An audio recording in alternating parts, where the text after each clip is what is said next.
CBS Radio Mystery Theater presents...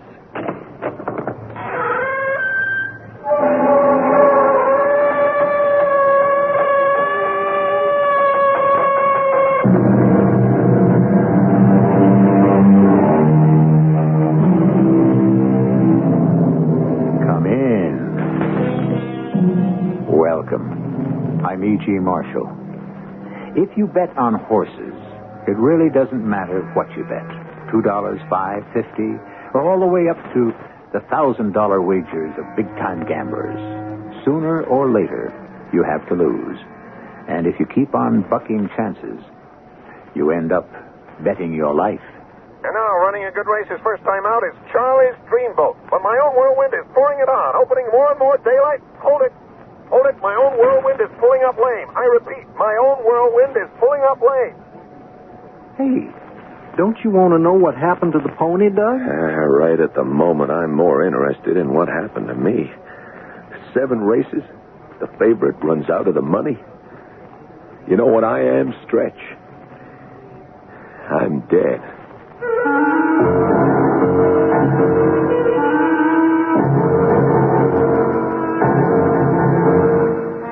Our mystery drama, You Bet Your Life, was written especially for the Mystery Theater by Ian Martin and stars Paul Hecht and Morgan Fairchild.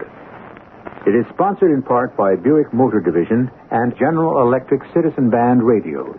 I'll be back shortly with Act One.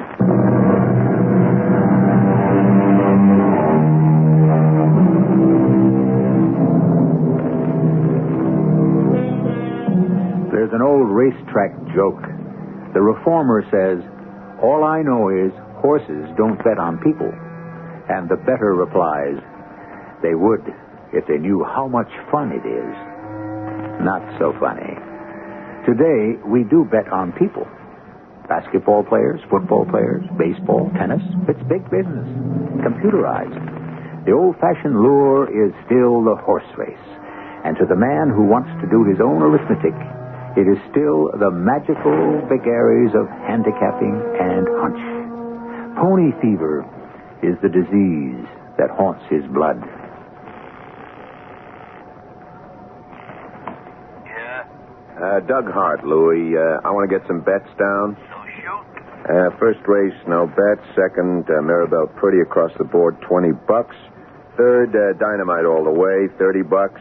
Fourth, the Filly, Evergreen Pleasure, 20 on the nose. Fourth and fifth, no bet. Sixth, me and my shadow to win, big 50. Got it, Doug. Hey, I thought you'd taken the pledge. Well, you know how it is, Louis. Circumstances, older cases. Your wife know you're back with a pony? No. Hey, what business is that of yours? Nothing. Just like me and her, we was like classmates. You know that? She never told me. You ever tell her Fat Louis Metzger was your bookie? No. Now, look, Louis, I don't want her to know. That's all right, Doug. I ain't all that interested in publicity, neither. I got your bets. Now, you sure you want me to lay them? I gotta, Louis. I just gotta. I need to score. That's just when you shouldn't bet. Look, if you won't take my bets, I'll have to go somewhere else. Forget it. You want to be a sucker, why should I pass you up? You're covered like you asked. I just hope you don't take a bath. I shouldn't gamble. Well, come right down to it, nobody should, I guess. Not me, anyways. I'm a born loser. Then I met Liz, and through her and a friend of her family's, this Mr. Fawcett, I got the job at the bank, and we got married. I don't know how a girl like Liz ever gave a guy like me a tumble. I guess she never would have if she'd known about me and the horses. Doug, that you? Yeah, Liz, honey, home from the wars. And the races is more like it. What do you mean, huh? Oh, come on, Doug. I know what time the bank closes as well as you do. We had a computer error. We were all stuck in the cage till they could balance the books. The bank, you mean? What else? I was thinking about our books. Oh, look, Liz, I'm a little tired. Could we talk about this later? Doug, I think we ought to talk about it now. Isn't it about time we faced the problem? What problem? You're gambling. Oh, that. You mean a little flyer here and there on the track? I mean a day-to-day little flyer. Which daily double did you blow today? Liz, I had this one wired. Shamrock waltzed home in the third at 7-1, and Eelgrass was a shoo-in in the sixth. I should have cleared nearly $3,000. But you didn't. Could I know the jockey would have a heart attack? No. So, there's your answer. No, not my answer. My answer is you don't make the bet in the first place for just that reason. What reason? You don't know what's going to happen. That's why gambling doesn't make any sense. But that's why it does make sense, honey. Don't you see? If a person knew what was going to happen, there wouldn't be any point. Why? Why? Because it wouldn't be a gamble then. You don't expect to win. Sure I do. Then why wouldn't you want to know you were going to win before you bet? Come on. What bet would there be? The whole thing is you got to take the risk. Knowing you could lose. There wouldn't be any risk if that wasn't figured. Or maybe, like someone told me when I found out you were gambling, you want to lose. Who told you that? That doesn't matter. Do you? What?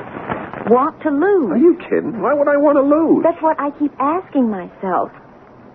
Oh, Doug, what are you trying to do to us? Are you trying to say it's my fault? No, I didn't say it was anyone's fault. Yeah, but that's what you meant. I didn't mean anything. I just thought we both ought to see a doctor. Doctor? What for?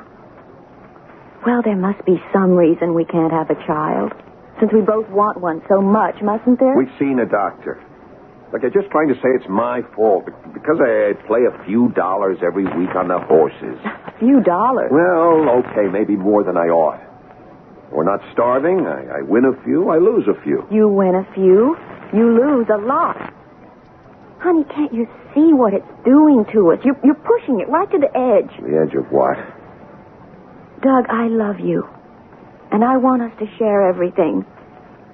But this way, the way it is, it's just no good. I don't want to be the man of the house. What does that mean? Doug, face it, just once.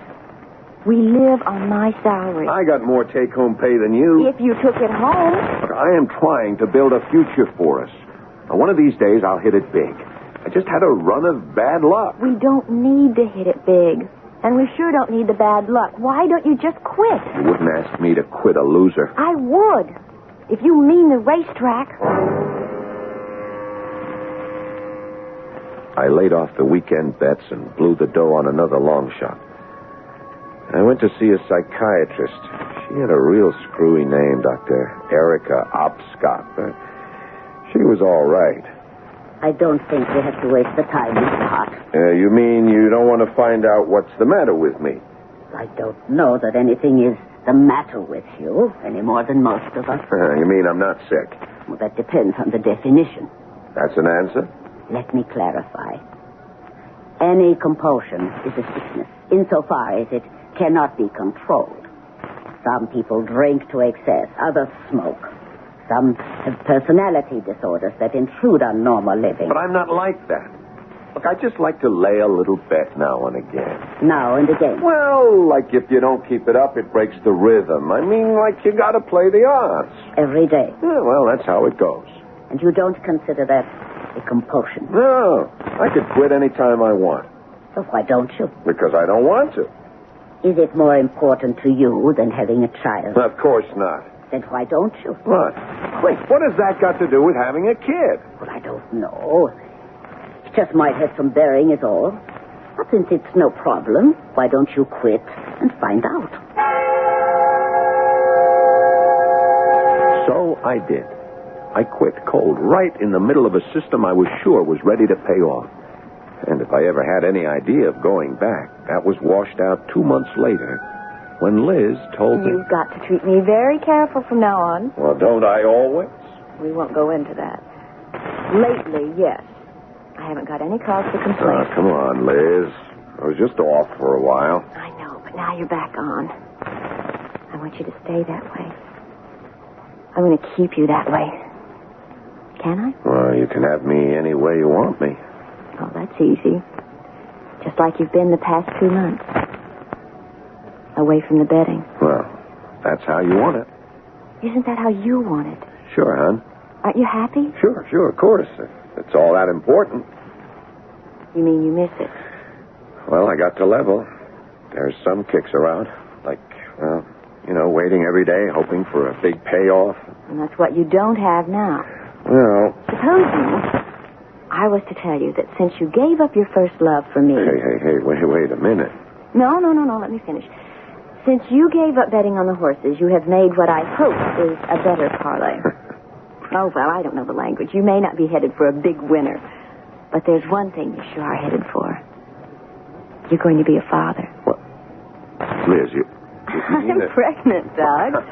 Now, isn't that a better winner than you ever hoped for? Which, of course, it was. And I had the monkey off my back. I forgot the horses. I didn't have to make any bets until... Suddenly, I ran out of the money again in an area I couldn't have handicapped. My boss, Mr. Fawcett, called me in. Your meritorious service to the bank is fully recognized, and we have every wish to reward it. Oh, that's all right. I'm just doing what comes natural. Yes, of course. No doubt. Still, with the prevailing economic storm signals, we have no other option but to let you go. You mean I'm unemployed? That is a fair statement of your position. No pension. Unfortunately, you've not been with us long enough to qualify. How about severance pay? Unfortunately, you've not been with us long enough to qualify. Yeah, forget it. So this is it, huh? Well, as you phrase it, this is the parting. You mean I'm fired? Well, I would prefer to say that you've been... Look, let's lay it on the line, Fawcett. Me first. I quit. And I meant it. Honest, I meant it as much as I have ever meant anything in my life. Who needed his lousy job? But then staring me in the face was a life without it. A life that included Liz and a baby that was coming and my need for some kind of income. And then I ran into Stretch Collins, an ex-jockey and old friend in the also-ran bar. Hey, so, how'd it been running? Not so good. Well, you're lucky, kid. Oh, me? Sure. You got a home and a good girl. Better than most. Not enough, Stretch. I'm out of a job. I got to score somewhere. Yeah. Well, if there's anyone knows it, I figured you, Stretch. I could bankroll us if you had the key. Oh, don't tempt me, Doug. I wouldn't want us both to be sorry. If I can't find a way to make ends meet, that's all I'm going to be. Hey, you're that desperate? I'm that desperate. I got no other way to make the bread for me and my wife and my kid. Okay. You know, in my spot, I ain't all that so hungry. I'd just like to sit and see if it might prove out. How much capital you got to lay on the line? Well, our joint bank account, a little over 1,000. That all? Yeah, that's all. Forget it. Why? Well, you play chalk, you got to have unlimited resources behind you. Chalk? Yeah, I'd bet the favorites. Follow the line. Oh, you can't lose. Now, you don't win big, you just win steady. Enough on a stake of 1,000 to make around my salary at the bank? What'd they spring for there? Huh? Yeah, $175 a week. Peanuts. Any good week, you could triple that. All things being equal. All things being equal. I'm not trying to excuse myself, but if I'd known where I was going, I never would have called Louis to start laying bets again. Especially so near to Liz's time. But you see, by then I was so desperate I had no choice. I was ready to bet my life. Funny. The way it turned out, it was more like Liz's life I was betting.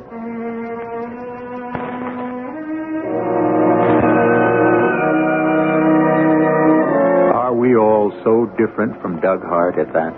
Don't we all have our secret drives, ambitions, compulsions? Is the only difference that we don't succumb to them? We hold them in check? And who is to say we are right? If we let go, what would the consequences be? Well, let's see what they were for Doug when I return shortly with Act 2.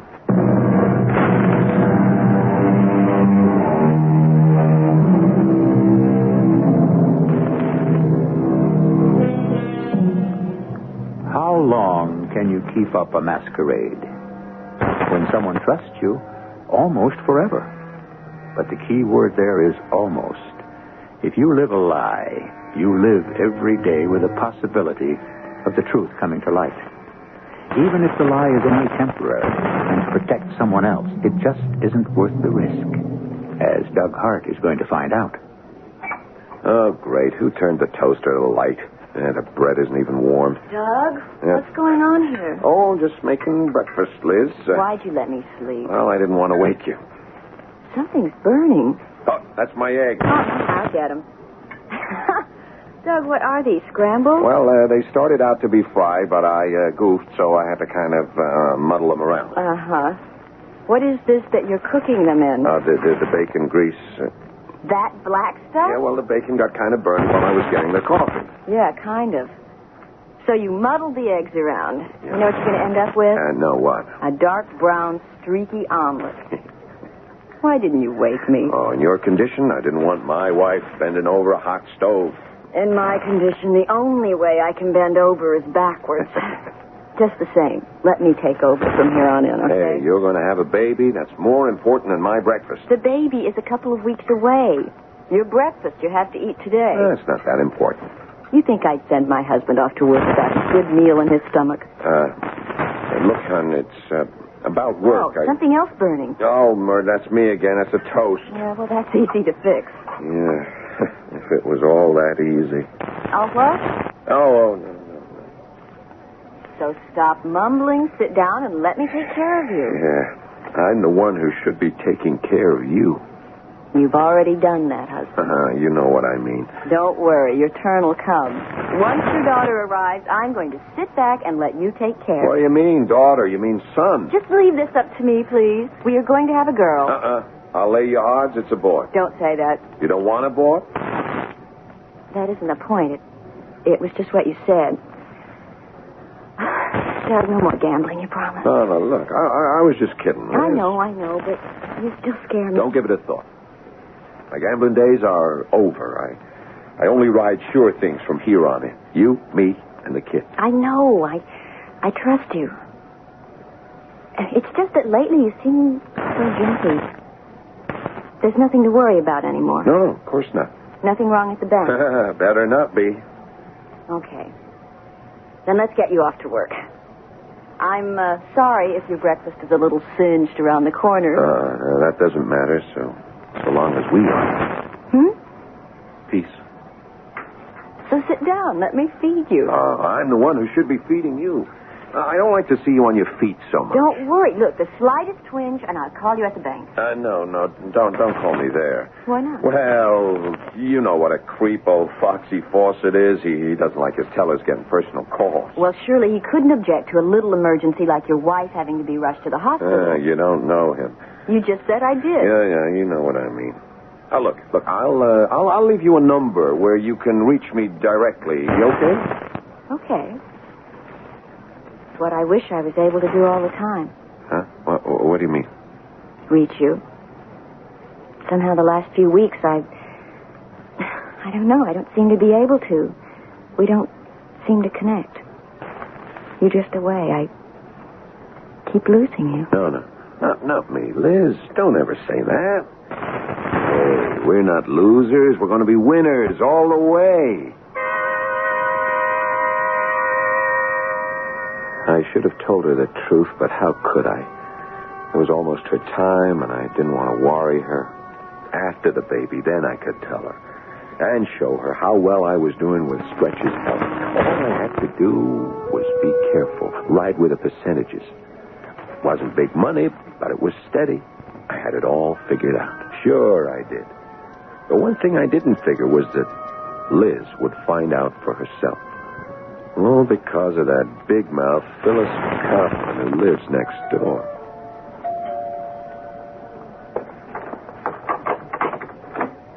Hi, Phyllis. Hi, Liz. I brought back your meat grinder. Okay to come in and sneak a morning cuppa? Sure. I just cleaned up the dishes and I was going to heat up the pot for myself. Let's go in the kitchen. How you feeling, Liz? Just great. Couldn't be better. Here, why don't you sit down? I'll pour. Okay. You know, you're lucky. When I'm that well, it's as bad as I feel. Beth warmed over. No cream, no sugar. I just take it flat. Mm. Thanks. Tell me, what's your secret? Wouldn't you like to know? Now, that's between me and my doctor up to now. When do you do? End of the month. Look, this is enough about me. How's Hank? Hank? Well, my husband's like Limburger cheese. You like it, you got to learn to live with it. Oh, it took me a few years, but I make it now without tears. Your hubby home? Are you kidding? At 9:30 in the morning? He's long gone for the bank. Oh? What bank? Neighbor savings, like always. Are you sure you don't want some cream or sugar? Just black. I'm dieting again. Oh, that's funny. Dieting? Nothing funny about that, ever. It's my life story. No, I meant about Doug. I thought he'd left Neighbors. Left it? Yeah. Well, I was in there yesterday. I asked for him, and they told me he'd left over a month ago to start a new business of his own. Oh, well, that's crazy. Doug's still with the bank. Oh, I guess somebody made a mistake. Gee, if I spoke out of turn, I mean, if he got fired or anything. No, don't worry about that. He didn't get fired. Well, he still brings home the same salary every week and puts it right here in my hot little hand. Oh, look, honey, I didn't mean to make any waves. I love about Doug. I never get anything straight. I was just feeling real good because I thought for once somebody in this development had gone to bigger and better things. Better things? Well, like if Doug had left the bank, you know, with you expecting and all, wouldn't that figure? I never thought for a minute they might have tied the can. Oh, I mean, well, like you say, he's still there and everything's hunky-dunky. Oh, murder. Why don't I just take my big mouth and shove some coffee in it instead of my foot?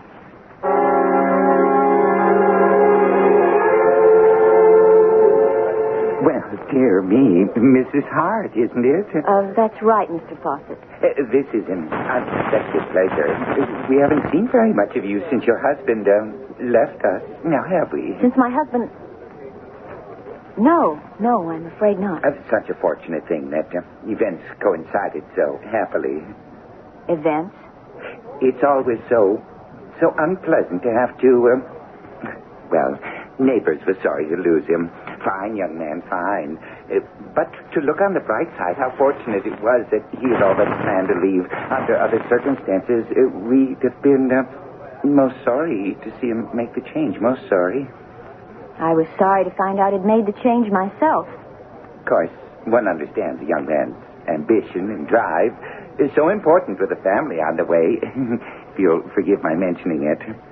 Yes, it's a little hard to overlook. But I'm sure you didn't come to visit us at the bank just to indulge in idle chatter.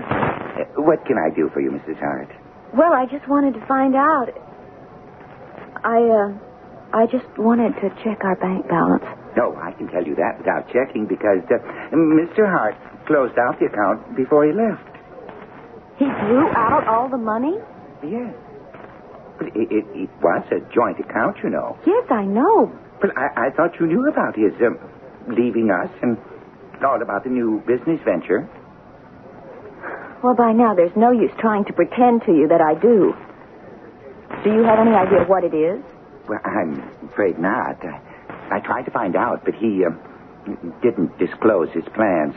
I wish he had consulted me because, well, quite frankly, I felt that a capital venture at this juncture in his life was ill-advised. He didn't give you any idea? No, and I didn't like to press. I wish I could tell you more. Oh, I think you've told me plenty. Thank you, Mr. Fawcett. Always glad to be of service. And may I express the hope that whatever your husband is doing, that it's the right gamble for a prospective father? I've got the feeling that's just what it is. A gamble. Of course, I didn't know all this at the time, luckily. Because over at my friend Stretch Collins' apartment, listening to the track announcer calling the afternoon races at Belfort, I had enough bad news of my own to handle. Into the stretch. It's the favorite, my own Whirlwind on the rail, pulling away from the field as his rider goes to the whip. One to win. Oh, he'll show them heels, Doug. No one's going to run up his back now. I better not. It's been a bad day, Stretch. We've got to pull this one out of the hat. This last race. Wait a minute. Hold it. My own Whirlwind is pulling up What is flame. that? I repeat, my own whirlwind is pulling up lame. Looks like a tendon. He's out of the race now as Mr. Mephistopheles, Stampede, and Charlie's Dreamboat go thundering by on the outside, neck and... Hey, don't you want to know what happened to the pony, Doug? Yeah, right at this moment, I'm more interested in what happened to me. 7 races, 7 in a row. The favorite runs out of the money on me. Well, you get days like that. But you ain't gone to the cleaners all the way yet, have you? Another day like today, I'll be flat. Tomorrow, they gotta run to form. They just gotta. Here, I better pay up. Well, I hate to take the dough, Doug, but, well, you know how it is. I already called in the bet to Louis. Yeah, I know how it is. No, I don't think you do. And look, we've been buddies since we went to school, right? Now, why don't you let me hand you a real hot tip? I could use one. Okay, here it is. Now, you take your bloody nose and you get out. I can't, Stretch. I need the money for my kid. All right, better get on home. Can I use your pad tomorrow, same time? Well, if you got to be a hard nose. You know, you dropped quite a bundle today. How do you explain that to the little woman? I don't. She doesn't know what I'm doing. You think you do? I'd better, before I run out of the money, too. Famous last words. She doesn't know what I'm doing. Because by now, of course, Liz did. As I found out as soon as I got home. Doug, please don't lie to me. I'm not lying. I know you've lost your job, and you took our money out of the bank, and a good guess is you're taking it over to Stretch Collins so he can bet it for you. Stretch isn't a bookie. Well, he has something to do with horses and the track. Honey, Louie is the bookie. Stretch is just a good friend. He's helped. To gamble? No. Then what? Look, it's a system.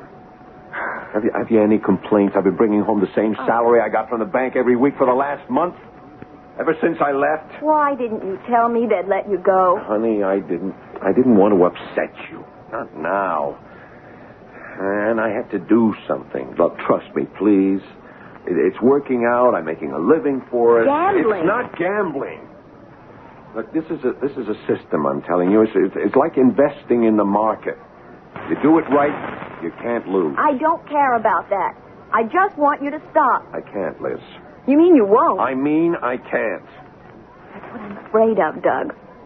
It's a sickness. Don't you see that? Please stop. I can't. Now, don't you see? I'm only doing it for you and the kid.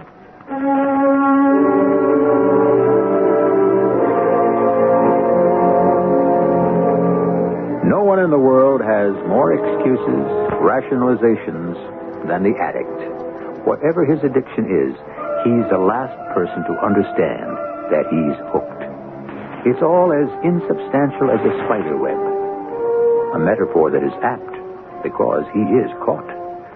No matter what the addiction, the addict is a born loser. I shall return shortly with Act 3.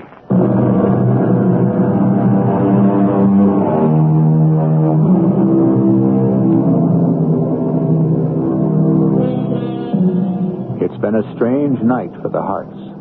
A sleepless, haunted one for Liz. A drugged sleep of self-defense for Doug. But now the endless night is over. And with morning, Doug drags himself from the neurotic sleep, which has not refreshed him, to watch a pale and exhausted Liz at last finding some fitful rest of her own. He has dressed quickly and surreptitiously stolen downstairs and is about to leave the house when... Doug? Oh, hi, darling. You were going to sneak out on me. I thought you were still asleep. After last night? Close the door. Darling, please, let's not drag over it. We've got to. You were going over to Stretch Collins, weren't you? Like I explained, I have to. Why? I told you.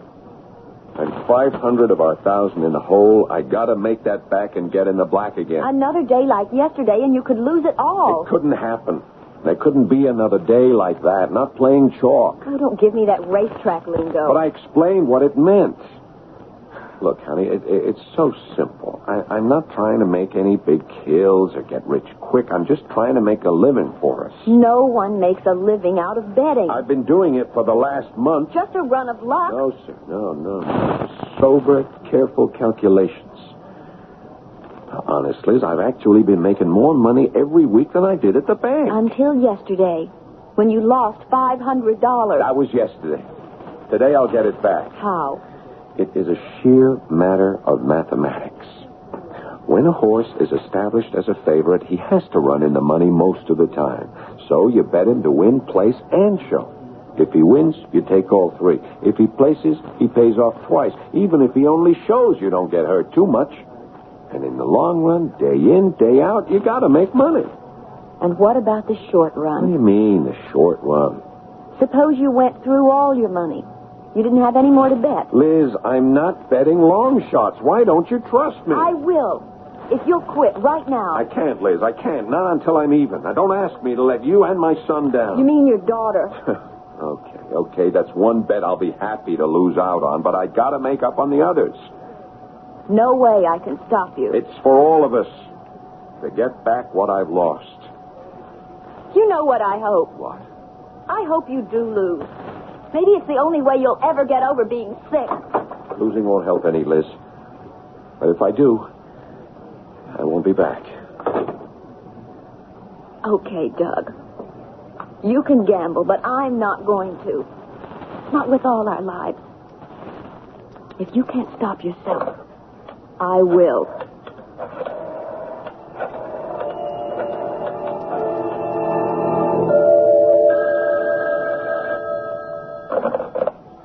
Yeah.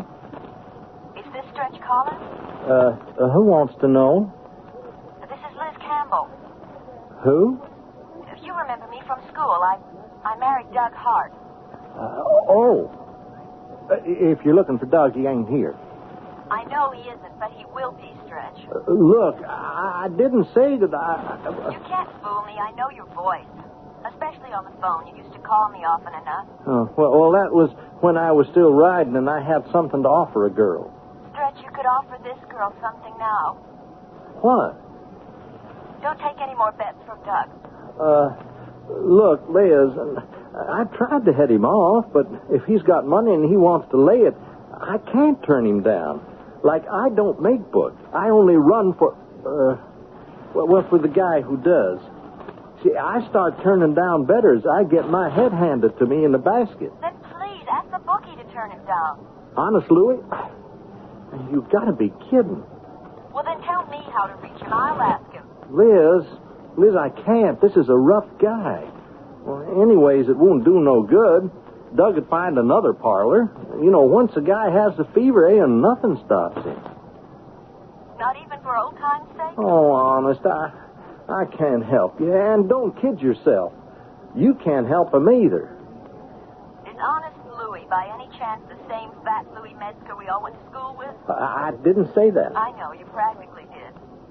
And I bet it is. And I think just for once I'll play my hunch. Where can I find him? Now, look, I can't tell you a thing like that. You don't have to, Stretch. Just promise me one thing. What? Don't tell Doug I called you. Please? Once again, although I was the guilty party, I didn't know what was going on. I only knew the nightmare I was living through, perhaps deserved, but devastating enough to be like the end of my life. And what was worst of all, I didn't know yet how desperate it was to become, and the awful, incredible thing I was about to do that might mean the end of my life and Liz's. And Butternut Hollow takes the big money with Kelso's Nightmare and Sweet Prince Charlie to place and show. So this fifth race today has followed the amazing pattern of the whole card yesterday. An astonishing reversal of form which has seen a favorite run consistently out of the money in 12 successive heats. Oh, boy, I have never seen anything like it, Doug. Just doesn't figure. What am I going to do now? Well, you take your lumps. I can't, Stretch. I'm flat broke. Unless I can get it back on the last race. Look, we both know Highwayman is a lead pipe cinch. I got to get a bet down on him. If you got the long green. Oh, look, he can't lose. What's he going off, huh? 2-1. Yeah, you see, that's perfect. I can get my 1,000 back, and then I'll quit. Call it in, Stretch. $1,000? You got the do-re-mi to cover? You know I don't carry that kind of cash. Well, I can also guess you don't have it. No, I'm sorry, pal, but no cash, no bet. I'll give you a check. No, not me, you don't. I broke my legs falling off a horse, and I don't want them broken again. Look, you can't lose. If I don't win, I'm lost anyway. Stretch, call it in for me. Doug, I don't want any part of this. You got to see that. Now, I'm going out to make some collections. You want to call that bet in, you call it in yourself. And if you want to know what I think, win or lose, I hope Louis don't cover you. So I was left to make the decision. Make a bet I couldn't cover, but that if I won would put me on Clear Street. But if I lost, I might end up in a river somewhere with concrete boots. Sure, we all went to school together, but me and Fat Louie never cut it that good. One thing was sure. I didn't have that much time to make up my mind. So. Hello. Oh, Doug. Sure. Yeah, you got time. How much?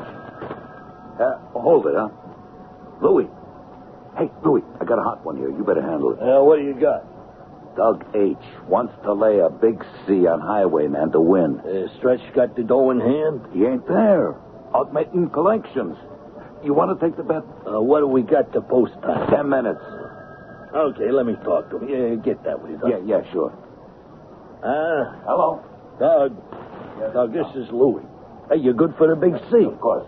Sure, I know. Yeah, we're all big friends. So I'll buy you a check. Yeah. Look, you got 10 minutes to make it here by post time or no bet. Well, that's your problem, cousin. I got enough of my own. Huh? Well, okay. You push me, I'll cover it. You just get it here, and you got honest Louie's word. Who's that? It could be Stretch. Or the cops. Take a gander through the peephole, huh? It's a dame. A dame? When I should let her in? Let me see. Why, that's... Liz Campbell, what are you doing here? I've had a fine time tracking you down, Louis. Those 5 flights of stairs. Come in.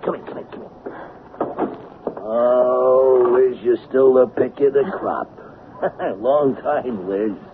Hey, what do you want with me? Louis, I don't know how to say it, but like you can see, I'm having a baby. Oh, now wait a minute. We ain't dated since high school. No, don't get me wrong. All I meant was I'm married, Louis. Hey, that's nice. To Doug Hart. You remember him? Oh, sure, Doug. Yeah, Doug Hart, sure. That's why, for old time's sake, I wanted to ask you not to let him... But not to let him what? Hey, Liz, what's the matter? You all right? Yes. No, it's the baby. What? I think it's coming. Baby, Doc. Oh, Doc, do something quick, Doc. Like what? I don't know. Get her to the couch so she can lie down and fix her up. Fix her up how? How should I know? You used to be a vet. She can't go having a baby in no bookie chains.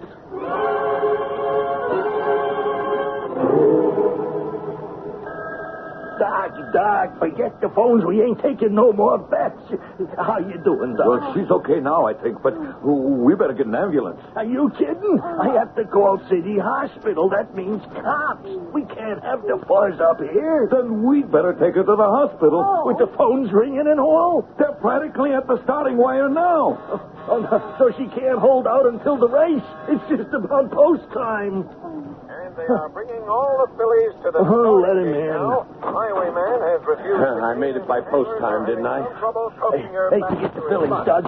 You got another race on your hands. I got my bet down on time, didn't I? Yeah, I covered your bet. And what is more important right now is to get your wife to the hospital to have her baby. What? Liz, where? Oh, no. Oh, no, what? What? It's Highwayman. I mean, she's just got to win. Well, you better know it. You mean you laid my bet? You called it in. Yeah, so I can't afford to lose. With your wife in that condition, you just ain't a whistling vixen. Yeah, the devil with a horse race. We got to get Liz to the hospital.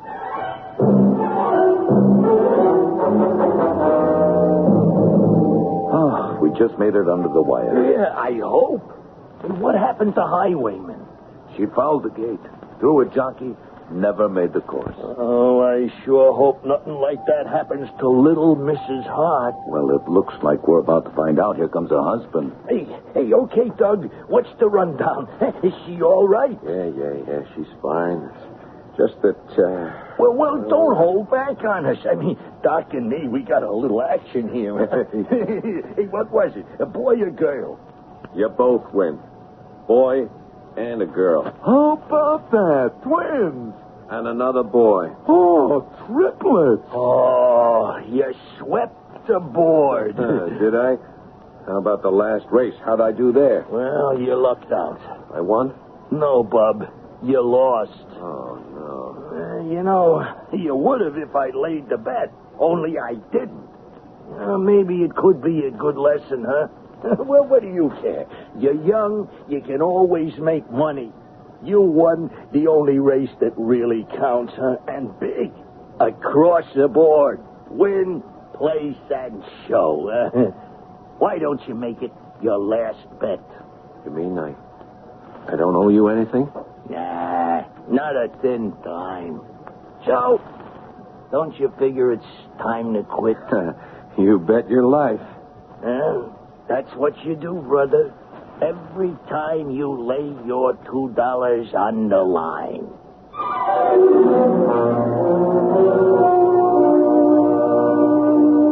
It's a harmless enough pastime, betting a little on the horses, in moderation. The only trouble is that harmless pastimes have a way of sneaking up on us, taking over our lives, controlling us instead of us controlling them. This time, the victim was lucky. He didn't become a victim. I'll be back shortly. This is Howard Cosell admitting that rich as my fund of information is, there is one subject I still haven't mastered, CB radio. However, many people are equally uninformed, so for everyone I questioned General Electric. Their answers illustrate why GE is expert in CB. Listen to the words of Jim Whidden, GE electronic technician. Jim, why should I buy GE CB? Because we build them better than we have to. And idle boast till you prove it. Easily, our units are designed not only to meet, but to exceed FCC guidelines. An excellent start. They're designed for better isolation of adjacent channels, which means less channel spillover, and to minimize interference with nearby TVs and stereos. I'm sold. Building them better than they have to. Another reason to buy GE CB. Now, this is Howard Cosell saying GE. That's more than you can say about any other CB. The hardest part of growing a garden comes before you plant the seeds. Hi, Pat Summerall to tell you how True Value hardware stores can make that hardest part, preparing garden soil, a lot easier. Right now, True Value hardware stores offer a Lawn Chief 2-horsepower chain drive portatiller for the exceptionally low price of just $139.99. This rugged, easy-to-handle tiller weighs just 65 pounds. Yet it does all the back-breaking digging for you while you just guide it along. The Lawn Chief portatiller has 8 tines that really dig in to turn over even hardened ground in minutes. You can easily adjust both tilling width and depth. And when you're finished, the handle folds flat for easy storing and transporting. The Lawn Chief 2-horsepower portatiller, priced at just $139.99, is just part of the selection of Lawn Chief power tillers you'll find exclusively at participating True Value hardware stores. True Value. Remember, that's more than just a name. It's their way of doing business. Tell them Pat Summerall sent you.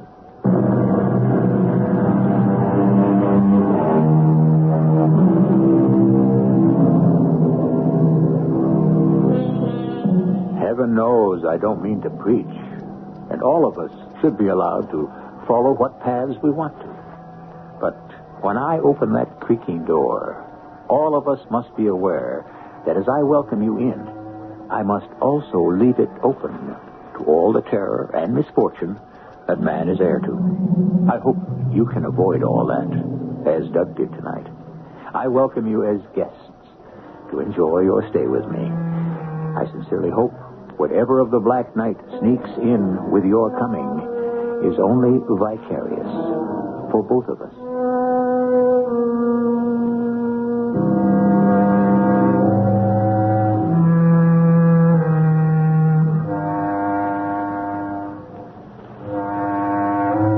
cast included Paul Hecht, Morgan Fairchild, Earl Hammond, and Ray Owens.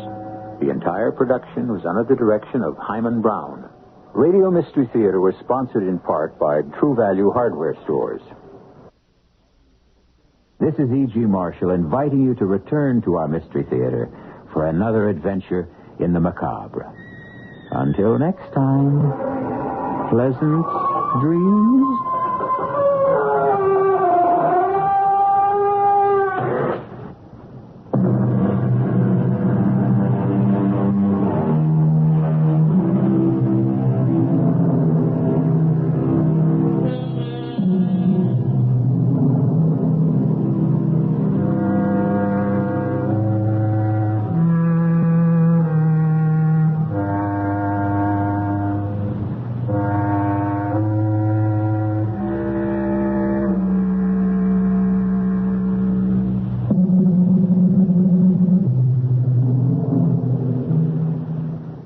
CBS Radio Mystery Theater presents...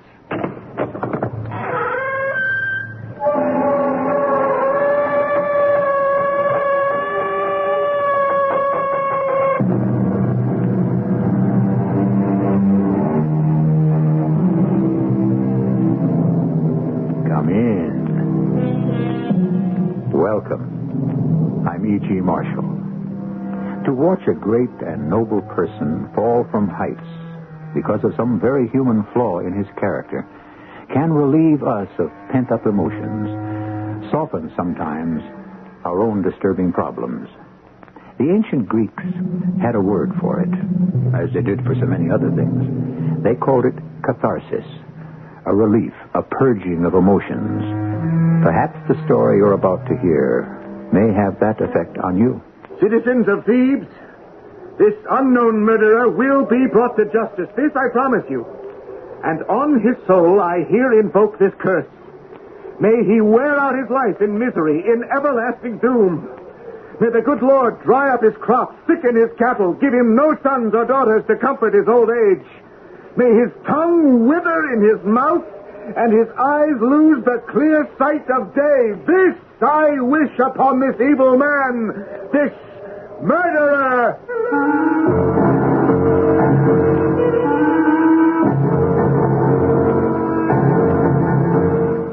Our mystery drama, So Shall Ye Reap, was adapted from one of the greatest tragedies of all time, Oedipus the King, by the ancient Greek playwright Sophocles. It was especially written for the Mystery Theater by Arnold Moss. It stars Russell Horton and John Beale. It is sponsored in part by Buick Motor Division and True Value Hardware Stores. I'll be back shortly with Act One.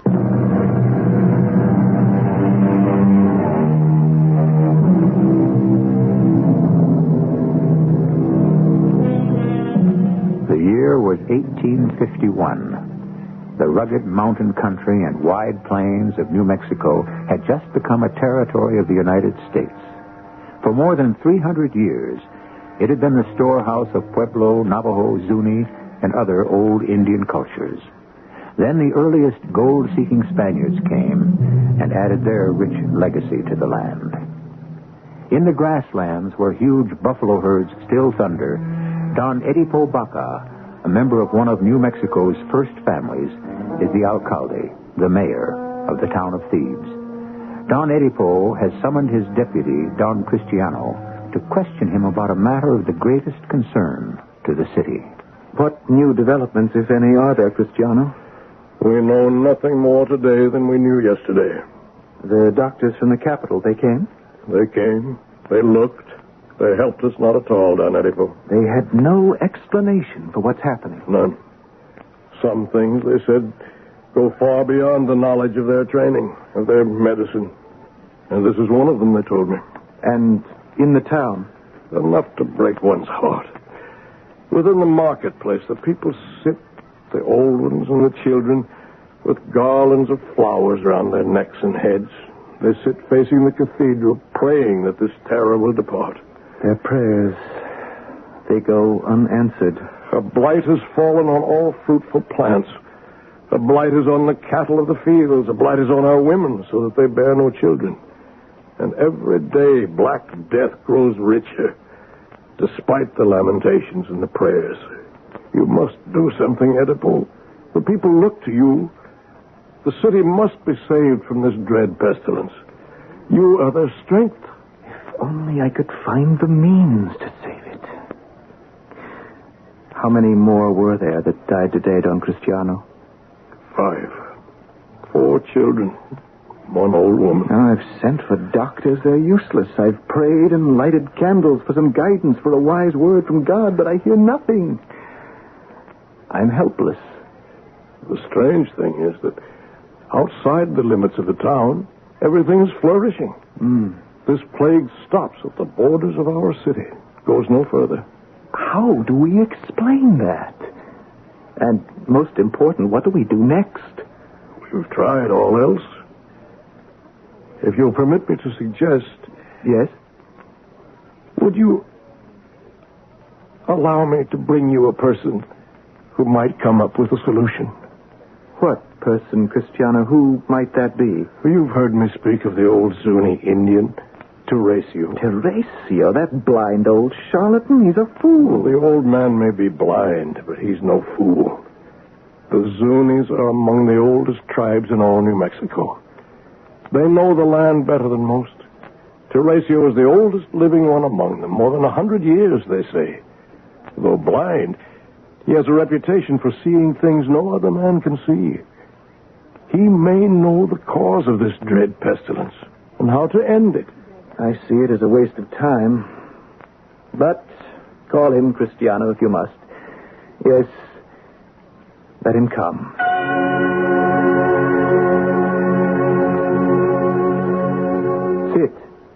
Sit, old man. Here, let me help you. I prefer to stand, my lord, and lean upon my stick. Just as you please. This sickness, this pollution that's descended on our town, it must be driven out. It must be cured. Or our great city will be no more than a dead memory in no time at all. True. The city and its people all will perish. Yes, it can be done. A purifying ritual will do it. What sort of ritual? How shall it be done? Where do we start? At the beginning, my lord Oedipal. How? You start by banishing a man from this our city, by seeing that a murderer is brought to justice, perhaps by even shedding blood for blood. Who is this man you would banish? My lord, before you were the mayor of this city, long before, there was another man who was its leader, a great man all the people loved. His name was Don Luis. Don Luis Chaco? The very same. Luis, who was the husband of my present wife, Yocasta. But he was killed 20 years ago, on a dark night, somewhere in the desert. A place called Tres Caminos, a place where 3 roads met some 20 years ago. I've heard the story many times. That night, as he rode home from an unspoken mission, he was pounced upon by an unknown assailant, probably drunk, on his way back from a fandango or some other kind of party. The struggle must have followed. Don Luis was killed.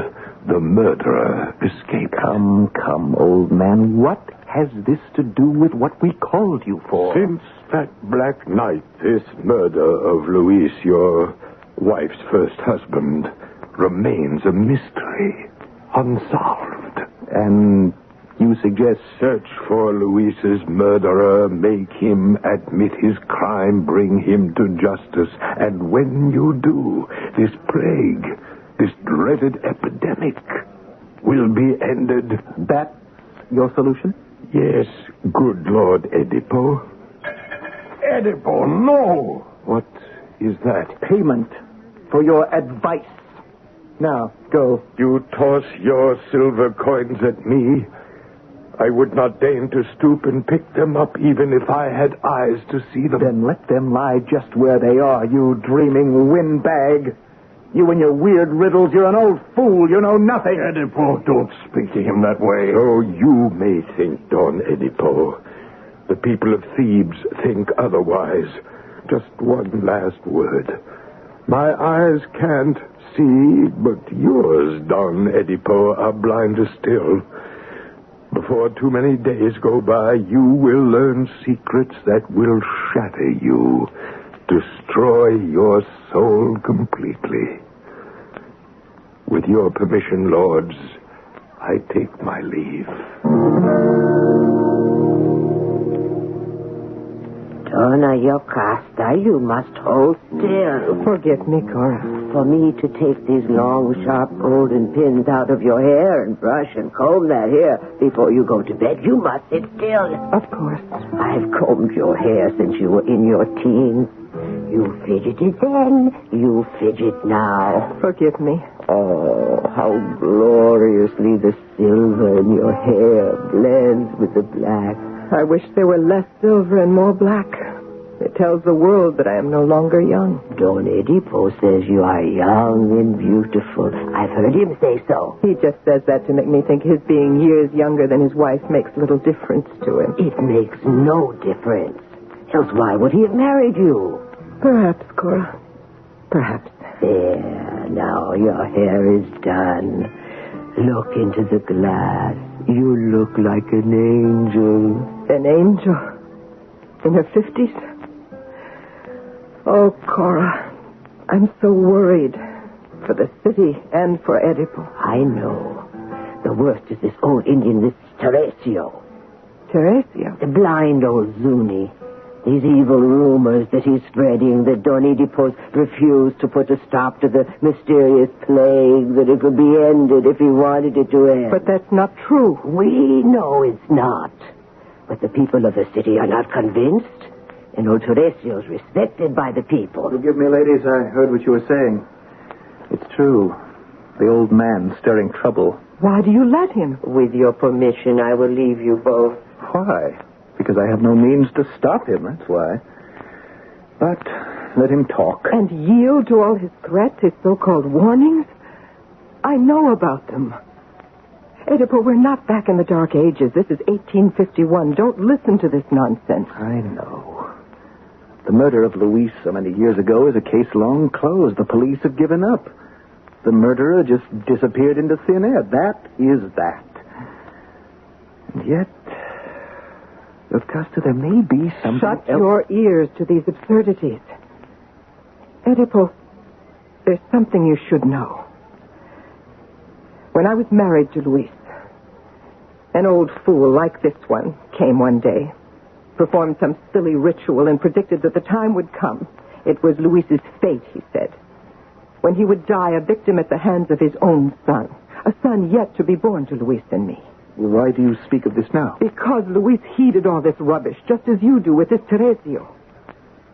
And when our son was born, Luis surrendered to his fears and superstitions, insisted that our newborn son be put to death. I pleaded with him not to do so. In vain. The child was taken from me and was never seen again, nor heard of. But what has this to do with us, Yocasta? Because of Don Luis's faith in witchcraft, I lost my son. And as it turned out, all was wasted. All unnecessary. Luis did not come to death at his son's hand. That's just the point. He was slain by a drunken bandit all those years ago at Tres Caminos. The place where three roads meet. And that is why I tell you not to listen to this ancient quack Teresio. It cannot lead to good. We'll find some other way to end this plague. I think I begin to see what this may be about. What do you see? Cristiano brought this old mumbler to me, this 100-year-old idiot with his prophecies, in order... Cristiano? It might well be a plot of Cristiano's. He's always envied me. I've never trusted him. Edipo, how could you think... Tomorrow morning, I'll announce that at midday the entire population of the city, those that have thus far survived, will gather in the marketplace. With what in mind? To listen to a proclamation I will make. What will you say? You will be there beside me, dear Yocasta, at the stroke of noon. And so will Cristiano.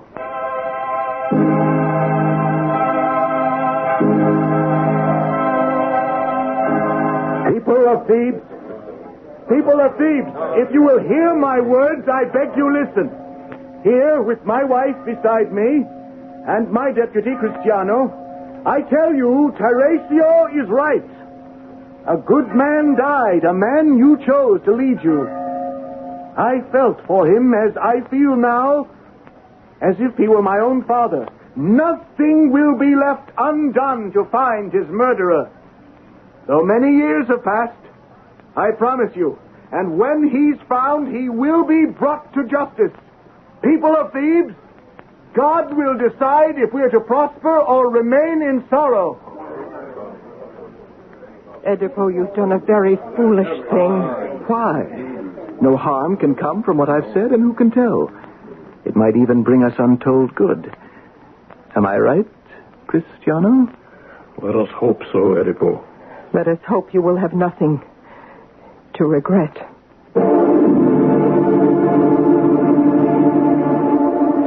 I've heard it said that a curse can be like a stone flung up into the heavens. It doesn't stay there, as we all know. And when it returns, there is the possibility that it can fall back on the head of the one who threw it.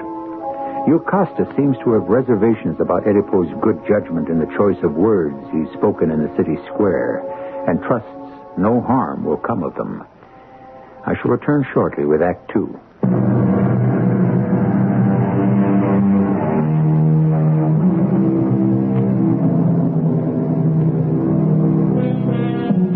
A prophet is not without honor, save in his own country and in his own house.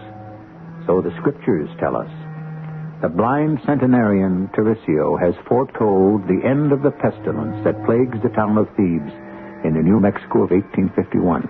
That will happen, he says, when the name of a man guilty of a 20-year-old murder is revealed. How much weight Don Edipo Baca, mayor of Thebes, gives to this strange prophecy still remains to be seen. Augusta, we've been riding for an hour or more. Aren't you a little tired? Why? Because I'm 20 years older than you? Oh, you silly, beautiful wife. Stop talking nonsense. I thought it might be good to get away from town for just a bit. Of course. I'll tie the horses. Edipo, may we talk about what happened in the plaza? At noon today? Why not? Why did you tell the people what you did? That old Zuni warrior, Teresio, is leading all the people to believe that I, in some odd way, was implicated in the murder of Luis. Why should the old man be so anxious to connect you with the murder, if that, in fact, is what he's doing? I could be wrong, Yocosta. I think this is a plot of Cristiano's to pin his crime on me. Cristiano? My worthy deputy himself. He's always envied everything I've done. You think that Cristiano could be Who so... brought old Teresio in to see me? Threaten me? Cristiano. Who brought the doctors from the capital, the eminent doctors incapable of finding any cause or any cure to all our troubles? Cristiano. No, my dear Yocosta, I don't trust him. What's more, tonight, when we return, it's my intention to have a little talk with good Don Cristiano. Just the two of us.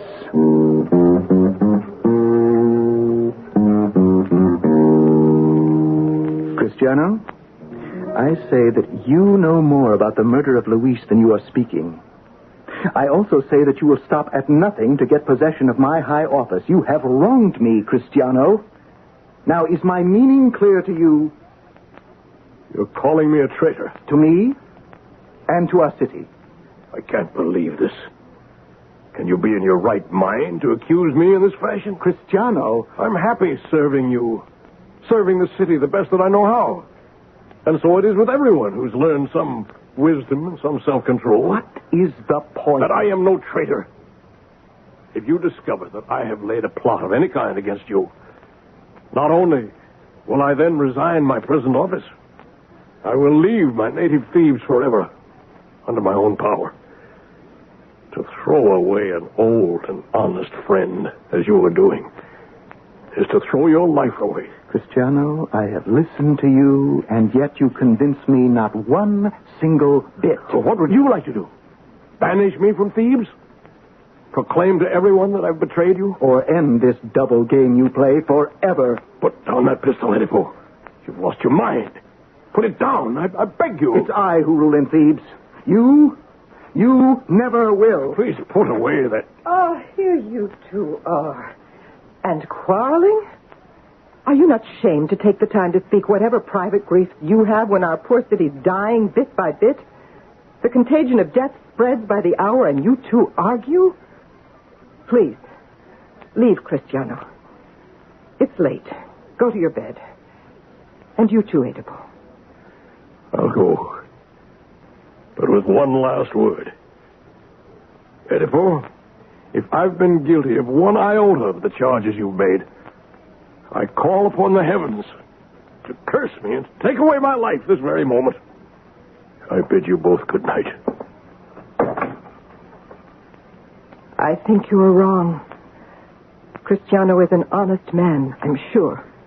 We'll see. If he'd had anything to do with what happened on that ghastly night at Tres Caminos, he'd have given himself away long ago. Why do you keep calling it the thing at Tres Caminos, the ghastly night at Tres Caminos? What should I call it? That's where it happened, where Don Luis, my husband, was savagely attacked and slaughtered. So 20 years have passed, and you, my dear one, have helped me to a beautiful new life. You can't expect me to forget completely, can you? Then I must tell you something. Something I could tell to no one but you, my wife. Something I have never spoken of before to anyone. What is it that disturbs you so? Yocasta, I killed a man. For 18, 19 years since that day, since I was born, I was a happy child sharing my parents' home, my parents' love. There never was a kinder father than Pablo Barca. May his days be long. No gentler, sweeter mother than Dona Marta. So I have heard. One night at dinner, it was the night of Christmas, some guest who drunk more wine than he could handle cast doubts upon the legitimacy of my birth, called me an unspeakable name, all as he supposed in jest. Though furious, I held my temper, let it pass. But that night, I had a dream. An ugly, torturing dream. That I was doomed to be the murderer of my own father. That, and something else. And what was that? Oh, it was so terrible, I still can't find the tongue to speak it. Especially to you, my wife. Oh, my poor Oedipal. I waked up from my dream that night, screaming, drenched in my own sweat. I dressed, mounted my pony, and fled, not knowing to what place I was headed. I rode for hours, so I think, anywhere, to get away from my dream, from what I thought I might be fated for. Then, suddenly, on this darkest night, I came upon a man who challenged me the right of way. Drunk with my fear, emboldened by my youth, I struck this man who pushed me, drew my pistol... And you shot him? Killed him on the spot. And as I rode away, I saw the signpost that identified the place, and what it read was Tres Caminos, the place where three roads meet. Oh, my dearest Oedipal. Oh, my darling. For the first time, I understand why you're always so upset at mention of that place. What you did there was an enormous sin, taking a man's life. May God forgive you. But the fact that you have killed a man and that my first husband lost his life at the same place is no more than a most unhappy fate. What do you call it? A coincidence. One thing has no connection with the other. That's what I've always told myself. Besides, your dream was meaningless. Your father, Pablo, is alive and well. As for the other thing, whatever it may be, the thing you dreamed of, you must forget.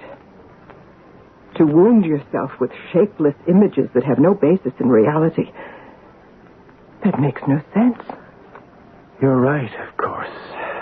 Now, get some rest. And in the morning, we'll find some way to end this pestilence that's poisoning our city.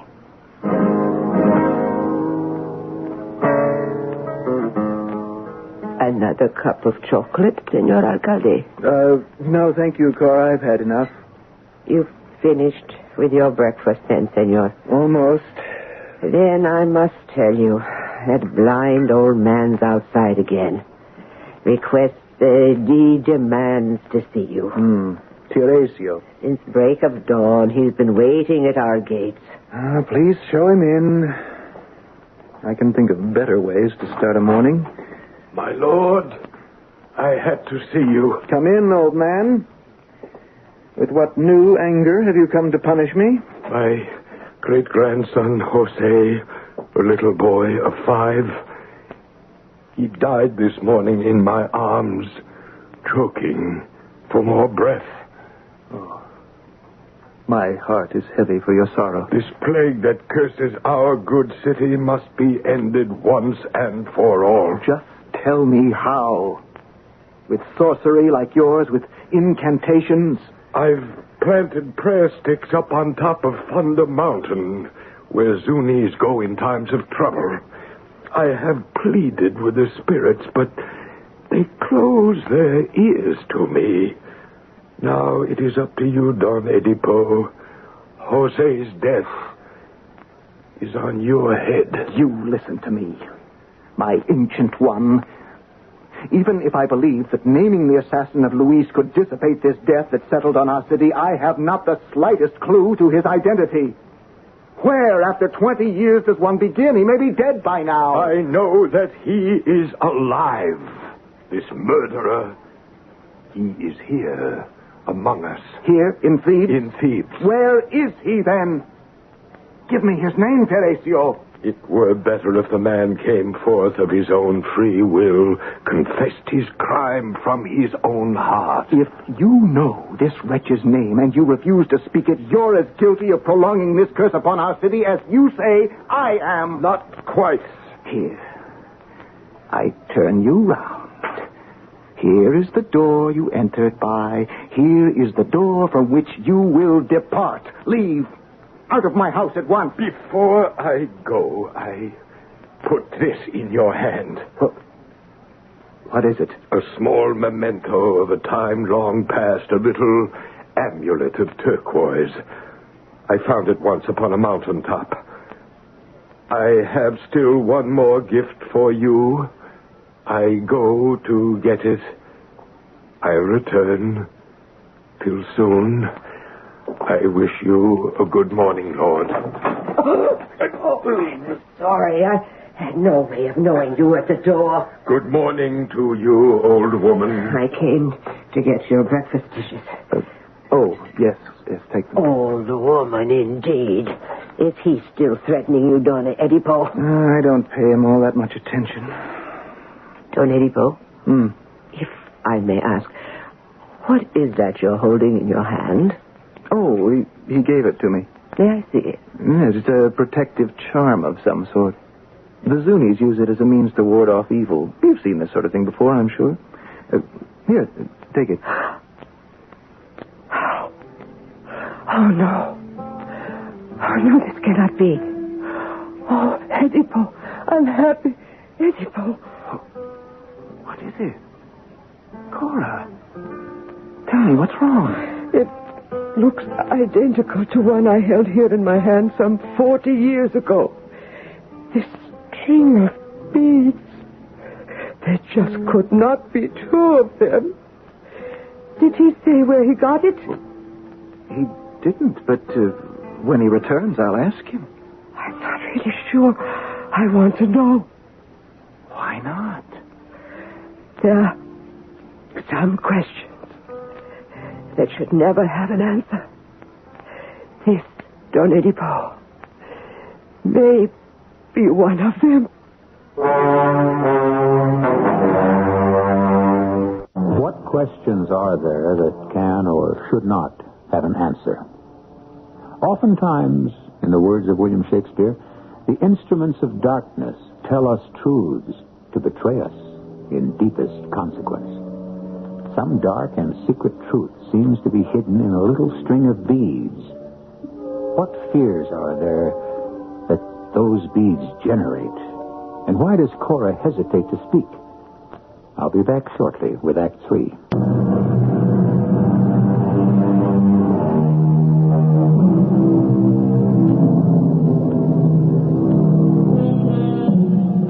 Destiny has two ways of crushing us.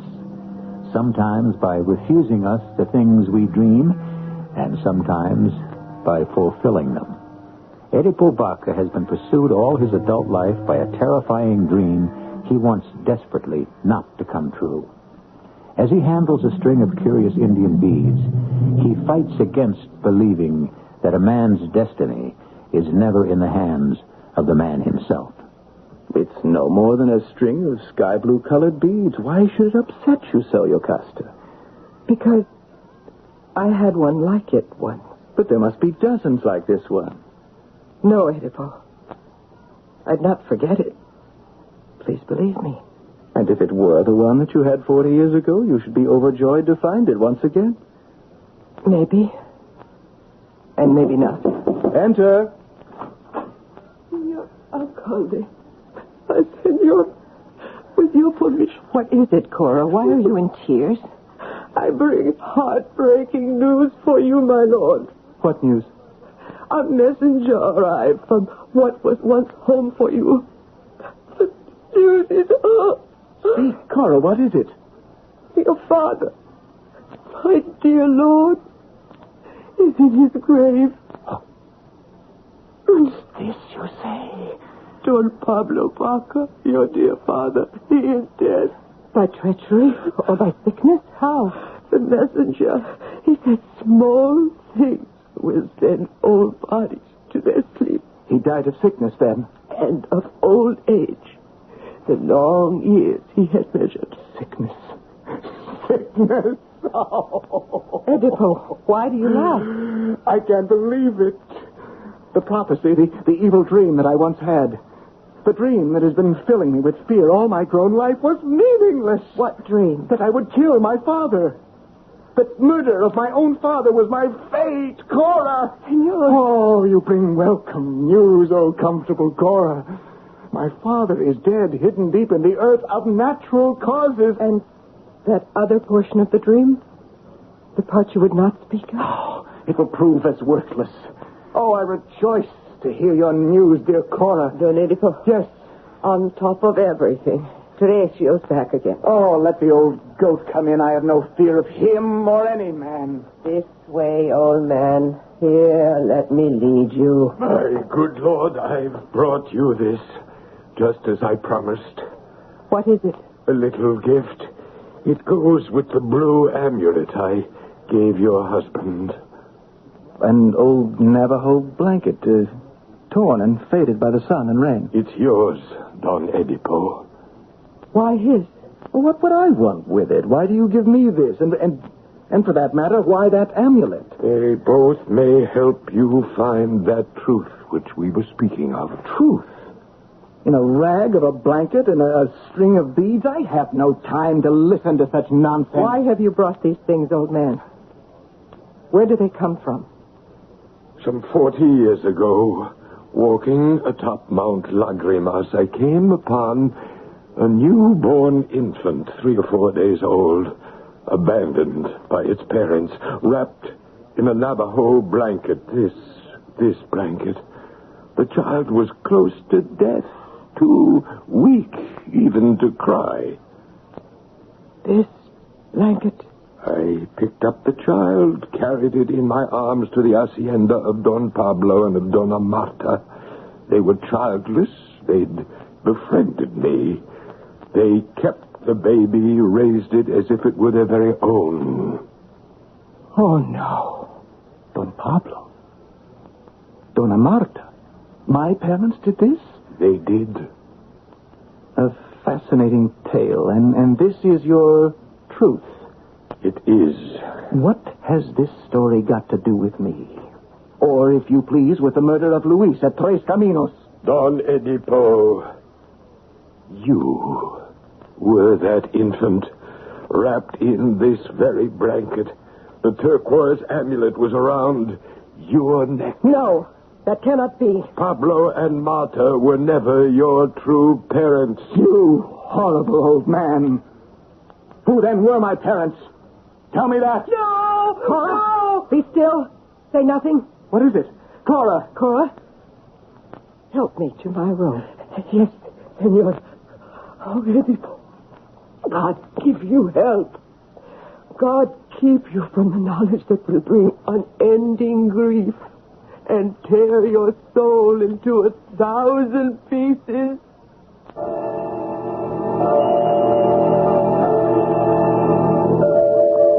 I hope you will consider this most serious. What is it? Please read it. Very distinguished and most honorable Sir Don Eddie Abaca, Mayor of... Cristiano! This is your resignation as my deputy. It's what you wanted. I beg you to accept it. No, Cristiano. I cannot. Listen to me. I'm almost at the end of a long tether. I'm reaching now for straws. First, this cruel pestilence that's turning Thebes into a city of the dead. Then, the old fool Teresio, who, heaven help me, may be something less than a fool. And finally, something's arisen out of a hideous past, which may well turn the future into a sharp dagger that will rip my life to shreds. I need you, Cristiano. I apologize. I think I understand. How may I be of service to you, Edipo, my friend? What's that? Who's sobbing? Excuse me, Cristiano. Cora! What are you doing here, hunched up on the cold tiles outside my door? Why do you weep? I never thought the words would pass my lips. But you must learn the truth, Don Edipo. With your permission, Edipo, I'll leave. What is this truth you speak of, Cora? Will you stop blubbering, old woman? Speak. You know, I served your Costa all these years from the time she was still a little girl. Yes, I know. I'd put my life down if she asked me to. I know that, too. You knew. She'd had a child by her first husband, that Don Luis, fearing the prediction some soothsayer had made. Yes, the child was placed atop a mountain there to die. These, my hands, cradling the infant boy with the same hands that placed him on Mount Lagrimas, wrapped in that same blanket over there, that same turquoise amulet around its little neck. And what Teresio told me... True. All true. He found the child, gave it to Don Pablo for adoption. And that child, my lord, was you. Then, if that is so... Don Costa asked me to give you this. What is it? The official report, she said, of Don Luis's murder, signed by the police. She bids you read it. As Don Luis Chaco, mayor of Thebes, approached the place that's known as Tres Caminos on Christmas night in the year of our Lord 80... Christmas night. The same night that I left my home. The night I dreamed that I would kill my father. The night I killed a man at Tres Caminos. That man was my father.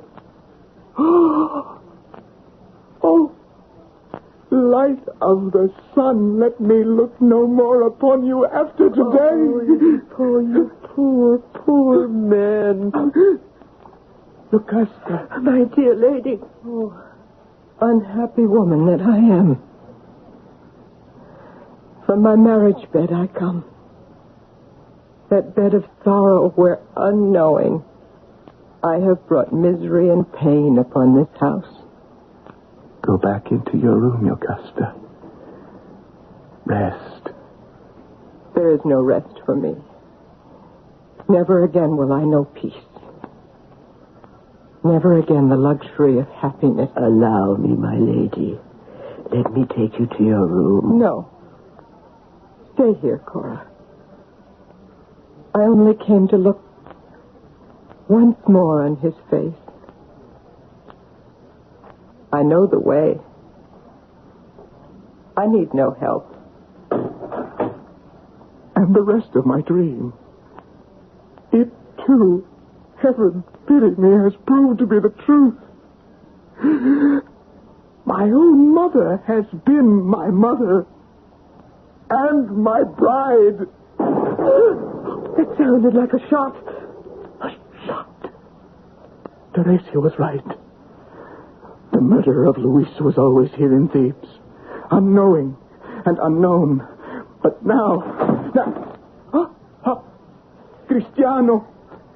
Why do you carry Yocasta in your arms? Yocasta's dead. She shot herself. Oh... Edipo, most wretched man in all the world. What are you doing? Let me take those long, sharp pins with which Yocasta you would bind your hair in place. No, Edipo. No, let the curse of God is on you, Edipo. Edipo. Now what can I see to love? Now what good can I look forward to? Stop, Edipo, stop! Your eyes are smeared with blood. Darkness, horror of darkness. I was blind when I could see. Madness and stabbing pain and memory of evil deeds I've done. He's put out his eyes. Go, Cora, quickly, bring some help. Stay here, both of you. I am beyond all help. Let me go away. I, whom God despises above all men on earth.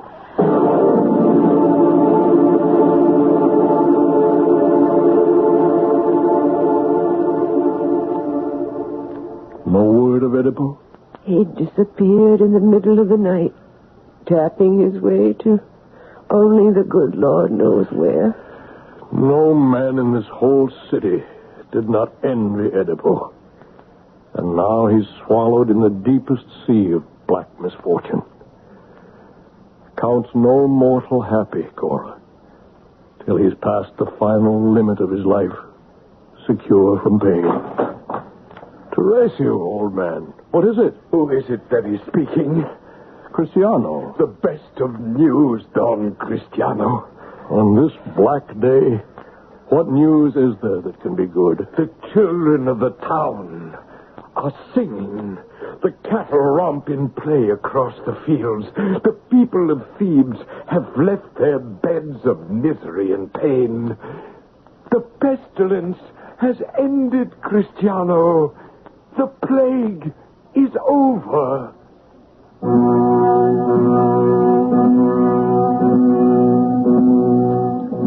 There are those who believe that the strings of the puppets that all men and women are manipulated by unseen hands above us. Do what we will, we are no more than wooden instruments that dangle from our cords, held by the master puppeteer called Fate. I'll return shortly.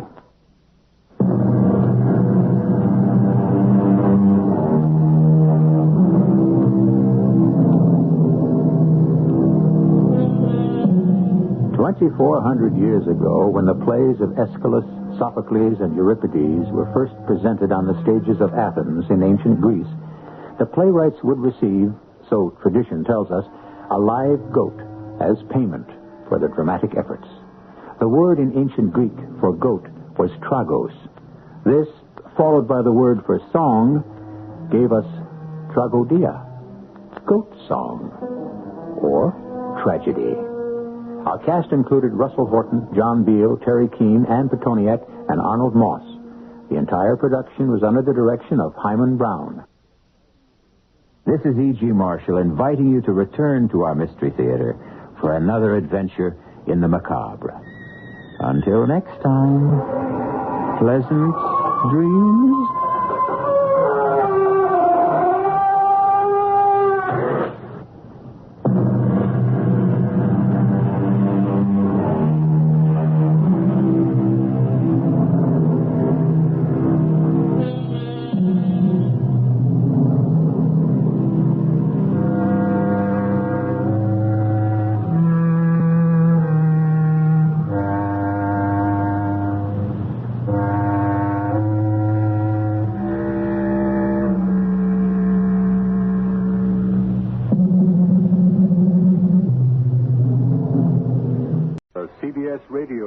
Theater presents...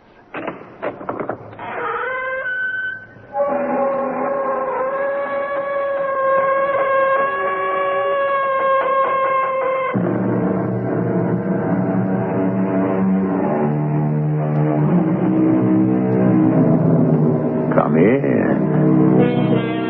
Welcome. I'm E.G. Marshall. What happens to the dead people? They leave us so abruptly, without even looking back. But we do not let them go so easily. With memories, with feelings left unresolved, with old affections and old resentments hanging on, we are left with unfinished business. It's painful. We want to forget the dead, and we can't. But what about them? Are they just as troubled? Just as restless? Just as filled with memories and desires? It's something to wonder about. There he is. I see him. Bonjour, mes amis. I heard him. Comment ça va? I touched him. I touched him.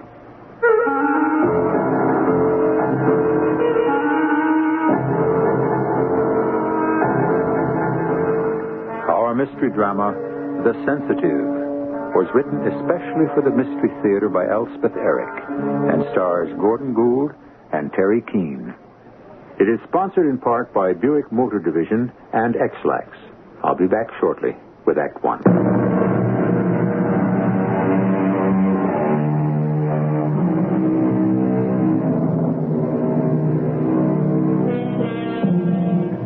Our story begins and ends in a suburb.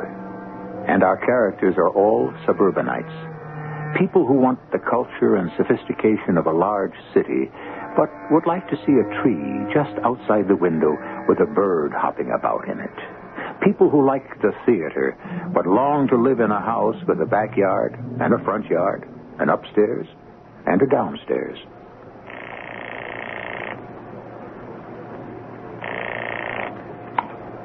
Doctor's office. Dr. Hayes there? This is Philo Denby. It's personal. Just a moment, Mr. Denby. Philo, Yeah, what? dinner's on the table. I'm talking to Frank. Hello? Yeah. How's everything, Frank? Okay. You? Okay. What can I do for you? Well, I just wanted to check with you about the tryouts. When are they? End of next week. Oh. What part are you trying out for? I thought the part of Gregor's. Oh, that's a good part. Really good. Yeah, what about you? Well, I thought Hjalmar. That's the lead. Yeah. Well, I've acted in Ibsen before, you know. Remember Hedda Gabler? Oh, yeah, of Of course. course, it wasn't the leading part. Hjalmar's the leading part in The Wild Duck. Yeah, I got very good write-ups in the Bugle for Hedda Gabler. I don't know if you read them. No, I wasn't in that. Philo, dinner. Sally wants me for something, Frank. I just wanted to check with you about the tryouts. Right. So long. Come on, everything's going to get cold. I want a drink first. You haven't got time. It's only 6 o'clock. What are we eating so early for? Sit down and I'll tell you. Frank's trying out for Gregor's in The Wild Duck. Oh? I think I'd be very good as Hjalmar. Don't you? Marvelous. Come on, sit down. Why can't I have a drink? What's the idea of eating at 6 o'clock? We are going out. We are? Where to? And you have to take a bath first. I'm clean. And change into your dark suit. What for? Your boss's wife called up this morning. Joan Maynard called up? What did she want? They're holding another seance tonight. Oh, not again. They've been going to a lot of them. But that last one was so boring. Well, that was a month ago, and Joan says they've learned a lot since then. Like what? Well, for one thing, everybody should take a bath 2 hours before the seance. Oh, for heaven's sake. And all the men should wear dark suits, and all the women should wear white dresses. Is that why you got that thing on? And there's a lot more they've learned. She didn't say what. She said, we'll see when we get there. I don't want to go. Oh, Philo, you have to. If Carl Maynard wasn't my boss. But he is.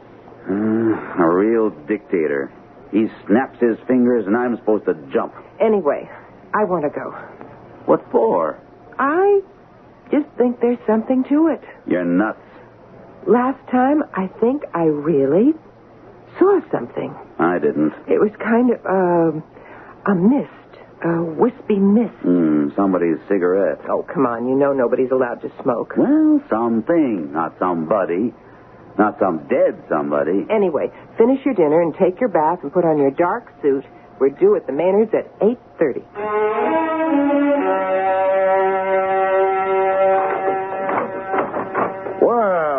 Well. Come on in. We're not late, are we? No. Follow, how are you? Tip top. You, Carl? Never better. John, the Denbys are here. Be right there. Come on in the living room.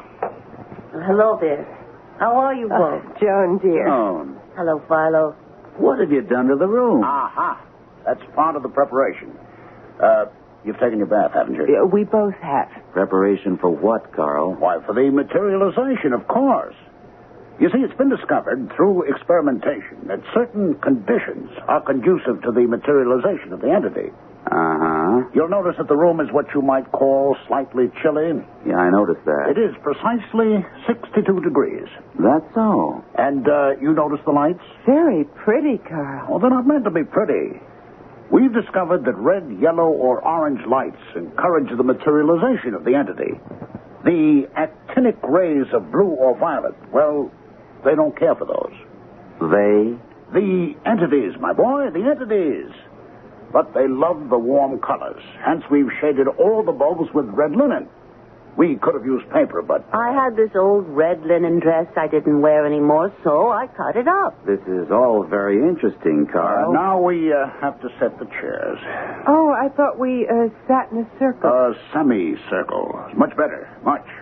Follow, you want to help me set the chairs? Yeah, sure. Oh, what darling chairs. Bentwood. We got them from an ice cream parlor that was going out of business. We have 16 of them. The ideal seance should have 14 to 16 people, but tonight on such short notice, there wasn't time. We'll start the semicircle here, Philo. Okay, Carl. Say, did I hear somewhere that you and Sally belong to the Main Street Players? Yes, we do. Enjoy it? Very much. Amateur group, isn't it? Well, strictly speaking, yes. But we've done some very good things. I don't suppose you saw Hedda Gobbler. I had a good part in that. I didn't see it. Yeah. We're going to do The Wild Duck next. You like Ibsen? Oh, I can take him or leave him, you know. Yeah. We're having tryouts next week. I'm auditioning for the part of Hjalmar. It's the leading role. Well, I hope you get it. I think I can do something with it. Sally wants us to join up. Oh? Interested in acting, are you? Oh, not me. Joan. She can sing and dance a little. You people ever do musicals? Once a year. Well, now we're all set here. Where are the girls? Joan, Sally. Yes, dear. Ready to start? Oh, I'm so excited. Well, maybe we shouldn't expect too much tonight with only 4 people. However, we can but try, right? Absolutely right. Be seated, please. Man, woman, man, woman. That's the best way we've been led to believe. All set? Sit down, Carl. We really should have some music. Harmonica is very good, but I couldn't find a recording of a harmonica, so... We'll just have to do without. Sit down, Carl. A little Debussy wouldn't be amiss, I feel. Do sit down, Carl. We're still experimenting, you understand.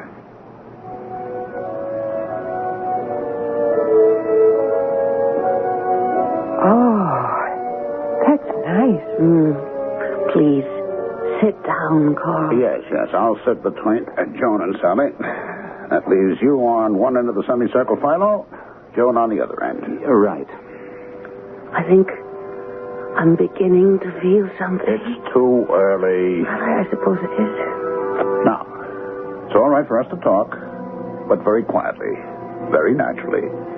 No one is to feel any stress or strain. Everybody very relaxed. Understand? I understand. Now, the 4 of us constitute a human battery. Battery? Yes, we generate power. By joining hands, we concentrate our power. Sally, give me a hand. Joan, give me yours. Sally, give your other hand to Philo. Now, Philo has his right hand free. Joan has her left hand free. From the free hands of Philo and Joan, the power we collectively develop will pass into the sensitive. If we are so fortunate as to have a sensitive in our group. Oh, I hope so. Speak softly. Speak naturally, but softly. Well, I feel so relaxed. Oh, does everybody feel relaxed? I do. Philo, do you? Yeah, pretty relaxed. We should have weighed ourselves. Weighed ourselves? What does that mean? No. Speak softly, Philo. Why should we weigh ourselves? Because the entity will assume, if he materializes, a temporary human body. You mean that, Carl? I most assuredly do mean that, Philo. To build up this temporary human body, the entity must draw substance from the sensitive. Need I tell you that the sensitive must be a uniquely organized man or woman, one from which such substance can be removed temporarily, without injury to his or her health? Well, we're all very healthy, as far as I know. I know I am. I had a physical last week, Philo. You? A month ago. You were okay, huh? Mm-hmm. But, why do you say we should have weighed ourselves? Because a true sensitive who loses substance temporarily to the materialized entity loses parts of himself or herself, again, temporarily. I've heard of a sensitive losing as much as 60 pounds. You don't say. Now, in a little while, if all goes well, we should feel a gentle wind, a cool breeze on our hands. Oh, it's all too... The sensitive in our midst will start to pass into a trance state. He will start to go limp. Or she will. And will pass into that condition essential to the entity who wants to work through him. It's all so... I feel it. What do you feel, Sally? The cool wind blowing over our hands. Philo, do you feel it? I do. I feel it. Carl? I, too. It's getting stronger. The wind. Colder. Oh, it's very strong. Philo, do you feel it? The nerve force is passing through us. There must be a sensitive here. Ladies and gentlemen, it is possible, it may even be probable, that we are about to witness the evolution of an entity. Ladies, gentlemen, it is possible, it may even be probable, that we are about to witness the evolution of an entity from a sphere beyond our own. It just seems incredible, doesn't it? Now, wait. We can't be sure. No, not yet. Philo, don't you feel maybe... Philo, look. Quiet. A mist. A vapor coming from Philo's side. His right side. We must try to give off more power. I see it. I see it. There it is. Bonjour, mes amis. I hear it. Comment ça va? I touched it.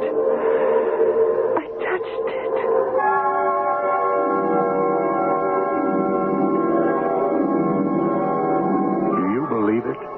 Do you believe that 3 people saw, heard, and touched a being from another sphere? That their combined magnetism drew him into their midst? That from one of them, he made himself a temporary body, including vocal cords? Do you believe that? No matter. They believe it. Strindberg said, an obsessional conviction about supernatural powers causes events that confirm the reality of those powers. And the poet William Blake put it more succinctly when he wrote, a firm persuasion that a thing is so makes it so. We'll come back shortly with Act 2.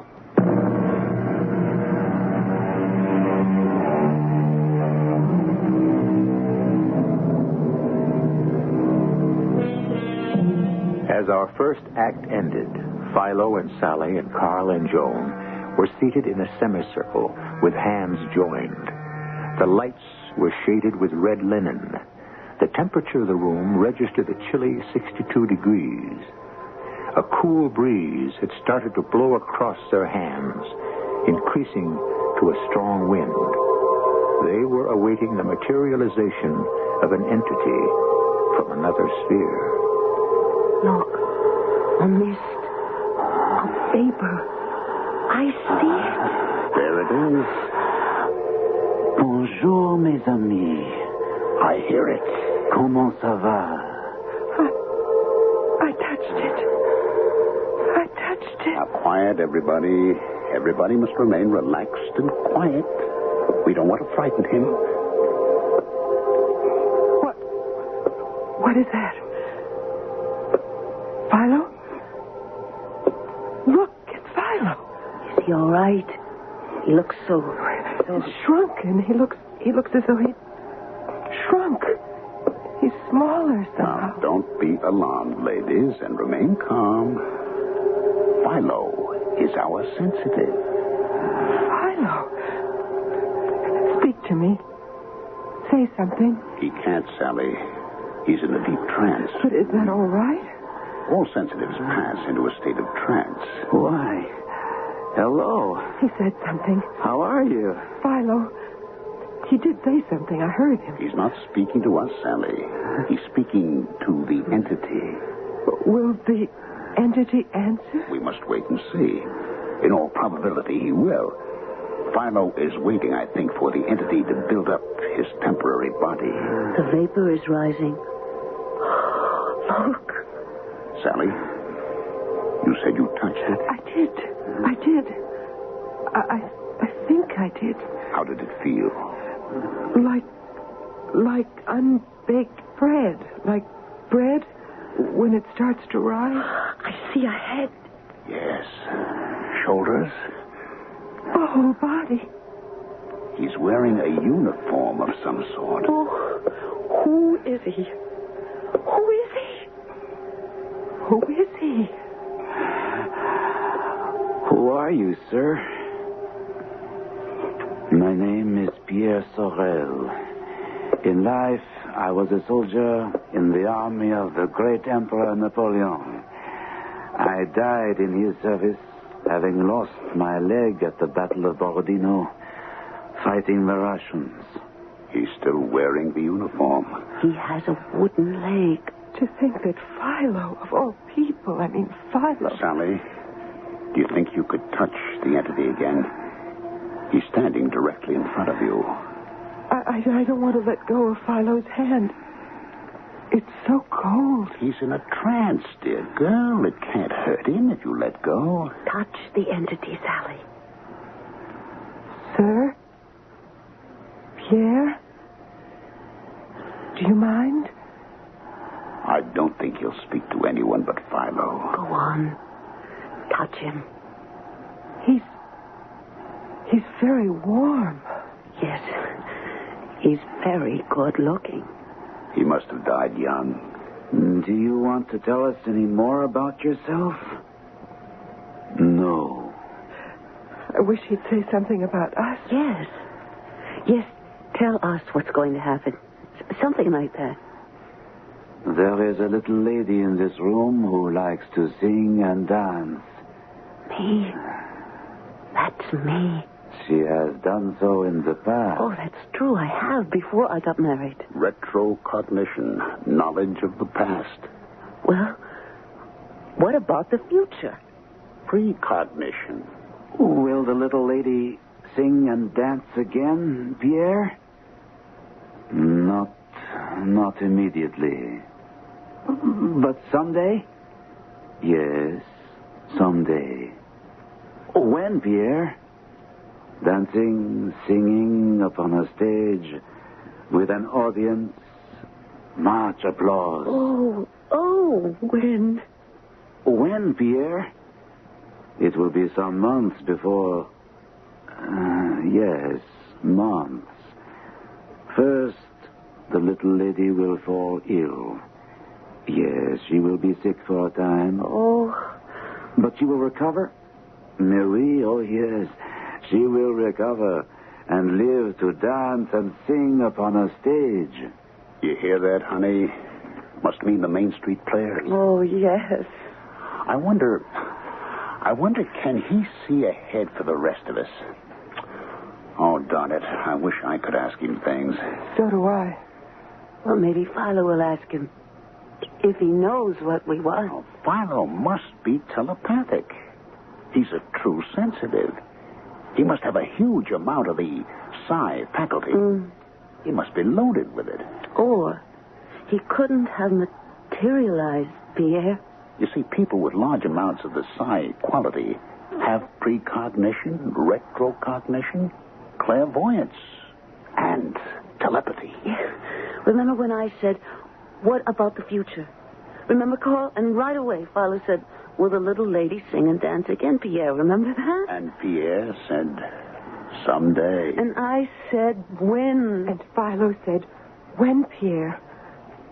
Oh, of course, Philo's telepathic. If he'd only asked the entity about me. Do you see the future for someone else, Pierre? For a man, perhaps? You see? Success.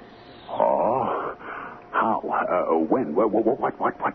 Soon. He's fading. Going away. Success.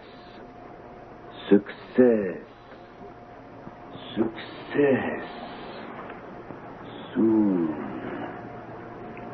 He's gone.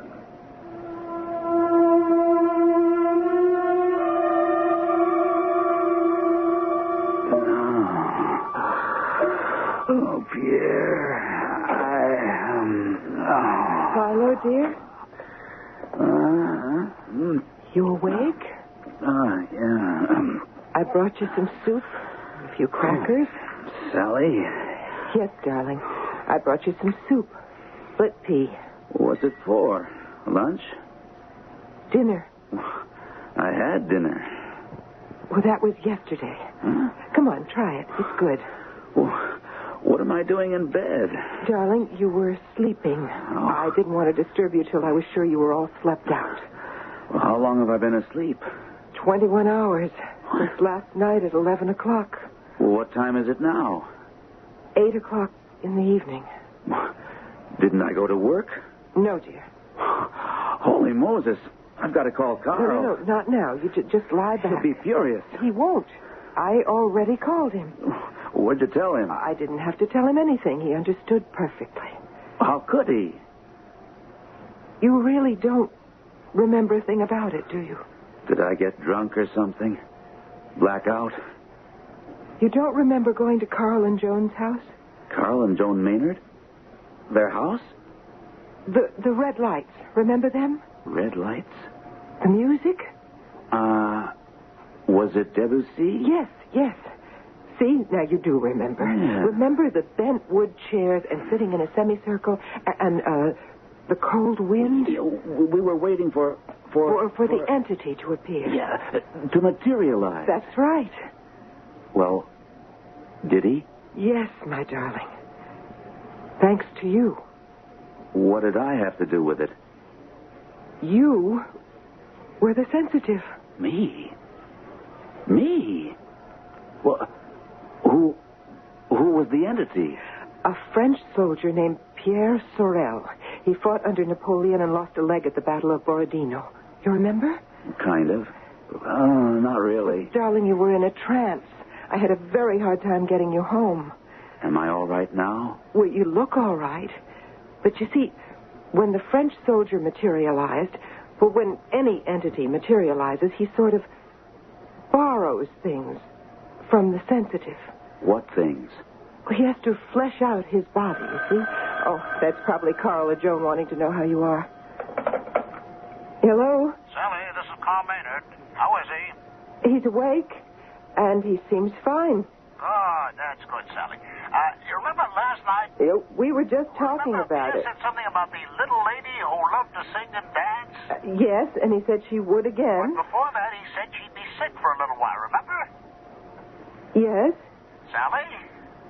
Joan's down with the flu. No. Yep. woke up with this morning. Oh, I've got to tell Philo. Well, naturally, we want to hold another seance as soon as possible, but not until John's well. The doctor says maybe in a couple of weeks. Oh, of course, Carl. Look, I've got to tell Philo. He'll be so pleased. Sure. I'll give my best. Tell him to take his time about coming back to work. I will. Goodbye, Carl. Tell me what? Joan Maynard's down with the flu. Oh? Philo, that's what the entity predicted last night. Pierre said she would sing and dance in front of an audience.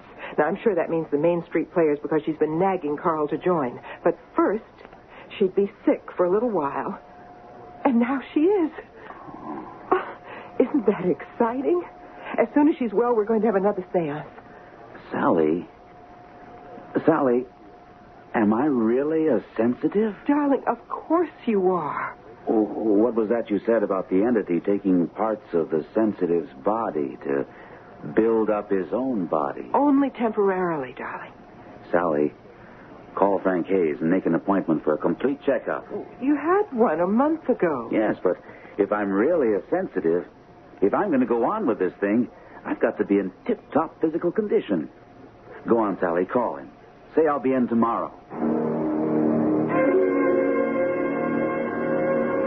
Roll up your sleeve, Philo, will you? Sure. Tell me about this seance that knocked you out. It was the darndest thing. I didn't even want to go, but Sally was very keen on it, and besides, Carl Maynard is my boss, so... Sure. Well, the idea of the seance was to get an entity to materialize. An entity? Mm-hmm. A being from a sphere other than our own. Uh-huh. Well, in order to do this, you have to have a sensitive. Yeah? And that's somebody with enough nerve force, enough magnetism to attract the entity. Well, surprise, surprise, the sensitive turned out to be me. And I hadn't even wanted to go. Lie back, will you, Philo? Yeah, that's it. How did you find out that you were the sensitive? Well, that's what's so incomprehensible. We all sat around in a semicircle. I was bored to death, if you really want to know. And we talked a little bit, very quietly, very naturally. And that's the last thing I remember. I don't remember the materialization at all. I must have been in a trance state.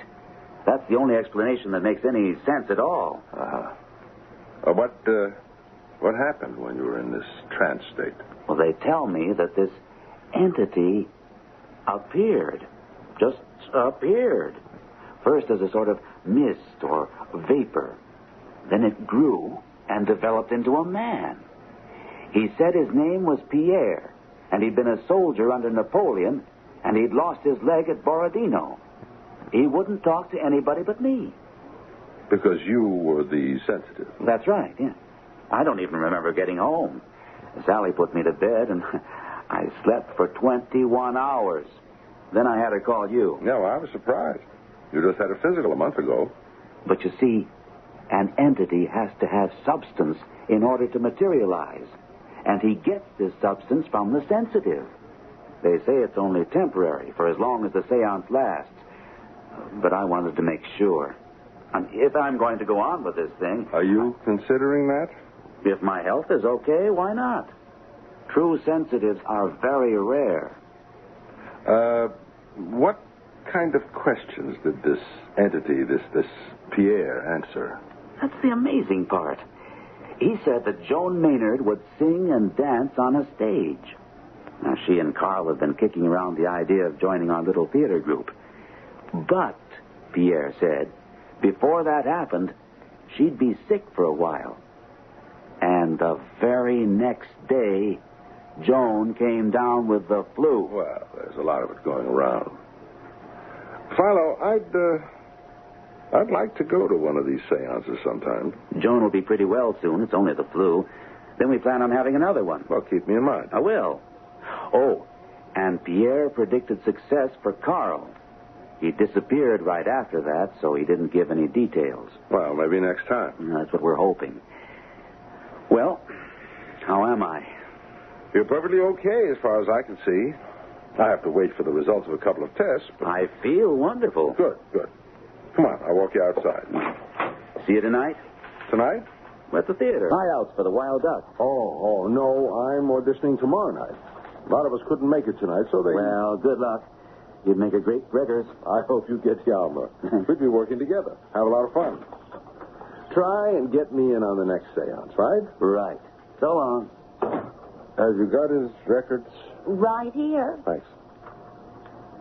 Something's bothering me. Now, he was here for a checkup just a month ago. Here we are. What do you know? He's lost 10 pounds, and his blood pressure is way up. How about that?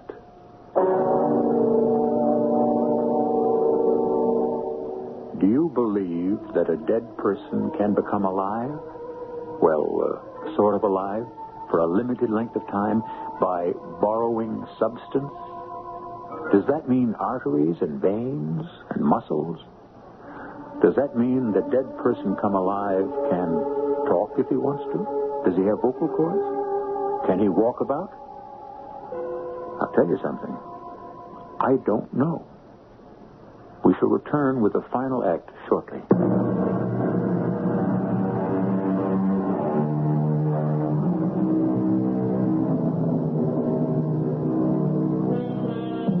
At the close of Act 2, Philo Denby had just left his doctor's office, having gone there for a physical checkup after a trying session at a seance where he discovered that he himself was a true sensitive, capable of enticing an entity out of the grave and speaking with him.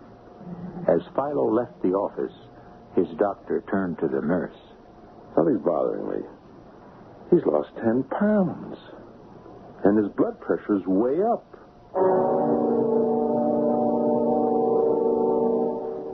Are you comfortable, Philo? Is that all right? Yeah, that's fine, Carl. You better make sure. Really, Frank, I'm perfectly comfortable. Well, you see, Doctor, he's tied to the chair, and the chair is bolted to the floor. It's just a precaution. Something to silence the voices of doubt.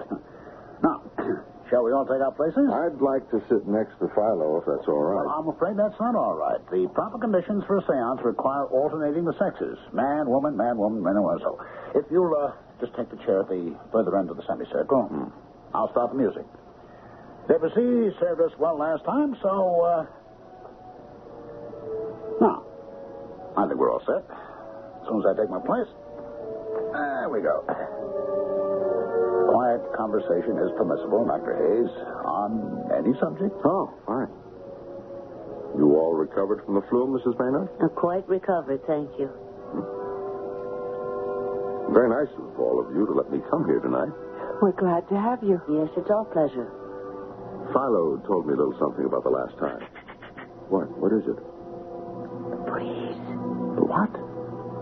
The cool breeze. Don't you feel it on your hands? It should change to a wind very soon now. Do you feel it, Dr. Hayes? You know, I think I do. I can almost hear it. I hear it, too. I hear it. So do I. Look. The vapor. The mist. From Philo's right side. You see, Dr. Hayes? The entity is materializing. It's Pierre. I see his head. Now his shoulders. Fascinating. His whole torso. His legs. Yes, he has a wooden leg, you know. Philo told me. Lost it in more detail. Yes, I know. Why doesn't Philo speak to him? Good evening, Pierre. He got my thought telepathically. Good evening. I am happy to be here. Isn't he handsome? You know, I think I can detect a heartbeat. You mean that, Doctor? Oh, does Philo know that we'd like to pick up where we left off last time? You know about your future. Oh, yes. He knows, people with the psi faculty have precognition, Dr. Hayes, as well as... I can see his pulse beat and his breathing. You really? That's incredible. Frank's a doctor, Carl. Look, I don't suppose you'd let me get up and go over to Philo? Oh, no, absolutely not. You could spoil everything. Better stay where you are, Frank. Anyway, we want to hear about Carl's future. If Father will just ask him. Pierre, is there anything you can tell us about a certain person in this room? A man? Yeah, a man. You started to tell us last time, but... Success. Yes, that's what you said before, but he's already very successful, and what we'd like to know is... I told you, success. He sounds cross. Oh, yes, but what more do you want? A few details. Do not bother me with details. But we need to know. Excuse me. Dr. Frank, sit down. Sit down. Philo is my patient. What are you doing? You're spoiling everything. You have no right. We should never have let him in here. Frank, please. I think you all should know Philo's breathing is extremely rapid and his pulse rate extremely high. In my opinion, dangerously so.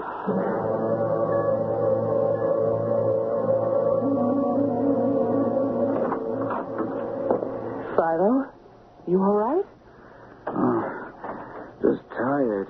Well, no wonder. It was a very trying session for you. Very disappointing for us. Well, Pierre did materialize, though, didn't he? Oh, yes. Frank said he could see him breathe, see his heartbeat. Oh, good. And then, just as we were about to find out about Carl's future, Frank had to go and spoil everything. He was worried about you. Got up from his chair, went over and took your pulse, listened to your breathing. Your breathing was very rapid and your pulse rate was very high, he said. I feel fine now. Well, that's good.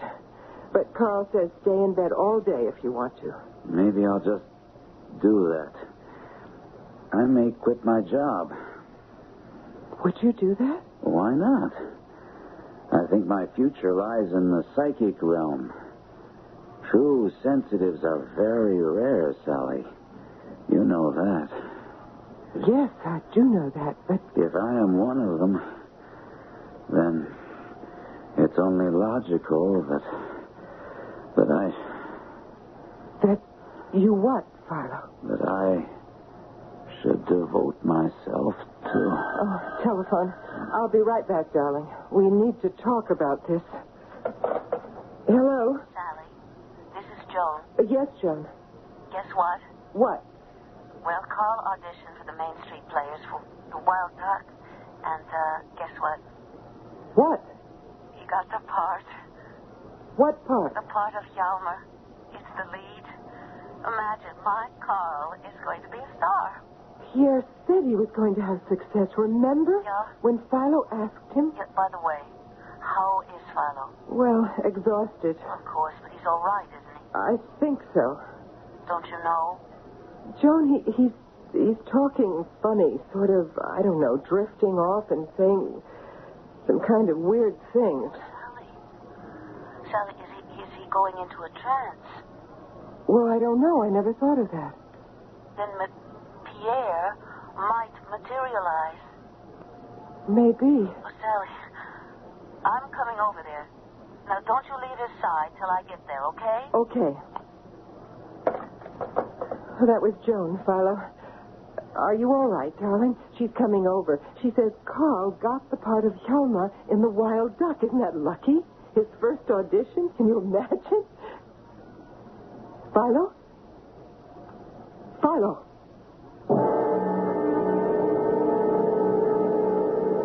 It isn't a trance state, Sally. Well, then what is it, Frank? Sally, Philo is dead. He can't be.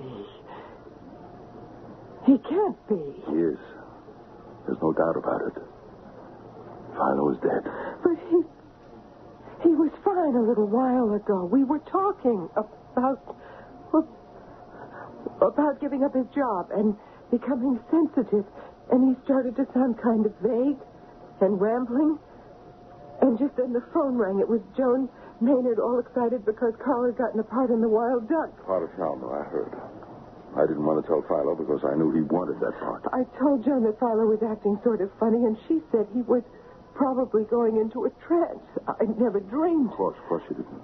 And Joan was very excited. She said maybe Pierre would materialize again if Philo was really in trance. Oh, gee. There now. And she said she would come right over him. If I'd known. You couldn't have known. How could you? Right then, while I was talking to her, Philo was dying.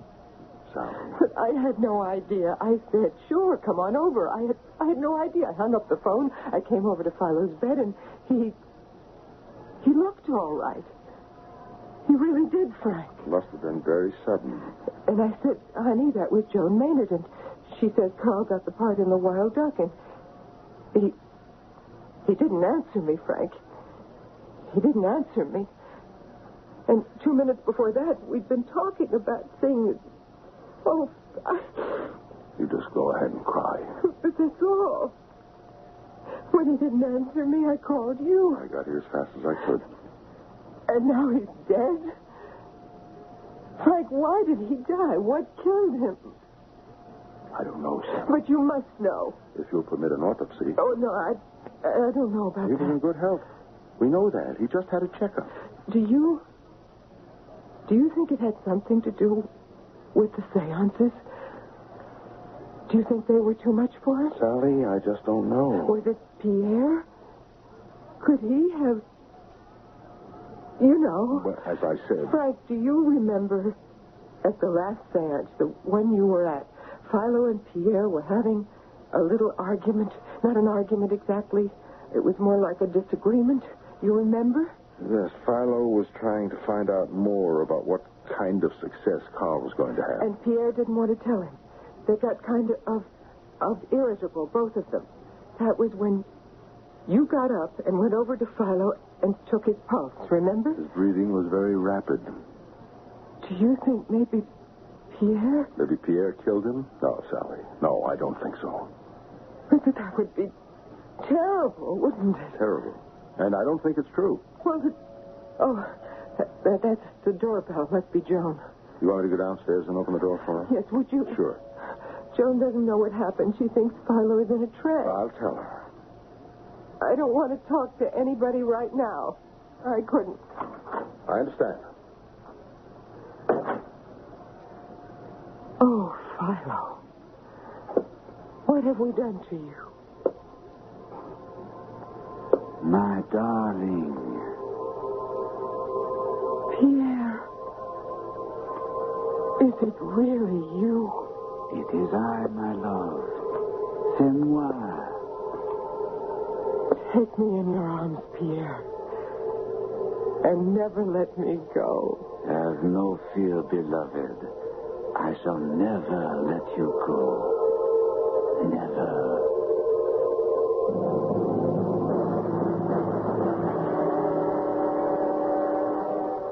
If you can believe that, you can believe anything. That's my opinion. But then, who am I? What am I? Just an average person? Trusting nothing? Suspicious of everything? What do I know? I wonder if anybody's planning to do the Wild Duck. I'd be great as Shalmar. I could really get my teeth into that part.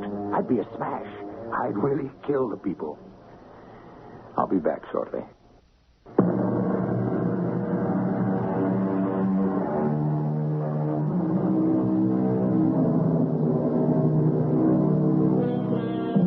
You know, an actor doesn't just play what you see on the stage or the screen or hear on your radio, as you're doing now. No, in addition to what you see or hear, he plays in his own mind the entire life of the character he portrays.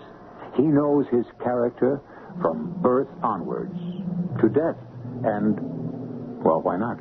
Maybe even beyond. With so much imagination, so much application, such energy and devotion, an actor, more than anyone, should be able to turn himself into an entity who materializes. Perhaps I could do it one day. I must keep a sharp lookout for a sensitive. Our cast included Gordon Gould, Terry Keane, Marion Haley, Ralph Bell, and Nat Polan. The entire production was under the direction of Himan Brown. This is E.G. Marshall inviting you to return to our Mystery Theater for another adventure in the macabre. Until next time, pleasant dreams.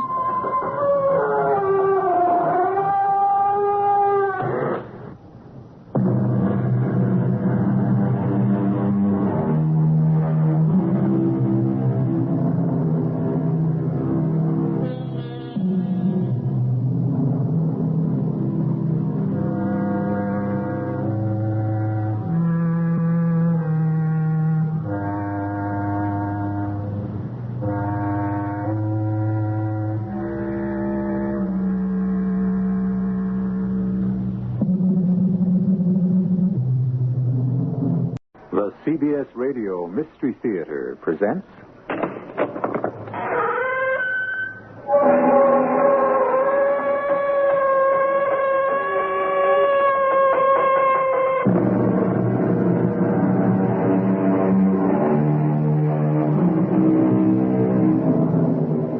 Come in. Welcome. I'm E.G. Marshall. Wickedness, said Ben Jonson, is always easier than virtue, for it takes the shortcut to everything. But that's only one kind of wickedness, the quick, open, obvious wickedness, like snatching a purse. There's another kind of wickedness, the slow, scheming, devious wickedness that silently coils on itself like some gigantic serpent and waits with infinite patience for exactly the right moment to strike. You wouldn't commit murder? Why not? Because you and I are friends. Oh, I like you, Mr. Markowitz. I like you a lot. But business is business. But you're asking me to commit a crime. No, I'm only asking you the following question. Would you rather be dead and poor or alive and rich?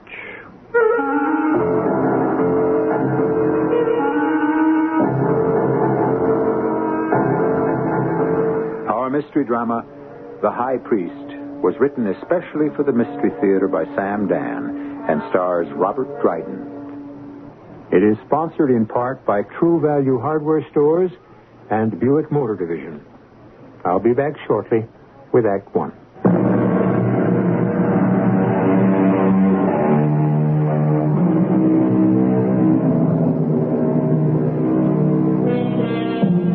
Today, we're to make the acquaintance of a Mr. Bennett Markowitz, a venerable gentleman, well in his 70s. Mr. Markowitz is very tall, very thin, with long white hair, a flowing white beard, and piercing black eyes. He looks, for all the world, like a prophet out of the Old Testament. However, he is actually an authority on art, specifically the paintings of Rembrandt. Bennett Markowitz is more than just an authority. Somehow, somewhere within him seems to be the spirit of Rembrandt. As you know, Rembrandt painted many biblical characters, and so many of his models were the humble Jewish people of the Amsterdam ghetto. But enough. If you wanted a lecture on art, you would have gone to a museum. You tune us in for murder. And do we ever disappoint you? At 4:30 on Friday afternoon, November 18th this year, Mr. Martin J. Hollenbeck rang the bell of the premises of 598 East 54th. Mr. Hollenbeck. Well, it's 4:30, Miss O'Neill, and here I am right on the button, primed and ready for the verdict. Won't you have a chair? Ah, thank you. Yes, there is the painting set up on the easel. Aaron, High Priest of Israel. Oh, how those eyes seem to bore into your very soul. Oh, Mr. Hollenbeck is here, Mr. Markowitz. No one could do eyes like Rembrandt.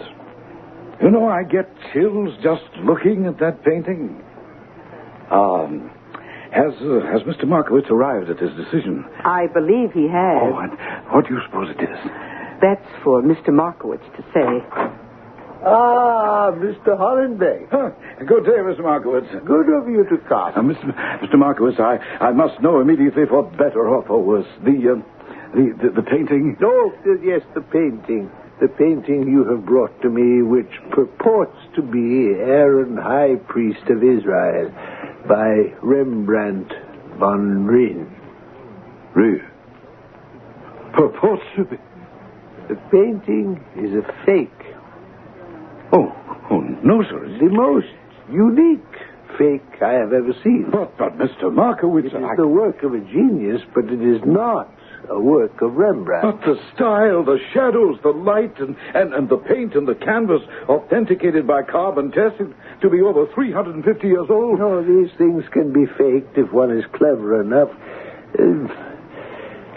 Who is the artist, Mr. Hollenbeck? What do you mean, who is the artist? He's Rembrandt.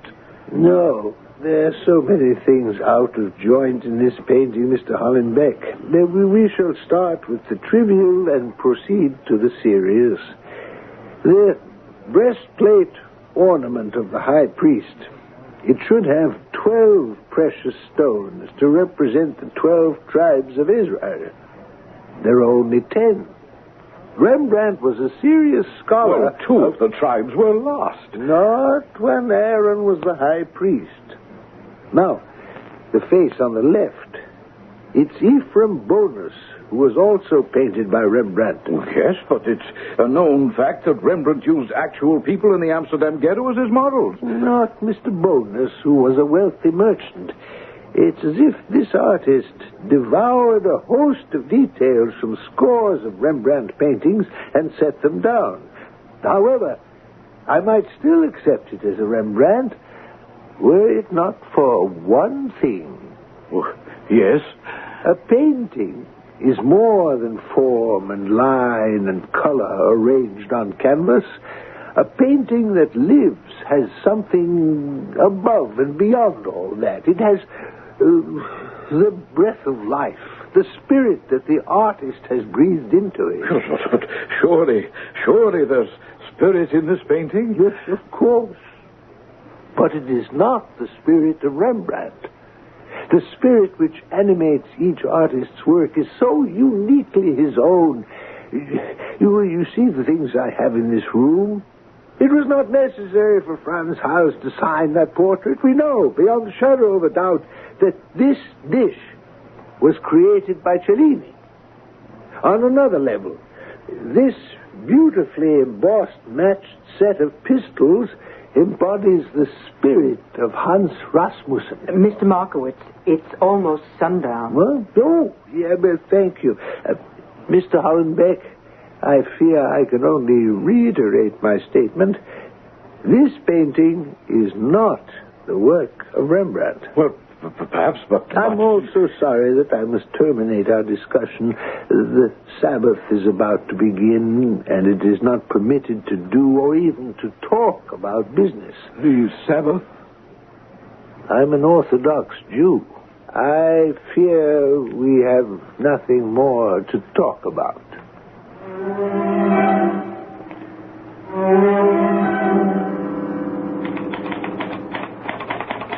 Monday evening, at about 10 p.m., Mr. Martin Hollenbeck was sitting in Mary Mallow's piano bar on 3rd Avenue near 64th, where he encountered a man named George Curly Peterson.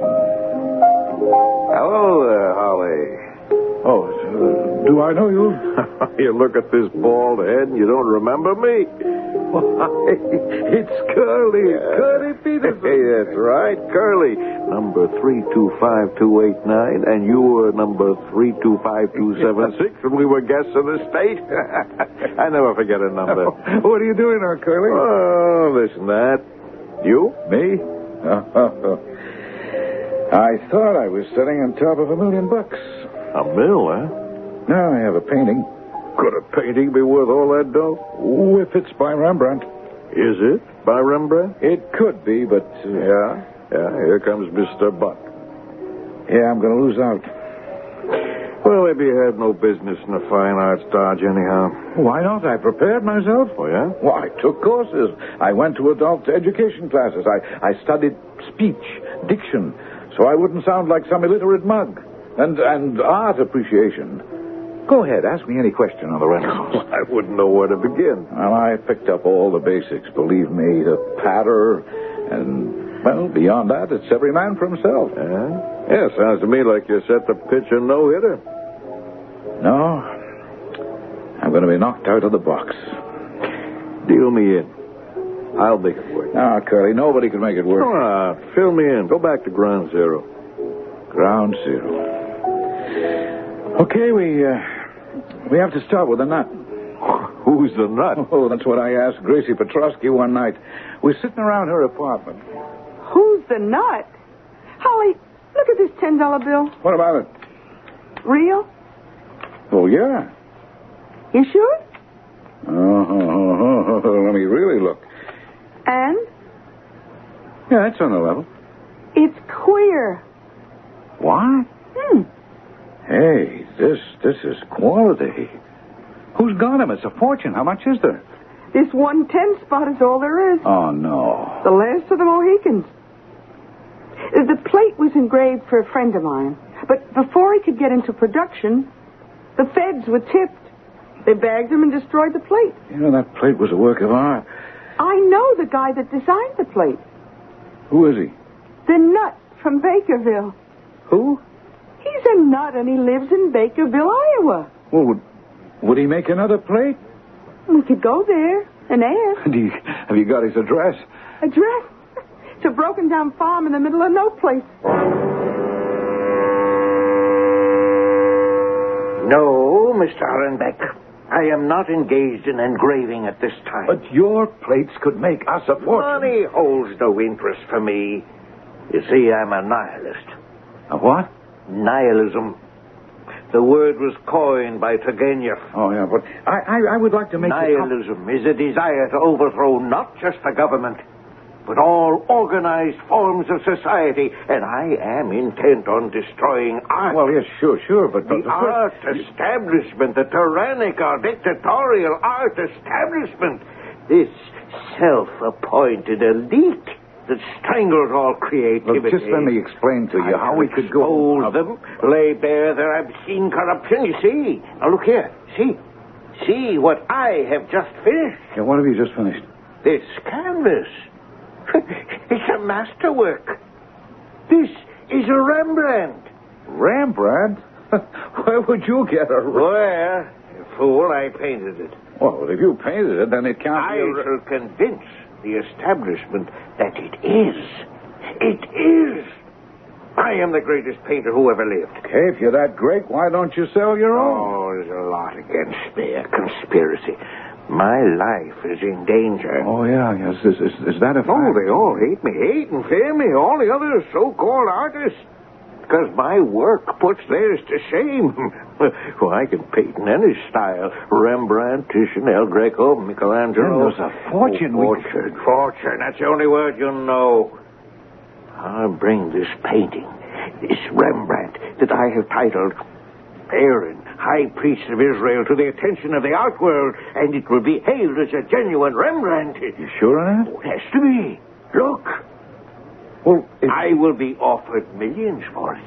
And then, when they have committed themselves, these thieving parasites, I shall laugh in their faces. Yeah, but why not just take the money and have a quiet laugh? No, money is evil. And that's the painting you're trying to fob off? That's the painting. Well, how'd you get rid of the nut? Oh, he died. I didn't know you were a muscle guy, Holly. Oh, no. It was an accident. Then what happened? Well, then, Curly, I did all the things I told you about. Going to school so I could fit in with the art crowd. And let me tell you, the nut was right about most of them. Well, how'd you explain the way you found this painting? Oh, I made a deal with some dame who lived in Leiden. Leiden? Yeah, that's in Holland. Oh. She was to claim she found it in her attic. And then I just happened to come along. And how would she know it was a genuine Rembrandt? So she sold it to me for $2,000. Well, where do we stand right now? Oh, you got a lot of experts in Europe, and they all say, well, yes, perhaps, maybe it could be. But before they'll jump, they're waiting for one man. Who? A certain Mr. Bennett Markowitz. Okay. When do we go up against Mr. Markowitz? Oh, I've already been there. And? He said no, which means the ball game's over. What? Just because one solitary guy says no? He's the expert. You mean you just went in to see him cold? What else could I do? You didn't offer him a piece? Curly, the man is not on the take. How do you know? Well, because he has an international reputation for integrity. Every living human being has his price. Well, he's different. Including your man Markowitz. Let's find out his price.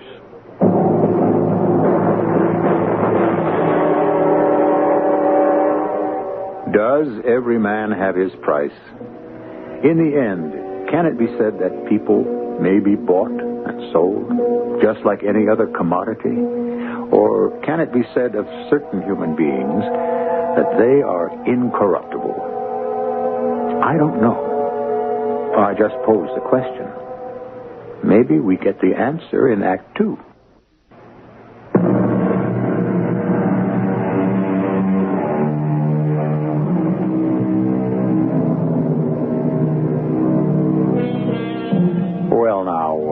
We were talking about buying and selling, and the product involved is honor. Yes, a man's honor. Would you bet your life on the absolute integrity of any human being? If you would, there are cynical people who'd say that you love to live dangerously. It was at the aforementioned Marion Mallow's piano bar that Martin Hollenbeck and Curly Peterson proceeded to create the scheme to be employed against Mr. Markowitz. Curly, I tell you, Mr. Markowitz is not on the take. How do you know? Did you ask him? Ask him? Well, it's the only way to find out. Curly, you don't know how far off base you are. There's only one way to find out. I do not wish to seem inhospitable, Mr. Hollenbeck, but I did say my final word on the subject last week. Well, you may have said yours, sir, but I haven't said mine. Oh? Now consider one single word from you. That small but unbelievably powerful word, yes. And Aaron, High Priest of Israel, will be accepted as a genuine Rembrandt. Oh, you overestimate my influence. One word from you, sir, and a painted canvas worth perhaps several $100 as a curiosity becomes valued at several million as a masterpiece. Who is to say that the age of miracles has passed? Life itself is a miracle. Yes, indeed. And may I propose an arrangement? You want to bribe me? Oh, I offer you $500,000. For what? For that one word, yes. Yes, that's the word. That's not the word. What do you mean? Well, how can I put this? I believe in God, Mr. Hollenbeck. Well, don't we all? And in the covenant each of us makes with him. If we keep this covenant, we are rewarded, not only in the next world, but in this world as well. Do you know what that reward is? Well, actually, no, but... There's so many ways to explain it, describe it, but for me, it's all contained in one word. And that word is peace. And that's the word you want me to sell. How much is that word worth?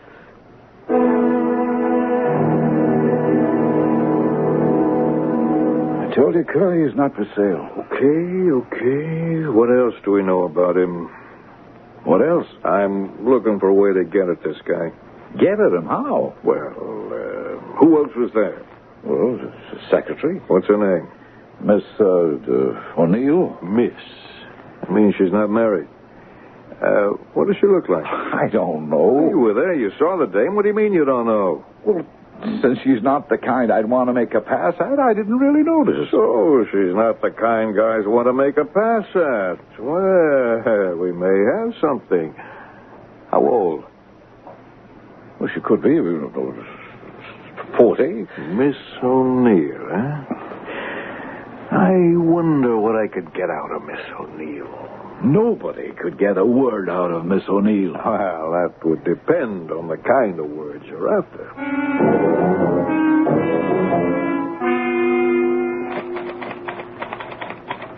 At noontime, Monday, November 28th, George Curly Peterson rang the bell of the Markowitz establishment and thus became an active participant in the conspiracy.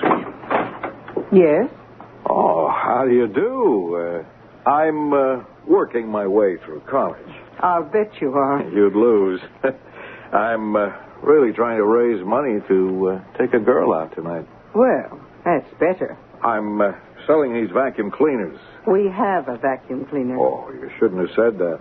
You should have let me in and had your rugs cleaned free of charge. Oh, I don't believe in leading gentlemen on. Oh, but I'm no gentleman. Huh? What are you? A seducer. Is that a fact? Of girls who are young, innocent, and pretty. Oh, well, I'm safe. None of those adjectives describe me. No, you're in even greater danger since you are mature, wise, and beautiful. Oh, but I'm in no danger at all since, with your kind permission, I intend to close the door. Oh, one question first. Yes? Will you have dinner with me this evening? No. The place is Houlihan's. The Irish stew is legendary. Now say no. No.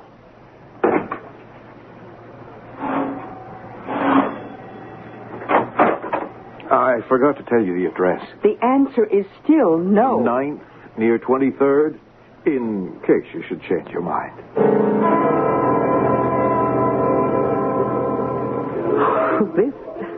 This is magnificent. I expected a little neighborhood bar deep in sawdust. Well, let's order the most expensive dishes, the best wines. Do you wonder why I'm here? I swept you off your feet. It's no great accomplishment. Almost anyone could do it. Well, then that's no compliment to either of us. Oh, well, I wasn't brought up on compliments. I was raised on the truth. The truth? I kept house for my father. With us, the unmarried daughter had to stay home with the old folks. Yeah, which was a way to make sure she'd never marry. Well, my father was Sean Patrick O'Neill, the poet. Poet and philosopher.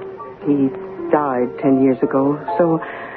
Well, I went to work for his good friend, then at Markowitz. From one saint to another. Oh, indeed, I've breathed rarefied air all my life. What did you say your name was? Curly. Curly. Hmm? But there are moments, oh, not many, but some, and not all the time, but occasionally when I want to breathe this kind of air. Well, go ahead and breathe it. And this noontime, you caught me at just such a moment. Well, let's drink to that moment. And many others.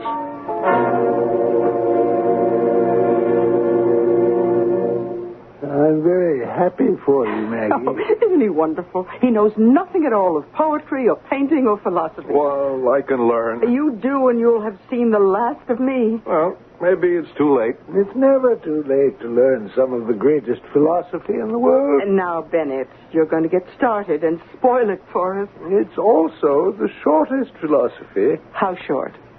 One of the great sages was once challenged to recite the wisdom of the Talmud while standing on one foot. Oh, such a challenge would be more fitting for an acrobat. Well, he did it. He said it all comes down to this.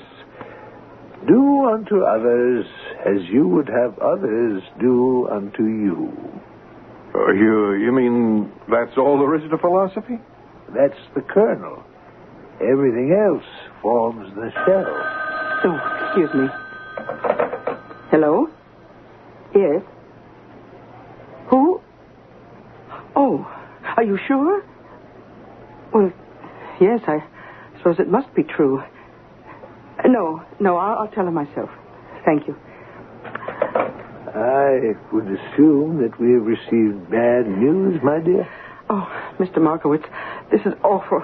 I don't know what to say. That was Mr. McHugh from the island. Oh, I hope there's nothing wrong with his cottage. Everything's wrong. It burned down. Oh. Something about the electrical circuits. Oh, that's too bad. Oh, is that all you can say?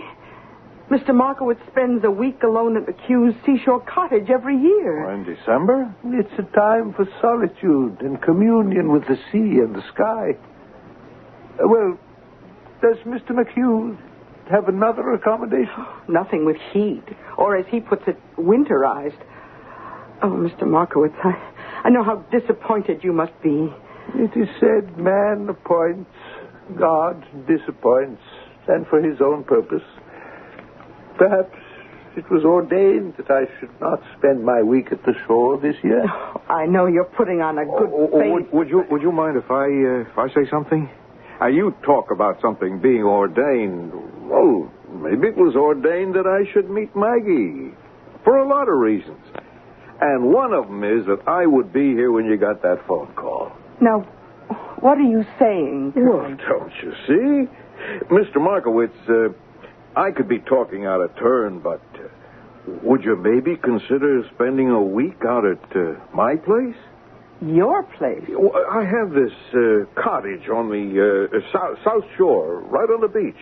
Oh, well, I couldn't impose. It's just what you want. It belonged to my folks, and they died. I never used it. There's just an old fellow up there, old Frank. He takes care of the place. It just goes to waste. Is there any reason why you shouldn't go? You want me to rent a beach cottage out on the South Shore? Why? Because Mr. Markowitz is going to spend a week by himself communing at the shore. He will return home, and he's going to invite some critics and other highbrows to his place, where he will make the following announcement. Ladies and gentlemen, I have been haunted. Is that a good word to use? Curly, I don't know what you're driving at. I have been haunted by a painting called Aaron, High Priest of Israel. I am convinced, beyond a shadow of a doubt, it is a genuine Rembrandt. He's going to say that? I guarantee it. But how? That's the plan. What plan?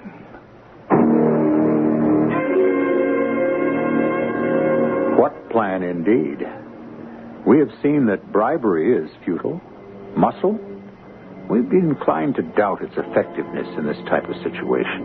And yet, Curly, who is apparently an extremely resourceful gentleman, seems supremely confident. What is the plan? Well, you know perfectly well you'll have to wait for Act 3.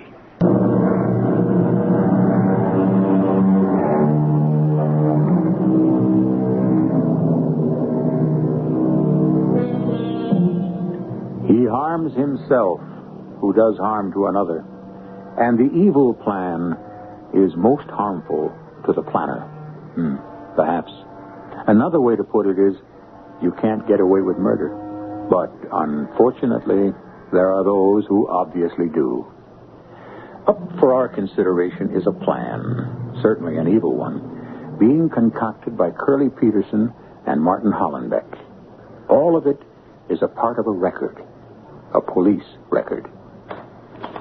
On December 15th, the perpetrators, Hollenbeck and Peterson, met in Peterson's apartment to plan the next stage of the plot against Bennett Markowitz. Here, for the first time, we meet the third member of the group, Mr. Frank Leroy. You mean Markowitz is going to come back from the shore and say the painting is a Rembrandt? Absolutely. Well, you've got to show me how. Sit still for a moment. Won't you come in, sir? What? Why, it's Mr. Markowitz. See? It works. I don't understand. Suppose I said, I know a guy who could be the spitting image of Bennett Markowitz. You'd say, it's impossible. It won't work. But you see, I spring him on you and you just naturally accept it. You mean this isn't... Suppose I said to you, remember a pen pal of ours who used to be an old-time matinee star and was doing 30 years for killing his wife? No, wait a minute, Suppose I said to you, we could get Frank Leroy to impersonate Bennett Markowitz. You mean this is Frankie the actor? If I said that to you, you would say to me, never, no way, it couldn't work. What do you say now? I can't believe it. You're Frankie. Nothing to it, Holly. Point the nose a bit, build out the chin, some slight shadow under the eyes. And I'm Markowitz. Yeah. Only, that's not Markowitz's voice. Yeah, I can get his voice. You'll spend a week with Markowitz in the cottage as Frank the handyman. Give us a little apple knocker there, Frank. Can I offer you a cup of tea, Mr. Markowitz, with just a touch of Jack? hey. He'll study every move, every gesture. He will actually become Bennett Markowitz. Sure. It sounds good, but... But what? Well, I don't know. A great many people know Markowitz. I mean, Frankie can't be prepared for everything, for everybody. Oh, that's where you're wrong. Practically nobody knows Markowitz. He's, what's the guy who stays by himself? A recluse. Yeah, but the girl, Maggie, can he fool her? Well, he can. For 5 minutes. What do you mean, 5 minutes? Well, that's as long as the show lasts. 5 minutes, that's all we need. I don't understand. All right, step by step. Markowitz leaves for the seashore. A week later, Frankie returns to town as Markowitz. Oh, where's Markowitz? He's still at the shore. Doing what? Looking down the barrel of a gun you're holding on him. Oh, well... Well, now, just stay with me. I call Maggie. I say Markowitz asked me to drive him back to town. He wants to call a press conference. She's to invite the critics, reporters, experts, whoever. Yeah, but I still don't follow... I show up with Frankie, the actor, who plays Markowitz. I think he's good enough to fool even her for a while. But the insurance is, I keep away from her all week. She misses me terribly. That's what it all rests on. She misses me so bad, she only has eyes for me. She doesn't really care about Markowitz when we walk in. Oh, come on, Curly. What are you talking about? I find it hard to accept. Hard to accept that she can't wait to be alone with me. Oh. So... Frankie here, as Markowitz, makes the announcement, and he's very tired, wants to retire, wants to go back to the seashore and commune some more with wild and savage nature. He exits, and he's never seen alive again.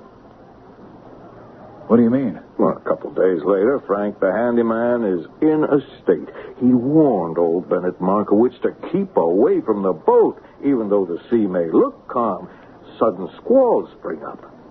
Well, boat is found, drifting, empty, and later on, poor Mr. Markowitz's body is found washed up on the shore. Yeah. We have to kill him. If he lives, you'll blow the whistle. Such a nice old guy. Yeah, how much longer could he last, anyhow?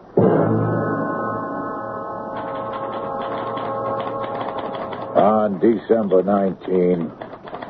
Martin Hollenbeck rented a cottage from Goya Realty in Quonset, Suffolk County, Long Island.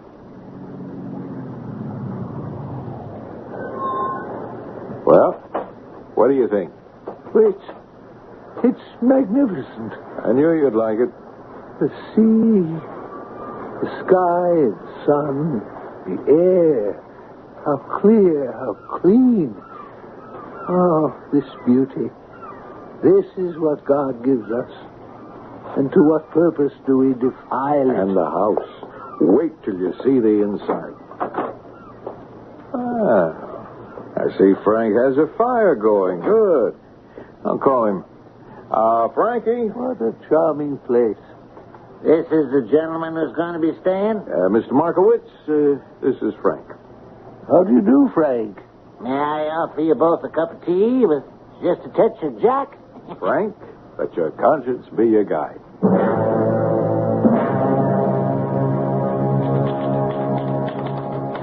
Late that afternoon, Caddy Peterson returned to the city. 4 days later, he came back to the cottage to check out the progress of the plan. Mr. Markowitz, are you home? Be with you in a moment, Curly. How do you like me as Markowitz? Frank, then it was you who just answered me? Yes. I cannot tell a lie. It was I. Where is Markowitz? Out somewhere, communing with nature. He's having a great time. Yeah, but when you said, be with you in a moment, Curly, Frank, I could have bet my life. What can I say? I'm the old master. You got him. Perfectly. If only you knew how perfectly. He's got that slight upward inflection. He speaks in balanced phrases. Sometimes as if he's had a conversation with himself. He asks questions and answers them. What is art? The imagination of God. We pursue it in vain. It eludes us always. That's him. Frank, I look, I listen, I get chills. That's the secret of acting. Art, acting, philosophy. What's a mug like me doing on such an intellectual caper? Kelly, you're the brains.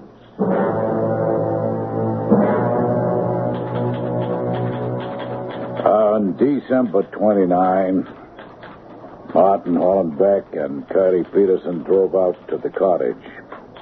They were convinced they were now fully prepared to place the final stage of the plan in operation. Hello, Curly. This is an unexpected surprise. I see you brought a guest. I believe you know Martin Hollenbeck? Well, we meet again, Mr. Markowitz. Martin Hollenbeck? What are you doing here? You'll need a companion for the next few days. I'm afraid I don't understand. Maybe you never will. Frank, come in here. Now, Mr. Markowitz, do us the kindness to remain seated. The chair is comfortable. Well, Frank? Who is he? You can see. He's your alter ego. You from tip to toe, Mr. Markowitz. Oh, I see. Oh, now, Mr. Markowitz, you haven't seen anything yet. Well, here's where we find out. This is it. Pick up the phone and dial the number, Frank. Just remember what you have to say. I never forgot a line in my life. Hello? Maggie? How are you, Mr. Markowitz? Oh, fine, my dear. Maggie, I've been thinking. Perhaps it was the sky, the colors of the clouds, the tones of the sea. Suddenly, I realized a great truth in a magnificent burst of insight. What was it?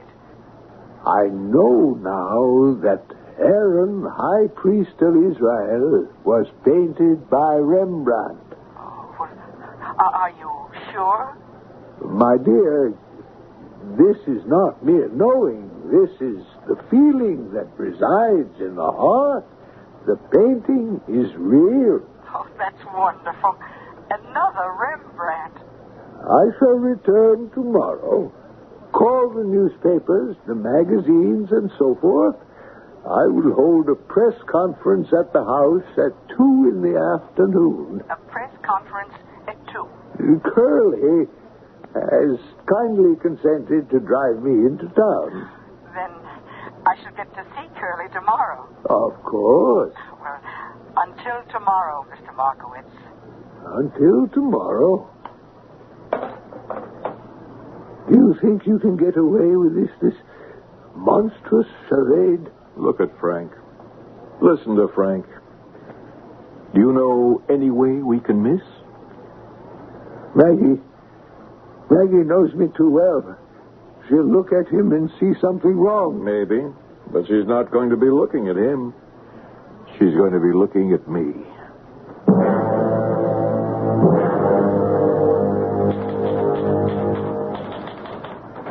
At 1:45 on the 28th, Frank Leroy, perfectly disguised as Bennett Markowitz, accompanied by Curly Peterson, drove up to the Markowitz house. My dear, have you notified the press? Yes, Mr. Markowitz. They'll be here. Curly. How have you been, baby? Oh, lonesome. Maggie, my dear, do you suppose I might have a small glass of wine? Oh, of course. I'll be right back. Well, fantastic. She bought you. Is there ever any doubt? Oh, this crazy scheme, it's going to work. We'll be worth millions. And so, therefore, ladies and gentlemen of the press, there is no doubt in my mind that Aaron, High Priest of Israel, is an authentic Rembrandt. Ladies and gentlemen, if you will excuse Mr. Markowitz for the present, I'm sure you understand. Oh, yeah.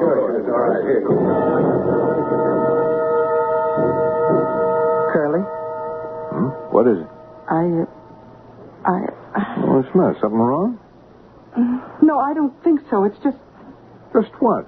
Is, something bothering you, my dear? No. You sure you're okay? Well, yeah, I'm okay now. Great. For a minute you had me worried. Mr. Markowitz, while you were gone, a man called about those Rasmussen pistols. Yes? He wanted to know if they were in working order. And, what did you tell him? Oh, that they worked perfectly, and I even put cartridges in them.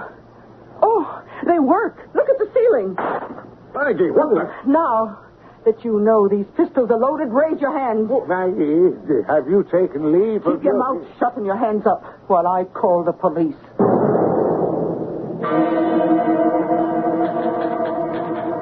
At 2:35 p.m., a patrol car responded to a call for help from Miss Maggie O'Neill, who was holding the perpetrators at the point of a pistol. Suffolk County Police were notified. Mr. Bennett Markowitz was released, and the perpetrator, Holland Beck, taken into custody. I asked Miss Maggie O'Neill, how did you know Frank Leroy was not Bennett Markowitz? Well, at first, I didn't. But suddenly something bothered me, and it kept bothering me. I didn't know why. He looked exactly like Mr. Markowitz. His voice, his mannerisms, everything was Mr. Markowitz. Still, something bothered me. What? And then I remembered. When I opened the door to the street to let him in, he entered the house without pausing to touch the mezuzah. The what? The mezuzah. It's a tiny metal plaque fixed to the doorpost of every Orthodox Jewish house. Now, inside it is a parchment inscribed with a text from Deuteronomy and the sacred name of the Lord. And, he didn't touch it? Well, it is the custom to bestow a kiss upon it when entering or leaving the house. The fingers brush the lips and then lightly and lovingly touch the mezuzah. A man who did not do that could not be Bennett Markowitz.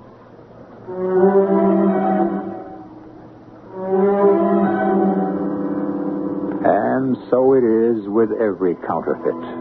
No matter how careful and competent the forger, he must make his mistake. Because all he can hope to capture is the substance. It's the shadow, the all-important shadow that always must elude him. I shall return shortly.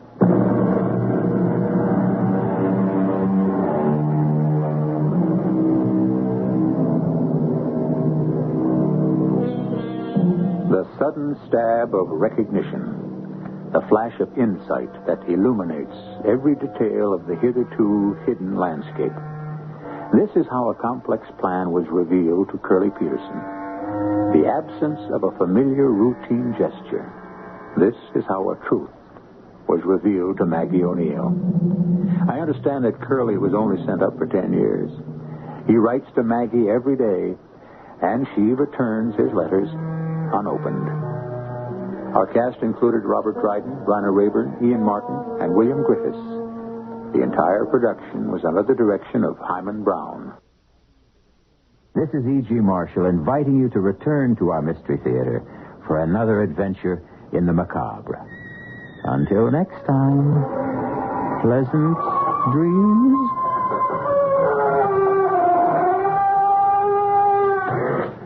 CBS Radio Mystery Theater presents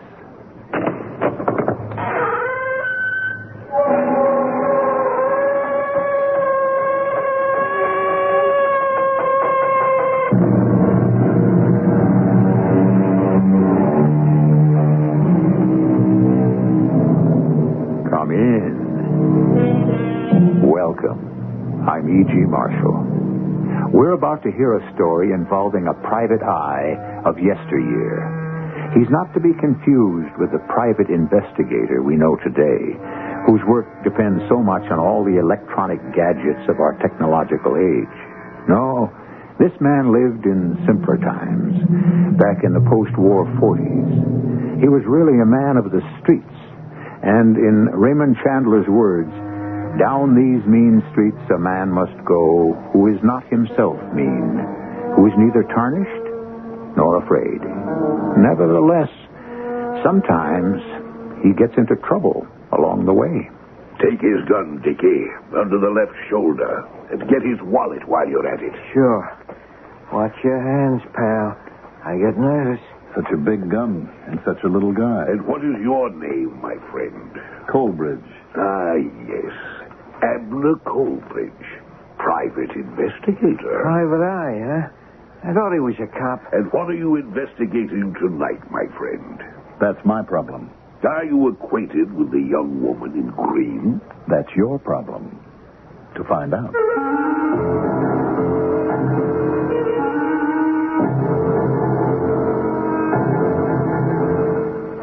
Our mystery drama, entitled Blood, Thunder, and a Woman in Green. It was written especially for the Mystery Theater by Fletcher Markle and stars Mandel Kramer.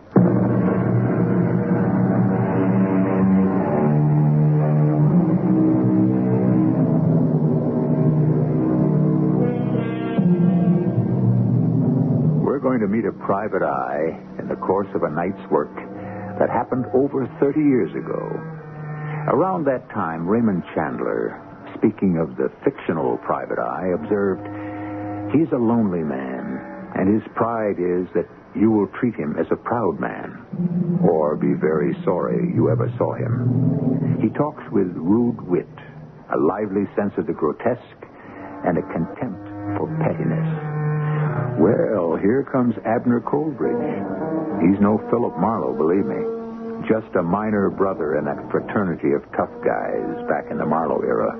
A private eye of long ago who's certainly going to need his sense of the grotesque before his story is done.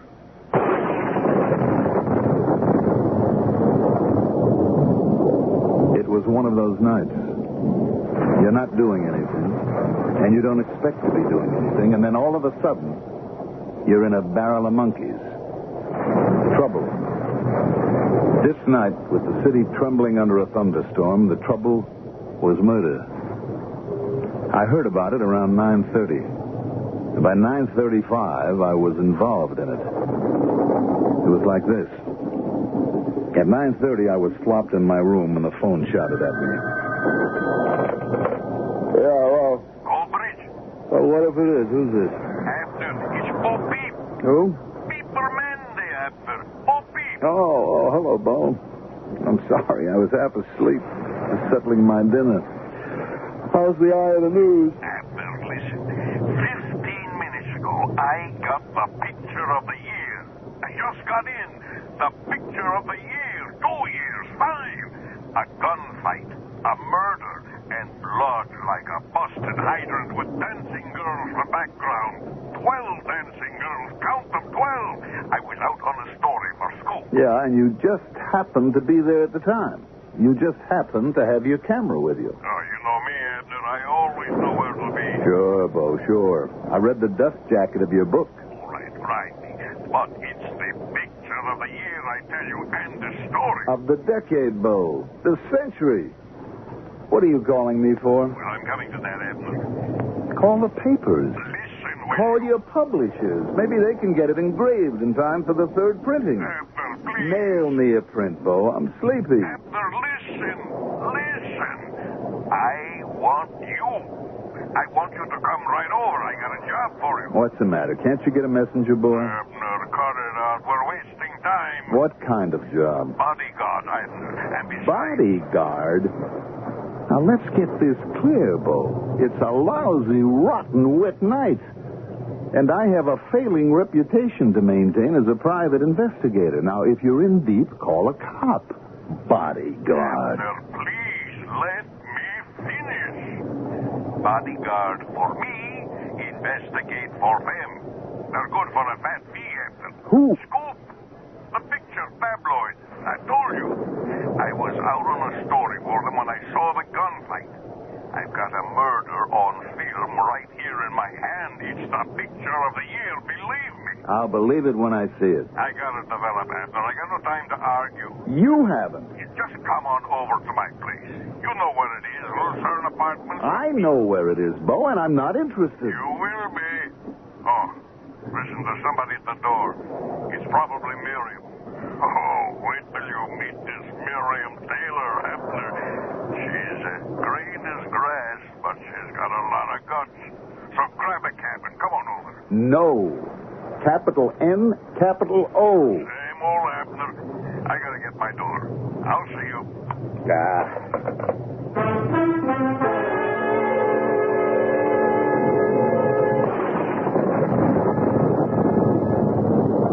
At 9:35, I was down on the street with my gun packed and my tie tied, hailing a cab. Where to, buddy? I got in and told him and sat back, listening to the storm and looking out at the flood of rain on the streets.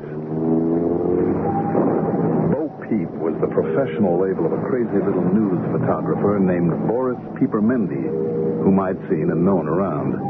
Our paths had crossed now and then, and we had a drinking acquaintance. Bo's life was rooted in his camera and press card. A collection of Bo's best work called Tabloid Town had just been published and was nudging its way toward the bestseller lists, spreading his fame far beyond the city limits. He was a nice little guy with an uncanny nose for news and a sharp way of impressing people with everything he did. I sat in the cab throbbing with questions. Who had been murdered in the gunfight? And where could it have happened with a background of a dozen dancing girls? And why did Bo need a bodyguard? And since when did a picture paper like Scoop want to employ a private eye? And what was the matter with me that I always made a pretense of turning down jobs that screamed interest from the first hint? Here you are, buddy. I paid him and got out, sloshed across the sidewalk to the door of the Lucerne Apartments. Wouldn't be long before I got some answers.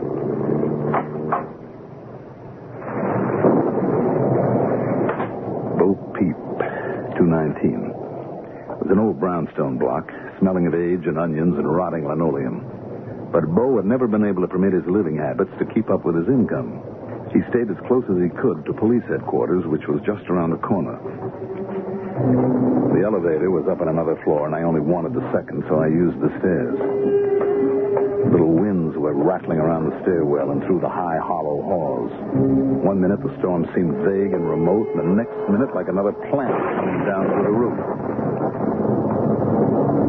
219 was a few doors down the hall to the left from the top of the stairs.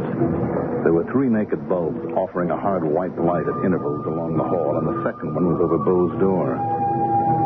The door was slightly ajar, and from under it came a narrow, curling snake of red, sparkling in the strong light. Blood.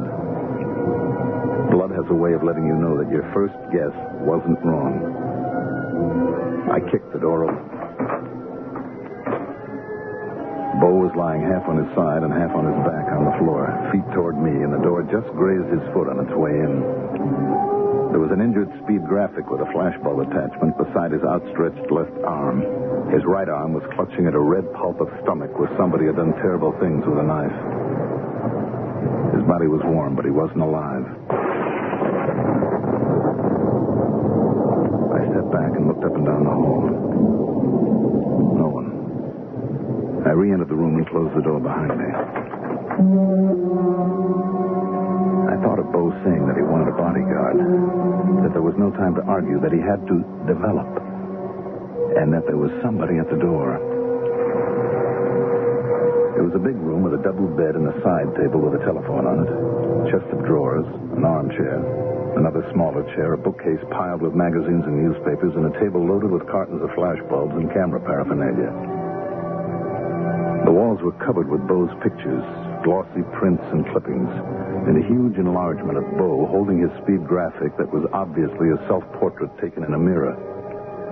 There was an alcove kitchen in one corner and a bathroom between it and another alcove heavily curtained. Bo's dark room. I got to develop, Bo had said. I crossed the room and switched out the overhead light. Stepping across the body, I felt my way around the bed to the alcove curtain. I pulled it back, and then another curtain behind it. And a soft glow from a colored light revealed shelves of bottles and boxes of paper, enlarging and printing equipment, and a row of white trays on a table. The trays were empty. Then I heard a door closing in the front room. There was a tall man in a tuxedo standing at the door, smiling at me through a small beard. And there was a gray-faced kid in a brown suit standing behind him, pointing a .38 at me. Good evening, my friend. Hello. This is a rather sordid scene of crime and passion, is it not? Your hands up very high, please. Watch him, Dickie. I'm watching. Just what the devil is this? A good question. He has a gun, Dickie, under his left shoulder. Get it. Sure. And his wallet while you're at it. Uh-huh. Watch your hands, pal. I get nervous. Such a big gun and such a small guy. I'm not surprised. Now, listen, you... Dickie, restrain yourself. Now then, my friend, let us introduce ourselves. My name is William Shakespeare. What's yours? Sherlock Holmes. And that's little Bo Peep on the floor behind you. What'll we call this fumbling gunzel of yours? Huckleberry Finn? Very funny. You want any of his stuff, boss? I'll take the wallet, Dickie. Just put his gun on the table. You look rather foolish with one in each hand. As I was saying, my friend, the name is Shakespeare for business purposes, just as our deceased companion called himself Bo Peep for his business purposes. What concerns me now is your name. Coleridge. For almost all purposes. My card's in the first flap of the wallet there. No need to mess up the rest of it. Ah, yes. Abner Coleridge. Private investigator. A private eye, huh? I thought he was a cop. And what are you investigating tonight, my friend? The distressing demise of Mr. Bo Peep. I wasn't. I am now. Oh, this is taking time, boss. Let me... Make use of the time, then, Dickie. What did we come here for? Give me your gun. I'll watch Mr. Abner Coleridge. You collect the film. Sure. Get everything in sight here and everything in the dark room. If it's been developed, cover the tray and we'll take it with us.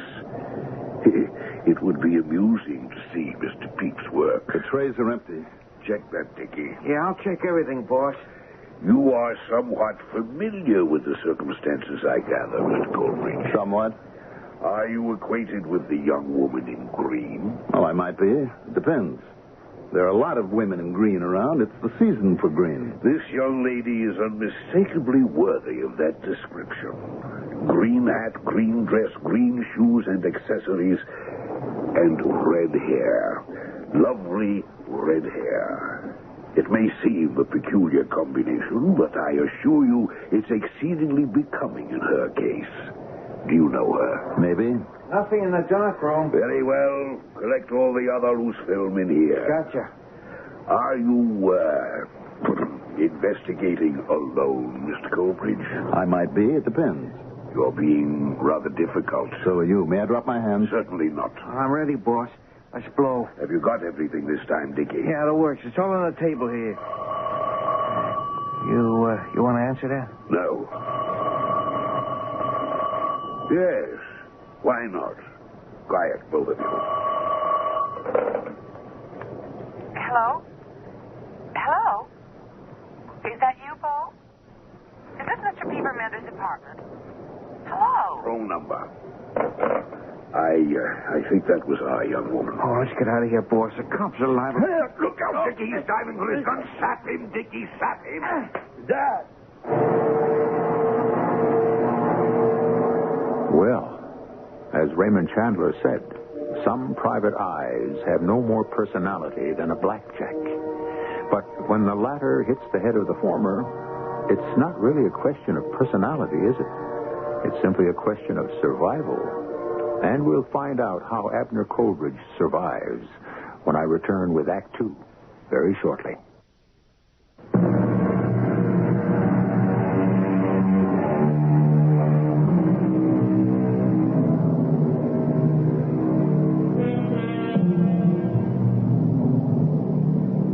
Abner Coleridge, a private eye at work in the post-war 40s, has answered a phone call for help from a photographer friend whose professional name is Bo Peep. Bo claims to have just taken a most unusual photograph. So unusual that he wants Abner to act as his bodyguard while he develops it. But by the time Abner gets to Bo Peep's apartment, his friend is dead, murdered. And there is no trace of the photograph in Bo Peep's darkroom. Two rather sinister strangers arrive while Abner is searching the apartment. While attempting to outwit them, Abner is put out of commission by a well-placed blow from a blackjack. Whatever it was the kid hit me with, he hit hard. And the floor came up to meet me. I saw a few thousand women in green with red hair, and they all looked like those distorting mirrors at amusement parks and penny arcades. I saw William Shakespeare, the old and the new.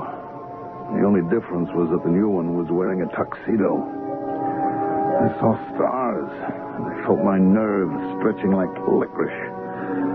Smelled a sick, sweet smell and tasted the salt of sweat.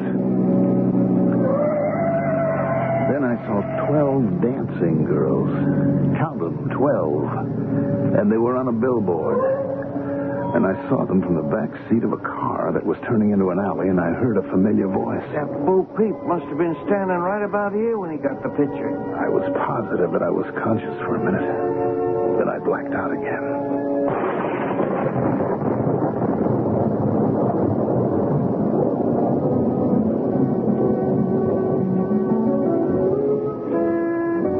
Came around to full consciousness. I was roped tightly to a chair in a large, expensively furnished office. I could see several vague shapes in front of me talking indistinctly. I could hear music somewhere nearby, sounding like a dance band. My coat and shirt were wet and cold against my skin, and the back of my head felt like overtime in a steel mill. And somebody threw a glass of water in my face, and I knew why I was wet. Hey, he's coming out of it, I think. It was about time. Must have knocked him plenty, Dickie. Once, sugar. Once I knocked him. I do it right. All right, let me talk to him, sugar. There, my friend. Are you with us again? Oh. Are you back with us again, my friend? Nah, he's still out. He's faking. I'll tell him we don't buy it. Leave him alone, Dickie. Want him to pass out again? Go sit down, kid. You're in the way. Boss wants to talk to the guy. Okay, sugar. Okay, I was only trying. Where's Carl, Dickie? He's still out front, I guess, looking for that dame in the green dress. Well, find him. Tell him to get the first aid kit. It's probably in the men's room. Everybody's right with me. Please. Oh, sure, boss. Sure. You want me to bring Carl and the kid? Yes. I let my head sag forward, chin on my chest, so I could open my eyes just enough to look the place over without either Shakespeare or the other flunky seeing what I was doing. The office had a big desk and some more chairs like the one I was tied to. A portable bar, no windows, no closets, and only one door. The one going out to where the music was. I closed my eyes all the way when I saw Shakespeare walking toward my chair. I could feel him staring down at me, probably wondering whether I was faking or not. I tried to appear unconscious for his benefit and tried to stay fully conscious for mine. It's been quite a night for us all, Sugar. First Sammy, then Mr. Bo Peep. Now this one. What did you do with poor old Sammy, by the way? Just what you told us. We loaded Sam into the trunk of his car and drove it to the other side of town. Left it in the parking lot. What are your plans for this one? I haven't decided yet. I'm not sure where he fits in between the photographer and that young woman in green. What is her name, by the way? Taylor, I think. Yes. I have the impression this one is involved with her somehow, as well as with Mr. Bo Peep. Well, you know what they say about dead men, boss? Right so, yes. The only thing that worries me is how many tales this one may have told before Dickie and I ran into him tonight. We could always run over him, too, don't forget. You're not listening to me, Sugar. I want to keep him alive and well for the time being. You hear that? I don't know how well he is, but it's a cinch he's still alive. Yes, but first we need that first aid kit. He's bleeding heavily back here where Dickie knocked him, as you put it, with his blackjack. So, what's the big deal? The big deal, Sugar, is that I'm worried about who this man might have talked to about that photograph. It's very clear he knows something about it. He was in Bo Peep's dark room when Dickie and I first bumped into him, and he knew the developing trays were empty. You think maybe he's got the film? No, we searched him before we brought him over here. Think maybe he knows where it is? Is that what you mean? That is exactly what I mean. Then we need to talk to him some more, don't we, boss? I tried to look as limp as a bag of dirty laundry while Shakespeare was getting his drink. I tried to figure out how to stay alive by asking myself some of my own questions. Had I really seen the 12 dancing girls on the billboard from the back seat of the car that brought me to this place? And had I really heard Dickie's voice talking about where Bo Peep was standing when he got his picture? Or had I been delirious from the pain in my head? And most of all, where was I? Did the music I could hear have any connection with the dancing girls in Bo Peep's photograph? Here we are, boss. Carl and the kip. Sorry to keep you waiting, Chief. Oh. Now I see why you wanted the kit. You want me to... Just give it to me, Carl. Put it on the desk here. Sure. How's he doing? Guy's coming out of his slush of iodine on his scalp to bring him around. Did you find her, Carl? Miss what's her name? Taylor, boss. Oh, the dame in green. No, she left in a cab about half an hour ago. But we must find her. Don't you understand? She may know about the picture. Now, take it easy, Chief. She left word she'd be back. And I've told everybody out front to send her here to the office as soon as she turns up. Anyway, how could she know anything about the picture? She was in here talking to me at the time. She might have heard the shots. Don't forget the storm, boss. Right. If anybody heard the shots over all that thunder, we'd have had a visit from the cops long before now. You know, you're quite right, Carl. Yes, of course. It's been rather a disturbing evening. Now then, what about the film we brought back from Bo Peep's place? Marty's taking care of that. It's being developed by a friend of his, a guy we can trust. Marty's with him right now, and he'll call us on the private line after he's checked everything out. Good. Well, now let's get back to our friend here. Where's the iodine? Oh, right here, boss. You want me to slap some on? Yes, go ahead, Sugar. Pale, isn't he? He'll be all right. Oh, you sure knocked him, Dickie. Look at this mess. Once, Sugar. Once, honest. Here goes. Water, Dickie. Sure. Ready and waiting. That's more like it. He's coming alive. Let me try something. You're going to be all right, Mr. Colbrigg. The pain will go away and you'll be feeling better very soon. But right now we need some information.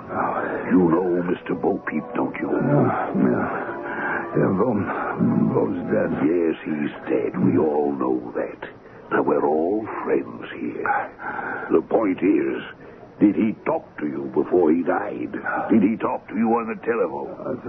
Telephone? Yes, telephone. Did he talk to you? Did he tell you about the photograph? The photograph? Yes, exactly. A photograph. A picture. I think he must have been quite pleased with it. Did he tell you anything about that picture? Anything at all? Anything? I think he's faking. Shut up. Let the boss do the talking. Tell us what you know, Mr. Colbridge. It's extremely important to me. I know you. Of course you know me, and I know you. But what about that photograph? Did Bo Peep tell you anything about it? A picture of a shooting, wasn't it? A killing? Yes, Sammy. Did you say Sammy? Hey, how do you know about Sam? Quiet, all of you, very quiet. Now, what about Sammy, Mr. Colbridge? What about him? Died. Did you say Sammy died? Died. You got me tied up here. Oh, damn, it was just a coincidence. He couldn't have known about Sammy. I know you. You zapped me. What'd you zap me for? What's this all about, Shakespeare? What am I doing here? Bloody fool. You said it, Chief. He's bloody in more ways than one. Now, listen to me, Shakespeare. Put the gag on him, Sugar. Yeah, sure, boss. Give me that napkin on the tray there, Dixon. Is it big enough? That'll do. You're going to be sorry, Shakespeare. You do. I'll take care of him for a while. It's nice and tight. I'm sorry we took the time to bring him here. He's more trouble than he's worth. Why did you bring him, Chief? Because I wasn't certain enough of what he knows or doesn't know to either leave him there or kill him. Don't you think one corpse is enough? That's what started all this, remember? Unfortunately, Carl, there are now 2 corpses. 2? You mean? I mean the photographer, of course. Dickie had to dispose of him the first time he went off to the film. We'd followed him to his apartment in my car. Dickie went up alone and knocked at his door, right, Dickie? Oh, just following orders, boss. He could hear Mr. Peep inside talking on the phone to someone named Abner, who later turned out to be our friend over there. But he kept right on knocking at the door. Mr. Peep finally answered it, but he put up a fight. Dickie had to use his knife on him. Right, Dickie? Well, I didn't have no choice, boss. I told you that. Regrettably, however, Dickie complicated things even further by only taking the film that was in Mr. Peep's camera. Later, when we discovered it hadn't even been exposed, I had to go back to the apartment with him. That's when we ran into our friend, Mr. Abner Colbridge, in person. If you ask me, Chief, I'd say you're talking too much in front of our friend over there. Yes, I'm always talking too much. Well, I think Mr. Colbridge will have to go anyway. Well, now, listen, Chief, this isn't the old days. Don't get too carried away. Oh, hi, Mr. Shakespeare. Were you looking for me? Yes, indeed I was, Miss... Taylor. Miriam Taylor. Yes, do come in, Miss Taylor. Thanks. Miriam Taylor was wearing a floppy green hat, a green dress, green shoes and accessories, and a lot of long red hair. She was very pretty. She frowned a little when she saw the bound and battered mess that was me, but she didn't say anything. Just sat down while one of the flunkies lit a cigarette for her. Shakespeare was watching her intently, cat and mouse. I wished I had learned how to pray.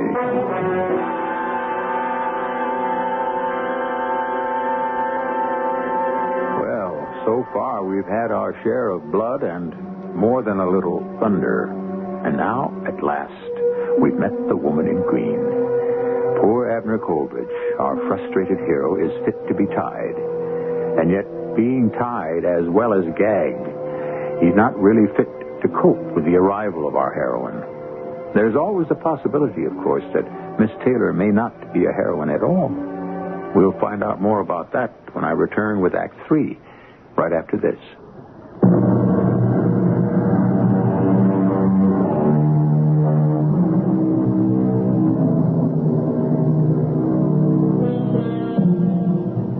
Years ago, when World War II was over, we thought we were living in the best of times. But crime is always with us, in good times or bad. And even though we didn't have sophisticated bugging devices to invade our privacy back in the 40s, we still lived in the shadow of blackmail and the black market, and there was plenty of work for a private eye. Which brings us around to Abner Coleridge, our hero with a headache from a blackjack. So there I was, tied to a chair with a gag in my mouth, unable to do anything but wait and see what was going to fall into place between Shakespeare and his 3 flunkies and the young woman in green. Miss Miriam Taylor was just sitting there ignoring me, calmly smoking a cigarette and making small talk, when her name fell into place in my head from Bo Peep's phone call earlier that night. Besides, there's somebody at the door. It's probably Miriam. Oh, wait till you meet Miss Miriam Taylor after. She's green as grass, but she's got a lot of guts. I was just wondering whether it had been Miriam Taylor or Dickie at Bo Peep's door when the small talk in the office was interrupted by the telephone. I'll get it, Chief. Hello. Yeah, Marty, this is Carl. What's the word?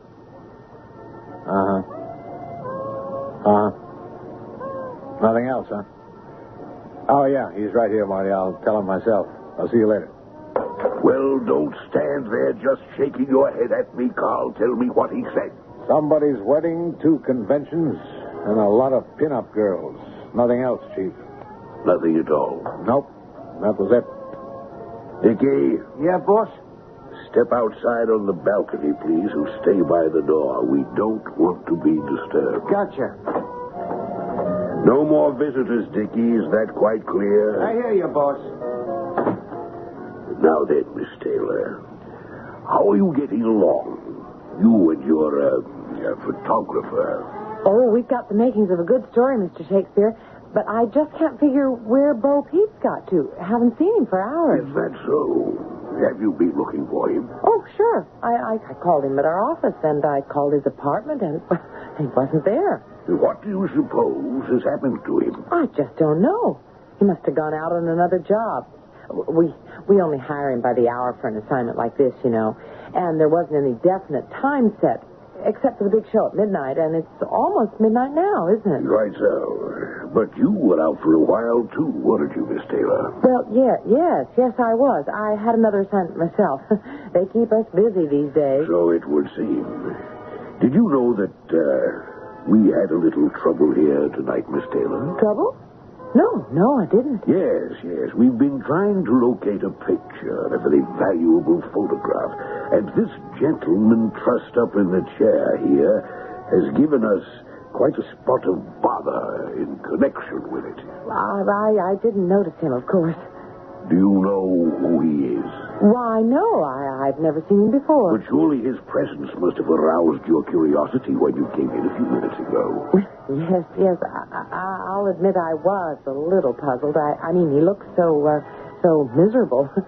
But I don't want to ask any questions. Oh, come now, Miss Taylor. It's part of your business to ask questions. I'm surprised at you. Well, after all, Mr. Shakespeare, there's a difference between public matters and private matters. I think it would be a most excellent idea if you did question this gentleman, Miss Taylor. Have a little chat with him.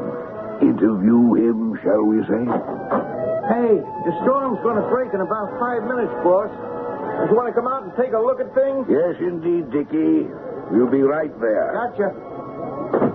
Now, look, Chief. You're not going to leave these 2 here alone, are you? That's carrying all this a little too far. Never mind, Carl. Take off his gag, Sugar. Yeah, but listen, boss, you Don't can't just... tell me what I can't just, Sugar. I know exactly what I'm doing. Take it off. Okay. Now, gentlemen, we are going to leave Miss Taylor and Mr. Coleridge to themselves for a nice little chat. Are you out of your head, Chief? That's his name, Miss Taylor. Abner Coleridge. Now, Sugar, come along. If you don't watch out, you're going to blow this whole thing wide I open. said never mind, Carl. Hurry along, Sugar. I don't got a boss, but wherever you say. That's right, Sugar. Call us if you need us, Miss Taylor. We'll be right out here on the balcony. But please, Mr. Shakespeare, I don't understand. Just call us. I don't understand either. But don't say anything. It's some kind of trick. They must be listening. I thought you must be Abner Colbridge when I first saw... Don't say anything. They must have a way of listening, or Shakespeare would never have left us alone here together. He's after a photograph, and he's desperate. He's trying every angle he can think of. That's a heavy door. Who can eavesdrop? It's also the only way out of here. I know that. But this place is almost soundproof. Is there a dictaphone or any kind of intercom over there on a desk? No. No, nothing at all like that. Just a couple of telephones. Either one of them off the hook? Nope. There's just no way they can hear us. Anyway, I'll whisper. It's got to be a trick of some sort. Now be careful. This is life and death stuff along about now. I know it's life and death. I've seen a sample of the death. I made a terrible mess of explaining myself a minute ago on purpose. I wanted to get involved. I came back here with that in mind. What's this all about? Where are we? And who are these people? And what was the picture Bo Peep got that caused all this? Who was murdered in the first place and what? Let me tell you. I've been waiting to talk to you for almost 2 hours, ever since Bo said he was going to call you. How did you know he called me? Because he called me first. Now, shut up and listen, Colbridge. Call me Abner. You're probably the last person who ever will. My name's Miriam. Taylor, yes, I heard. Who are you? I work for Scoop, the picture tabloid. I came here tonight with Bo Peep to do a story on... Came where?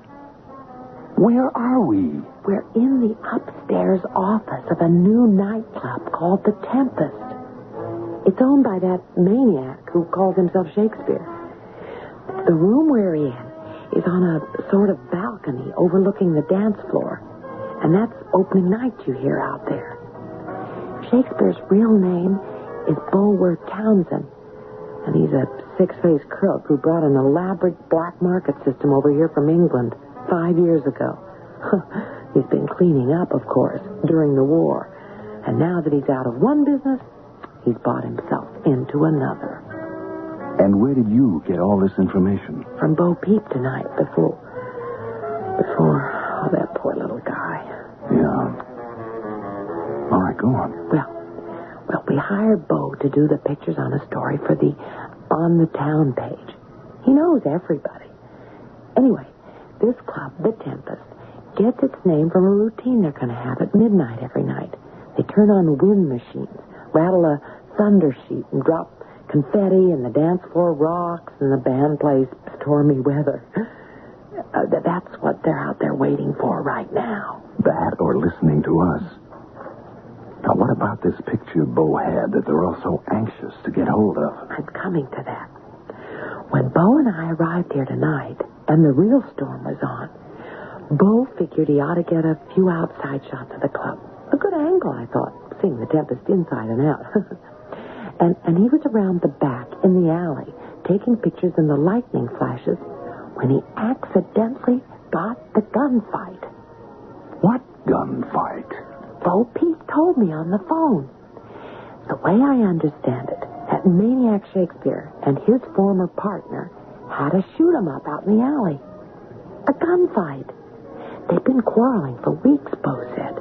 And lucky little Bo just happened to get them in a shot he was taking of the old Dancing Girls billboard out there. Billboard? Tell me more. It belonged to the club that was here before Shakespeare took over and remodeled the place. Then I did see it. Well, everybody's seen it. But not with a murder taking place in front of it. Bo took off like a rabbit, of course. Scrambled over to his place with a roll of film, phoned me, and then you. He wanted to have everything set up for the cops to walk in. A scoop for Bo Peep, and a scoop for Scoop. And he wanted your protection, I guess. I figure he just never thought about being followed. Well, what happened to the picture? I'm getting to that. Well, get there faster. Bo said he'd call me back at the club here as soon as he got the film developed to let me know if it was any good or not.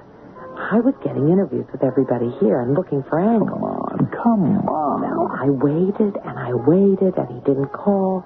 And there'd been plenty of time for Bo to develop and know if the negative was any good, even if it wouldn't be dry enough for printing. So I called him. Somebody answered and let me prattle on for a minute and then said, "Wrong number." But I knew it wasn't the wrong number. I know the sound of a ring on Bo's phone. There's a catch in it, like a hiccup. I know. I was there. You were there?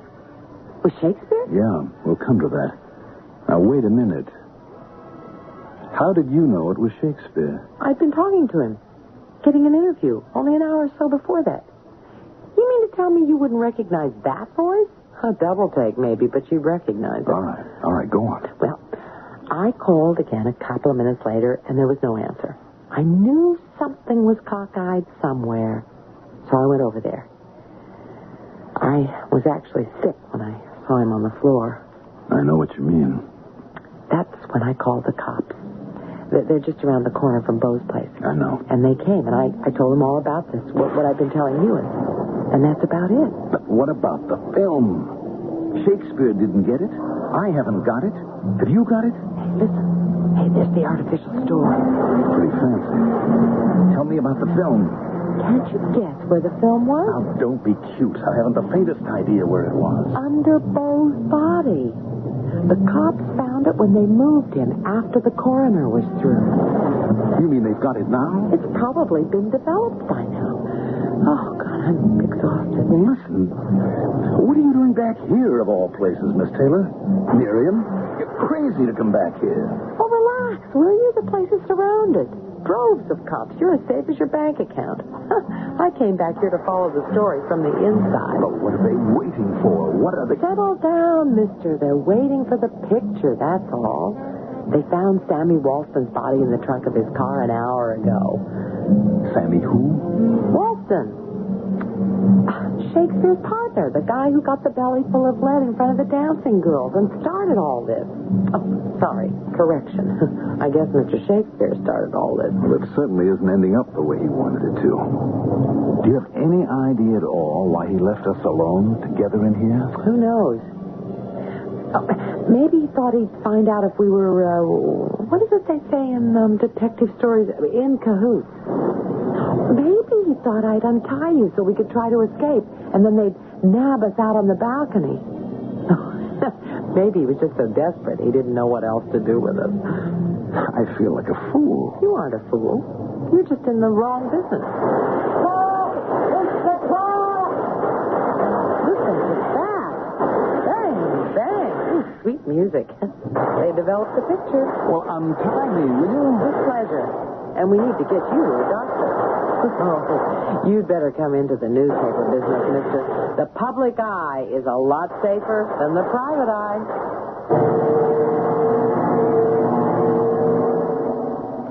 And so, as Raymond Chandler said, a private eye must always have a lively sense of the grotesque, especially if he's going to have to play second fiddle to a third party who happens to be a lady from the Fourth Estate. Not to mention having to let the cops rush in to do his work for him. Oh, well, maybe he needed to have a night off, just like the rest of us. I'll be back shortly.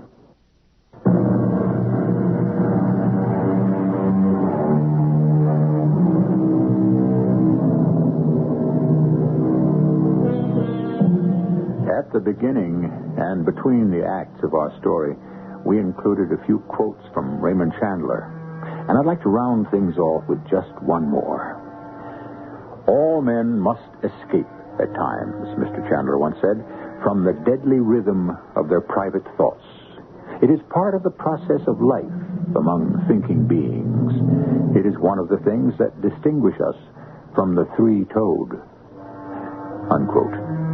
Our cast included Mandel Kramer, Jackson Beck, Patricia Elliott, Robert Dryden, and William Griffiths. The entire production was under the direction of Himan Brown. Radio Mystery Theater was sponsored in part by True Value Hardware Stores and Buick Motor Division. This is E.G. Marshall inviting you to return to our Mystery Theater for another adventure in the macabre. Until next time, pleasant dreams.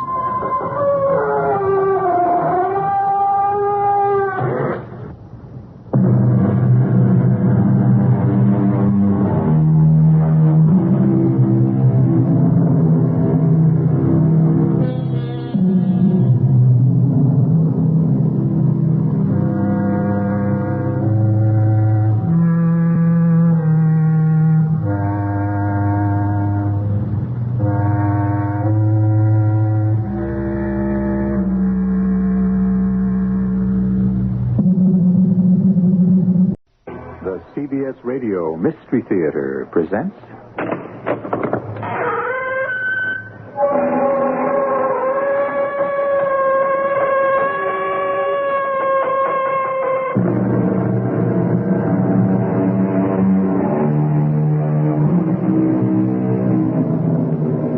Come in.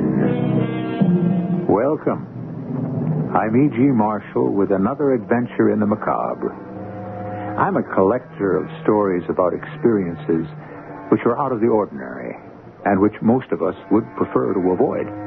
Still, I find a perverse kind of pleasure in sharing the unexpected and the bizarre.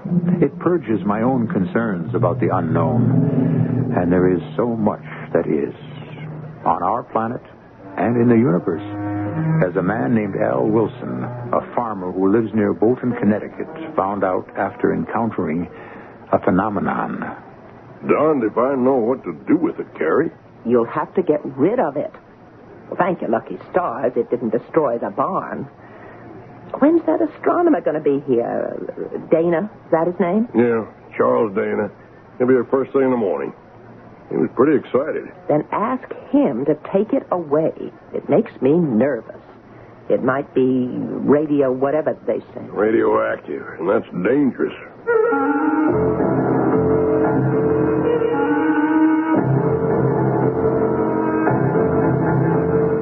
Our mystery drama, The Meteorite, was written especially for the Mystery Theater by Roy Windsor and stars John Beal.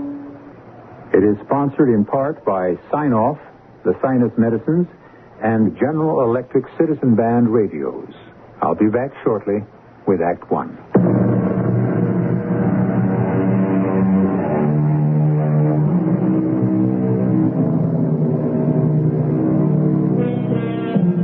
I suppose that at one time or another you stood outside and looked up in wonder at the night sky and the endless panorama of the stars.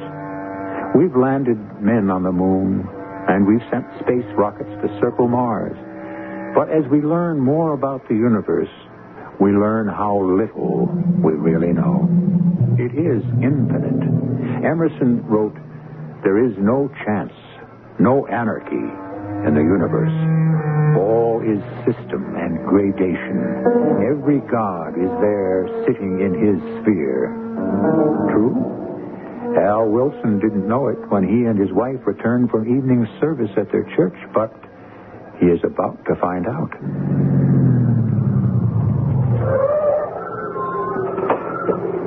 Aren't you going to put the car away, Al?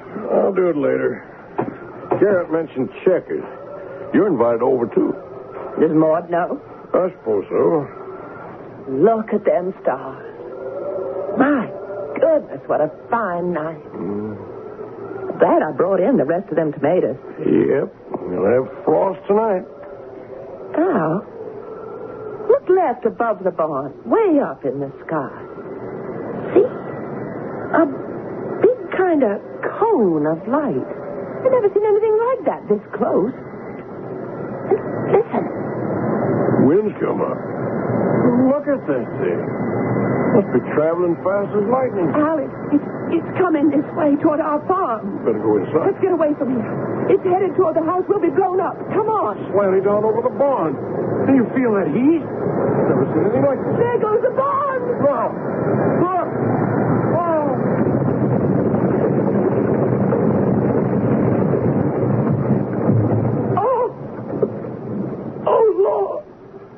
look. It missed. Oh.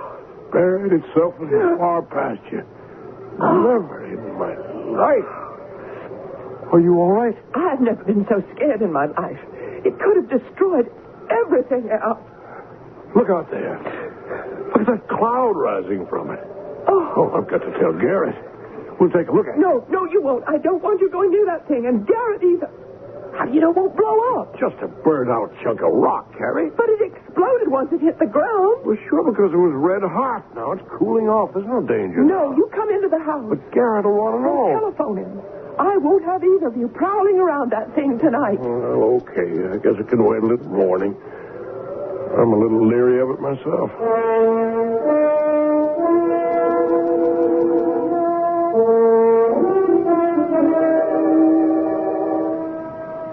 Everything all right, Garrett?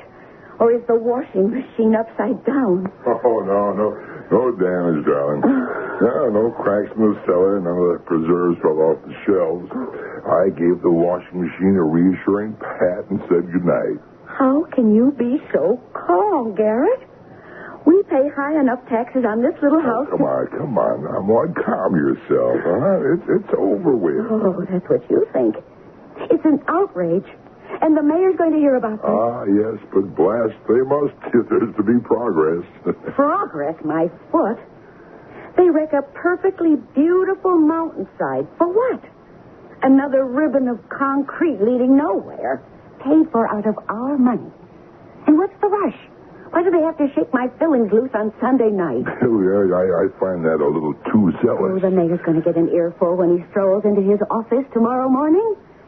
Blasting to widen the road while people are sitting down to Sunday supper. Okay, but I refuse to have the big one over something over which I have no control. The big one? Yeah, that's school kid jargon. Cardiac arrest. No, sir, not for Garrett Smith. If you want to quarrel, honey, you just telephone the mayor. I will. Or calm down. Honey, there was no damage done, so put the experience behind you.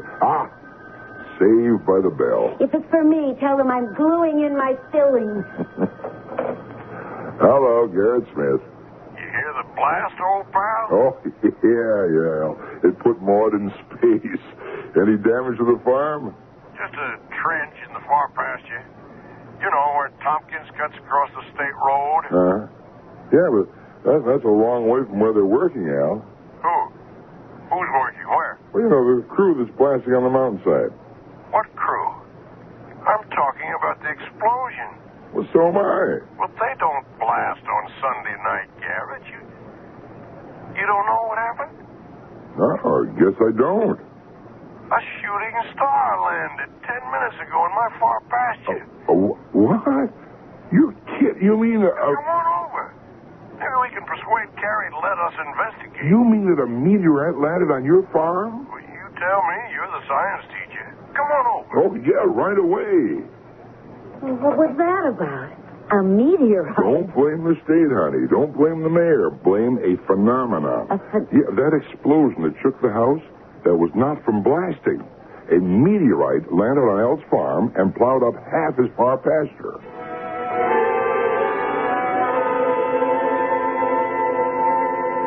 Carrie, how terrifying. I tell you, my legs turned watery. I yelled at Al to run, but I couldn't, and he stood there wide-eyed. Marvelous. All that's marvelous is that it didn't hit the barn or the house. It hit, and then what? Well, the air got warm all around us, and steam came up from the thing. Is it a falling star, Garrett? Well, that's what most of us call it, but the proper name for it is meteorite. It comes, from outer space. So do lots of funny things. At least some people think so. Yeah, including me. Mm-hmm. Yeah, no, really, I'm serious. Now, flying saucers, for instance, they are fact.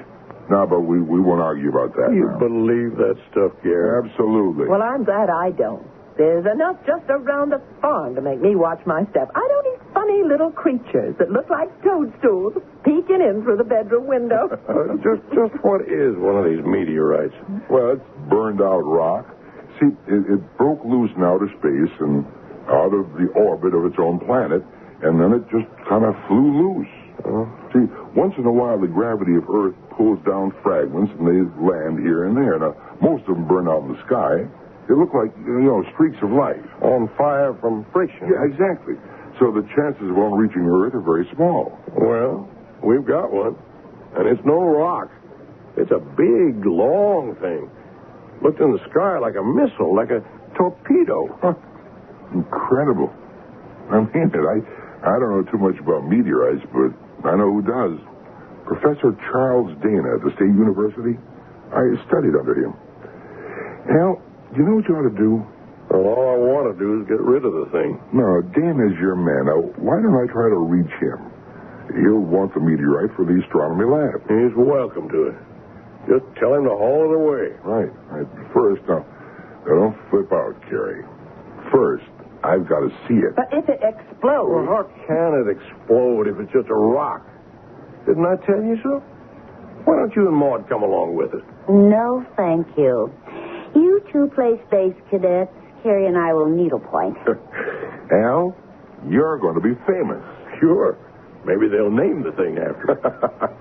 Garrett, is there any danger from, radioactivity or disease or anything? No. Maud, nothing a little I know, anyhow. Now, we won't go too close to it, so just don't worry. Oh, we won't be long. Set up the card table. We'll play some bridge. We'll be back. Gives me the creeps, Carrie. I feel the same. There's something eerie about a thing coming down from outer space. Makes you wonder what's really up there.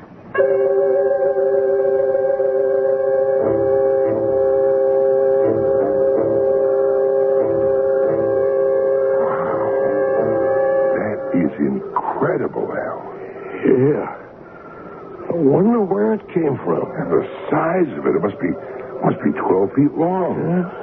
Oh, boy, it sure plowed up some trench there, eh? Yeah, the outside looks like slag.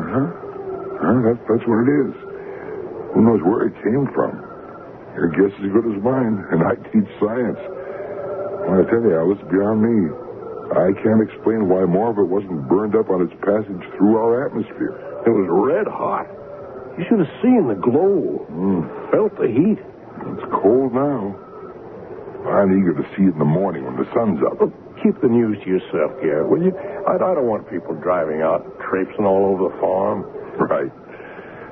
I'll try to get in touch with Professor Dana. Oh, fine. If the university wants the thing, he'll need a lift and a truck. Right. I'm not going to pay to have the thing taken away.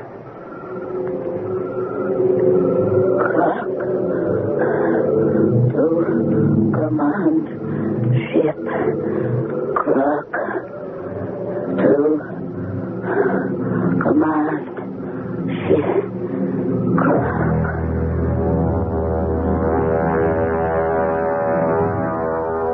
Open the window a little more, Al. It's warm in here. Or get rid of this top blanket. What? Warm? Oh. Well, why'd you wake me up out of a sound sleep? Open the window. It is open. Open it more. It's stuffy in here. And come back to bed. Oh, boy. Cold out there. The frost looks like a light covering of snow. I can see the meteorite real clear. Garrett's crazy, and he makes you that way. Oh, no kidding, Carrie. It is kind of impressive. People don't have a meteorite land near them every week in the month. Garrett said only about 1,000 have been recorded. Come to bed. Maybe I ought to keep the thing. Invite people to come see it. That Professor Dana will be here first thing tomorrow. Now, come on, get some sleep. Okay. Carrie. Oh, my stars, what is it? Come here. What? What's the matter? Look out there. See the meteorite? Well, sure. You see what I see? I don't. It looks higher. It's changed. So what? Oh, this floor is like a slab of ice. You know why it's changed? Take a careful look, Carrie. Oh, good Lord. You see it? Yes, I do. What does it mean? I don't know. But it's opened up.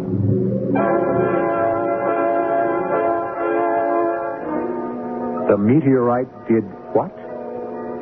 Opened up? The Wilsons are steady people, so we have to believe what they see. There is, however, no evidence that a meteorite is anything more than a burned-up piece of rock. Is what they have seen impossible to believe? Impossible is a slippery word, hard to pin down.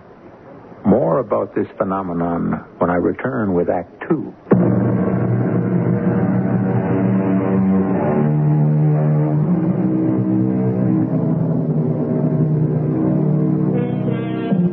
I began, you may remember, by saying that I'd share with you the bizarre, the unexpected. I've done so. A meteorite is a rare occurrence. I doubt if any of you has seen one except in a museum. But for Al Wilson and his wife Carrie, it is more than a piece of burned-out rock. Last night, a meteorite plunged through our ozone and, like a huge missile, found its earthly mark in Al's far pasture. That in itself was unique. So is the fact, if his eyes did not imagine it, that the meteorite opened up. It is 7 the next morning. Well, that'll be Garrett or the professor. You just finish your breakfast, Al. Well, bring him in. Either one of them for a cup of coffee. Morning, Carrie. He's in the kitchen. Come along, Garrett. Have a cup of coffee. Thanks. I suppose you've been up since 5 as usual? I have. Carrie lolls in bed until almost 6. Well, how'd you like my news? Well, I didn't believe it till I saw it for myself. From the road, it does look like it's opened up, like a giant clamshell. You ever hear of anything like that before? No one has. Here's some hot coffee, Garrett. Ah, thanks. No sugar's on the table. What could it mean? Well, not much, I'd say. It cooled fast and cracked open. You going to be able to see this through with me? Oh, I wouldn't miss it, Al. Maud will telephone the school at 8 and say I won't be teaching today. At what time is it, huh? A little past 7. Well, Professor Dana... You see it? A car's pulling into the driveway. I'll let him in, Carrie. You start some breakfast for him. Lots of smoked ham. That's great with fresh eggs. You took classes with Professor Dana? 2. I was a science major. Good morning, Mr. Wilson. I'm Professor Dana. Yes, Professor. Come right in. Yes, thank you. Just put your coat over here on the mule post. Come out to the kitchen. My wife, Carrie's stirring you up a real farmer's breakfast. Wonderful. Garrett Smith is with us. My neighbor, my best friend. Oh, and once a student of mine many years ago. Hello, Professor. You probably won't remember me. Oh, indeed I do, Garrett. It's good to see you again. Good morning, Mrs. Wilson. Good morning, sir. Have some coffee while the eggs are frying. I'll do that. Garrett, as I recall, you were going to become a research biologist, but love sweet song. That's right, Professor. I got married, and I've lived happily ever after. Al, tell Professor Dana what happened. Well, sir, the thing, it opened up. The meteorite opened? Yes, sir. Garrett says maybe it cooked real fast and cracked open. He could be right. Still, a meteorite is fused by the tremendous heat it generates. So, offhand, I find it hard to believe that it cracked open. Well, the whole thing is hard to believe. You'll haul it away today, Professor? Oh, yes. The lifter and truck will be here later today. We'll have the meteorite on its way to stores before 6 o'clock. Here you are, Professor. Smoked ham. Wonderful. Everybody likes it. I'll be glad when the thing's off our property. It gives me a funny feeling. Yeah, I understand. It's rather awesome, isn't it? Oh, go see it. All 3 of you are fidgeting. There'll still be coffee when you get back. Go along, all of you. Anything to carry, Professor? Yes. I have my cameras in the trunk of my car. At your service, sir. I'll get them for you. Now, don't you go be being brave, Al, like stepping into that thing. It could snap shut, and there you'd be. Now, don't be nervous, Mrs. Wilson. There's nothing to fear. But what if there was something in there that just had to get out?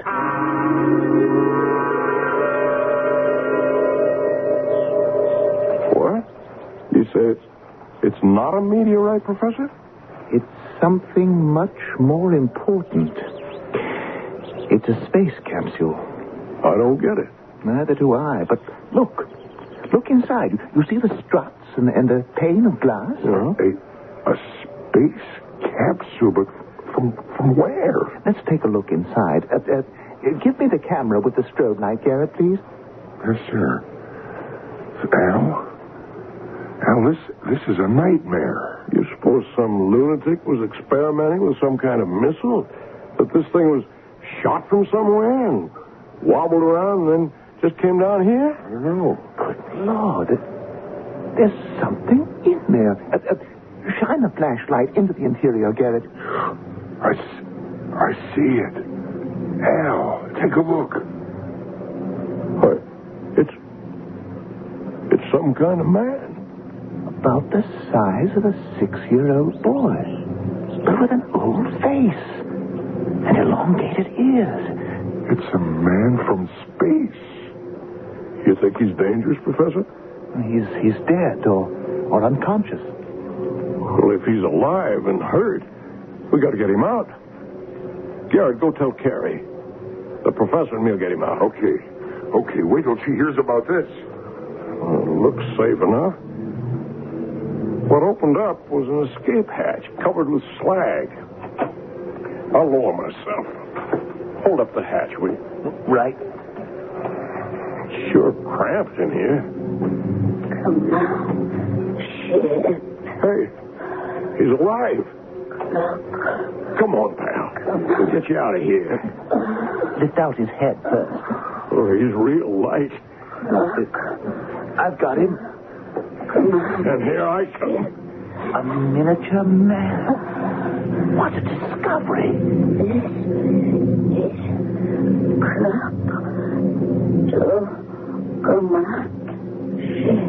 Did you catch that, Professor? Barely. It's some kind of signal. Well, how come it sounds like English? It's beyond me. Well, let's get him to the house and try to bring him around. Look. He's opening his eyes. I destroy you. I understood that all right. Take it easy, pal. We want to help you. Destroy. Right now, you need some warm food and a bed. You get well. Then you do what you please. Command ship comes for me. He could be dangerous, Mr. Wilson. Well, what do you want me to do? Shove him back into his capsule? The little man's hurt. Yes, I see. Well, let's carry him to the house. I hope we're doing the right thing. We are, Professor.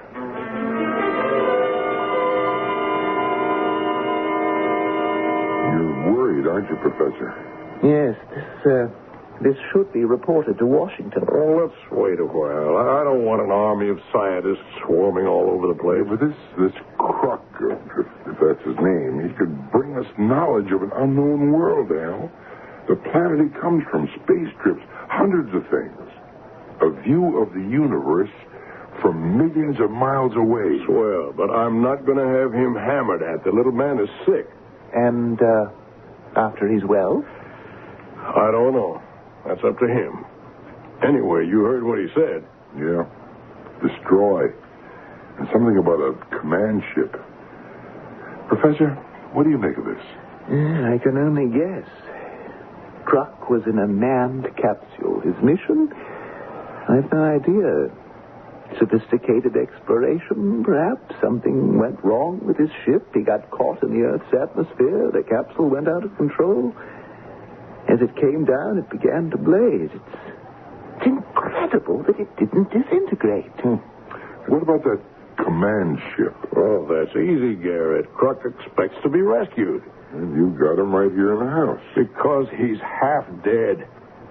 Carrie's trying to shove some life back into him now. He kept saying, destroy you. For safety's sake, I think Croc should be removed. Where to? Back to the capsule. I'll truck the capsule and him back to stores. Sorry, I won't do it. The capsule is yours. Croc stays here until he goes home. I'm going to see how he is. Well, what about the police, Garrett? Well, it's a small force, Professor. Not much protection against whatever you're thinking. I sympathize with Mr. Wilson's feelings. He's a decent man, but he doesn't realize the scope of this discovery. Croc could open up a new world to us. Well, look, why don't I speak to somebody in space control? Ask them to send a man down to see the capsule and meet Croc. Yeah, Garrett, you're risking a friendship. Well, I'll chance it if you can postpone picking up the capsule for a day or so. Oh, that's easily done. Good. Then that's what we'll do. And you, sir, you are my house guest. That's very kind of you. No, it'll be an honor. Well, I think your suggestion is sound, Garrett, but you'd better tell him about it. Yeah, after the person from space control arrives, not before. You can't crowd a Connecticut farmer like Al. This is his land and his home, and nobody better forget it.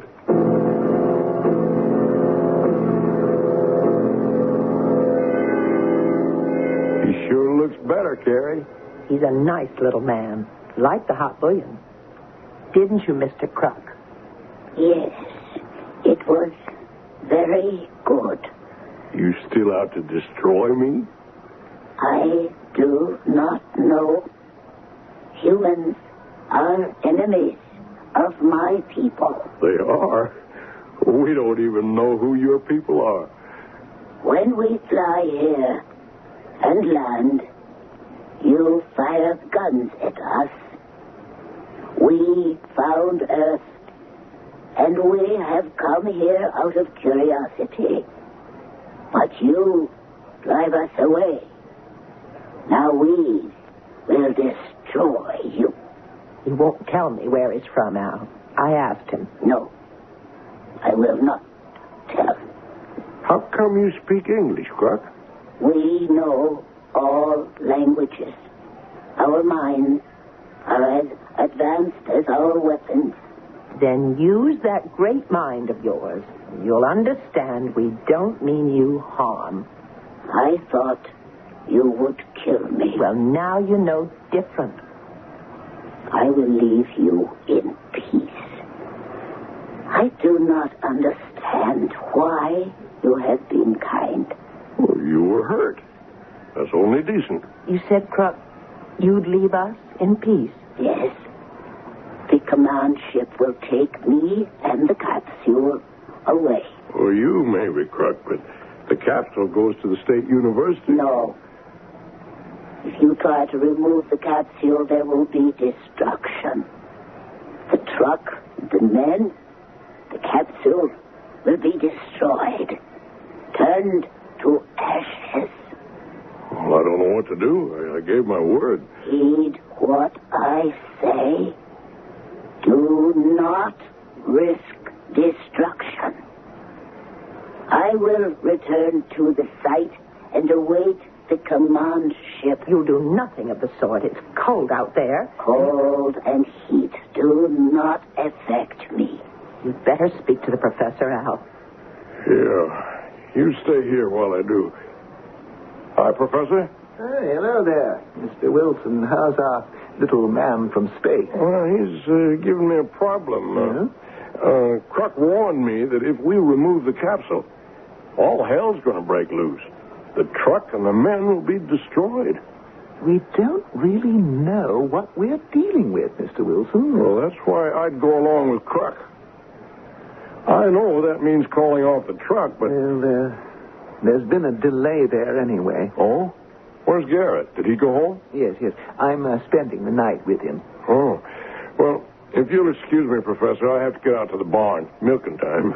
1 minute, Mr. Wilson. Yes? Well, I'm afraid I've acted deceitfully. You're a very decent man. Garrett thought that... No, let me take the blame. For what? Someone from our National Space Center will be here sometime tomorrow. I don't like that, Professor. I know you don't. I said I wouldn't allow Kruk to become a part of no freak show. No, he won't be, I assure you. Reporters, cameramen. Nothing like that. I've told you the truth. And I've told Kruk that we're his friends, not his enemies. Mr. Wilson, the enormity of this discovery... Okay, you've done something. We're stuck with it. Okay. Let the man come. But understand this. I don't care if the man's the president. He tries any rough stuff with Kruk, and I'll kick him out. And that goes for Garrett and for you, too, Professor. Yes. I can't tell you how Kruk will feel. I think he trusts us. I'll tell him about this guy you're bringing in, but I can't be responsible for what Kruk might do. Of course not. Well, you just say that. I believe the little man knows what he's talking about. If he says you go up in smoke, then that's what's going to happen. The Wilsons have treated the man from space as they would any injured person, with kindness and attention. Garrett Smith and Professor Dana, however, want to treat Kruk as an incredible discovery, which he and the capsule are. What Kruk does is all that matters, and we'll find that out when I return shortly with Act 3.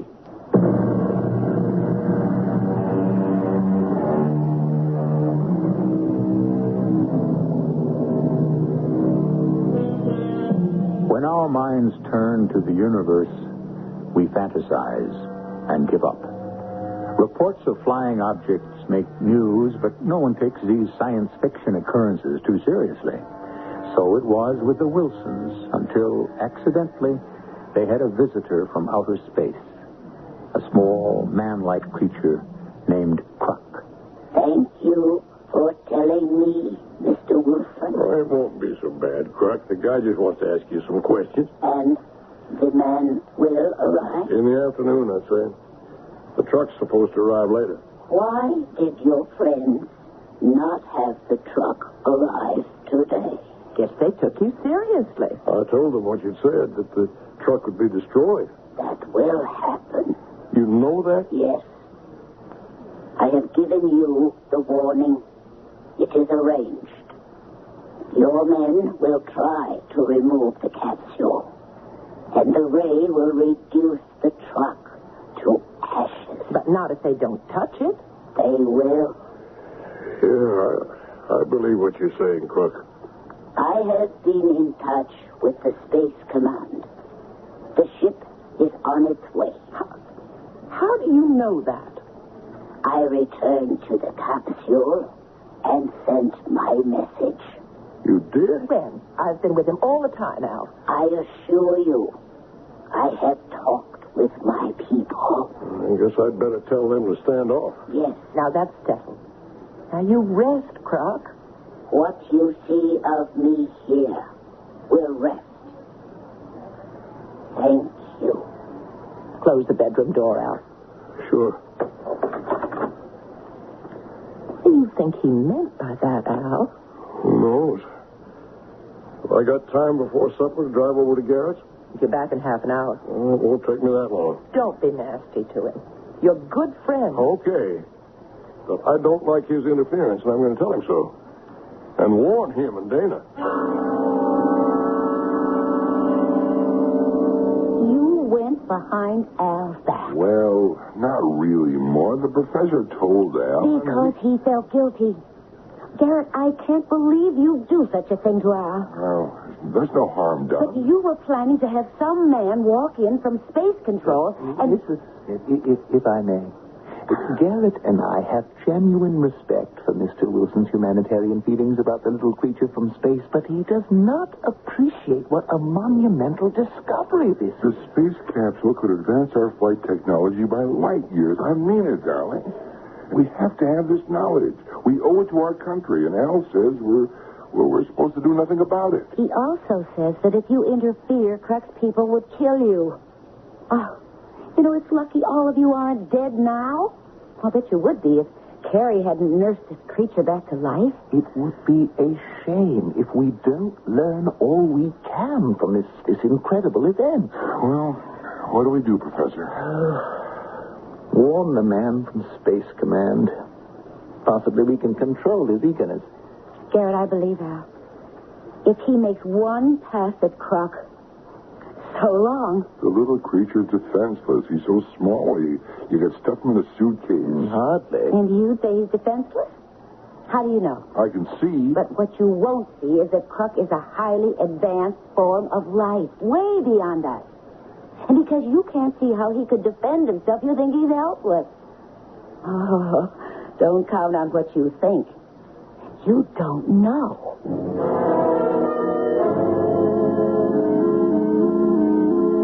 Mighty good supper, Gary. Croc liked it, too. It took him a tray. It's funny. I don't think of him as a little man from outer space, but like a guest who's got sick and I'm taking care of. And he isn't even human. Well, he responded to kindness. Most living things do. Now, you're sure you weren't nasty to Garrett and the professor? Of course not. I did tell Garrett to learn to mind his own business, but mostly I warned them. They take you seriously? They thought I was talking through my hat. Well, more will pound some sense into Garrett's head. Maybe. The professor's got some feelings. Maybe. Well, I'm going to get to bed. Big day tomorrow. I sure hope that man from Space Control has some sense. Well, he's only one man. Croc said he'd talk to him and then leave. That's going to be some sight. A flying saucer sitting down right in our pasture.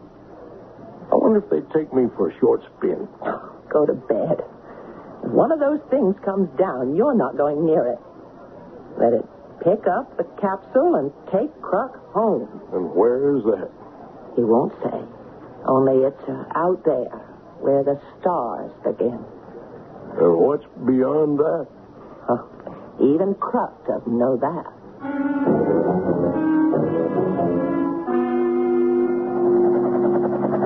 There she is, Professor.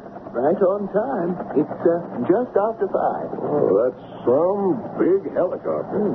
Oh, the pilot sees us. Yeah, it's almost down. Come on. Hello? Hello there. Hello. Hi, I'm Jared Smith. Oh, how are you? Sanders, Space Control. Professor Dana, Mr. Wilson. How do you do? Pleased to meet you. You know about the spaceman's warnings? Yes, I've learned what he said. Mr. Wilson, you have him in your house? That's right. And he's willing to talk to you. Very sensible. He has no choice. He's a prisoner. Oh, no. No, sir. No, he's not. Begging your pardon, sir, but he's my guest. And he's been just fine. Well, that's how you may see him, Mr. Wilson, but he's my prisoner. I have orders to transfer him to the War College where... Well, that's just what I was afraid of. Now, if you try any rough stuff on Croc, there'll be real trouble. Are you threatening me, Mr. Wilson? I could be. This is my property, and Croc is my guest. Now, look. You can't set yourself above the government. This capsule and this creature belong to us. They do? Well, I'll throw all of you off my land. But that's not what I was getting at when I said rough stuff would bring trouble. You're playing with something from outer space, Sanders. I'm here to take possession of a space capsule and something that resembles a man. I mean to carry out my assignment. Well, all the luck in the world for you. Croc said he'd talk to you. Maybe he can pound some sense into your thick skull. Now, see here. Oh, no, you see here. You watch your step with me. And you walk very carefully with my little friend Croc.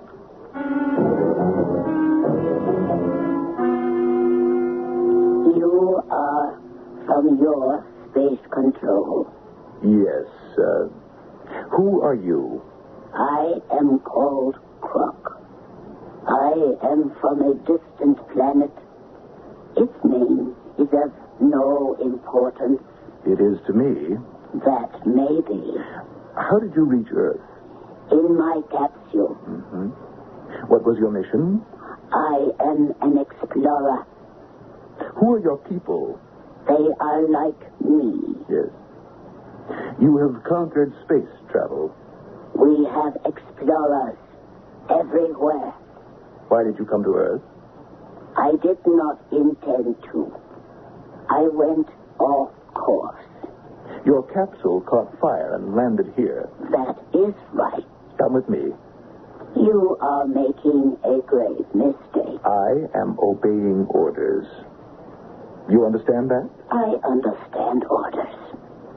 But I do not obey yours. Mm-hmm.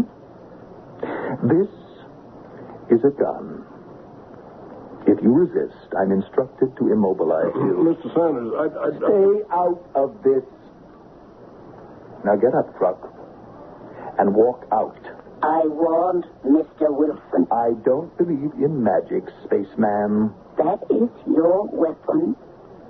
That metal gun? Yes. And if you don't obey, I'll use it. He used the gun. It's just a lump of metal. Can you use it now?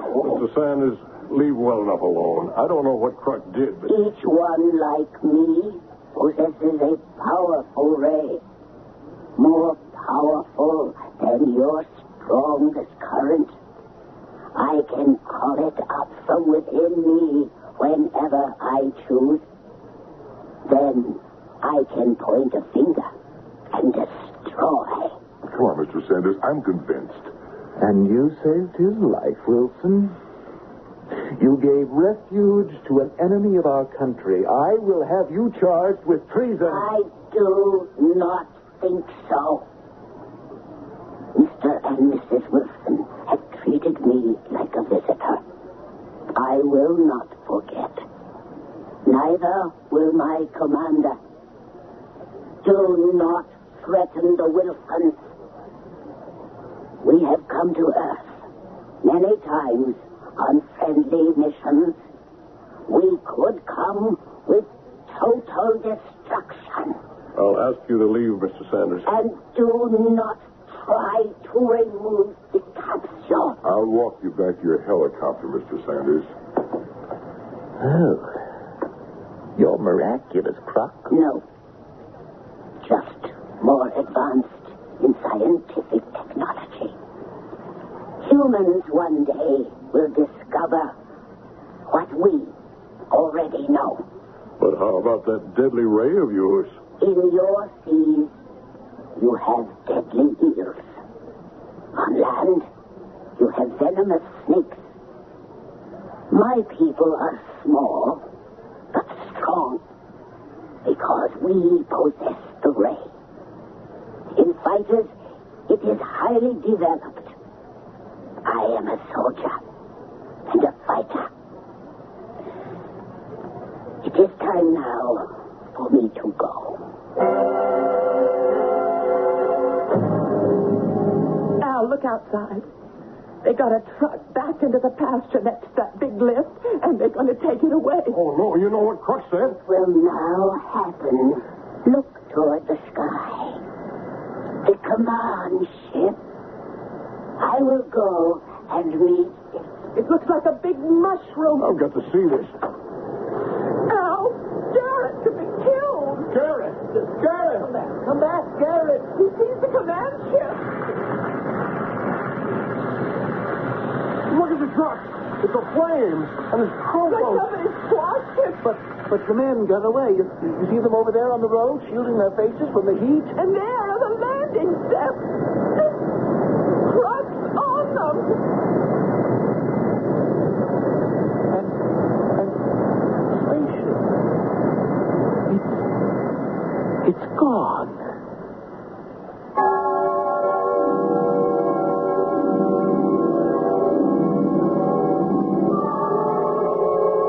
I can tell you that along with the lifter and the truck, the space capsule was turned to ashes. Garrett Smith escaped, and so did the men brought in by Professor Dana.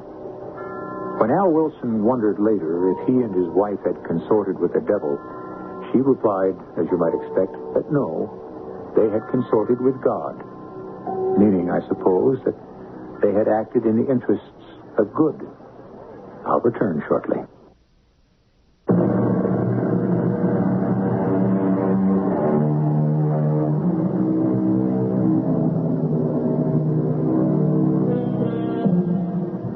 maybe our real worlds are those we explore in our nightmares.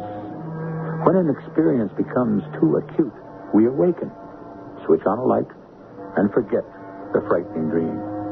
That may be foolish. We must face facts. One of them is that there are other worlds, other life. With the passing of time, centuries perhaps, there certainly will be interplanetary communication. And who knows? A crook may come to visit you. Our cast included John Beale, Marion Seldes, Joe Silver, Evie Juster, and Russell Horton. The entire production was under the direction of Himan Brown. Radio Mystery Theater was sponsored in part by Buick Motor Division. This is E.G. Marshall inviting you to return to our Mystery Theater for another adventure in the macabre. Until next time, pleasant dreams.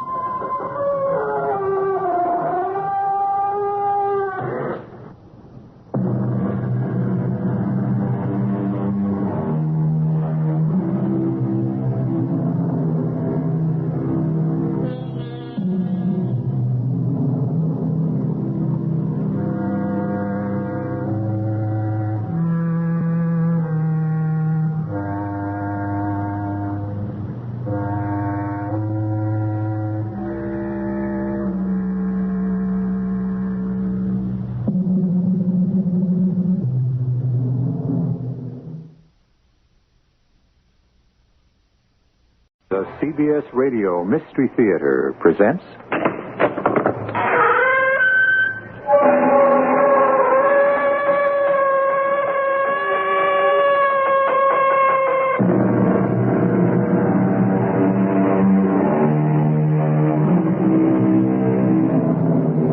Come in. Welcome. I'm E.G. Marshall. Do you believe in prophecies?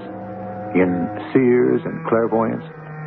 Do you believe that certain people are gifted with second sight? In particular, the descendants of dark and tortured histories like the Celts? Then this story is for you. But if you are a non-believer, perhaps it is even more important you listen and learn. Something that Jed Burgess refused to do in time. Bunty, are you trying to chase us away? It's not up to me. You don't think I believe all that nonsense? That's up to you. Just one more thing.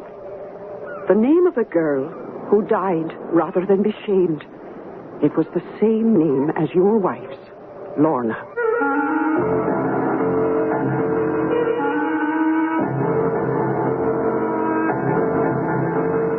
Our mystery drama, Man-Sized in Marble, was written especially for the Mystery Theater by Ian Martin and stars Paul Hecht and Roberta Maxwell. It is sponsored in part by Buick Motor Division and Greyhound Package Express. I'll be back shortly with Act One.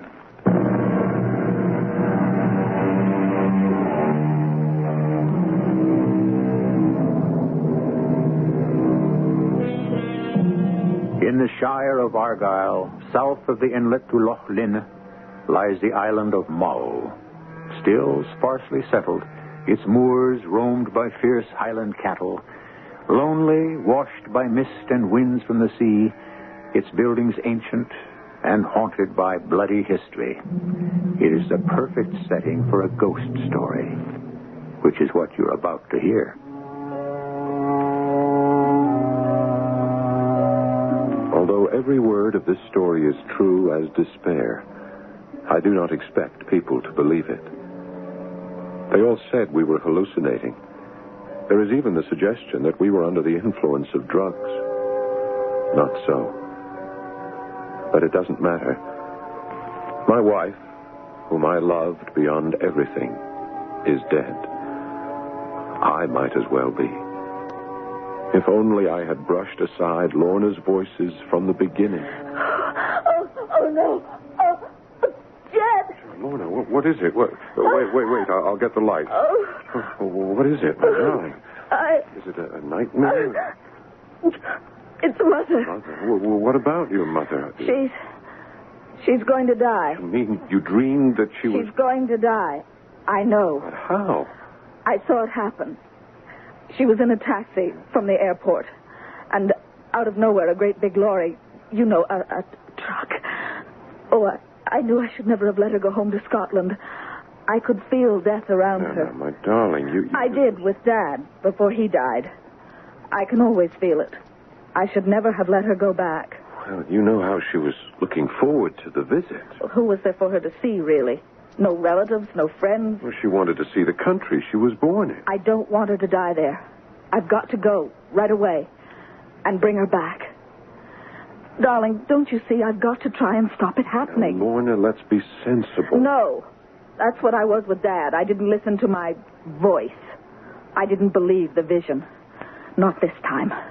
I'd never forgive myself if anything happens, and at least I didn't try. Well, okay, baby. I'll call the airlines and book 2 tickets on the first flight we can get out. 2? Well, you don't think I'd let you go alone, do you?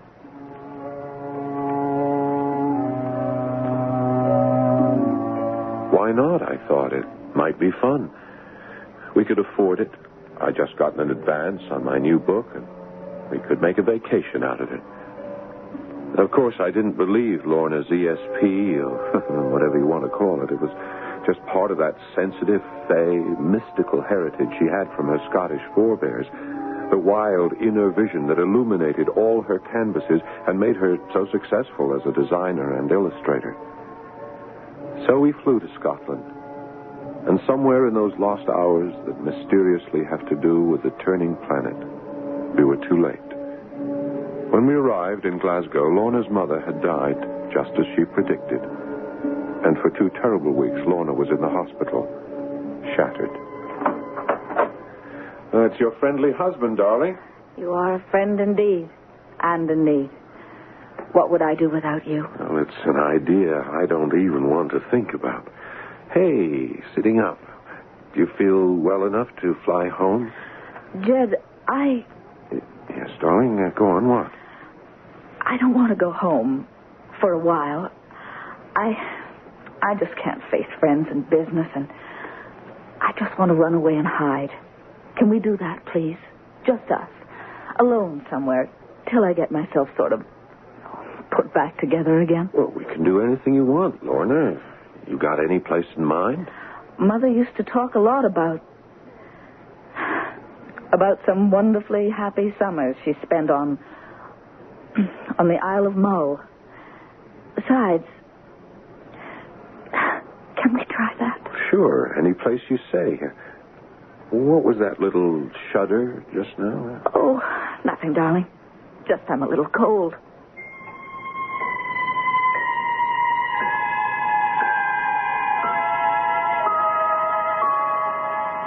She was my life. So we came to Mull, found an inn, and started poking about looking for some kind of cottage for a couple of months. We found our home the same day as we stumbled on that damnable church. Not that we thought so then. Isn't it stunning, Jed? Yeah. Surprising. It's so large on this small island. It's massive, really. That heavy oak door is studded with iron. Yeah. Those Norman arches. And you see how the walls of the nave slope outward? Yes, they do. Hey, is that safe? The whole idea. These walls were built without mortar between the stones. If the walls of the church were ever to collapse, the architects didn't want them to fall in on the congregation. You see this in all the old cathedrals, Reims, Chartres, Glasgow. I'd say this was built no later than the 12th century. Boy, that is old. Excuse me, but the young lady is quite right. It was finished actually about 1132, according to the records.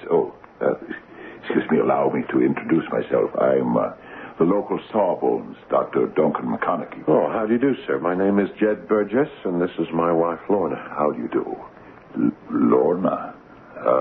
Now, there's a good Scottish name. We're Americans, but my parents were born here. Their name was Campbell. Aye, that's a name would be likely here in Argyllshire. Although you'd want to be sure you came from the right side of the family. We've got a couple of the wrong ones buried in here. Where? You'll want to come over here by the chancel to see. Oh, Jed, aren't the stained glass windows lovely? Mm-hmm, they are. And with the sunlight streaming in, aye, But they'll look a bit eldritch by moonlight when the black oak of the choir pews makes them melt away in the shadows, and our two bully boys stand out in their white marble armor. As he pointed, we looked to see that on each side of the altar, stretched on a marble slab as white as the stone he was carved from, lay the figure of a knight in full plate armor, their hands held up in everlasting prayer. So white was the marble that they stood out in bold relief against the age-blacked granite walls. And you say those figures are Campbells? I don't really know who they were. As you can see, someone's chiseled away their names.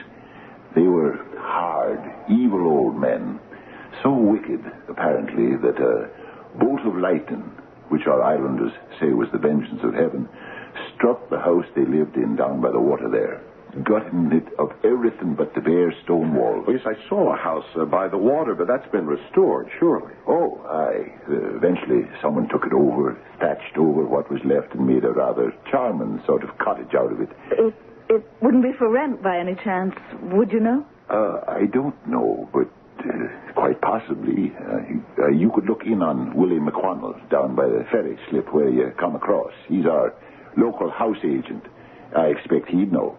It'd be rather nice to have some neighbors again. Oh, do you live near here? Aye, right up on top of the hill. Crofter's cottage there. I'm a bachelor, so I don't need much room. Oh, by the way, forgive me for barging in. I saw the door of the church open, and I thought maybe some of the local laddies might be up to some tricks. We probably had no right to come in, but the door was open. Oh, good heavens, every right. House of God, and between you and me.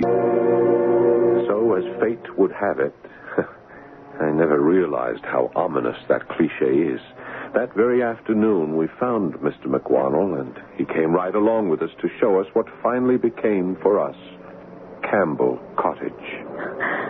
The inside is quite marvelous, Jet. Everything up to date, and just look at how lovely it is outside. Oh, yes, you mean lovely. All the roses and the jasmine climbing all over it. Otherwise, it would be quite forbidding. By the same token, you'll have to admit it's dirt cheap. And what a location. I can paint, and you can ride out on the rocks there, looking out at the sea, and in the shade of that big oak. There's just one problem, Mr. McCrannell. I'm a terrible cook, and I don't want to do any housework. Do you think... Could you find us someone who'd be willing to be housekeeper while we're here? Aye. Well, now, I'll see what I can do. I'd be willing to pay anything within reason. Aye. Well, I could speak to my sister's half-cousin. That would be Bunty. Maybe I could coax her into coming. Oh, would you please? I can't promise, mind you, but I can try. You'll not be worried or anything like that. Worried about what? Oh, you just never know what kind of strange ideas folks in the parts will take the notion to put in your head. What sort of strange ideas? Oh, havers about things that walk and all, and the sights you might see. Witches and warlocks capering about in their cutty socks. Well, I'll be off. If you decide to take the cottage, we can sign the papers tomorrow morning, and I'll give you the key. Don't worry, Mr. McCrannell. We'll be here bright and early. We're hooked, aren't we, darling?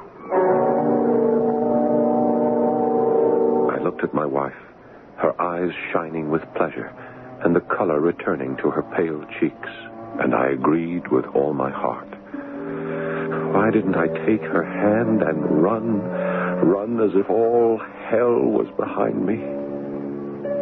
But I didn't. And the next morning we moved in, and Bunty came to stay. Oh, dear. See who that is, Jed? I'm just trying to put the groceries away. All right, I've got it. Good morning. You be Mr. Burgess. That's right. Willie McWannell sent me here to see about reading up for you and doing the cooking. Oh, yes. Wait, I wrote your name down. Yes, you've been Mrs. Menzies. You can just call me Bunty. But I'll come in and have a talk with the lady of the house. And in she came. A little round, rosy-cheeked bundle of a woman with a no-nonsense attitude. And off she went to have her talk with Lorna. And whatever was said when they returned, her forbidding tone was gone, and she was all cheer and bustle. Now, the two of you are on holiday, so away out with you and enjoy yourselves while I get a whack at cleaning up this musty old place. Bunty's staying, as you can see, dear. But don't you want some help? You'll help me best by getting out of the way. I'll make you a little picnic, and off you'll go. One thing you've got to learn about Scotland is to take advantage of the sun whenever it's shining. But if you'll take my warning, you'll not want to be about much after dark. It was a long golden summer. Mornings we both worked. The book was coming well, and Lorna was painting better than she ever had in her life. Afternoons, as soon as lunch was over, we'd take long walks if the weather allowed, ending up often as though pulled by a magnet to the old church. It was peaceful and lovely there, particularly by night, and Lorna and I dreamed many dreams. Sitting there, I often wondered about those two hard, evil old men who lay in their marble effigies on each side of the altar. After all their crimes and the blood that had stained their hands, had they at the last found peace and rest? The smoke of their torment ascendeth up forever and ever, and they have no rest day or night who worship the beast and his image. The quote is from Revelation chapter 14, verse 11. It is an apt forecast of what lies ahead. The days were growing shorter and shorter now as September slipped away into October. The twilight came earlier, its half-light holding for a long time, as it does in Scotland. The shadows under Lorna's eyes were gone now, and because they were so happy, Jed and she prolonged their stay. But time for them was growing like the days, shorter and shorter. I'm so very glad to see what my country has done for your health and well-being. It's been a tonic. No, it still is. We're not planning to leave yet, are we? Who said anything about leaving? Anyway, you're the ones who are going while I stack the dishes for Bunty tomorrow. Then I'll bring on the coffee. Can't we help? If you want a chance to smoke, you better take it now. Come on, we'll go for a stroll outside. You see, Lorna can't stand my pipe. It's proof positive of how much she loves me. I don't mind it all that much. He just likes to be a martyr. Oh, not me. I can't think of one single cause that's worth dying for, except you, my love. The feeling's mutual. Now, come on. Don't let's talk about dying. Oh, what is it, darling? Nothing. Oh, I'm sorry. No need to be. No, wait. I've seen that look before. I told you it was nothing. Now, will you take our guest out of here so I can get rid of these dishes? I just couldn't buy the notion of ghosts and clairvoyance or anything mixed up in the occult. At least, not then. Why couldn't I have realized in time? I wrote it off to just a reaction to my clumsy remark that the wound of her mother's accidental death was still so recent and unhealed. So, I went out with Duncan. Her mother's death quite shattered her, didn't it? Oh, yes. Those were the worst 2 weeks of, well, our life, I suppose. Lorna because of her mother, and me because of Lorna. That's when they put her on the tranquilizers. Yes. Did they help? Well, do you see her now? Yes. You seem to have something on your mind, Duncan. What is it? Oh, I'm afraid I'd be out of line. For one thing, Lorna is not my patient. Oh, look, I'm not asking you as a doctor, but as a friend. Oh, all right. I don't like the tranquilizers. This particular formula can have serious side effects. Well, I haven't noticed any. Well, what do you mean? What sort of side effects? Well, the most serious one might be psychological disorders. Well, if that's all that worries you, I assure you. Are we both thinking of the same thing? I don't know. There are just some vague signs here and there, little things that tend to add up. Does she have nightmares? Sleepwalk, anything like that? Oh, no. Well, nightmare, sure. Who doesn't? But hers are sometimes special. It's hard to explain about Lorna. She's very sensitive to things. I suppose that's one of the reasons she paints so well. She seems to have sort of, perception, second sight, whatever you want to call them. What sort of perceptions? I'd started the whole subject, so of course I had to tell him about her dreams, about her father and mother's deaths. It sounded sort of silly saying it out loud, and I felt kind of guilty, violating a confidence about my wife, and I trailed off rather lamely. Of course, it's just coincidence. It doesn't mean anything. I'm not so sure. What, you mean it isn't? She really does have ESP? Oh, Lord, no. You'd never get a pragmatist like myself to believe in any spirit nonsense.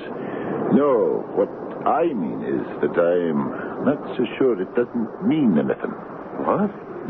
Back to the pills again. Abaca is such a wee worry. The reactions are so few and far apart. I might be making a mountain out of a molehill. Jed, Dunk, where are you? The coffee's getting cold. Well, we'll be right in, darling. And forget what I said. I made too much of it. Just what? Just keep an eye on the pills. Cut down if you can. Even stop them. Better be safe than sorry. What on earth are you two old gossips whispering about? Should my ears be burning? No, but your nose should be itching. Why? Because you are going to be kissed by a fool. And the fool kissed her and thought she looked so radiant and happy that all his fears or alarms drained away. What a fool I was. For later that night, I had my first chance to get her away and missed it. Are you through in the bathroom, Jed? Just about. Will you bring me a glass of water when you come? Your wish is my command. And hurry. Chilly.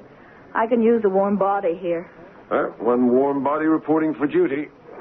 Here's your water. I'll put it on the end table. Ooh, it's going to be this cold. Maybe it's time to go home. Oh, no, it isn't. We can't do that yet. Oh, what did you say?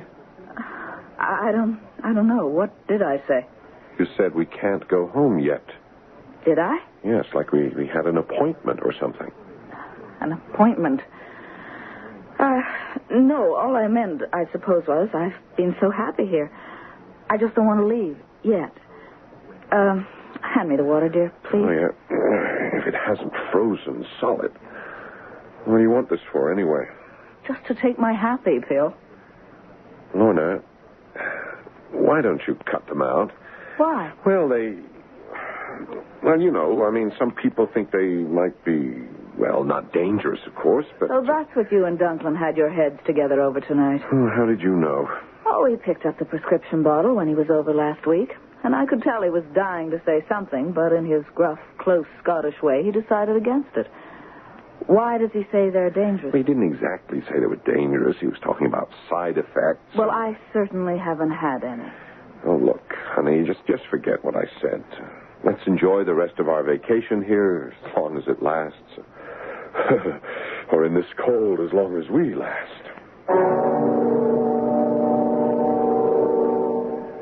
In hindsight, every phrase haunts me.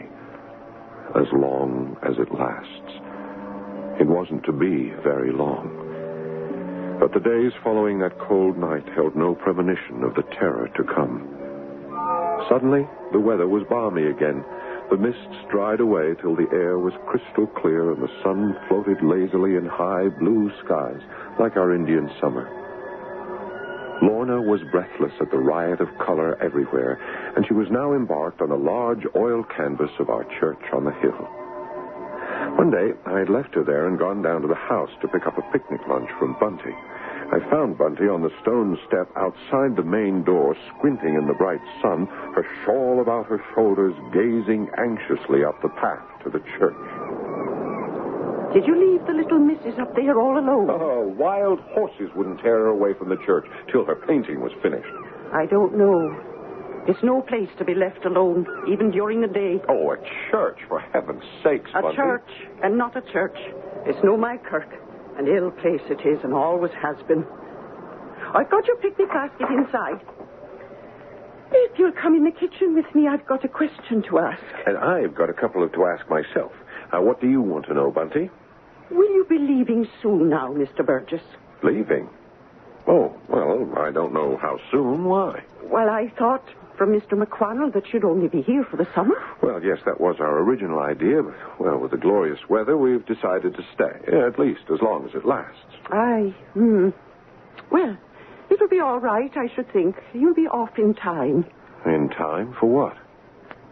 I'll no just mention that for the now. Here's your basket, all ready to go. Yeah, not quite yet, Bunty. I remember I said I also had a couple of questions.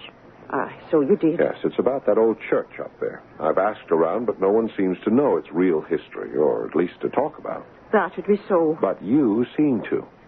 Now, can you tell me anything about it? It's a black and bloody place, and the devil keeps his worship there. Oh, come on, Bunty. You can't feel that strongly just because it's another denomination. I'm not talking about the now. I have nothing against old Minster Clachan and the skinty few that make their prayers there today. But you asked about the history. It was built with blood and plunder, and those who tried to buy eternal peace after sins that would turn even the soot on the devil's face as white as flour. Well, that's pretty graphic.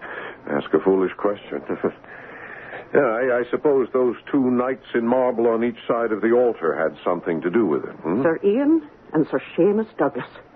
Their ancestors built the church to beg God not to visit the sins of those two upon their heads. So their name wasn't Campbell, but this was once their house. Stolen, like everything else. The brothers came to lie as honored guests in this house, and then in cowardice and perfidy rose up by night to slaughter mother, father, brother, servants, and all who paid homage to the lord of the manor, save only one, the daughter of the house. Oh, and what happened to her? They fell out in quarrel over her, and went to fighting for her like the brutes they were. And Seamus, with his claymore, struck Ian's head from his shoulders till it rolled on the ground, and then he turned to claim his prey. But she, poor bonny lass, fought against him in his bloody desire till he seized her about the neck, forgetting his own strength. Of a sudden, it snapped. So he was cheated of his prey.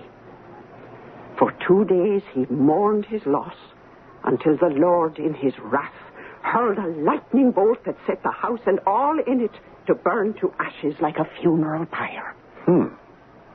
So, that's the legend, is it? Oh, it's no legend. It's the truth. Oh, and how would you know, Bunty? My name is Menzies. As I told you, I am Highland born.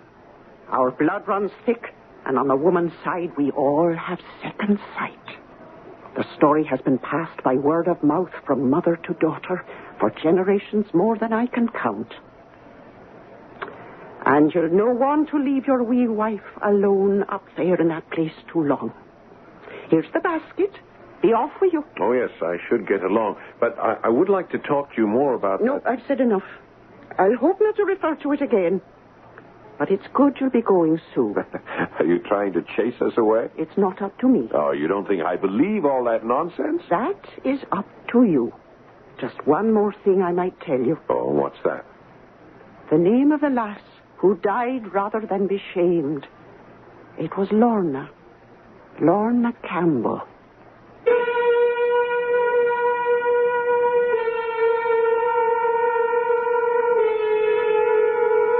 Well, what do you think? Coincidence again? After all, Lorna is not an uncommon Scottish name. So is Campbell. And yet, another question. Is Bunty sincere in her superstitious beliefs? Or does she have some reason for wanting to frighten Jed and Lorna away? I'll return shortly with Act 3.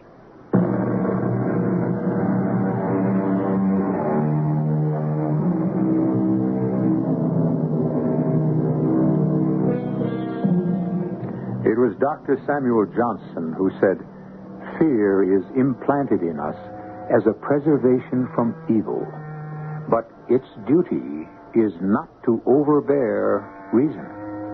His countryman Edmund Burke had another definition. Early and provident fear is the mother of safety. In Jed Burgess's position, which would you have listened to?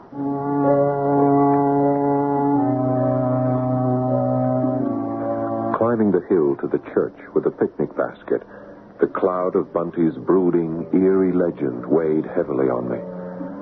I hurried round the churchyard wall and down the bierback, a partly paved walk in the shadow of branching yews, so named because it was the way corpses were carried to burial. Coming out of the dark, I blinked for a moment in the bright sunlight, and then suddenly I felt a clutch of fear. Ahead of me stood Lorna's easel, the canvas resting on it, pallets and paintbox lying on a nearby tree trunk. But where was Lorna? Lorna? Lorna? I'm here, dear. Oh, where? Inside the church. Come on in a moment. Oh, dear. yes, all right. I'll be right with you. What on earth took you so long? Oh, I got talking to Bunty. What are you doing in here? I got so hot under the sun waiting for you, I came in here to cool off. What were you talking to Bunty about? Oh, just local gossip. You feeling all right? Yes. Why? Oh, the sun isn't that hot. You have a fever or something? Of course not. What's the matter with my wanting to be in the shade for a little? Oh, nothing. I just thought it was strange. The sun seemed hot to you. What a busybody. All right. I just used that as an excuse. Oh, an excuse for what? I didn't want you to start, well, you know, teasing me, putting me on about... About what? Oh, you know, my ESP or whatever you want to call it. Jed, I'd stopped painting and was just sitting there, half asleep, waiting for you, when I thought I heard a voice calling me from inside the church. Oh, what sort of a voice? A man. At first I thought it might be you. It was just my name, and it only called once. But suddenly, I can't explain it, Jed, but I had this feeling that I had to get up and come in here to the church. But why? I don't know. It was like I was commanded to. And you came here to the marble statues? To this one. Why this one? Do you think he called you? I don't think. I know he did. Why? I don't know that. Lorna, I think we've just about had it here on this island. I think it's time to pack up and leave. No. Well, look, what's to hold us here? Now I know. Now I see it. What? The painting. It hasn't been working out. I wanted to capture the whole feeling of this church, the island, and it wasn't going right. But now I see it all. It's from the wrong angle. But look at it from here, Jed. These two old villains in the foreground, the altar with the stained glass windows in the middle, and the heather and the rocks and the sea through the plain glass ones, each on each side, framing them as a background. It's perfect. How long will it take? I don't know. But I do know it's something I have to do. I'll be ready to leave just as soon as it's finished. Okay. But that's a promise. It's a promise. The moment it's finished. How could I know it would never be finished? The first cloud on our extended summer horizon came from Bunty. To tell the truth, I'd completely forgotten her harsh, cruel old legend as I was driving to try to finish my book before we left, till one day she surprised me. I thought it best to come to you, sir. I want to give my notice. Notice? Oh, when? I'll stay through Saturday, but I'll no be back after that. But why, Bunty? I thought you promised to stay as long as the good weather lasts. I did, but it's going to break. I will not stay here through Monday. And neither should you. But why? I told you I was afraid. Of what? Of them two. Who? Sir Seamus and Sir Ian. Oh, we're back to them again. They've been dead for 1,000 years. Their bodies still lie in the church, drawed out in man-sized marble. But they're cold stone, Bunty, and their ghosts are quiet enough. And we haven't heard hide nor hair of them all summer. It's no summer the more. It's close to the end of the old year. The end of the... Oh, that's right. In the old Celtic calendar, October the 31st was the last day of the year. And on its eve, all the witches and warlocks rise to their wicked revels. And they do say that same night, them two bodies up there sit up on their marble slabs gets off them, and walks down the aisle in their marble armor, out through the church door as soon as the dark falls, and along the bier walk. And if it's a wet night, you'll find the marks of their feet in the morning. And where do they go? Back here to their home. And if anyone meets them... Yes, what then? If you value your life, or your wee wife's life, you'll no be here to find out. Oh, really, Jed? The idea of those two poor old white statues lumbering about stiffly isn't scary. It's funny. Like the White King in Alice Through the Looking Glass. Yeah, well, just the same. It's the reason Bundy's leaving. But no reason for us to leave. Actually, I'd enjoy a last week or so here on Mull. The two of us alone. Yes, if the weather holds up. Who cares about the weather? Just as long as we're together. Oh, darling, I love you. Me too. What would I do without you? Just don't ever try. Oh, damn. What is it? Just one thing. When you go to town for the mail, will you phone Dr. Pleasance and have him send along some more pills? I don't want to be without them either. So Bunty left, not without admonishments to lock the door Monday night and make the sign of the cross at the doors and windows. And Sunday was a long, lazy, lovely day, marred by only one slight mishap. Coming back from her painting down the path from the church, Lorna stumbled and twisted her ankle. Jed, stop worrying. It's nothing. Well, maybe I ought to get Duncan to come down and have a look at it. No, you're not going to bother him on his day off. All right, well, at least I am going to get the dinner. Okay. I'll let you dance attendance on me if you want. Know what? What? This is kind of fun, isn't it? I really don't miss Bundy a bit. We can make do, can't we? Sure, I guess so. If it's not too long. Oh, it won't be long now. And it wasn't to be. That night, Lorna slept fitfully for the first time in ages. I wrote it off to her sore ankle, and in the morning, I didn't wake her. Whacking away on the typewriter at the last chapter in my book, the morning went by without my thinking about what day it was. I had a great urge to finish, partly induced, I guess, because the weather had finally turned. Jed, why didn't you wake me? Oh, I didn't have the heart, Lorna. You didn't sleep very well. Was it your ankle? No, it's all right. Weather, maybe. I can always feel a storm coming. That and medication running out over the weekend. I sure hope it's arrived by this morning. Would you mind going down to the post office to see? No, of course not. I tell you what I'm going to do. I'm going to start packing. I want to get away from here. Oh, that suits me. Your painting finished? No. I just want to go. Well, what's wrong, honey? Oh, nothing. She should have told me while there was still time to get off the island, but she didn't. There was no mail at the post office, and I stalked off to settle with Mr. McWannell and tell him that we'd be leaving the next day. It was mid-afternoon by the time I got home. It's almost dark enough to turn the lights on already. Yeah, it looks like we're in for a bad storm. Oh, I wish we'd gotten away. So do I. I'm so jumpy. If only at least my pills had come. Jess? Yes, honey. I don't think I could take another night like last night.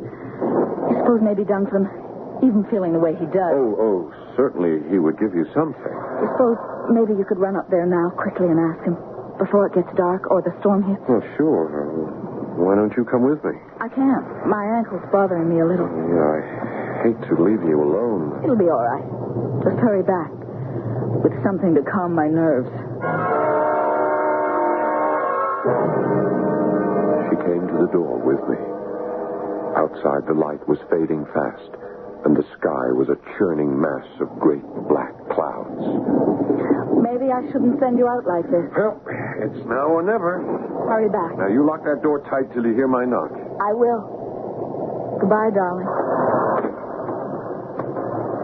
I had the impulse to tear the door open on that goodbye, but I never did.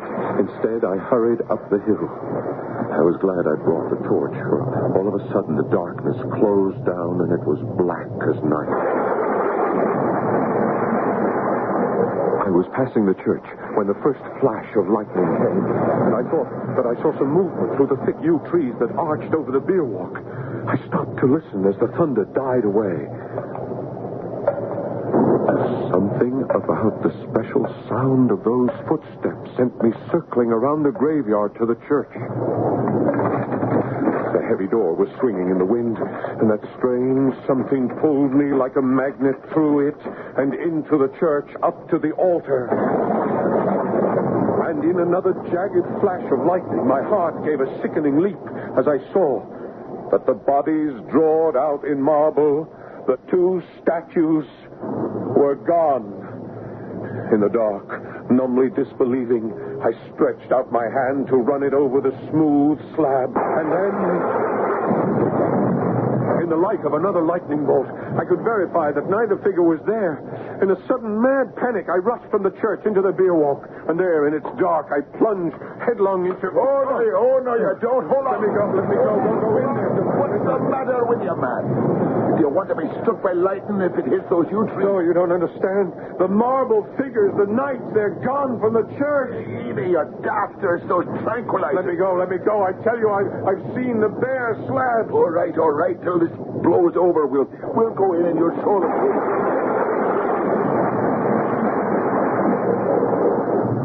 He was a powerful man physically, and he half wrestled me into the church. Behind us, the storm seemed to die away as fast as it had come. There they are, man. Large as life. No. So much for your missing figures. No, but it must have been some trick of light. No doubt. Still, there's been some mischief afoot here. What? Where? Someone's broken a finger off at this one's hand. Oh, the laddies and their Halloween pranks. Halloween. The 31st of October, the last day. Duncan, come on, as fast as we can. I've got to get back to my wife.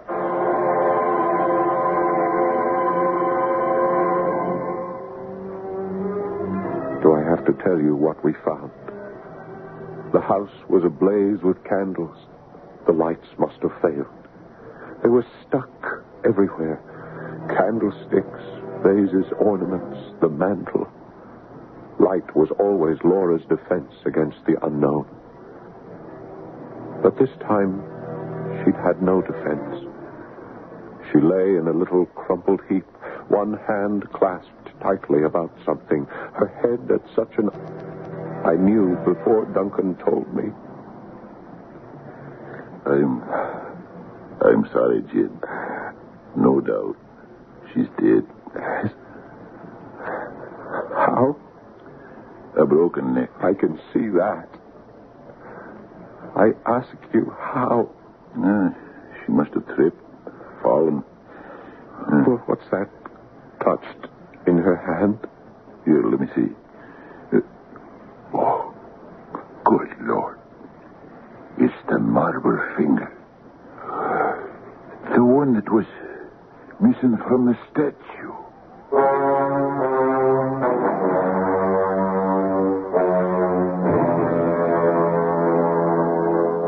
What else is there to say?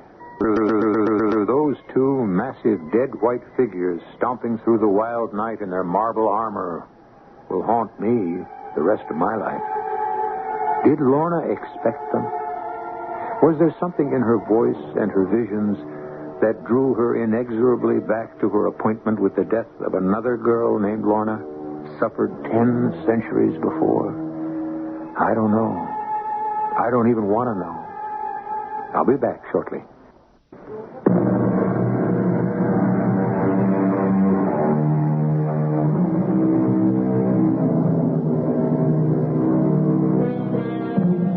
"24 hours after Jed Burgess took his poor dead wife away, a huge electrical storm swept the island.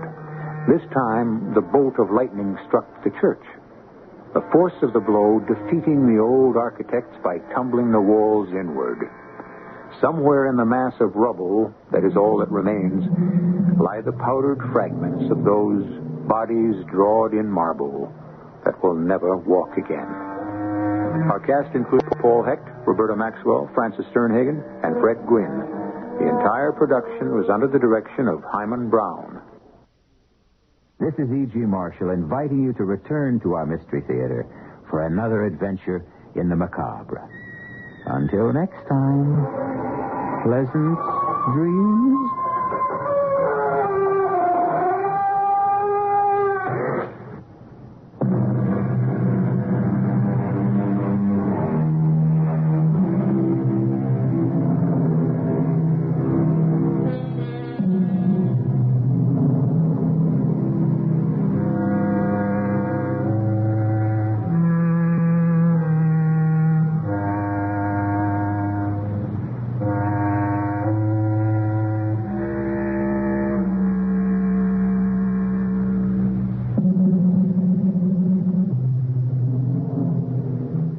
CBS Radio Mystery Theater presents...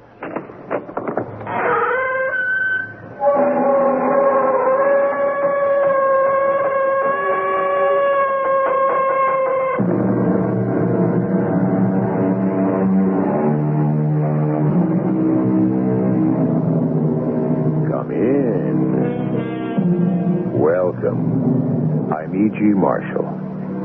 There's a strange little rhyme I'm sure most of you have heard. Last night I met upon the stair a little man who wasn't there. He wasn't there again today. I wish he'd go away. This is a story of a house that refused to stay dead. Oh, Judge? Yes, Penny Lou. Who lives in the house at the bend of the river, down by the bottomlands under Tully Ridge? What you say? Just asking about the house at the bend of the river. Why, you couldn't have seen a house from Tully Ridge, and not by the bend of the river. There's no house there.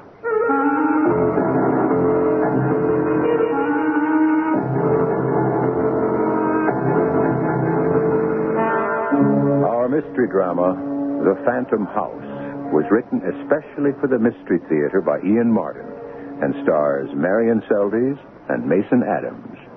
It is sponsored in part by True Value Hardware Stores and Buick Motor Division. I'll be back shortly with Act One.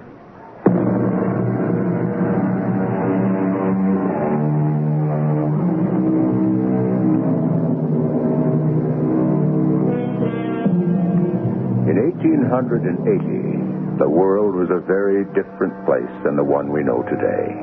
No automobiles, no planes, no radio, no TV.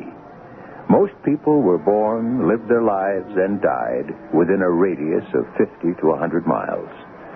To get places, you walked, rode a horse, or a horse and buggy, or if you went beyond that 100-mile radius, the railroad.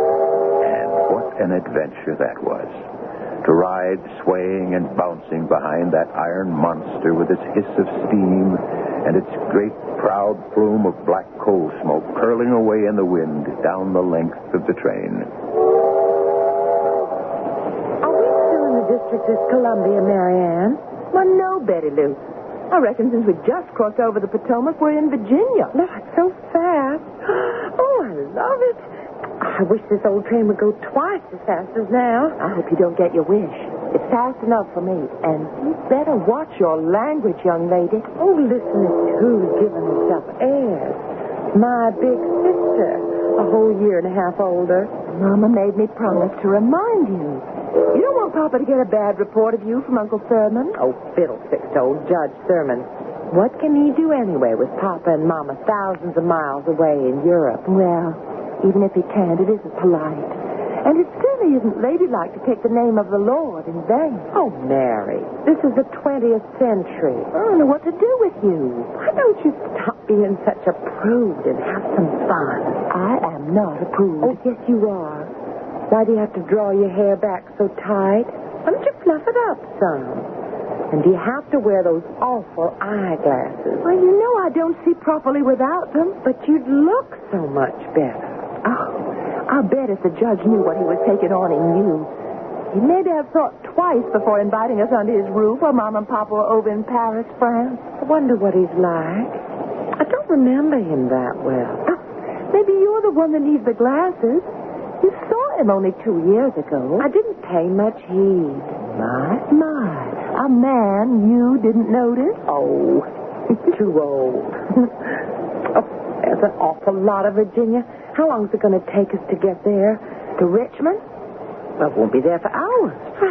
How long after we get there till we get to Great Oaks and get settled and all? Hey, I don't know. I have never been there either. I bet we don't get there till dark. Oh, such a long time. What are we going to do till then? I thought you said this was fun. It was. Oh, but this engineer doesn't go fast enough. Oh, look, on the other side of the train. A fox hunt. Oh, let me through so I can look. Betty Lou, watch out. I'm just trying to get across before the... I'm sorry. Oh, pardon me. Oh, I've lost my eyeglass. Allow me, ma'am. Perhaps I can find them. Oh, thank you. Oh, I want to thank you, too. It's certainly nice to run into you. Well, I am certainly glad that I bumped into you. Well, I don't believe we've met, have we? I'm sorry, but without my eyeglasses... We haven't been introduced formally. Ma'am, your eyeglasses. Oh, thank you. Oh, my, they're so dirty. I've got to clean them. Are you going to Richmond? Matter of fact, I am. Well, that's where we're going. Betty, don't be so forward. This gentleman is a stranger. That's right, ma'am. So if you and your sister will excuse me. Thank you for finding my eyeglasses. A pleasure was mine. Well, I declare, you are so stupid. What are you talking about? That handsome man, and you just shucked him off after he was nice and all? He was a stranger, Betty Lou. We found your old eyeglasses for you. I thanked him. Maybe if you'd put them on and had a good look at him, you'd have done more. I mean, that man was handsome. Now, I don't suppose we'll ever see him again. I wonder how he knew we were sisters.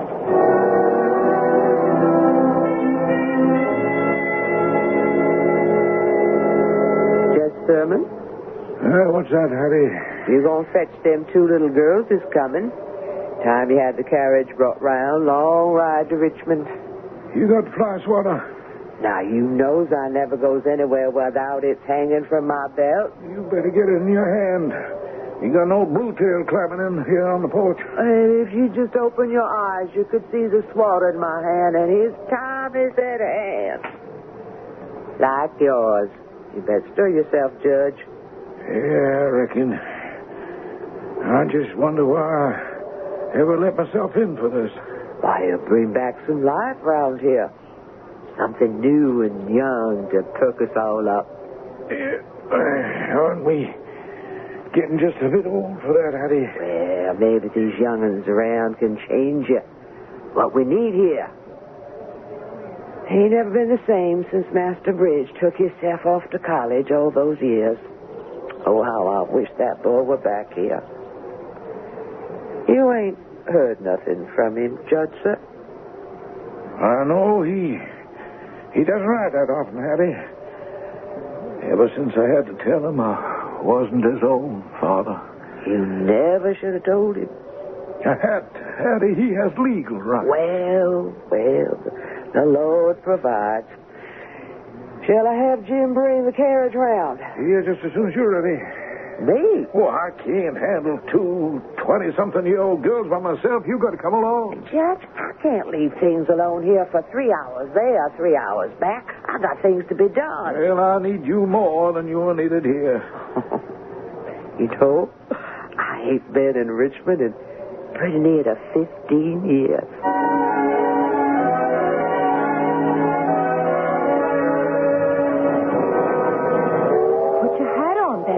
Yes, Mary Ann. Oh, dear, where's my hat pin? Here. Are we in the station? Pretty near. What about our luggage? Oh, there'll be porters take care of that. Suppose the judge isn't there. I'm sure he will be. Didn't we have a cousin once? I mean a boy once. It's hard for you to remember Uncle Thurman from 2 years back. But you managed to remember Bridge from, what must be, 10. You didn't even notice me there. Young men in their 20s don't pay much attention to 12-year-old girls. Oh, we're almost in. Don't forget your reticule. Fix your boa. Oh, stop sounding like Mama. Well, somebody has to be an authority around you. I wonder what happened to that handsome man. Can't you forget men for just one moment? Oh, look, there's Uncle Thurman waiting right there on the platform.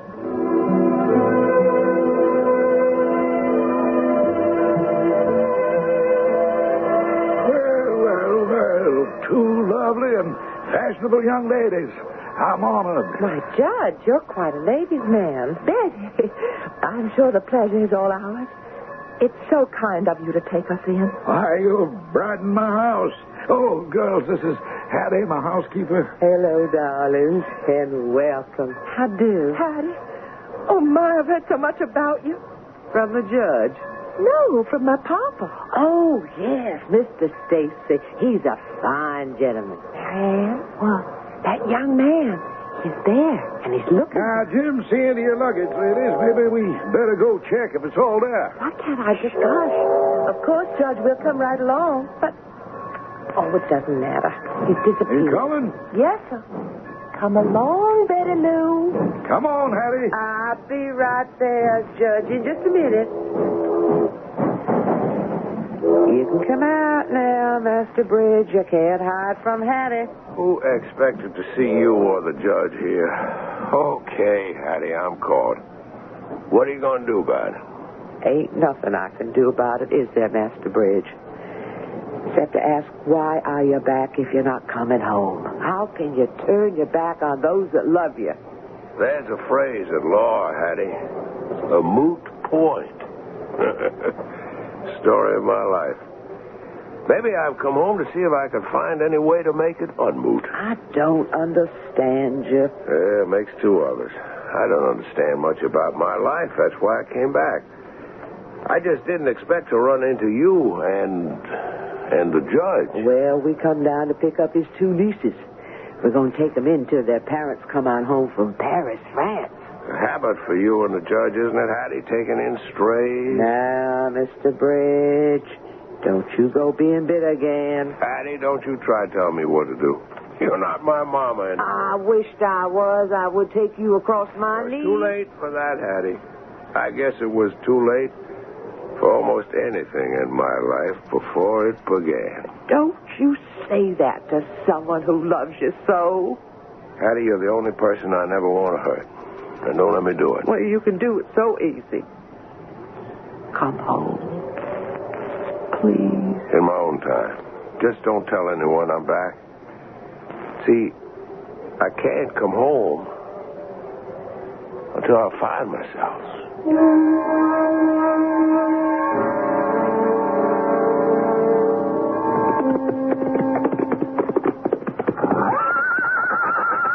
Now, Brigadier. I know I got no right pushing you the way I did, but I just had to do something or explode. Betty Lou Stacy, are you all right? Yes, I'm all right. Oh, I declare my heart is in my throat. You just scared me about to death the way you took off like that. Whatever got into you? I'm just so plain bored I can't stand it. 2 weeks stuck out here in the country with nothing to do. Well, the riding is nice. And the countryside is pretty. I already know it like the back of my hand, and it's so barren. Oh, what do you mean, barren? Virginia is beautiful. The countryside, maybe, but where are the people? Just think. We've ridden out every day in all directions and never seen one solitary single other house. Even from up here on the mountain, as far as you can see, there isn't a one. Well, there's no time to dawdle so far from home. It's starting to get dark. Oh, it's clouding over. It looks like rain. Come on, we've got to go. In a minute. Where are you going? I could swear I saw some smoke coming up from down below. Marianne, come here, quick. What is it, Betty Lou? It's getting dark. Look, we've got down there, by the river, in among the trees. What do you see? You know I don't bring my eyeglasses when I'm riding. What is it? It's a house. A beautiful old red brick house. Only it can't be. What do you mean? It wasn't there yesterday, or a week ago, or any other times we've been by this way. I've got to go right down there and see. Oh, now look at that. We're going to be soaked to the skin. The horses are getting restless. Will you come on? But I want to go and see if there really is a house there. Oh, you're just seeing things. We can't in this dark and rain. There's plenty of time for that tomorrow. Oh, please, come on. We're going to get such a soaking. We're lucky we don't catch our death of cold. Land sakes, Miss Betty Lou and Miss Mary Ann, you are most rounded. Now, we got to get you both into hot baths. Where have you been? Having an adventure for a change up on Tully's Ridge. I looked down, and I saw a house on the river way below. Where? Right at the bend. What's the matter, Hattie? Ain't no time to talk about that. Now, I got to take care of you little ladies. Now off you go. Upstairs, Miss Lou. I reckon I'd better. I got the chills. Coming, Mary Ann? Right with you. Why are you so upset about the house, Hattie? Did you see it too, Miss Mary Ann? No, I didn't really, but then I didn't take my... You wouldn't see it, darling. Because it just isn't there. Not anymore, it ain't.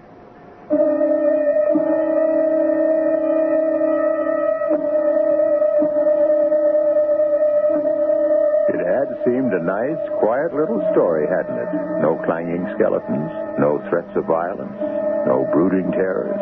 And now, suddenly, there's a hint of, let me put it, that before we are finished, Mary Ann's remark may well come true, except that the death that waits, lurking to be caught, will not be from the common cold. Oh, no. Something much more uncommon. I shall return shortly with Act 2.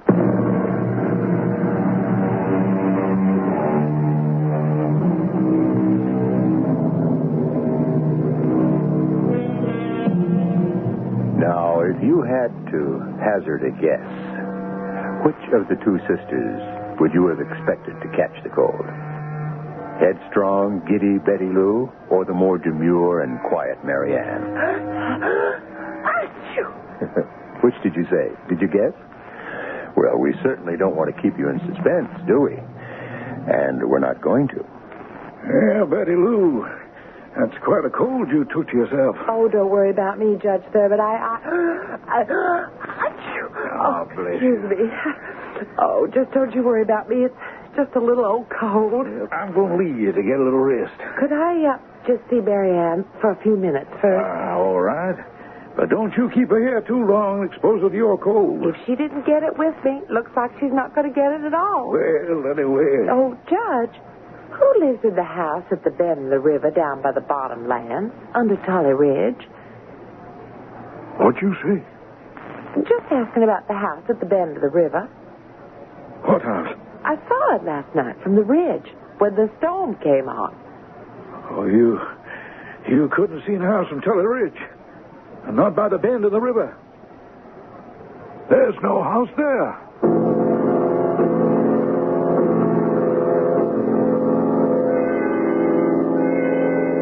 Mary Ann, did you see this house Betty Lou was talking about?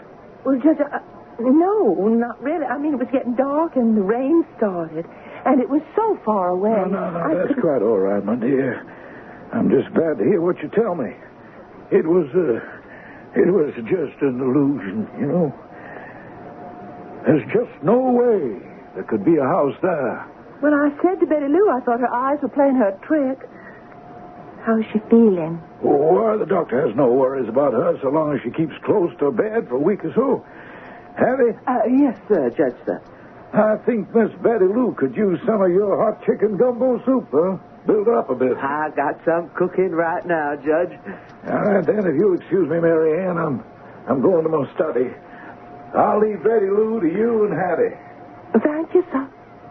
I'll come up with you, Hattie, and I'll bring the soup up. Oh, no need. I don't mind the stairs. Maybe I can help make the child comfortable some way. Suppose she should ask about the house. The house? In the bottoms, by the bend in the river. Why, you heard the judge, Miss Mary Ann. Ain't no house there. I know. That's what you said last night. Yes. Only, you also said, not anymore. There's some kind of mystery about the house, Hattie. What is it? If there is, Miss Mary Ann, it ain't something you're going to find me talking about.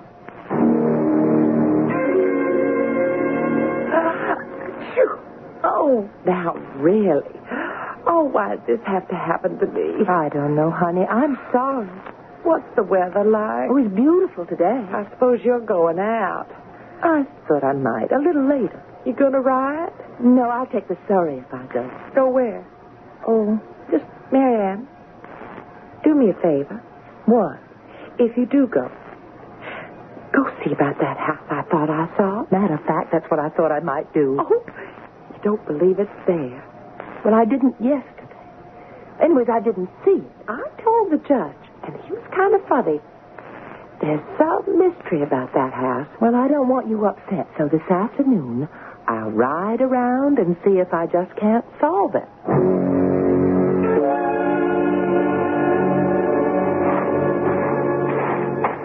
Oh, who's that? Oh, sorry. Who are you? You don't recognize me? You know me? I do. And don't you know me? No, should I? Seems as if you ought. What are you doing here? I was looking for a house I thought I saw from up there on the ridge. There's no house here, Miss Stacy. I reckon you'd be Mary Ann. That's my name. I don't believe you said yours. I don't believe I did. Then I don't see how you could expect me to recognize... Oh, of course, I know. You were the man on the train. That's part of it. What does that mean? Well, I won't tease you anymore. I must say, on the train, I didn't recognize you either. We know each other. We ought. You might call us kissing cousins. I don't follow. Well, we're not really related, but we do claim to be kin to the same man. Who? Judge Thurman. Of course, it's quite a spell since we met in Washington, and I guess we look some different. I know you sure do. Bridge? Bridge Thurman? The name I go by. Well, for heaven's sake, fancy meeting you here. Well, why aren't you home? Where have you been all this time since the train? I've been looking for myself. What? You know what you just tripped over? Look. Oh, it's a grave. And there's a headstone. It's hard to read. It's so covered with moss and weather-struck, but I can tell you what it says. Bethel Ellen Winfield, born 1842, died 1861. An eye for an eye. In her time, she will find just retribution. Who was she? She was my sister. My father's grave is over there.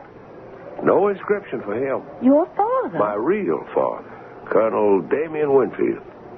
That's all that's left of us, me and two graves. You said you were looking for a house? There's nothing left of it but the foundation, burned to the ground. When?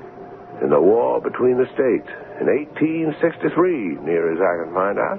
But my sister saw it yesterday from the ridge over there. She saw it? Saw the house? Well, now, what did it look like? She said it was a handsome, big, red brick mansion. Why, so it was, by all accounts. You saw it, too? No, I didn't, because without my eyeglasses... They wouldn't have helped. There is no house of Winfield anymore. It died with my father.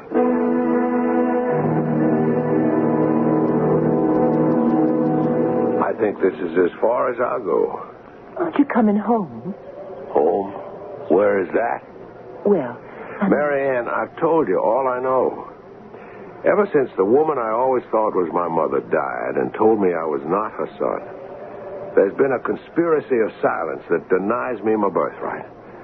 The judge won't talk. Hati dare not, I reckon, and if anyone else still alive knows the truth of how my sister died and how I lost my father. They're not talking, or I can't find them. I feel like a man without a soul, without a shadow. And until I find them, I cannot breathe free.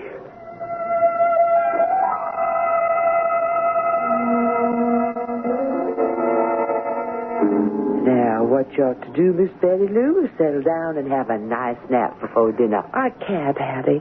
I'm waiting for Mary Ann to come home. Well, she'll go along in good time. You asked me she's taking her own sweet time. You say she took the surrey? Yes'm. She say where she was going? Not to me. Well, she was going out to look for that house I saw. The one you won't talk about. She oughtn't to have done that. Why ever not?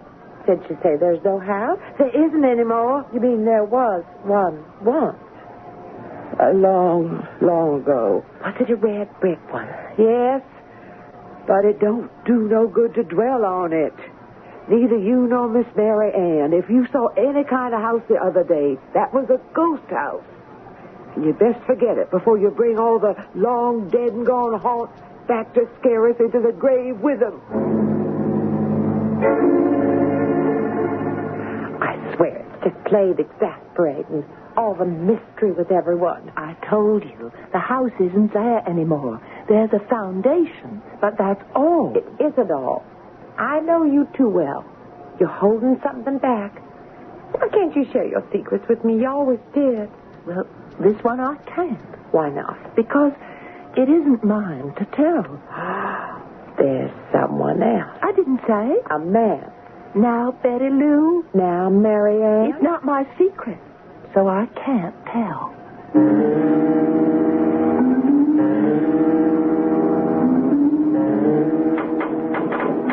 Lord, what was that? I must be getting soft in the head.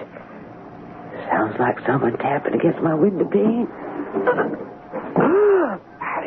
Hattie, it's me. I can see, Master Bridge. I got to talk to you. I'll come down and let you in. No, not here. Meet me in the barn. Master Bridge. Please.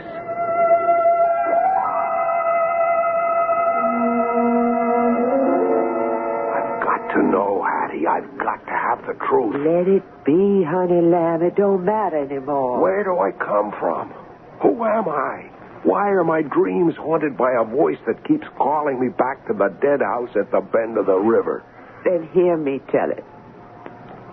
It's 20 years since, and I was a younger woman, and the judge was a young man with his father still alive. Old Judge Scott, that was. And his best friend was the Colonel, Colonel Winfield, your father, who owned the big red brick house by the bend of the river, where everyone who worked the fields of the house was free and clear. My father was that old? You come along in autumn time.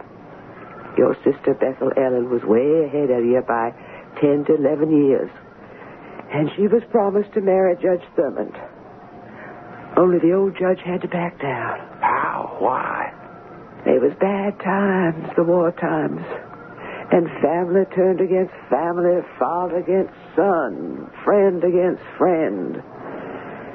When Virginia declared for the Confederate States, the Colonel would have no part of it. He was for the Union. And the old judge called him traitor and said no son of his could marry into a blue coat family. And Judge Thurmond felt the same as his father? I reckon. He hadn't much choice. He was called to the army and he took off, leaving your poor sister carrying his child. Oh, good Lord. And she, poor child, with nowhere to turn, took a long step off of Tully's Ridge and found her own peace. Killed herself? And her child. The Colonel was like a wild man. He come up here to call Judge Thurmond out, but he was gone. So he stood in the courtyard and swore. Oh, Lord, I can hear him now. Damn you and all your brood, Jim Scott. May you rot in hell. But I tell you, I will have my revenge. If it takes me till the trumpet sounds and all the dead rise, I will take a daughter from your house to fill the rest of my day. What did he mean? I said he stood there in the courtyard, but he was no mortal man. Because the people of the country with the war fever had risen against a Union man and shot him dead and burned the house to the ground. You were the only one escaped. You mean it was a ghost who threatened the judge's father? We all saw him, and we heard him. But he was long dead before we did. It was a haunt, sure enough, Master Bridge. And time's been winding up to this moment, when it looks like some way the curse is about to come home to roost.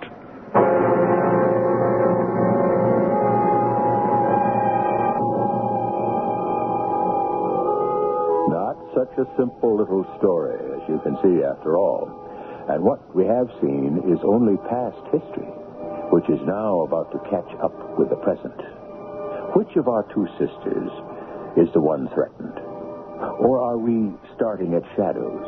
And if a girl is dragged back into the shadows of yesterday, what agency can save her? I shall return shortly with Act 3.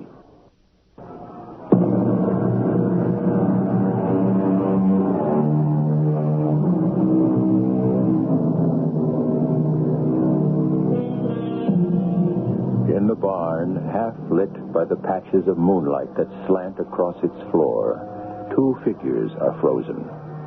The shadows accent the gaunt, stricken face of Bridge, while the moonlight glistens like tears on Hattie's broad, compassionate one. For a moment it seems that in this flash of revelation the whole world stands still. Behind the bales of hay, shocked and ashamed to have eavesdropped inadvertently on so personal a history, Mary Ann shrinks back, as if wishing that the night would open up and swallow her. Master Bridge? Yes, Hattie, what is it? You could come home. The judge, he's mighty lonely. As he deserves to be. He walked out on my sister when she was carrying his child. Well, maybe he didn't know that. He must have known. How can you say that? What difference does it make? He killed Bethel Ellen just the same as if he put a gun to her head. I reckon with my father dead, I'm just going to have to carry out his curse and pay him back. No, Master Bridge. The judge is very sick with a cancer's going to bring him low. He's beyond all of us. Just a sad man who cries for some loving hand to keep him company in the shadows. Why do you think he has his two little nieces here now? Hattie, what do you expect me to do? I just wish you would come on home. This isn't my home. It appears like it's the closest to what you ever had. No. The judge needs you. If you don't come on here, where can you go? I don't belong here. Where do you belong? Where? That's a question I wish someone could answer for me. Because I can't answer it for myself. Go on back in, Hattie. Leave me to find out where I'm going by myself. I can't leave you this way. No way you can solve it. It's got to be up to me. Goodbye, Hattie. Goodbye, Master Bridge. But you're wrong as wrong can be if you don't know this is your place. My place? I have no place. Who wants me? Bridge. Who's that? Mary Ann Stacy. What are you doing here? I want to apologize. I didn't mean to eavesdrop. You heard? Yes. What right had you? None.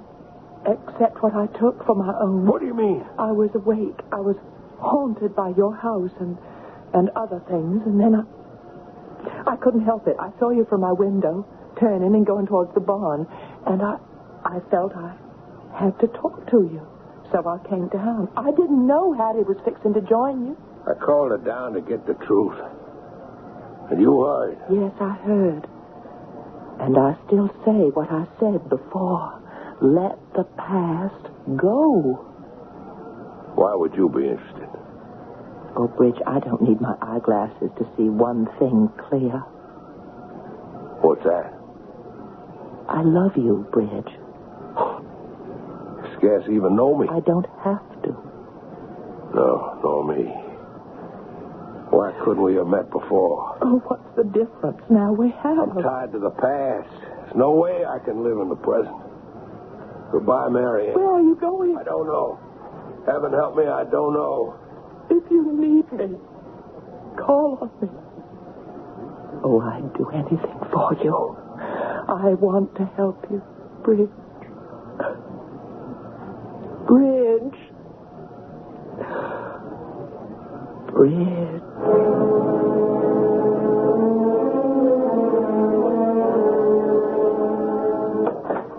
Who's there? It's Mary Ann, Hattie. Why, little miss, what are you doing up this late? I was in the barn.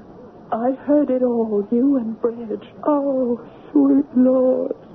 I want to pray with you. For him. For us all. Too late for prayers, Miss Mary Ann. We just have to hope the Lord will provide. Come on away upstairs. Let me see you to bed. No, I can manage. You love him just as much as I do. I can see that, child. So let me tuck you in snug and hope I'm saving you for him.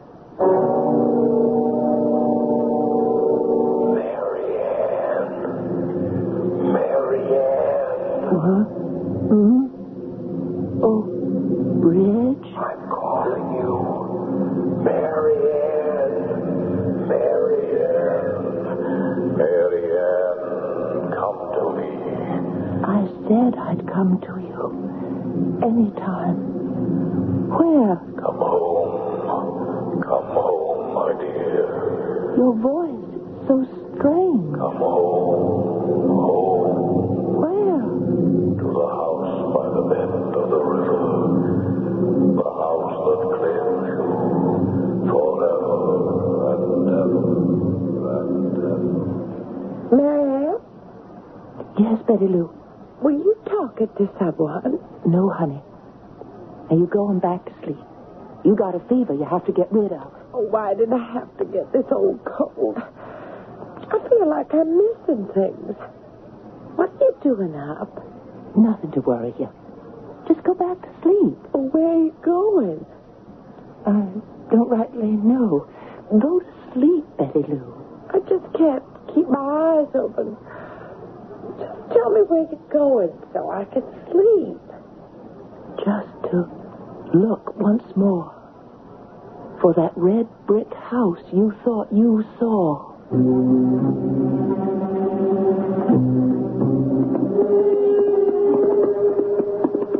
Where am I going? Through the dark night. What called me out? The voice of my lover or the voice of the past? Why am I riding blind and terrified?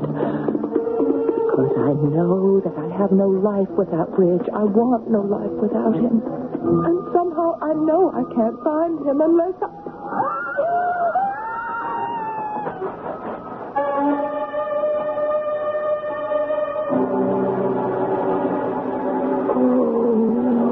Oh, what happened to me? Where am I? At the foot of Tully's Ridge, Bethlehem. The horse threw you and you fell all the way. Bethlehem?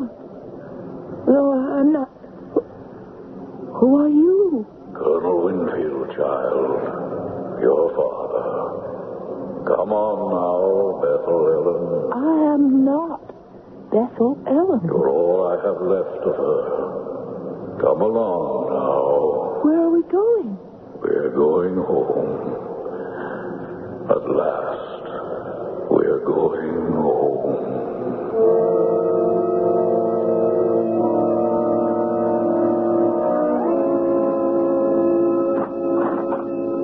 Come on in, child. This is the red brick house. The house at the bend of the river. I can't go in there. Why not? Because it isn't there anymore. There isn't any house. It's where you belong. With me, Bethlehem. I'm not Bethlehem, and I don't belong to you. I can't belong to you. You're dead. That's right. I'm dead. That's why you belong with me. What are you saying? I swore Judge Thurman would have to provide me a daughter to take Bethlehem's place. That's why you do belong here. And you belong to me. Because you're dead. No. No, Father, she is not dead. Don't mix in this bridge. You're only a child. A little more than a child now, Father. Now, what is now? Now is the present fighting the dead weight of the past. Now is my growing up and facing honestly that there's nothing I can do for my sister. Ever could do. But I can do something for Marianne. I won't let you, Father, or anyone have her. I'll fight that till I'm dead myself.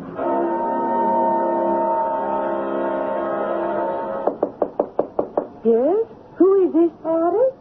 Hattie, it's Betty Lou. Open up. Coming out. I'm coming. I'll be right there. Here I am, child. What are you doing out of bed? It's Barry Ann. She coming down with the cold, too? No, Hattie. She's gone. What do you mean, gone? I woke up and I was just so woozy, and I saw Marianne was up and dressed in the middle of the night. I asked what she was doing, and she said for me to go to sleep, not to worry, and then I drifted off.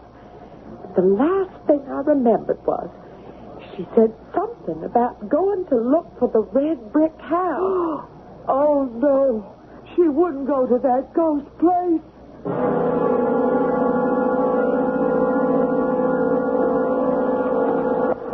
All right, now, Betty Lou. We're up top of Teller's Ridge. Just you show me from where you and Marianne saw this house. It's hard to tell at night in the rain, but I remember a big tree like that on the edge of the bluff right over there where we... What was that? Well, it's just a horse went in. There. See? Saddled and bridled right over by the tree. Wait a minute. That's Brigadier. One of the horses you and Marianne have been riding. That's the one she must have ridden out tonight. Don't you go out in that rain with your cold. I have to. Marianne must be hurt. Well, I'll come with you. Don't you leave me behind. Where are you going, Betty Lou? She must have been thrown. She can't see in the light, let alone in the dark. Oh, I'm just praying she didn't go over the bluff. Here, darling, let me put a cape around you. Never mind me. Let's just think of my sister. Oh! What is it? Look. There. Now the rain just stopped and the moon came out. That's the bend in the river where I saw the house. And you look, too. Now you can see it just as plain. The house. No. That's not possible.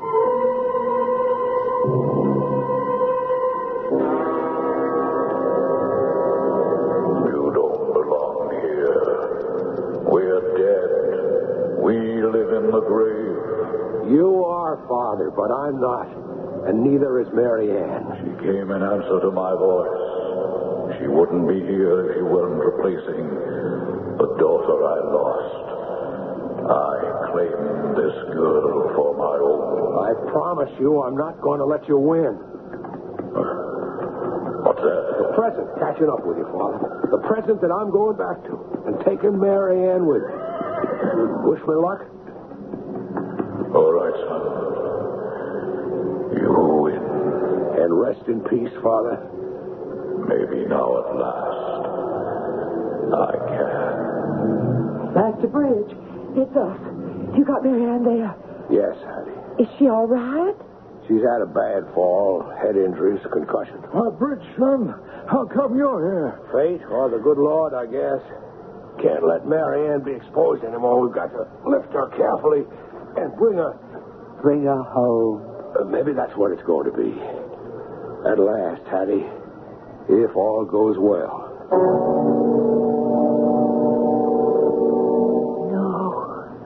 No, I don't want to be dead. I don't want to be. Hush, darling. It's all right. You're not. You're here. Here? In the land of the living. Oh, yes. With me. But in what's going to be my home. And yours. Not the brick house? The brick house is dead and gone forever. Bridge, how can we be sure? Because it's only lived in my mind, in the mind of a 10-year-old boy who was all that survived it, and in whose memory it never quite died. Until tonight. Tonight? Tonight I had to make a choice between yesterday and tomorrow. Now. Wasn't very difficult. You are the sum of all of them. Just get well, so I can spend the rest of my life with you.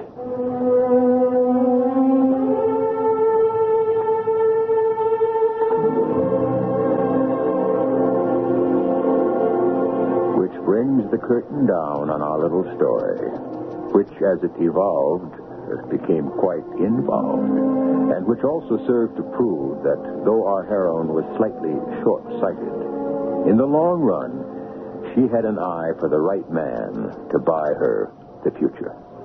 I'll be back shortly.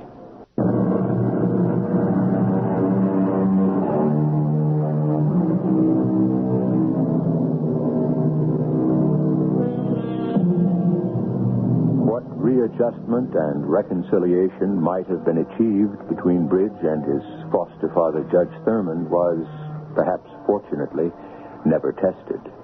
Because exposure to the night air when Mary Ann was discovered resulted in a severe pneumonia, which his frail health was unable to withstand, which might, in its own way, have been the finger of fate or of retribution.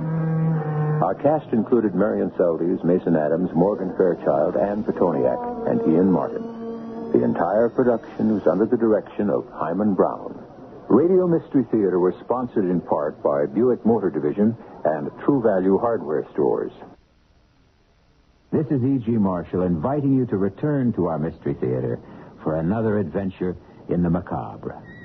Until next time, pleasant dreams.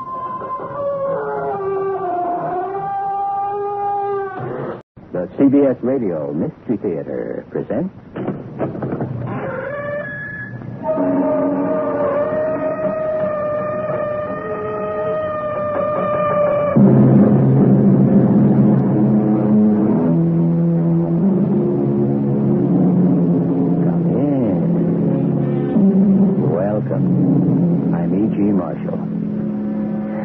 A little girl who had a little curl right in the middle of a forest. And when she was good, she was very, very good. And when she was bad, she was horrid. Is the true wisdom of this world contained in a nursery rhyme? Probably. Because we can all be either good or bad, depending on, well, each case is special. What does it take to make you behave badly? I would not wear that pearl if I were you, man. You wouldn't. And why not? You wore it once, when you were the beloved of an Indian Raja. 100 years ago, you were the favorite wife of this Raja in Delhi, India. He gave you that pearl, and you were murdered for it. What are you saying? I'm saying, if you wear it again, you'll be murdered again.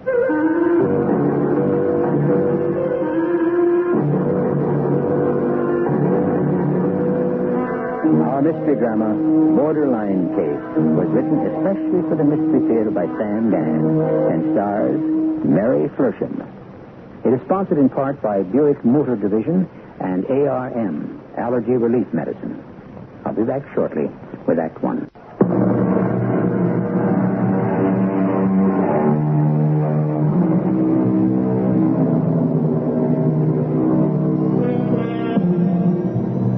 James M. Barrie wrote a fine and funny play called What Every Woman Knows.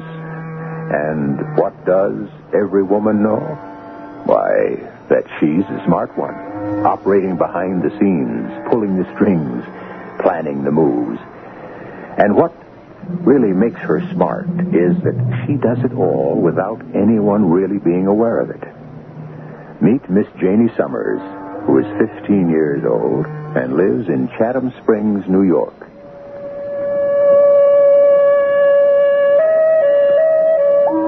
We didn't always live here in Chatham Springs, up north near the Canadian border. We used to live in New York City, where my father was a detective, a member of New York's finest. So what are we doing up here in El Boondocks? I'll never forget the day I came home from school. Hi, Janie. Hi, Mom. What's wrong? Oh, what makes you think something's wrong? Okay. I walk into the kitchen and I see that paper bag you're using for the garbage. It's the kind they have at Stansel's, which means you were shopping there this morning. But we hardly ever buy at Stansel's because it's the most expensive supermarket in the neighborhood. However, it's the only one that carries those fantastic frozen pizzas I go ape over. For some reason, you feel you have to sugarcoat a pill. You think you have to do something nice for me. So, what's wrong? We're moving. Moving? Yes, dear. We have to move.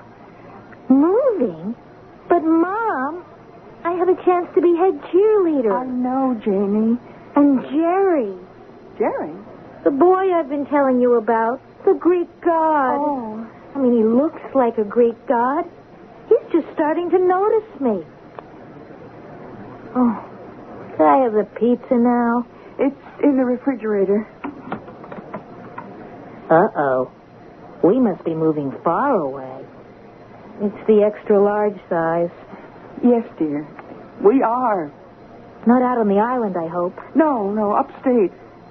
Westchester? Hey, that might not be too bad. No, darling, I mean upstate. Chatham Springs. Which is where? Well, if you go a mile further, you're in Canada.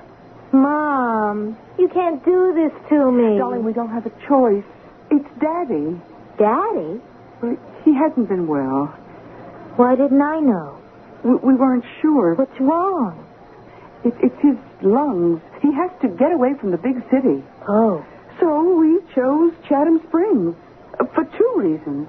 2 reasons? Well, first, the air. Second, there's a job for Daddy. What kind of job? Sheriff. Sheriff? Mm-hmm. Oh, Mom, how could Daddy be a sheriff? Oh, when they heard he was a detective first grade. But, Mom... And on the New York City Police Force. But Daddy isn't really a detective. Jenny, how can you say that? He's a basketball coach. That's in the winter. In the fall, he coaches football, and in the spring and summer, baseball. Well, dear, Daddy does a terrific job, but it's with the Police Athletic League. It's not being a cop. Janie, it's being a certain kind of cop. Sure, Mom, but not the kind of cop you have to be if you're a sheriff. Oh, I know. Daddy is not now, nor was he ever, the kind of policeman who walked around with a badge and a gun solving crime. Well, fortunately, there isn't too much doing up in Chatham Springs.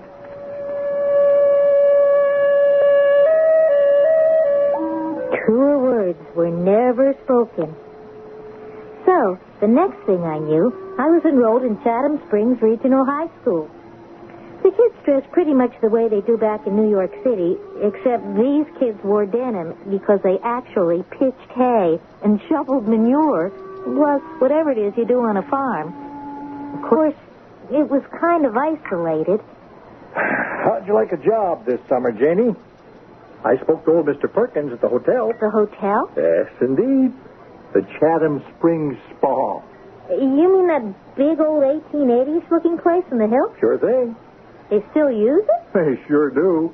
The cream of society comes here for the baths. Oh, say, maybe Janie can meet a rich millionaire. As distinguished from a poor millionaire. Oh, she'll meet millionaires, but they'll all be 80 years old. It's very exclusive. Daddy, if all these rich people gather here, don't they attract crooks? Crooks? Where there's honey, there's bees. Well, that's why the town has a sheriff.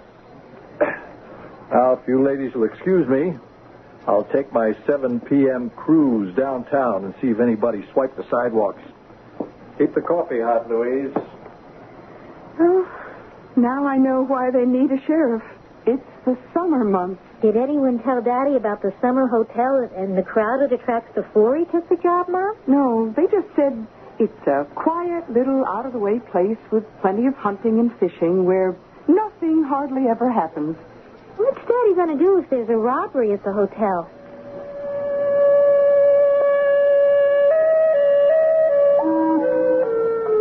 School closes early up here, and I reported to the Chatham Springs Spa Hotel. It's the kind of place you see in the movies. This old hotel filled with statues and paintings and velvet and marble and old people. Rich old people, creaky with age. Most of them have been coming here, since they were alive. Old Mr. Perkins, the manager, told me what I was supposed to do. Mainly, for the most part, just stay behind front desk. But what do you want me to do, Mr. Perkins?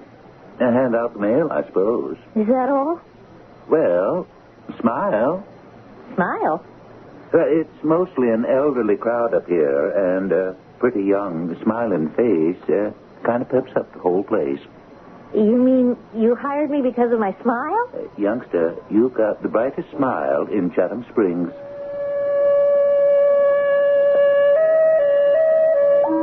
So, I started to smile. I don't know how long I stood there smiling, but I was suddenly brought down to earth by this voice. This groovy voice.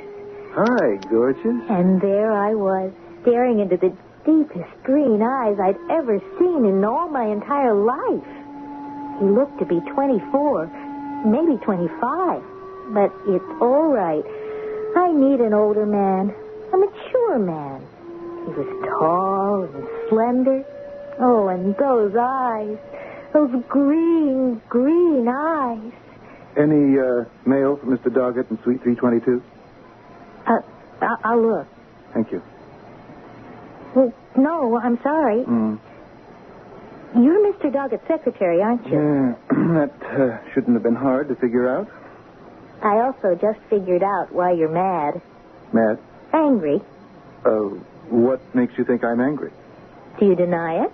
Well, You've just been down to the tennis court. Hey, you been spying on me? They just painted the fence. It's still wet. That shirt you're wearing costs about $30 in the men's shop. Yeah, I'll never get this paint off the sleeve. Yeah, they should put up more signs. No wonder you're angry. Well, you must admit I conceal it beautifully. That is, from everybody but you.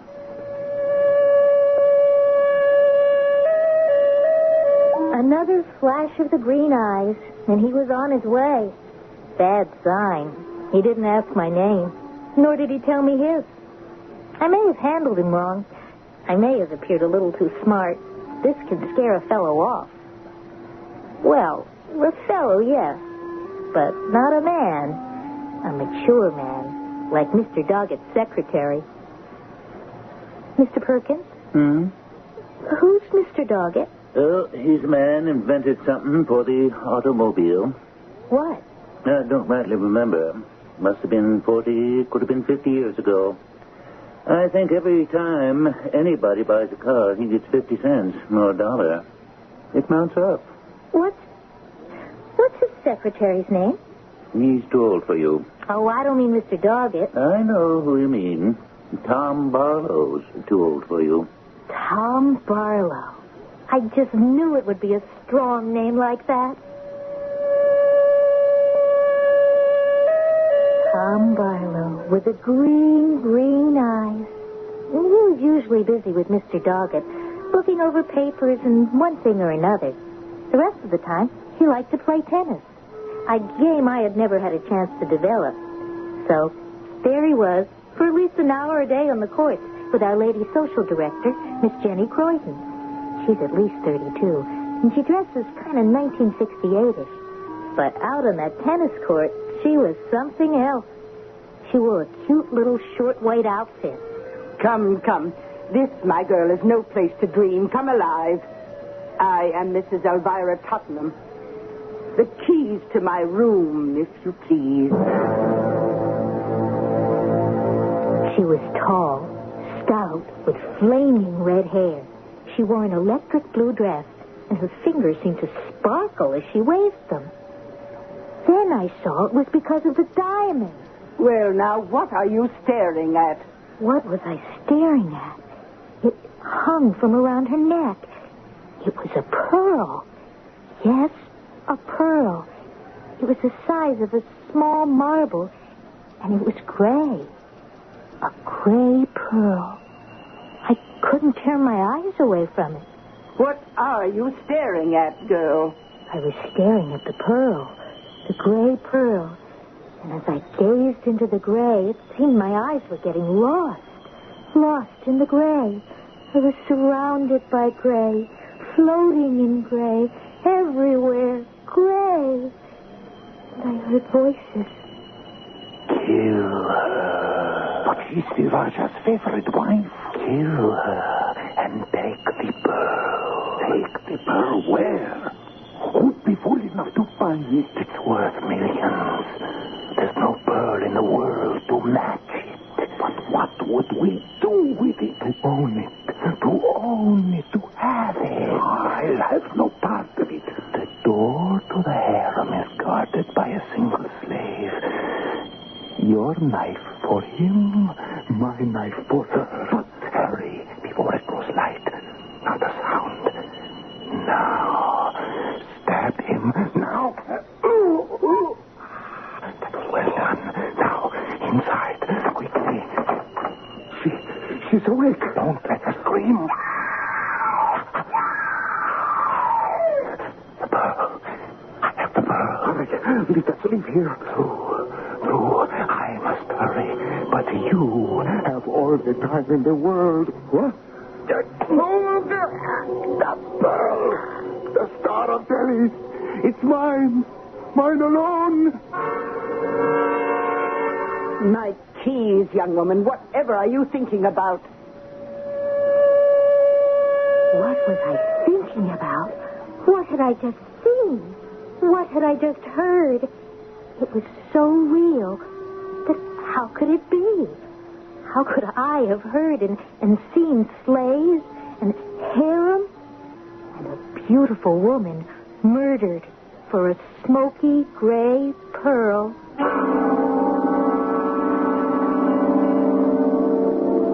Yes, indeed. How?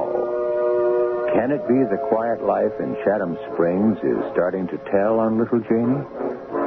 In her reverie or dream or whatever it was, she heard the pearl referred to as the Star of Delhi.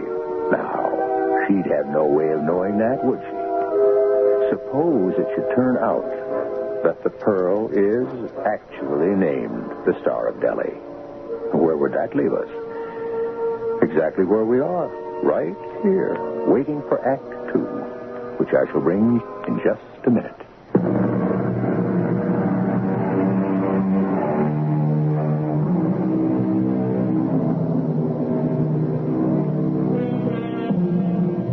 A pearl of great price, as we are told in the Bible. But a pearl of the greatest price seems to be the smoky gray, hung from a pendant around the neck of an imposing dowager, Mrs. Elvira Tottenham. And it seems to have captured the attention, riveted the gaze of our young heroine, Janie Summers. I kept looking at that smoky gray pearl, and as I looked, I could hear voices. 2 men. They were sitting around a small table in a kind of room.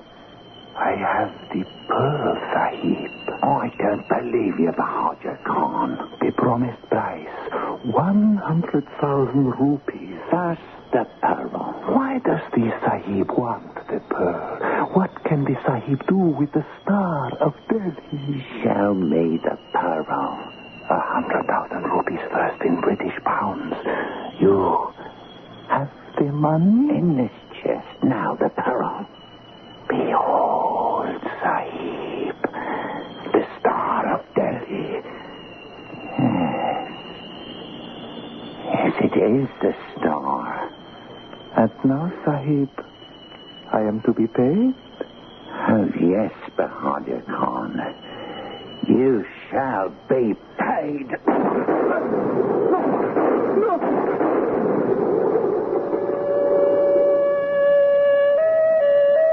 The native, the one who was called Bahadur Khan, fell dead to the floor. And the Englishman picked up the pearl, the Star of Delhi. He looked at it, and looked at it. He held it up, and a mist, a gray mist, seemed to flow from the pearl. Then the whole room disappeared in the gray mist. I saw faces, all kinds of faces. A judge in a deep black robe with white hair. A man with a scar. A man with one eye. Young lady, are you dead or stupid? I want my key. Mrs. Tottenham. There's some difficulty. Welcome again to the Chatham Springs Spa. Perkins. Still alive, I see. Forgive me, madam, but why shouldn't I be alive? Well, you're not getting any younger. Who among us is? I come back each year to see the toll the time has taken. Mrs. Stuyvesant Tresvant. She passed away. Oh. And old Doggett. He's still with us. I shall outlive them all. And who is this young thing at the desk? What's your name, girl? Janie Summers. Janie's father is the sheriff. Then you better behave yourself, girl. J.D., this is Mrs. Tottenham. She stays with us every year. Now, give her the keys to room 324. I'll have your bag sent up, Mrs. Tottenham. I hope you'll enjoy your stay with us. I doubt that. I doubt that very much. She says that every year. Mr. Perkins, what is that pearl she wears around her neck? The pearl. Oh, yes, the pearl. That's famous Star of Delhi. How did I know? How'd you know what? How did I know it was called the Star of Delhi? Well, everybody knows it's called the Star of Delhi. It's the most famous pearl in the whole world. It was given by an Indian Raja to his favorite wife, and she was murdered by a man named Bahadur Khan. Oh. Well, then you do know the story. No, I don't. I really don't. Well, Mrs. Tottenham sat down with me one night and told me how this thief, Bahadur Khan, and a Confederate stole into the Raja's harem, murdered the wife. And then Bahadur Khan knifed his pal. Say, who's telling this?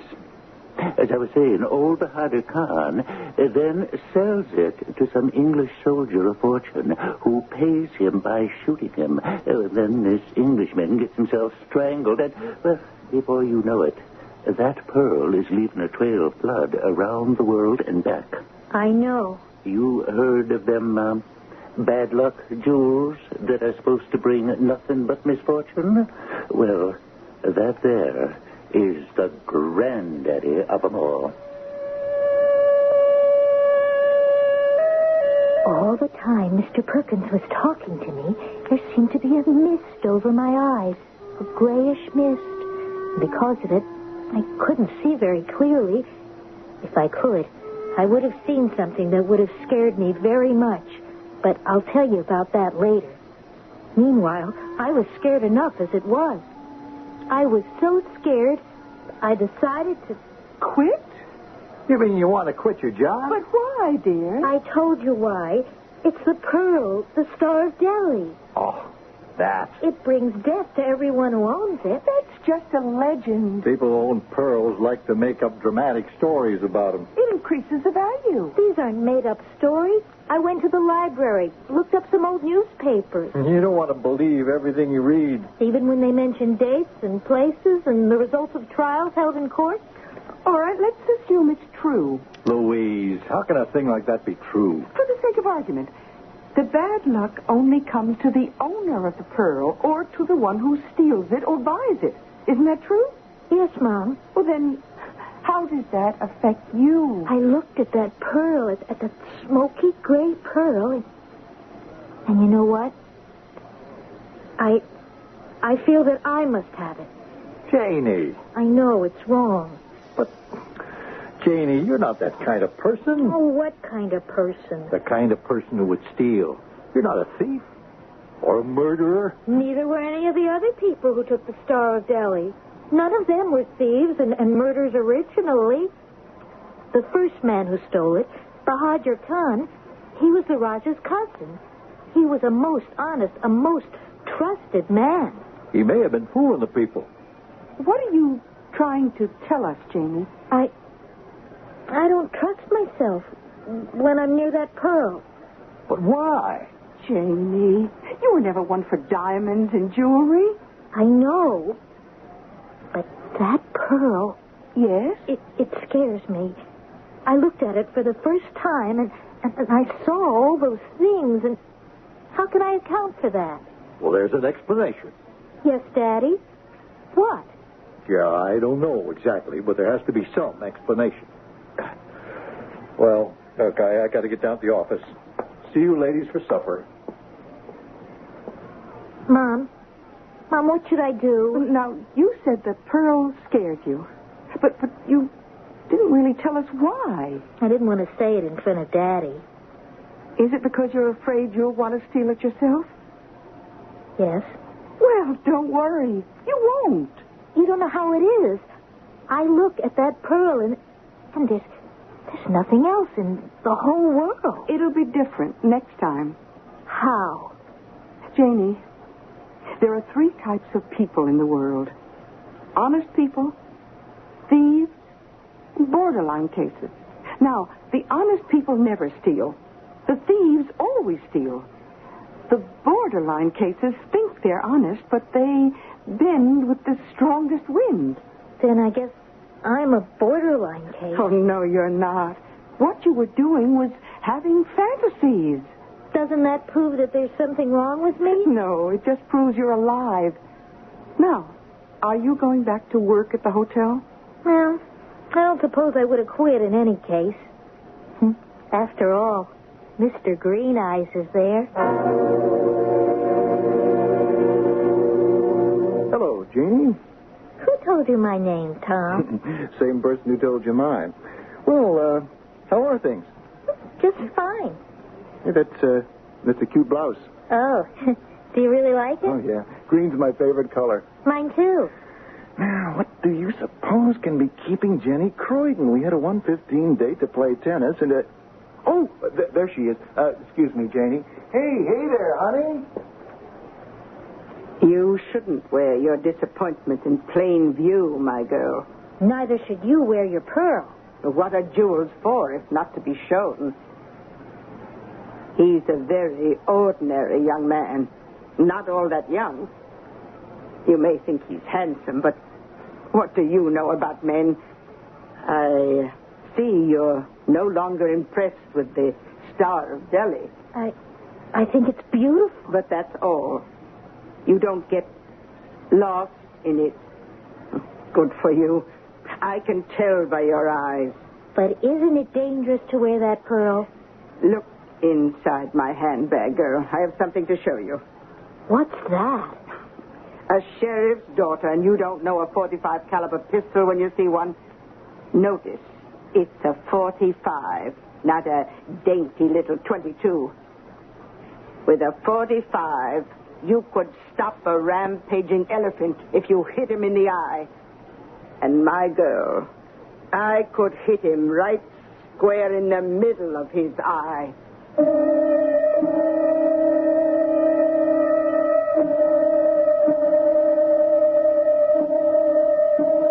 An elephant has very small eyes. Not that we advocate this kind of sport. We are, if anything, strict conservationists. However, we must take the world as we find it and deal with people as they are. Well, we have, if I may revive a popular expression of 2 decades ago, a pistol packing mama and a pearl of fabulous price. Will there be fireworks? Don't you just know it. Act 3 will be along shortly.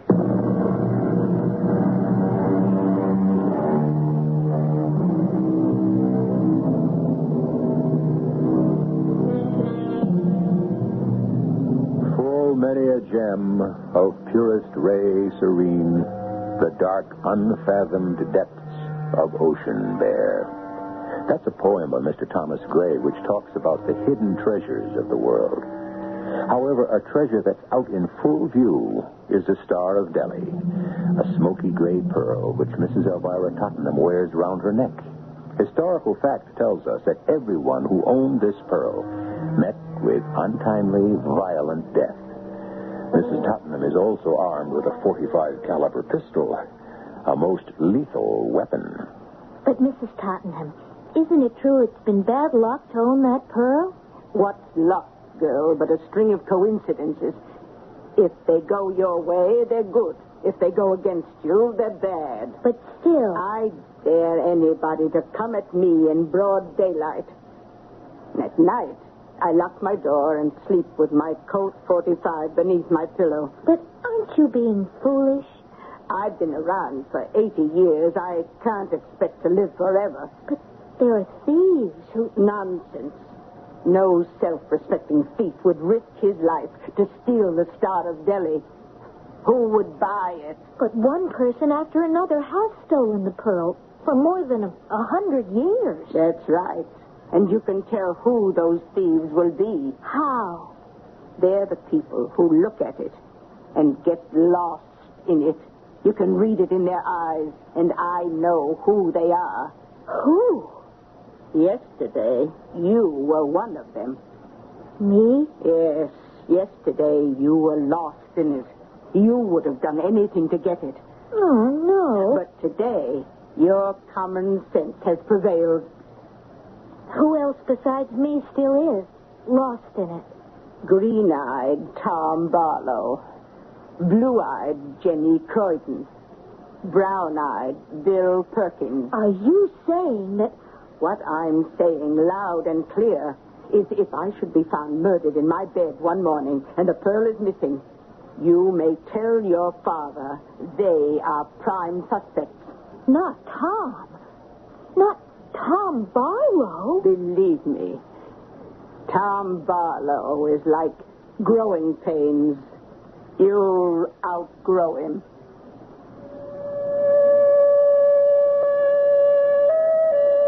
Lost in the pearl, in the Star of Delhi.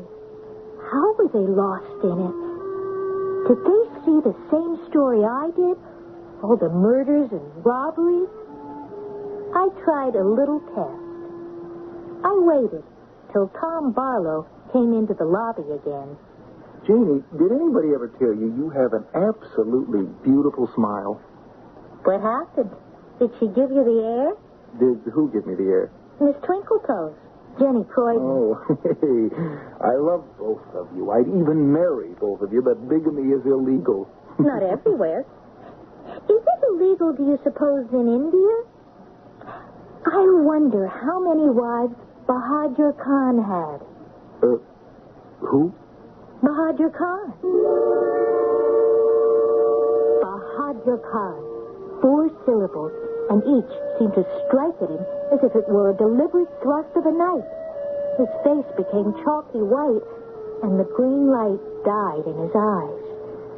Bahadur Khan, the name of the first assassin.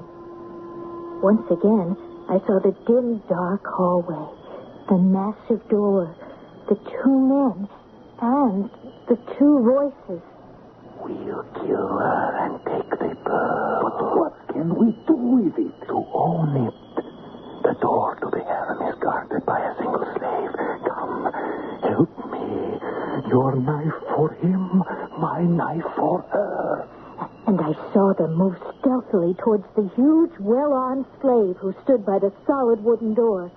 He didn't see them, and suddenly there was a knife in his back. He dropped to the floor.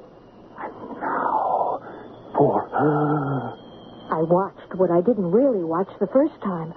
I saw the one killer, the one named Bahadur Khan, move toward the divan. I saw a young woman asleep. The first time I had closed my eyes, but this time I forced myself to keep them open. As he came nearer and raised the knife, I looked at her face. It was the face of Mrs. Tottenham. And the man with the knife had the greenest eyes I ever saw. It was his face, the face of Tom Barlow. Then he turned quickly and stabbed his friend. As the man fell to the floor, I could see his face. It was Mr. Perkins. Jamie, what was that silly question you just asked me about some guy named Bahadur Khan? I don't know. What kind of a name is that? What are you staring at? Nothing. Nothing.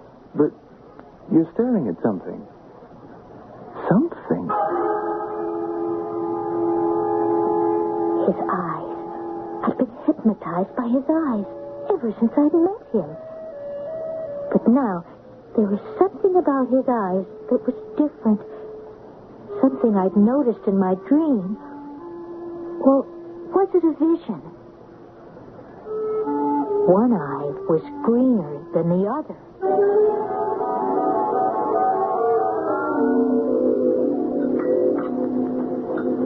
But her life is in danger. I hear you. And you can just sit there and eat. Now, honey, I can't assign myself or a deputy to guard her 24 hours. You see, Janie, there are some people who ask for trouble. Your Mrs. Tottenham is one of them. She flaunts her wealth, constantly tempting, attracting. But surely you can do something. I did. I warned her she was acting foolhardy. Did you check on Mr. Perkins and Tom Barlow to see if they have police records? I did, and they haven't.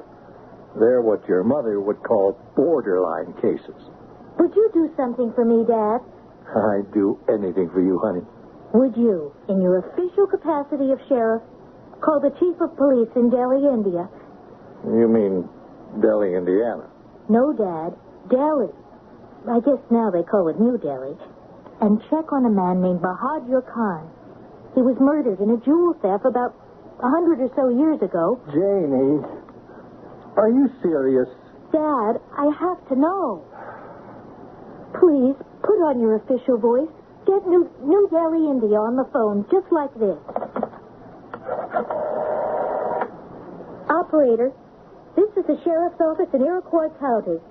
We want to talk to the chief of police in New Delhi, India. That's fine. Have the overseas operator handle it. Just one moment, sir. Daddy, I got the chief of police in New Delhi. Janie. Remember the man's name, Bahadur Khan.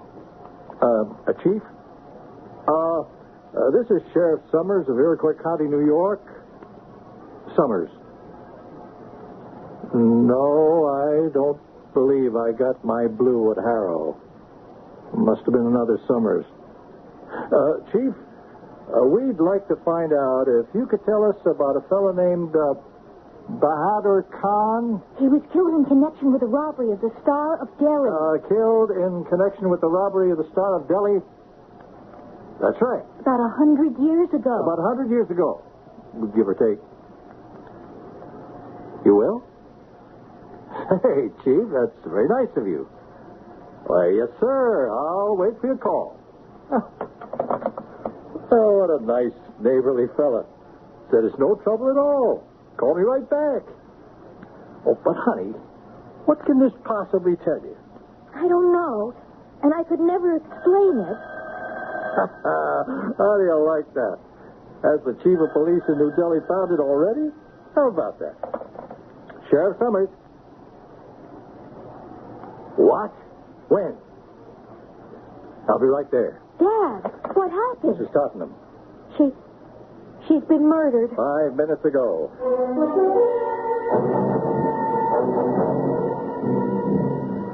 Okay. Everybody here? Perkins? Barlow? Yeah. Miss Croydon? Mr. Doggett? Yes, sir. Are any employees missing? No, Sheriff. All right. So we got everybody who's in the hotel. Oh, we're fortunate this didn't happen at peak season. Now, according to the story I get from everybody, at 5 minutes to 10 tonight, you all heard a shot. Right, from Mrs. Tottenham's room. You all ran to the hallway and you went in. Mrs. Tottenham was lying there dead. And the pearl, the Star of Delhi, was gone. That's right. Yeah, it was gone. But look, Sheriff, her .45 caliber pistol was lying on the floor. It had just been fired.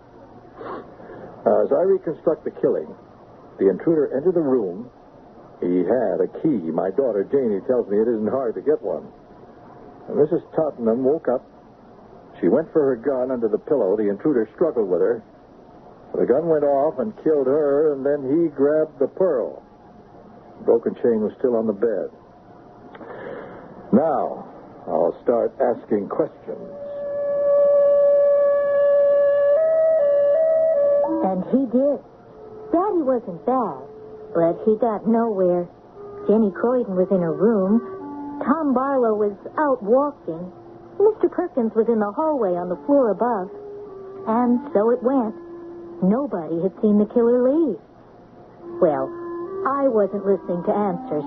I was busy checking legs, trouser legs. I was so intense that Daddy noticed it. Janie, what are you doing? Looking for the killer? What are you talking about? Daddy, you couldn't watch Mrs. Tottenham 24 hours a day. She didn't want to hire private guards. So, I decided if we couldn't stop anyone from going into her room, at least we could find out who did go in there. I don't understand what you're saying. All right, everybody might as well hear this. Last night, I got some ordinary thread. I rubbed some chalk on it. I stretched the thread across Mrs. Tottenham's doorway, just about a foot off the ground. Against the white door, it would be invisible. But anyone going in that door would break the thread with his foot. Therefore, he would have a white chalk smudge somewhere between his knee and ankle. Are you looking for it, Mr. Perkins? There he is, Daddy. Stand still, Mr. Perkins. I didn't do it. I must inform you of your rights. I don't have the pearl. You can search me. You could have hidden it. I did go in there to steal it. You admit that? I had to have it. I got the key to her room. I figured she'd be asleep. I stole in there. But I saw that in order to get it off her neck, I'd have to kill her. Well, I stood there, and she opened her eyes. She looked at me, and she said, Perkins, what is this? You're not a thief. You're not a murderer. Don't force me to kill you. Mrs. Tottenham, please, put away that pistol. Why should I? Why shouldn't I kill you? The law would be on my side. Please, I don't know what got into me. You had a moment of weakness, Perkins. The lesson will last you your whole life long. Go. We'll say no more about it. That's what happened. When I went out, I was so nervous, I must have neglected to close the door all the way. The real killer could have happened by and you don't believe me. But it's true. Every word. It's true. Get it, Janie. Mr. Perkins, you're not required to say anything at all. But I'm innocent. Hello?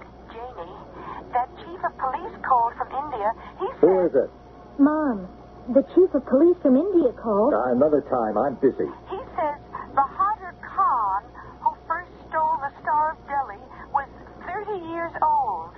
Dad, it's about Bahadur Khan. I'm crying out loud. I'm tied up here. And among other things, he only had one eye. He what? He had one eye, and he was an officer in... Mom, I'll call you back. Mr. Perkins, I'm sorry, but I'll have to ask you to come along with me. But I'm innocent. Dad, if we could find the pearl in someone's possession, that would prove he was the thief and the killer, wouldn't it? Search me. I don't have it. Of course not. Tom Barlow has it. Do you, Tom? Well, if I do, it was because it was planted on me. Perkins could have slipped it into my pocket. I did no such thing. Dad, you better be ready with your revolver. Tom Barlow may be armed. Hey, Jimmy, what do you say? I'm sorry, Tom. But my mom knew about people like you. Borderline cases. You happened along the hallway. You saw the door to Mrs. Tottenham's room wasn't quite closed. And so... Sheriff, your daughter's a little girl I'm not a little girl. Who makes up stories. But Mrs. Tottenham woke up. And in the struggle, you killed her. You snatched the pearl. You ran. You can't prove that. You've got the pearl. Where have I got the pearl? Sheriff, search me. I demand to be searched. Now, Janie... Daddy, Bahadur Khan had one eye. And so does Tom Barlow. The other one is glass. And inside that green glass eye is a smoky gray pearl.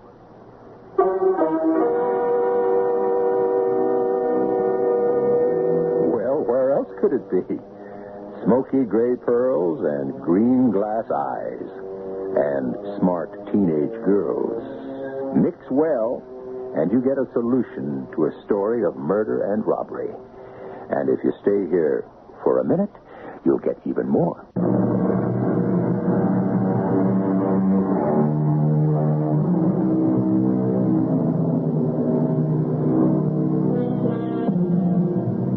Is there a moral to our story? Of course. None of the evil in this world is committed by the good people.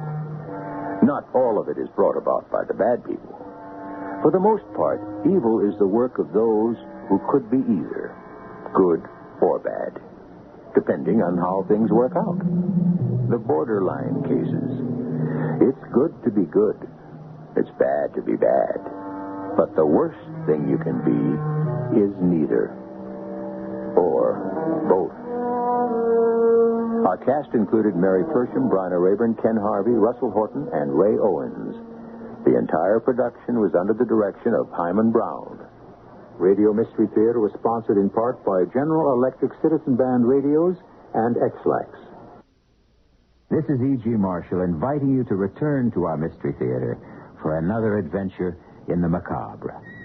Until next time, pleasant dreams.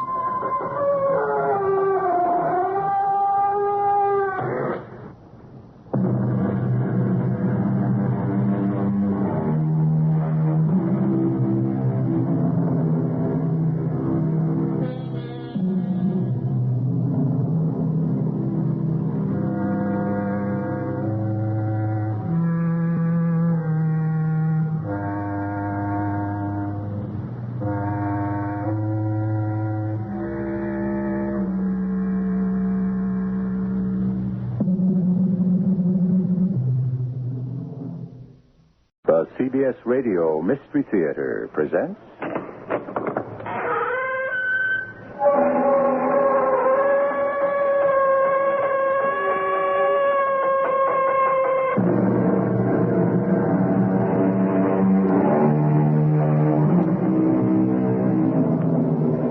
Come in. Welcome. I'm E.G. Marshall. The family has, for a long time, been one of the strongest institutions of our civilization. There are those who swear by the sanctity of the family.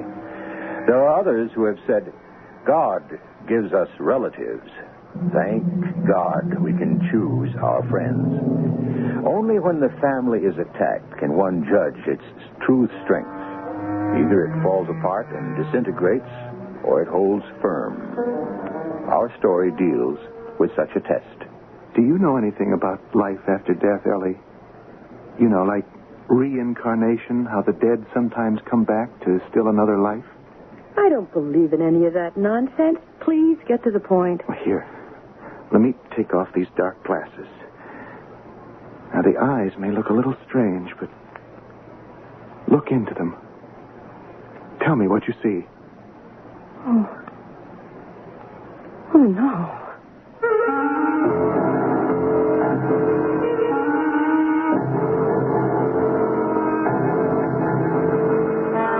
Our mystery drama, A House Divided, was adapted from the great Greek tragedy Electra. It was especially written for the Mystery Theater by Arnold Moss. It stars Joan Lovejoy and Larry Haynes. It is sponsored in part by Buick Motor Division. I'll be back shortly with Act One.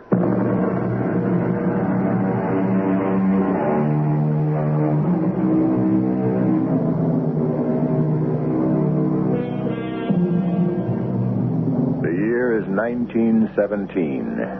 All Europe was now at war. In April, President Woodrow Wilson asked Congress to join in the war against the Germany of Kaiser Wilhelm II. Doughboys were already off to France, singing, "We won't be back till it's over there." But in a large Midwestern city of the United States, another kind of war was just starting. With the promised passage of the 18th, the Prohibition Amendment, the forces of crime began to gather their troops in a campaign to fight that law and all laws. Augie Menon, District Attorney's Office. It's Claire, Augie. Oh, hi, darling. What's up? Why are you calling at this time of day? Well, I had to. Augie, I'm so worried. Something must be done. And we can't wait. Well, the children, they're all right? Aaron's in no trouble? No, he's fine. Ellie off in another of her moods? No, it's not the children this time, Augie. It's you. Me? Yes, I ran into Jim Allen at Enrichi's, or better, he ran into me. He's out for no good, Augie. He means to give you trouble. So, what else is new? You're getting in his way, he said. Yeah, that's my job, darling. It's what I'm paid to do. I'm frightened, darling. For you and for the children. If he's said anything to threaten our two kids... No. not in so many words, but there's no telling where Big Jim will stop. Darling, why do you tell me all this as if I didn't know already? But because Alan mentioned something that I can't repeat on the telephone. You can't? Well, you told me more than once. You never know who might be listening. True. As soon as you get through, please meet me at 6 o'clock. Where? At 438 East Floyd. East Floyd? Darling, that's clear on the other side of town. Yes, I know. Pretty run-down neighborhood. Why there? Oh, Augie, I have a reason, a most important one. You'll have to trust me. You'll be there then at 6? Well, if you say so. But what's the mystery? Just be there and you'll see. Well, I've got to run. Goodbye, dear. See you soon. You're really something, Claire. Really. You never know who might be listening. Well, the important thing, my darling, is that you'll surely be there. On time? Augie? Always on time. He'll be there on the dot of 6, or I don't know my Augie. You know, I can see his face when I walk into that garage and say, "We never met, Mr. D.A., not formally. That is, my name is Allen. Big Jim Allen." You'd be surprised how many things we share in common. That's very funny, Jim. That ought to kill him.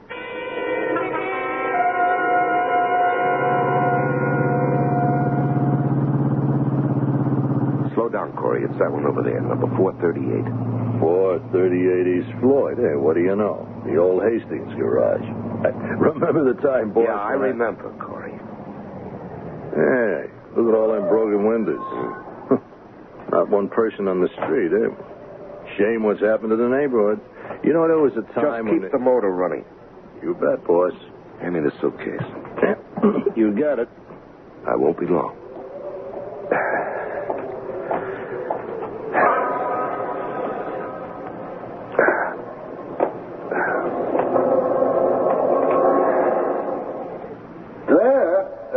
Claire, dear, is that you? Whatever made you choose... You're very punctual, Mr. Menon. Who's that? Here, I'll put the flashlight on my face. Can you see?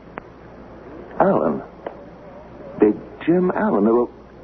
What are you doing here? I could ask you that.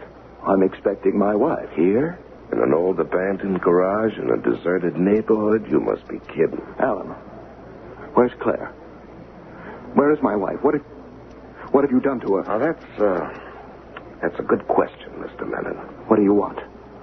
Just a little peace and quiet. Allen, if you have so much as laid a hand on Claire... Now, that's something I would not like to take an oath on. If you have hurt her or my kids in any way... I'll tell you one thing, Mr. Menon. Let's see now. The last time I saw your wife, she was just fine. Purring like a little kitten. She was happy as a clam, resting on a bed. A bed at my address. You filthy liar. Take it easy, Menon. You'll last longer. Yeah, she's been coming to my place for months. I don't believe you. Oh, no? Why don't you have the guts to face it? Claire is a beautiful woman. She deserves the best. And she doesn't think you're it. If indeed she ever thought so. You see, you're too busy being a DA to give her the attention she needs. So, she's hitched her wagon to a different star. You? Me. Just one more thing, Mr. DA. I've warned you time and again to keep your big nose out of my affairs. You wouldn't listen. But with this last one, the biggest liquor deal I ever pulled, you've gone a little bit too far. Alan, I haven't even My way begun. of thanking you for Claire, you see, I'm not ungrateful, is to give you one last chance to get out of this town tonight. Get on a train or a boat, I don't care where you go. I just never want to see your face or hear of you again. And Claire? Well, Claire's a big girl. She makes up her own mind. As a matter of fact, she already has.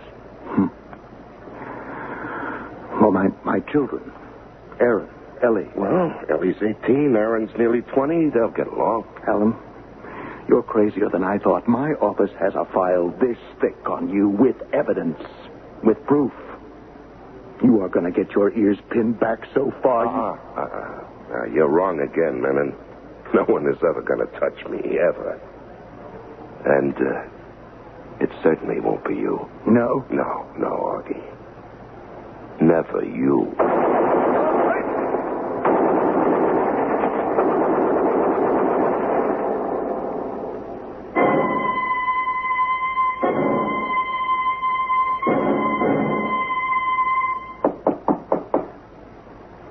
Ellie, open up. It's me, Aaron.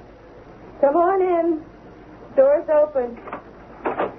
Are you, all right, Ellie? I'm drained. I don't like cemeteries. The idea of death, dead people, I just can't take it. Father's funeral was such a lie. Our mother in her black dress and veil watching as they lowered Father's body into his grave, making as if her little heart was being torn apart.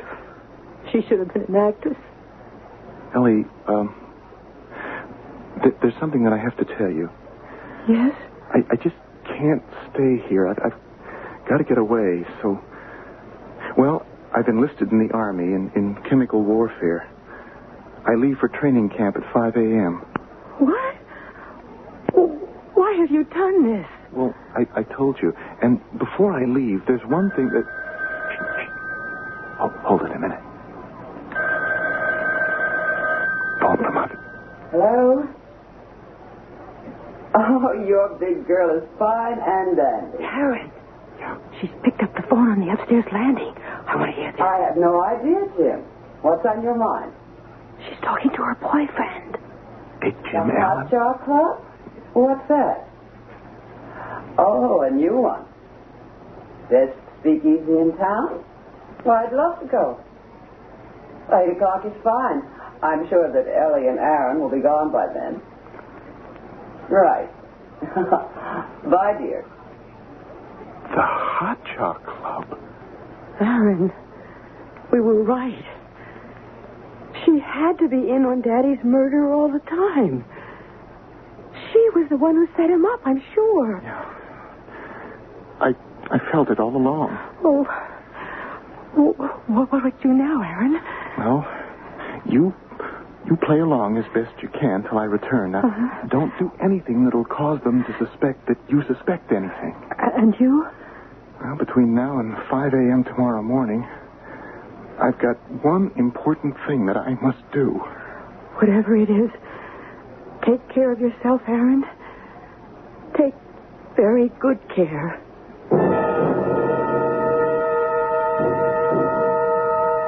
Corey, have you got the third stud for this dress shirt? There's one missing. I had it in my hand more than a minute ago. Hey, here you are, boss. Oh, fine. Hey, that reminds me of the time. Corey. Yeah, boss? You know, I've been thinking. I don't trust those kids of Menon's. Well, what have they done? Nothing, not yet. But still, I have a feeling. They may know who killed their father. I'd like to make sure that they don't talk. Oh, I got you, boss. No, not quite, Corey. Not so fast. Now, first, I want that girl watched and guarded 24 hours a day. Ellie is not to leave their house unless you have a tail on her. No phone calls in or out without a tap. No shopping, no dating, nothing. Unless one of our boys is close behind. Yeah, she worries me. Yeah, I understand. What about the boy? Aaron is another story. That one I have to think about. Anything in the evening paper? No, not too much. Cops still ain't got a clue to the disappearance of Augie Menon. No, that's very interesting. Yeah, they fine-tooth comb the city. There's not a shadow of the old Augie. It's amazing, isn't it, huh? Lake Michigan gets very deep in parts. Cement goes down real quick. Oh, my coat, please. There we are. Now, I think I'm ready for an unforgettable night on the town with the most beautiful widow in the whole Midwest.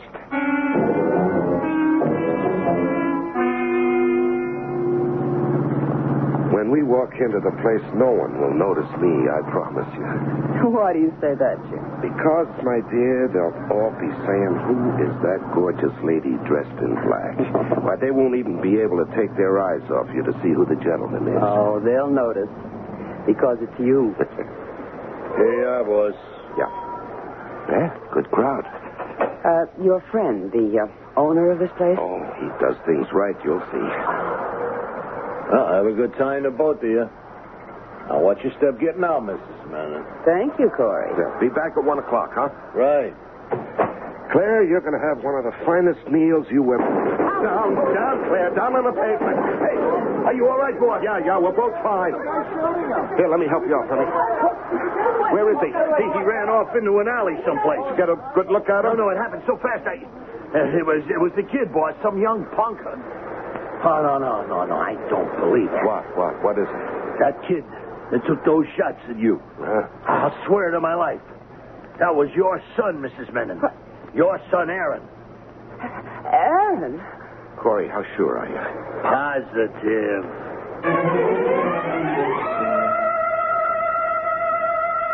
The scriptures offer us two contradictory pieces of advice.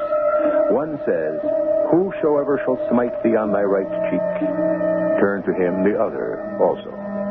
But in addition, we are told that we should exact an eye for an eye and a tooth for a tooth. It's obvious that neither Jim Allen nor Aaron Menon are prepared to turn any cheeks.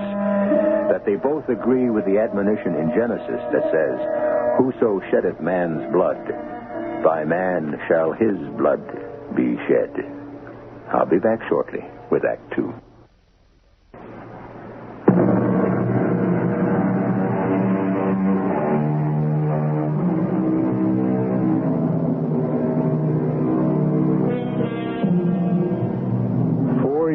Have gone by. The doughboys who had gone overseas to make the world safe for democracy had come back to find that in their absence, Congress had amended the Constitution so as to make the manufacture and sale of alcoholic beverages illegal. This served as a springboard for the quick mobilization of every criminal element in the country. Among them, men like Big Jim Allen. It's the early 1920s now, and the Jim Allens are riding very high. Enjoying yourself, Claire? Oh, the most, Jim. Good. And I love your new friends. Oh. You know, I often think they're friends only because I serve and sell the finest booze in town. When my little fleet of motorboats scoot across the lake from Canada... Your rum runner? They bring in only the best. And they make the Coast Guard look like kindergarten kids. Yeah, I got a couple of boats coming over tonight. By the way, where's that daughter of yours? Oh, Ellie's upstairs in her room. Not feeling well, she said. Yeah. She thinks she's too good for my friend. Oh, Jim, it isn't that. You kept her a prisoner in her own home these past 4 years. Since Augie passed away and Aaron disappeared without a trace. She's almost 22. Don't be too rough on her.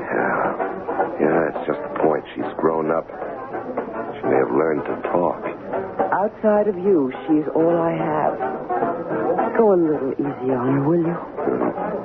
As to that other kid of yours, Aaron. Wherever he disappeared to that night 4 years ago and saved his life. You know, if he'd stayed here in town, it wouldn't have been for long, even though he is your son. I know that, Jim. And if he's ever stupid enough to show his face in this city... Well, hey, come on, let's see how I take to this new dance. What is it called again? The Charleston, dear. The Charleston.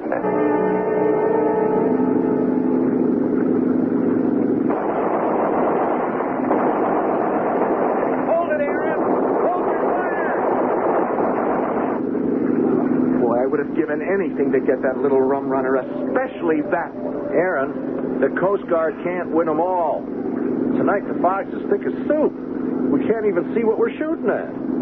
It isn't any easier when they run without light. Yeah, I know, Pete. And that's what these rum runners count on to bring their booze across the lake. You know that. And what was so special about this one we missed? That was one of Big Jim Allen's fleet. So? You win a few, you lose a few. You know, like you in the Army. Whoa. You were lucky. Yeah, I guess. How many operations did they tell me? 5. 3 years of them, huh? Hey, why don't we go below for a cup of coffee? I'm freezing. Hey, good idea. I shouldn't have brought that up. Sorry. No, I don't mind. At least not anymore. When that big tank of poison gas exploded in my face back there in those French minefields, Pete, I was so close to death, they just about gave me up. My hands, my face, burned almost to the bone. I nearly lost my eyes as well. See, that's why I wear these dark glasses. You're right, I was lucky. I can imagine what it was like when they took those last bandages off your face. You looked into the mirror, you saw a complete stranger. I told you, my own mother wouldn't know me. That's something I'm counting on. You are a lucky fella. Hey, here's your coffee. Oh, thanks. Yeah. I guess I was lucky to get into the Coast Guard. You see, Pete, there are certain people around here who think that the Aaron Menon that they once knew is dead. Disappeared into the war someplace. They haven't heard from him in 4 years, so he must be dead. People who wouldn't hesitate a minute to make Aaron Menon, if they thought he was alive, heavier by 2-3 pounds of lead. Oh, yeah, I see. But they'll never recognize me with this new face I've got, courtesy of some of the best medics Uncle Sam provides. Does that include your sister, Ellie? Ellie will know me. How, Aaron? Well, let me roll up my sleeve. There, you see this? Good Lord. What is that? A scar. That's shaped like a lizard or an alligator. Yeah. When I was 3 years old, I ran into the kitchen, and the cook had a pot of boiling water in her hand. It spilled onto my arm and left this scar. I've never seen anything like it. Mm-hmm. And when Ellie sees this, she'll know it's me. A little more coffee? Oh, yeah, thank you. Well, we ought to be ashore in half an hour. I've got a very busy night ahead of me. What is it, Corey? Some kid downstairs, a young punk. He wants to see you. Who is he? What does he want? He says he's got some kind of news about Aaron Menon or... Aaron Menon?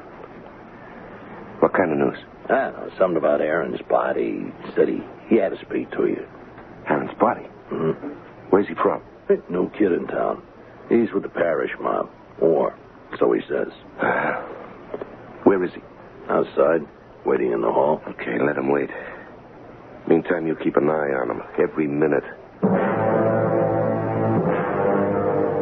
Ellie, dear, stop being such a stubborn girl. Now that our guests have gone, your father wants to talk to you. Jim Allen is your husband, not my father. My father is dead, murdered. Jim's almost out of patience with you, and so am I. I've waited this long, Mother. I can wait a little longer. For what? For the day my brother Aaron comes to see me. A visit from the dead. There are no such thing as ghosts. I have hope. Of what? Of Aaron coming back and with one bold stroke rescuing his little sister from the big, bad ogre? Wake up, Ellie. You're a little grown up for fairy tales. Besides, if he ever did turn up, he'd be in trouble, big trouble. And I would do nothing to protect him, even if I could. I find it hard to understand you, Mother. He's your son. He tried to kill the man who is my husband. Your husband? The man whose hands you'd like to think are clean? The man who almost wept with joy the day he heard my father had been murdered? I won't listen to that kind of talk. The truth hurts, doesn't it? Come in. Ellie. If you don't mind, I'd prefer to stay here in my room. Well, you may not when you hear what I got to tell you. What is it, Jim? Young fella downstairs turned up out of nowhere. One of Parrish's mob, a new kid. Well, what has he to do with me or Ellie? Well, a kid comes with some unexpected news. Aaron, he says, is dead. He says he was killed. That's news. Not the way you think. Not in the war, but here, right here in town. I don't believe it. Yeah, this morning. The kid was in on it, he says. Well, where is the body? Yeah, exactly what I asked. Well, they've got it stashed away someplace. The viewing price is $5,000, worth every cent of it, to know that Aaron is really out of my hair forever. Even if it's true, that still leaves one of us, Mr. Allen. Yeah, well, I know. Meantime, we'll make a little date with the young man downstairs, Buddy Cummings. A date to witness the remains of your late but unlamented brother, Aaron. Claire? Yes, Jim. Come on downstairs. Oh, Ellie, I think you might find it interesting to talk with this young fella, too. So won't you join us? This once? I think I will. Mr. Allen, we've got the body. Identification unmistakable. Mm-hmm. How can you be sure? Well, you know about the scar on his right forearm? Yeah, I do. Well, then, you won't be disappointed. Jim, if you don't need me... No, I think we've done all we have to. You coming, Ellie? If you don't mind, I'd like to stay and talk a little more with Mr. Cummings here. Be my guest, as always. Mr. Cummings? Yes? Just who are you? Where do you come from? Does that make any difference? What do you know about my brother Aaron? Where's his body? The living are not usually buried. What's that supposed to mean? Well, whatever you want to make of it. You had something to do with my brother's death? In a manner of speaking. You killed him? Maybe. You dare tell me that? Ellie, do you know something about life after death? How the dead sometimes come back to still another life, sometimes in other shapes, long after they've passed out of this life? You know, like reincarnation? I don't believe in any of that nonsense. What are you getting at? I do believe in it. In my own way. Please, get to the point. No, be patient with me. Here, let me take off these dark glasses. Now, the eyes may look a little strange, but look into them. Look right into my eyes. So? Do you see anything that looks familiar? I do. But, no, it can't be. I don't believe what I'm looking at. This is some trick. No trick. Here, my right arm. I'll roll up the sleeve. Oh, the alligator scar. No, you put it there. All right, listen to me. Your stuffed animal. Your favorite, the one you slept with till you were nearly 9? Yes. What was it? A cross between a teddy bear and a kangaroo. What was its name? You called it Joe Jerusha. Aaron, you are my brother Aaron. Oh, I counted on your coming back. Aaron, what happened to your face? The war. Ellie, you are looking at some of the finest plastic surgery they can do these days. It's incredible. I'm back, but nobody knows that I'm here. Now, we have some work to do. I know what you're thinking. You can count on me. Our mother, she is less than dirt. And he, big Jim Allen, he's... Oh, they're well matched. They deserve each other. Ellie, they say that no death is a good death, but when those two are lowered into their graves, their deaths are going to be the best thing that's ever happened on this earth. And it will happen. I swear it will.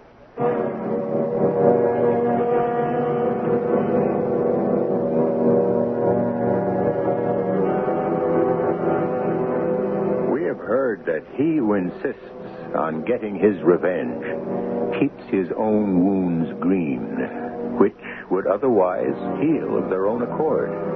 And we've also been told that he that will venge every wrath, the longer he liveth, the less he hath. Despite this, Ellie and Aaron Menon are resolved that the murder of their father will not go unavenged, that the murderers will not go unpunished. Just how will this happen? I shall return shortly with Act 3.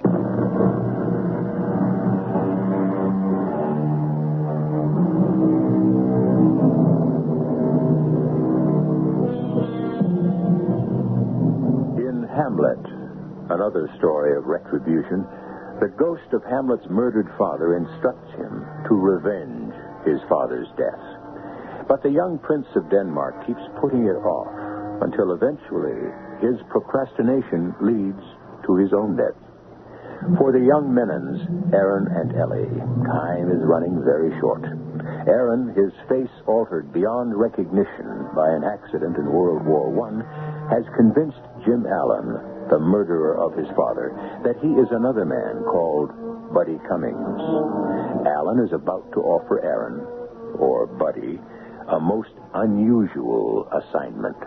Do you think you can pull it off, Buddy, without Ellie suspecting anything? Oh, I'm sure I can, Mr. Allen. Why are you so sure? A weekend up in the mountains? Why not? In the first place, she'd give anything to get away from here, if only for a day or two. Yeah, her prison, as she calls it. And even though she knows I'll be watching every move she makes, I think she kind of trusts me. Yeah. Yeah, she has taken a liking to you, which should keep her off guard. Okay, now, Corey, I'll give you a road map, directions to the place, and the keys. Tomorrow's Saturday. I'd get an early start if I were you. Okay, I will. Yeah, just one last thing. Now, you do the job the way it's best for you. Only get rid of the body the way I suggested. It can't fail. It never has. We understand each other perfectly, Mr. Allen? Yeah, I'm sure. And it's Jim from now on. Big Jim, if you like. Thank you. Now, next item on the agenda. A little trip tonight to view the last remains of Ellie's brother, Aaron. Whenever you say. Now, it's only right and proper that a civilized man pay his respects to the dead. Huh? Don't you agree?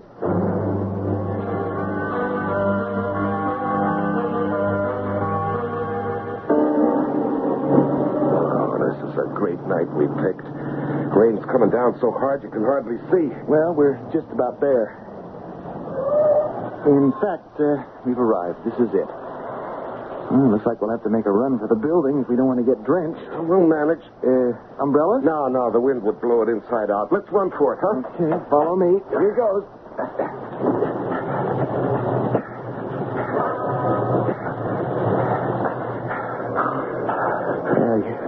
You all right?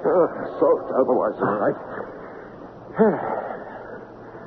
You know, it's a funny thing. I could have sworn that... Anything wrong, Jim? No, not really. I just had a feeling I'd been here before. Yeah. Oh, look out, Jim. You don't want to hit your head on that big beam. You might get hurt. Yeah, right. Where have you got Aaron's body? It's just around this corner. Get your flashlight ready, Jim. It's ready. Fine. You know, this place gives me the creeps. Where are we? We'll be out of here in no time. You got the $5 grand? Now, you just show me Aaron's body, then let's get out of here. It's like a morgue. Yeah. Who should know better than you? What's that supposed to mean? Think back, Jim. It's not that long ago. 4 years. 1917. East Floyd, number 438. 438 East Floyd. I knew there was something about this place that was familiar. And it's no coincidence that it's the same place, the same location where you shot down Augie Menon. What? Aaron's body is here, in the same place where you rubbed out his father. Now, where'd you get that crazy idea? I read the papers, Jim. And I also can read between the lines. All right. Just show me the body. Let's get out of here. You're looking at it. Where? I don't see anything. In front of you.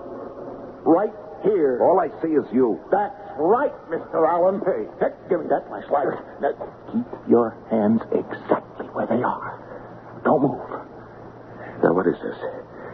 You going out of your mind?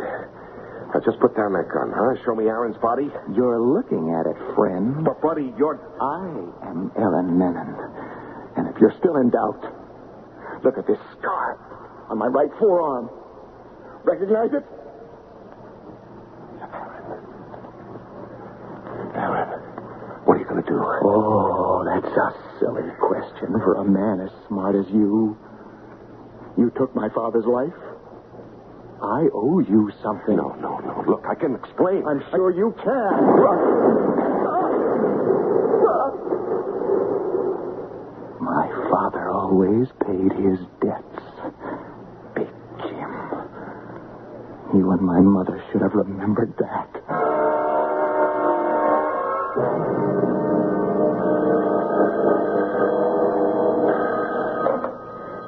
Hello? Ellie, it's me, Aaron. Where are you?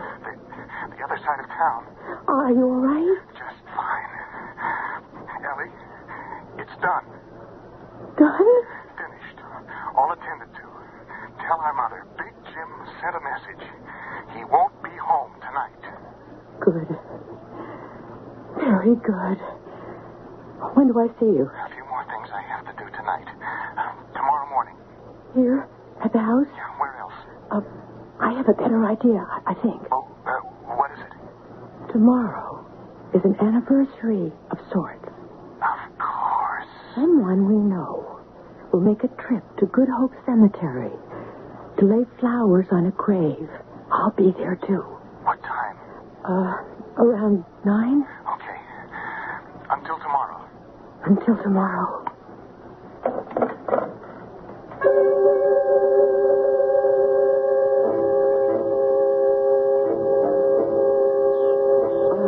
The place is so deserted. Not a soul in sight. It's early. You'd think they'd take better care of the graves.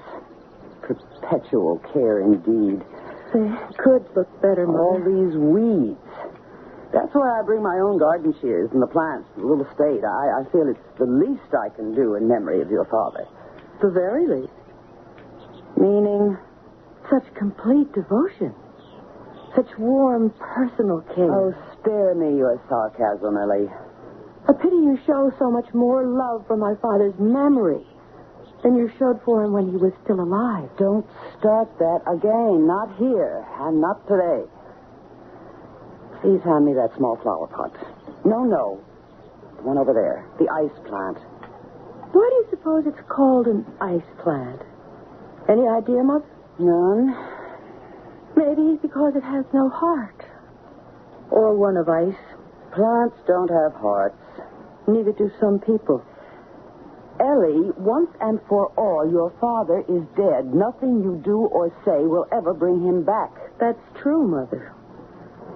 And no amount of flowers or these plants upon his grave will ever clean your heart of guilt. Must I hear that again for the last time, Ellie? It may indeed be the last time. So listen well, Mother. For 4 long years, I have waited for this chance. I've watched and waited with a patience I didn't think I had, while you brought your lover to my father's house, my father's bed, even when my father was still living. I don't have to hear this. Oh, yes, you do. Oh, you're hurting. Let go of my arm. Then listen. Since that time, my heart has been filled not only with grief and sorrow, but with hatred, poisonous hatred for both you and Alan, but especially you. I am your mother. Only because you brought me into this world, and then you thought your job was finished. You spent more time in front of your mirror, admiring your beauty, than you ever did on Aaron or on me. You always hated me. And with good reason. What reason is there for a child to hate its mother? You asked that? Oh, I'm sorry to be late. Good morning, Mrs. Manor. Buddy Cummings. What are you doing here? Is something wrong with Jim? I came on an errand, something I have to do. Here in the cemetery? For Jim? What is it? Oh, Jim didn't send me. This one is for me. For you? I don't understand. Tell her. What do you want me to? Why are you taking your glasses off? So you can look into my eyes. See anything familiar? I don't believe it. Show her your arm. Here. My right arm. It can't be. You've seen this scar before, haven't you? Yes, Mother. It's me. Aaron. But your face... What happened to your face? Long story. And we haven't got much time. Why are you trembling, Mother? What do you want of me? Didn't you think there'd be a day of reckoning? Didn't you know that Ellie and I would never rest until we faced our father's murderers and paid them back? Well, when Jim hears about this... Oh, Big Jim. Big Jim is dead. You killed him? Yes. And now it's your turn, Mother. Aaron? You wouldn't dare. You don't have the courage to kill in cold blood your own mother? Oh, no. I know my son. Aaron, what are you waiting for? She's right, Ellie. I can't. I can't. Give me your gun. No, Ellie. Don't you move, Mother. Stay exactly where you are. Ellie, what are you doing? This pair of garden shears she brought with her. Her, Aaron. Its points are sharp, and its blades cut. Ellie, no. Like this.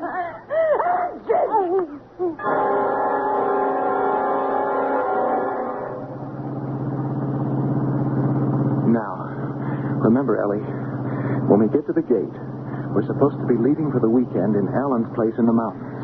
I know. And my job is to see that I come back alone. Without you, Alan's last instructions. Whoever's on duty at the gate will see that I'm very pleased. Now, here we are. Okay. Morning, buddy. Morning, Miss Menon. Oh, good morning, Corey. What are you doing here at the gate? Well, the regular guy's off till 12 o'clock. I'm helping out. Mr. Allen's let me out for the weekend. A trip up to his place in the mountains. Yeah, I know all about it. He gave me full instructions. Here's the keys, buddy. And a road map. And full directions. Mm-hmm. And after last night's rain, looks as if we'll have a good day. Yeah, it looks that way. And see that you take good care of the young lady, huh, buddy? I'm sure you will, Corey. Won't let her out of my sight for 1 minute. Here. Let me get these gates open for you. There we go. Have fun. And be careful driving on those winding roads. We don't want anybody to get hurt, right? Right. So long, Corey. Well, where do we go, Ellie? I don't know. Just drive. I'm glad it's over. So am I. I feel relieved. Me too. Sooner or later, we'll be discovered. You know that. I suppose so. And charged with murder. I don't care now. We did what we both knew we had to do. The law may see it differently. It doesn't matter. Yeah, I agree. For the first time since our father's death, I feel I'm free. And so do I, my brother.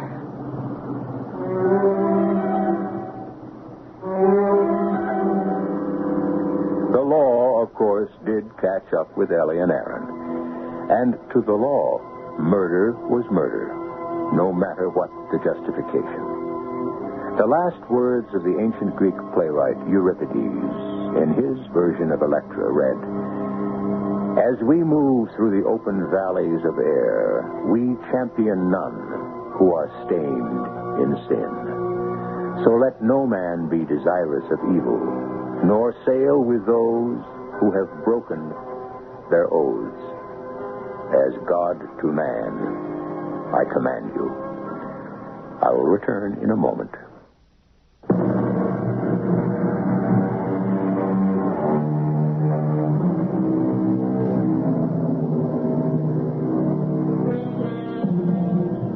our celebrated playwrights have gone back to the tragedies of the ancient Greeks for inspiration. Our own Eugene O'Neill, among others. Why? For one thing, the Greeks had discovered the deeply moving key to so much of what troubles the human heart. So many of the things that shape our destinies. And this some 2,400 years before Dr. Sigmund Freud listened to his first patient on that famous black leather couch in old Vienna. Our cast included Joan Lovejoy, Larry Haynes, Rosemary Rice, Russell Horton, and Earl Hammond. The entire production was under the direction of Himan Brown. This is E.G. Marshall inviting you to return to our Mystery Theater for another adventure in the macabre.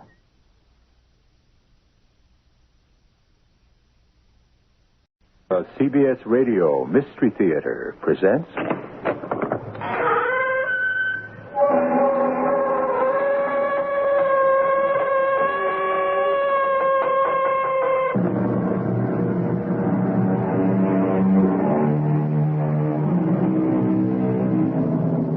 Come in. Welcome. I'm E.G. Marshall. Give a man a pipe he can smoke. Give a man a book he can read.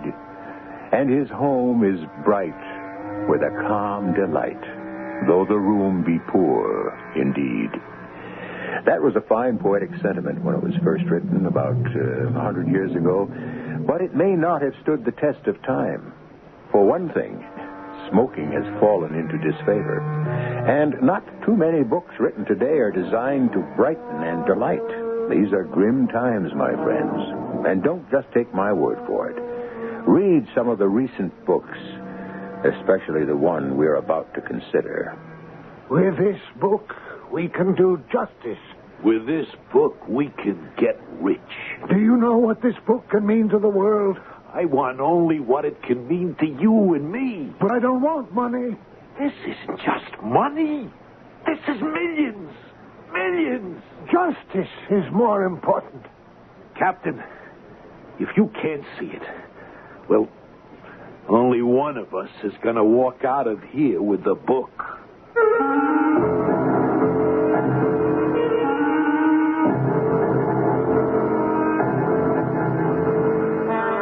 Our mystery drama, The Book of Abaca, was written especially for the Mystery Theater by Sam Dan and stars Alan Swift. It is sponsored in part by X-Lax and Buick Motor Division. I'll be back shortly with Act One.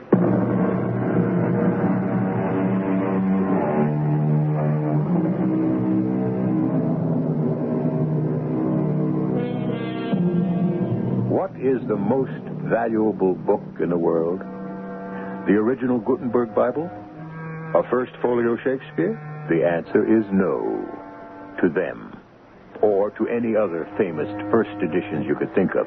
There's a book, and it was written by a man most people never even heard of, that can be worth millions. The Book of Abaca. The Abaca was a 20,000-ton tanker that flew the Silenian flag. On June 3rd at 2300 hours, or 11 o'clock p.m., she was approximately 100 miles east of Cape May, New Jersey. Her captain was on the bridge when he heard a frantic voice from the engine room. Captain Bauer! Captain! What is it, engineer? We're sinking.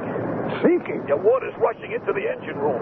Well, man the pumps. The plates have sprung. I said man the pumps. What pumps? I switched them on and the motors blew. We're sinking.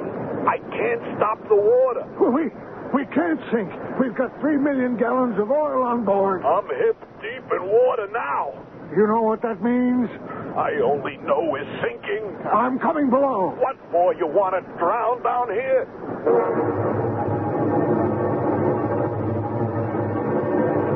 Every plate in the hull's beginning to buckle. This tub is gone. Do you know what this oil spill will do to the east coast of America? Captain, don't you realize it's over? Gone. I never lost a ship in my entire career. Captain, can't you understand? This one is gone. We'll be lucky to get out of her alive. All hands, prepare to abandon ship.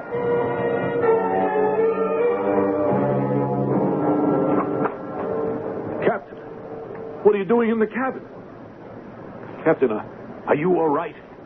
No, I'm not all right. The crew is away. That's good. Come on, Captain. Where? Well, there's a life raft left for you and me. Let's go. We don't have 5 minutes. You go ahead, Carn. What do you mean I should go ahead? Just what I said. Hey, wait a minute. You're not going to do what I think you're going to do. I am. I'll go down with my ship. Oh, no. Oh, that's for books, for movies. I cannot leave this ship with a good conscience. Can't we argue later? 3 million gallons of crude oil. You know what this will do to the coastline, to the fish, to the birds? It'll destroy the livelihood of thousands, the enjoyment of millions. How can I face people? But it isn't your fault. Yes, it is my fault. I should never have sailed on the Abaca. I knew she was unseaworthy. But I let myself be convinced. I still say it isn't your fault. Vanity, my vanity. I'm old. I'm too old to command a ship.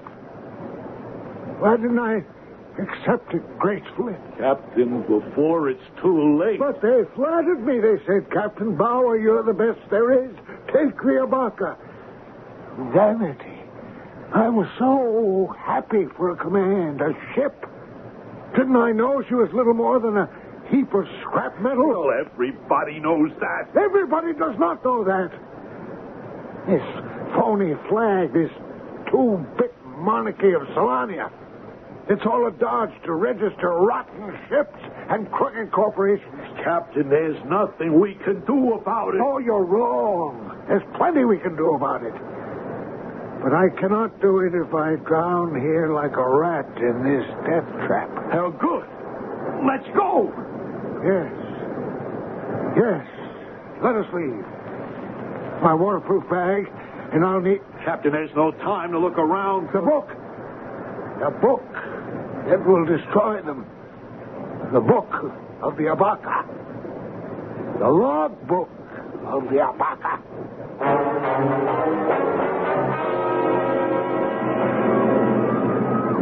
You all right, Captain? I'm all right.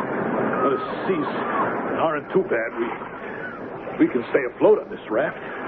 We're bound to be picked up as soon as it gets light. Come on. Listen to me. Hey, sure, Captain. In this book. In this book. Captain, something wrong? I'm dying. Well, what's the matter? I don't know.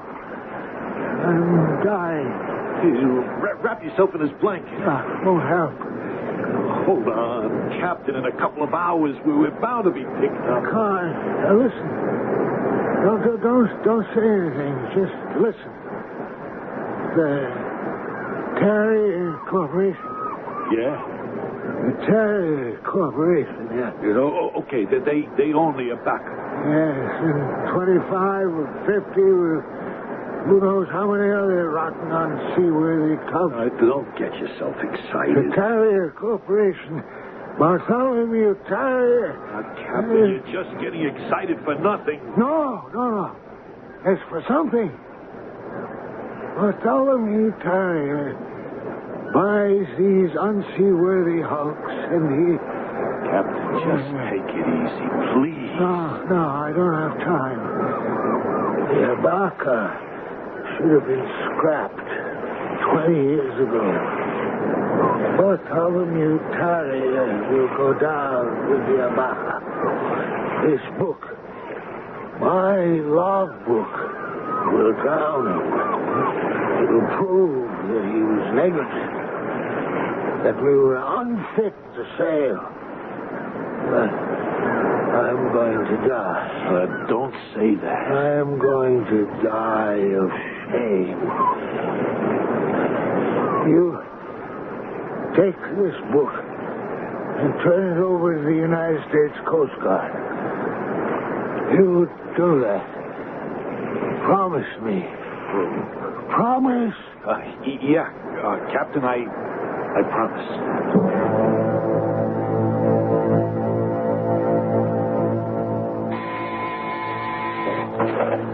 Yes? Oh, yes. Have him come in. Oh, Mr. Kahn. Have a chair. Oh, thank you. Cigar? Thank you again. You were chief engineer on my Abaca.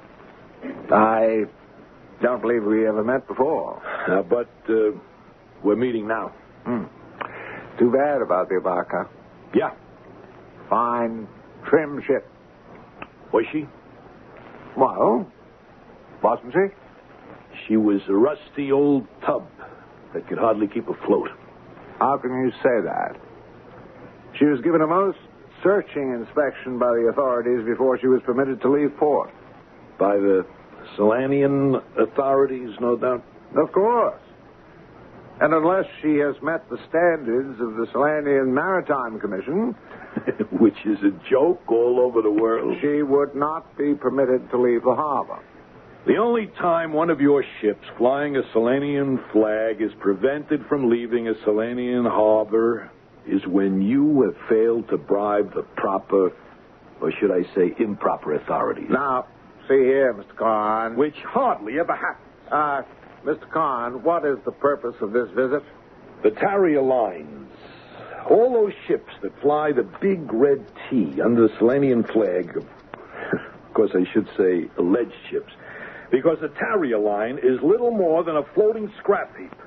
A temporary floating heap. Mr. Kahn, I am a busy man, I know. But I am empowered to arrange matters for you to become a gentleman of leisure. I can retire you from business a hopeless bankrupt. I must ask you to come to the point. What was I doing on the Abaca? I'm a good engineer, but I'm a drunk. The Tarrier Line is the only one who'd take me as a chief. Well, I must say you display remarkable gratitude. And Bowers. Who else wanted a captain his age? But we're okay for Tarrier. Why? Because the price is right. Well, I fail to understand your complaint. Your ship, the Abaca, is down on the bottom, 100 miles out. And there's a mammoth oil spill 3 million gallons thick headed this way. An unfortunate circumstance of our technological age. And you sit there, fat and happy, convinced you'll even make a buck on this tragedy. You actually think you're going to collect insurance for ship and cargo. I know I'm going to collect. Now that the insurance company can prove negligence. What negligence? My poor man, you're evidently suffering from your ordeal. Negligence cannot be proved. The equipment failed. Really? All of it. Obsolete. Faulty. And who will testify to that? I'll testify. To what? You're drunk. You're unfit. Huh? Then why did you hire me? You concealed that condition from us. I admit we would have a problem if the captain had survived. Then you do have a problem. Because he did. He what? He survived. He's dead. He was dead when the Coast Guard picked you up. I know. But his testimony survived. His book. The log book of the Abaca. The log book? I've made a photocopy of several entries. They're chosen here and there at random. They're fascinating reading for a board of inquiry. Care to look through them? Let me read this. I was afraid of the worn engine cylinder.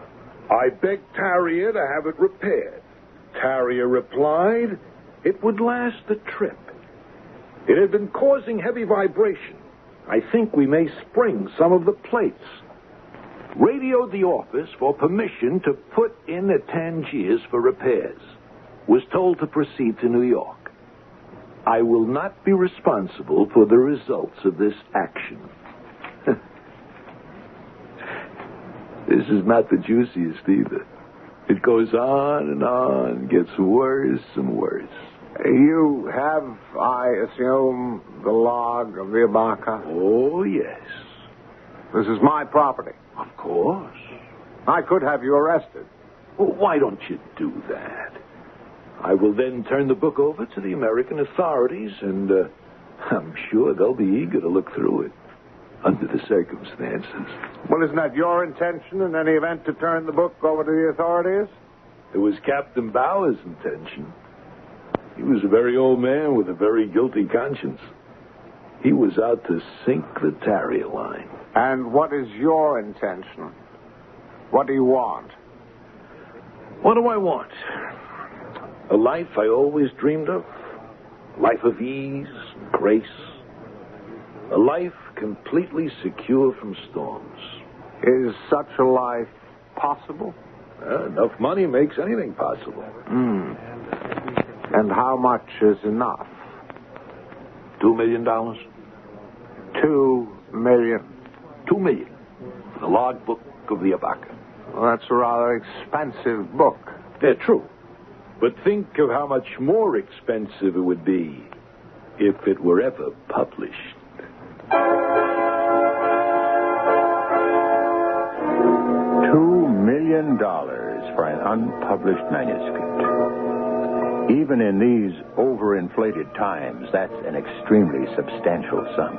$2 million. And it doesn't even have any sex in it. Mr. Terrier looks across his desk at Mr. Carn.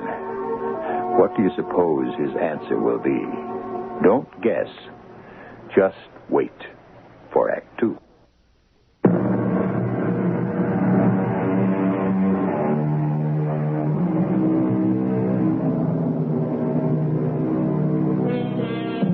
What are the wild waves saying? Asks the poet. In our story, we have seen an oil tanker go down off the Jersey coast. And it's not so much what the wild waves are saying, but what they are doing, which is burying a thick, fish-killing oil slick closer and ever closer to shore, where it will have a most depressing effect on the economy and the environment. $2 million. A not unreasonable sum, Mr. Terrier. Damages, claims, and fines could go at least $50 million. $2 million is what? 4%? No, Mr. Terrier, you are getting a bargain. Actually, the buy of the century. The log is in your possession? Yeah? It is immediately available? Ready to change hands at an hour's notice. Well, you realize, of course, I do not have $2 million in my pocket. Where may I reach you? Well, we can't do it that way. I'll be in touch with you. How much time do you require? A day. Fine. I'll call you this time tomorrow.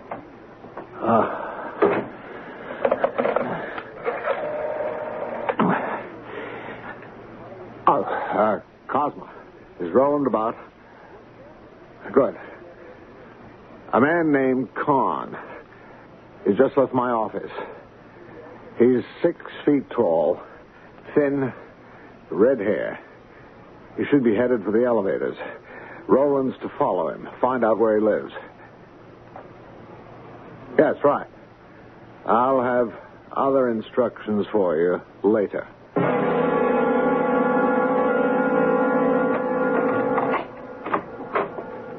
Yes? You got a Mr. Kahn living here? Kahn. No, I don't believe I rented a room to anyone named Kahn. Ernest L. Kahn. No, I don't have a roomer by that name. Let me ask you that again. A fellow 6 feet tall, thin, red hair. Oh, You're going to ask me who I am, huh? What do I want him, huh? Well, yes. Yeah, well, I'm used to questions like that. I'm from the FBI. Oh. And we have to talk to this man. Oh, well, of course. The FBI, that's different. Well, he answers that description. His name is Edwards. Edwards, huh? That's very significant. Arthur K. Edwards. That's got to be a phony. Oh, I knew there was something suspicious about that one the minute I laid eyes on him. Did you? Oh, yes. You don't fool Edna Miller. I'm an excellent judge of character. Yeah, sure.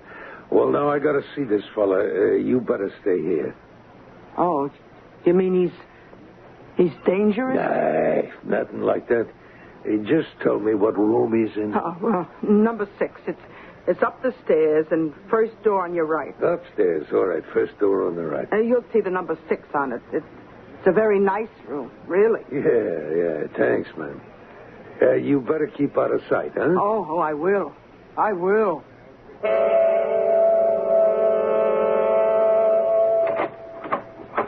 Hi there, Mr. Kahn. Who are you? Well, I got something to show you. What? This.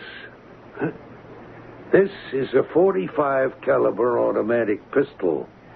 Now, let's close the door. What do you want? Well, I'll tell you how it is. I'm an agent for a book collector. Oh, yeah, I see. Well, now that you see, we can save a lot of time. You hand over the book, and you're entitled to something for your trouble.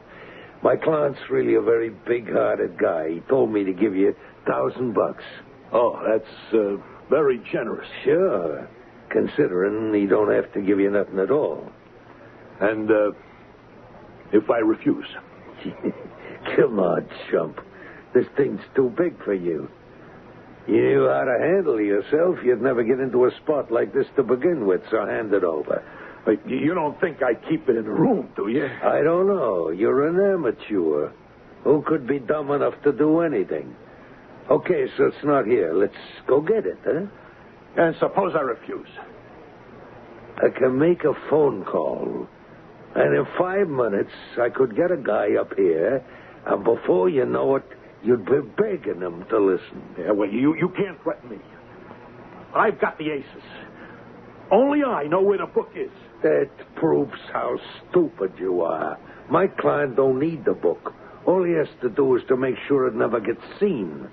If you had any brains, you'd have said, if anything ever happens to me, I'd arrange to have that book delivered to so-and-so. But you're an amateur. Come on. Get out of it while you're still alive. Well, what do you say? Well, listen, mister. Only a professional can make a killing. An amateur can only get killed. There. $1,000, and you're out of it. Okay. You win. Hand it over. Now you talk. What the... Drop it, or I'll break your arm. Let go, I'll kill you. Yeah, you asked for it. Oh, I heard a shot. Out of my way. Help! Police! Murder! Help! Oh, police! Catch him! Hey, you there! Halt! Police officer, halt!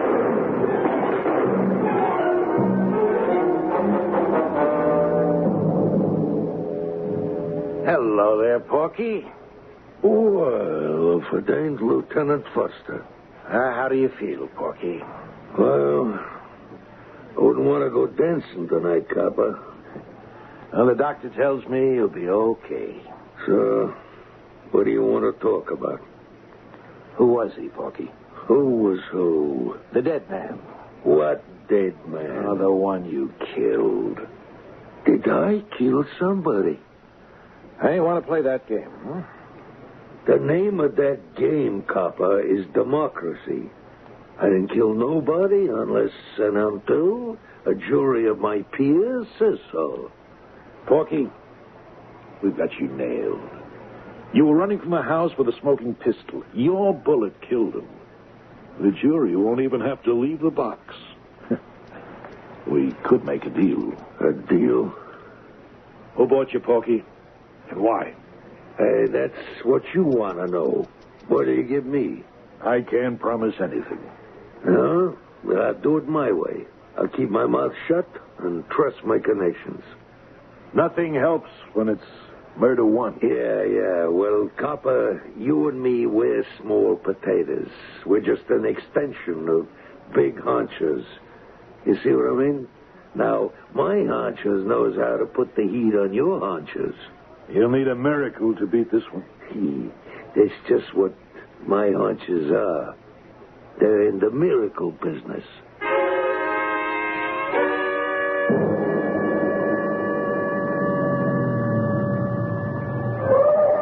Hello, Lieutenant Foster. I'm Patrolman Leone. Oh, you're the cop who collared Porky Adams. Yes, sir. Well, that was a good job. What are you doing here? Well, the old dame, Mrs. Miller, owns the rooming house. Is she okay? Well, the doc says she's still in some kind of shock. Precinct assigned me to keep an eye on the place. Well, I came here to talk to her. Mrs. Miller? Who are you? I'm a police officer. If you're a policeman, why aren't you wearing a uniform? I'm a detective. I don't believe you. Officer Leone, will you tell Mrs. Miller who I am? Yeah, he's a detective, Miss Miller. Are you sure? Mrs. Miller, would I lie? Well, no. Well, it's all right for you to answer his questions. Now, the man who was shot. I don't want to think about it. What was his name? I don't remember. Mrs. Miller, the man who was shot in room number 6, don't you have a rent book where you keep records? Is this the book on the table?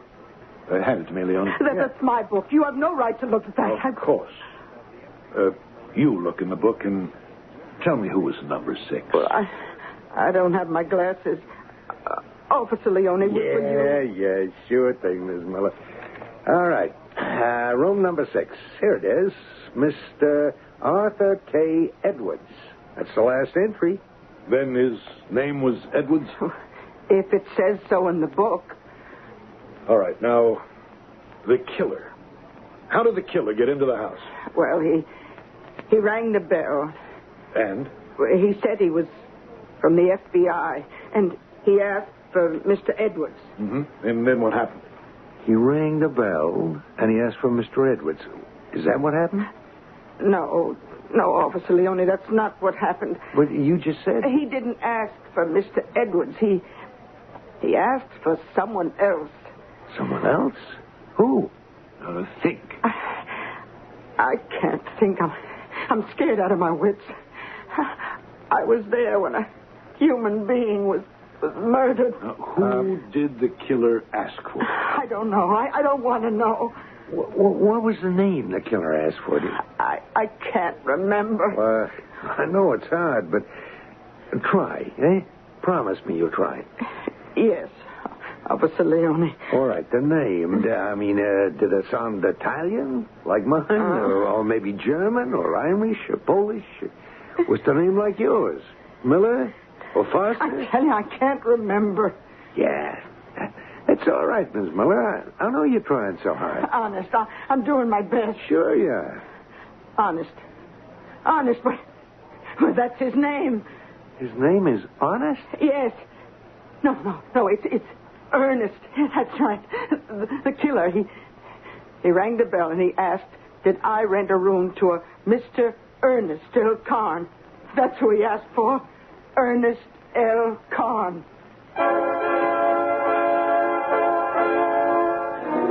Well, what's in a name?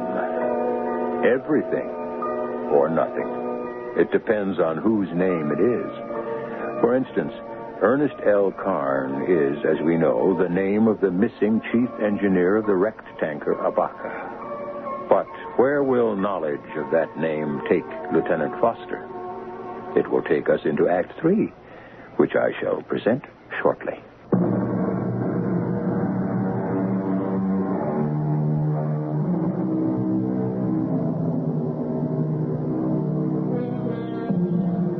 Not that we wish to seem profound, but any story, every story that deals with human beings is basically a story about mankind.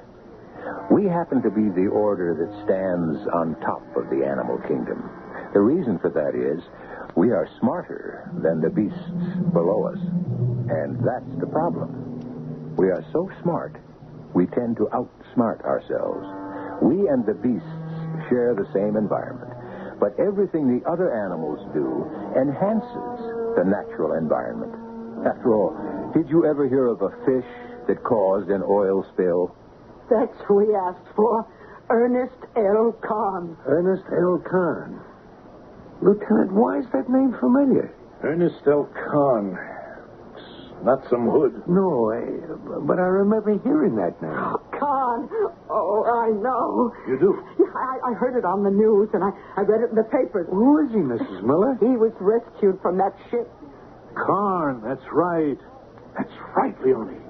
He was on that tanker. Oh, yeah, right, Lieutenant. The one that went down with all that oil. Yeah. Kahn was the chief engineer. The one that's missing. Lieutenant, a top professional like Porky Adams, what would he want to knock up Kahn? Well, Kahn was the target. Porky asked for him by name. Wasn't mistaken identity. Why? Why did anyone want to knock off Kahn? Yes, Lieutenant. What may I do for you? Mr. Terrier, would you be good enough to identify this picture? Well, if I can. Well, I've never seen such a serene face. Yeah, he should be. He's dead. Oh, of course. I know this man. I should say I knew him. It's Kahn. He was chief engineer on the Abaca. Why is he dead? Someone shot him. Oh, my goodness. Why? Well, that's what we're trying to determine. Have they got the killer? Yes. And that's what has us in the dark. Why do you say that, Lieutenant? Well, the killer is a professional. Yes? He only kills on assignment. I don't follow you. He kills because he's hired. Who would hire him to kill Mr. Kahn? And why? Well, I'm afraid I can't answer either question, Lieutenant. How well did you know Kahn? Oh, he applied for a position as chief engineer. Did you interview him personally? He was extremely qualified. I hired him. May I ask you this? Your line has a reputation for low pay and hard work. Who says that? Well, I did some checking. If Kahn was extremely qualified, why did he take a job with you? Well, A, because jobs are scarce. B, no one else would hire him. C, because he was a drunk. And D,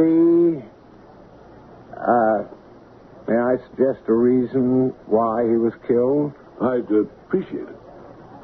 It's possible that Kahn may have been bringing drugs into the country, isn't it? Well, Now, drugs, as I understand it, are controlled by the syndicate, an organization. Is that true? It would appear to be. Kahn probably got himself in trouble with the syndicate, and for that reason he was killed. That would account for a professional assassin, wouldn't it? Yes. Well, then, that could be your case, couldn't it? It could. Thank you so much for your time, Mr. Terrier. I hope I've been helpful. Well, I'm sure you have.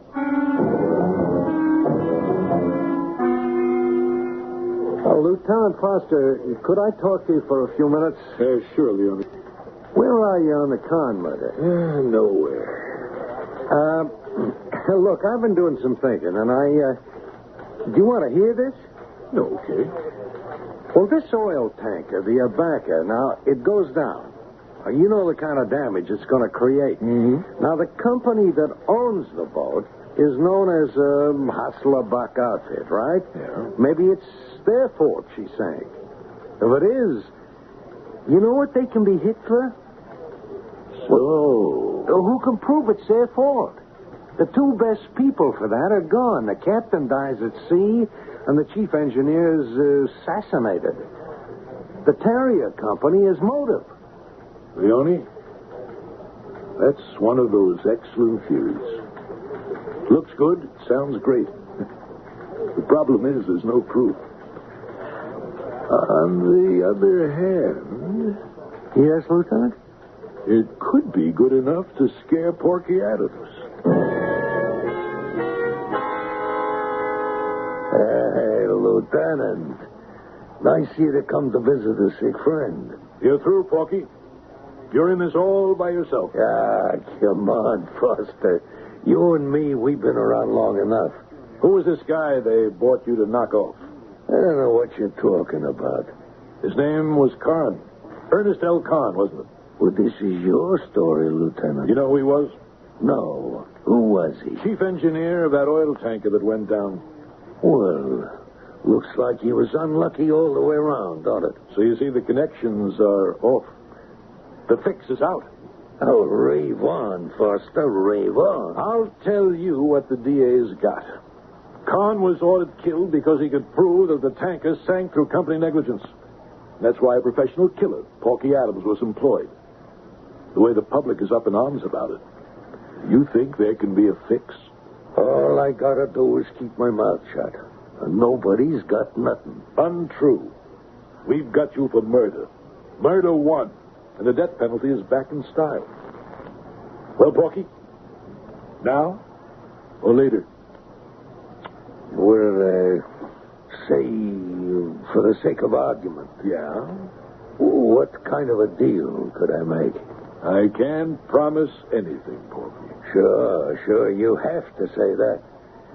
And what I'm going to say is just conversation. You see what I mean? Yeah? You can never prove I said it. This Terrier guy, he says to me, Kahn has a book. We need it. Here's his address. Go get it. Scare him. Promise him $1,000 for it. But if you have to, knock him off. What kind of a book is it, I ask? Kahn will know what you're talking about, Terrier says. So I go there, ready to deal one way or the other. When the chump tries to tangle with me, well, the rest you know. And you'll give that to the DA? In writing. Now, the DA has to sit down with my mouthpiece and work out the deal.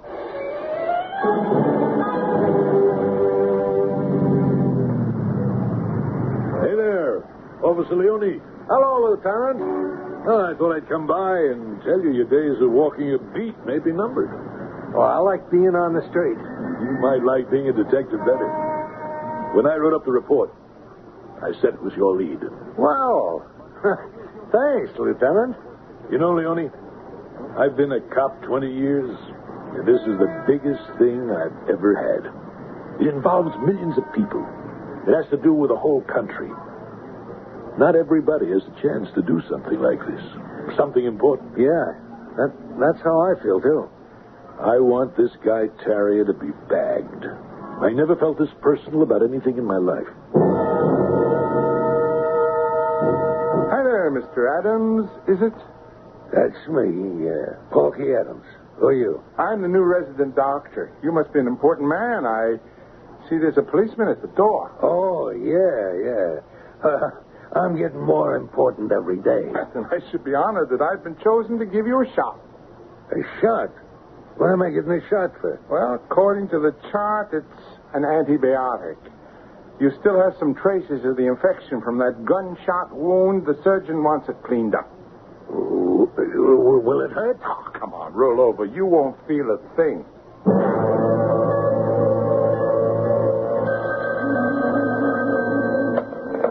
Lieutenant Foster. Yes, sir.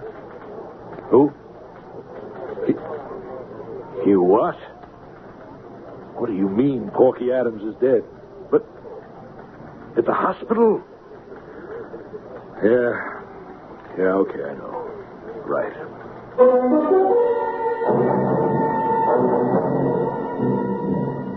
Lieutenant Foster, what may I do for you? It's not what you can do for me, Mr. Terrier. It's what you've done to me. Really? What have I done? Well, you, just to make a fast buck, you're willing to destroy the whole world. I don't follow you. You had Porky Adams kill Ernest Kahn. You can't prove that. Notice your instinctive reaction. You don't deny it. You simply say, I can't prove it. And you can't. When you found out Porky was willing to talk, you arranged to have him murdered at the hospital. You can't prove that either. You hired a killer who posed as a doctor and... You can't prove any of it. You hired Porky to get a book from Khan. The only book it could be is the logbook of the Abaca. None of this is provable. Which means the book exists. And I came here to tell you one thing. I'll find that book. There is such a thing as justice. You won't be allowed to get away with it.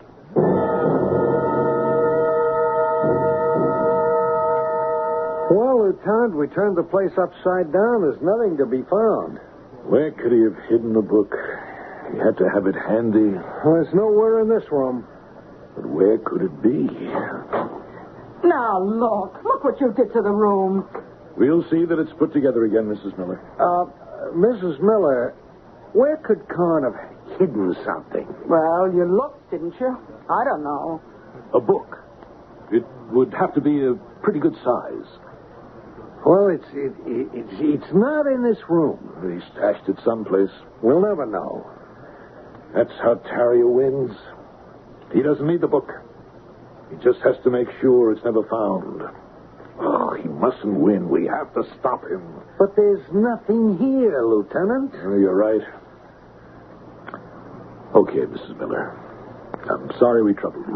Oh, that's all right. Goodbye, Miss Miller. Goodbye. There's something wrong, Mrs. Miller? No, nothing. Nothing at all. You sure? Yeah, sure, I'm sure. Now, look, if something's wrong, you can tell me. I'm your friend. Cop on the beat, Officer Leone. Well, look, I was terrified I'd have to testify against that killer, but he died mysteriously in the hospital, so nobody would need me for anything, so I'm out of it, right? Absolutely. Which is where I want to be, out of it, but I'm afraid I'm in it again. How? Well, a letter. It came a few days ago for Mr. Arthur K. Edwards. You know, the name Mr. Khan used when he was here. You'd better let us see that letter. I'm in it again. I'm in it again. The letter, please. I wanted to destroy it, but I was afraid. It's a criminal offense to do that to the U.S. mail. So whatever I do, I'm so scared. Where is the letter? In my bag. Here. It's from the National Bank.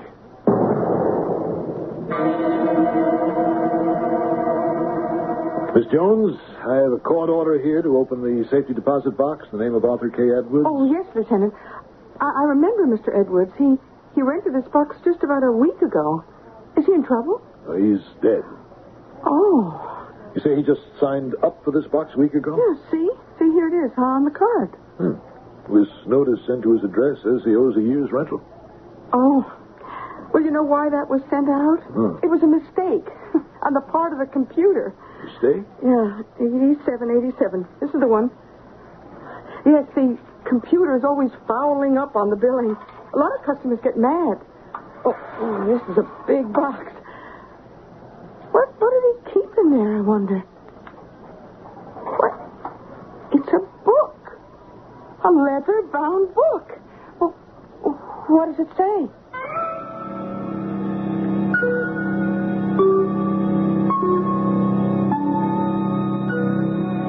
You know what it says. The Book of Abaca. And how it was found. The way many things are found. By mistake. The computer made a mistake. Or the fingers that punched the computer made a mistake. It happens every day. So many good things and bad are the result of mistakes. But there is a peculiar significance and irony to the fact that the Book of Abaca should be found through a computer mistake. And I'll tell you why in a few moments.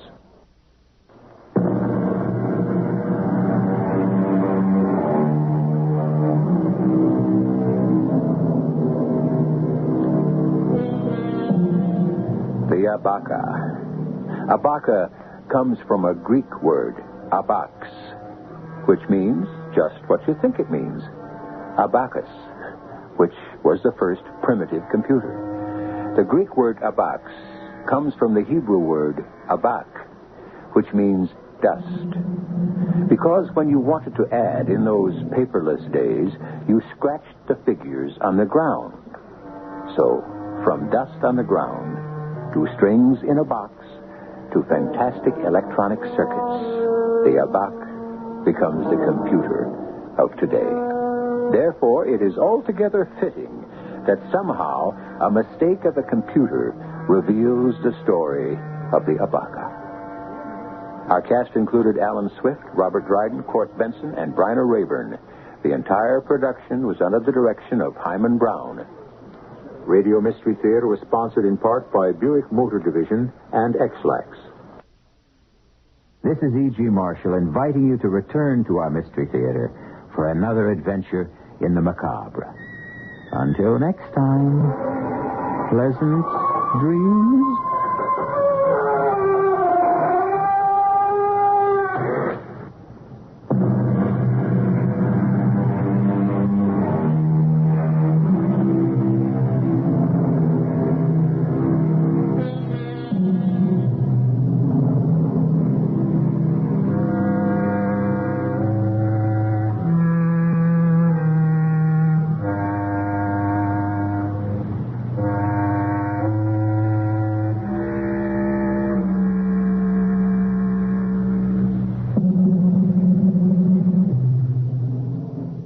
Radio Mystery Theater presents...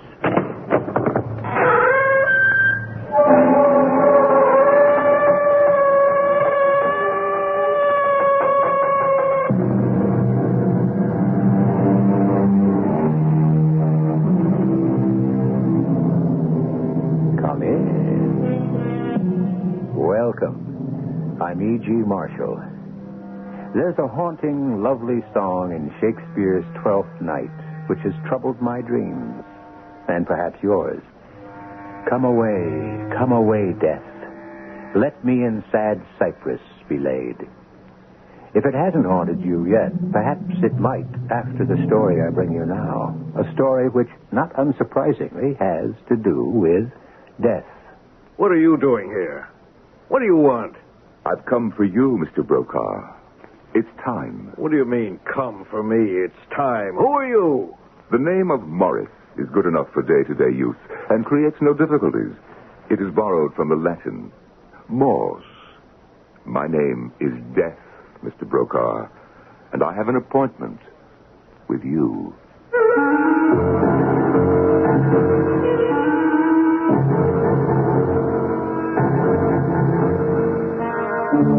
Our mystery drama, Come Away, Death, was written especially for the Mystery Theater by Ian Martin and stars William Griffiths and Norman Rose. It is sponsored in part by Buick Motor Division. I'll be back shortly with Act One.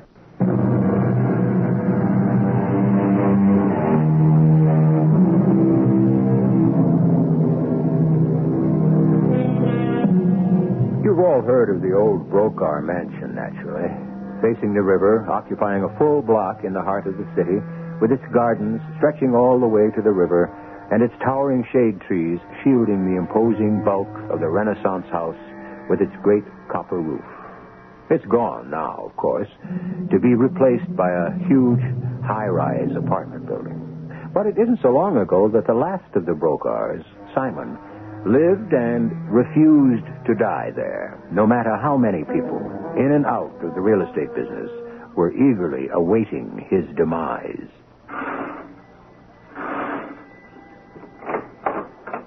Oh, good evening, Mr. Rensselaer. Good evening, Mrs. Marvel. How is Mr. Brokaw? Why, he seems to be better, sir. Is the doctor still with him? No, Dr. Manning left just a few minutes ago. They're not putting him in the hospital again? Oh, Dr. Manning said not. Yes. What is it, Mrs. Marple? Forgive me, Mr. Rensselaer. Just the doctor, and now you here. Oh, I've been with Mr. Brokaw as housekeeper for over 35 years. And I don't know anyone else who could have taken it, Mrs. Marple. Oh, he's a difficult man. Like all strong men. Oh, that's what's so awful, I suppose. He's still a big, lusty, healthy man. That he should be cut down in his prime like this. Dr. Manning thinks it's that imminent? Well, you'll have to ask Mr. Brokaw about that. Or the doctor himself. Well, since I've been called in, I can guess perhaps it is.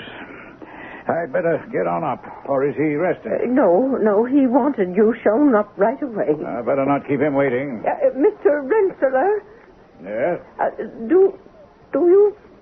Will he be changing his will? Is that what it is?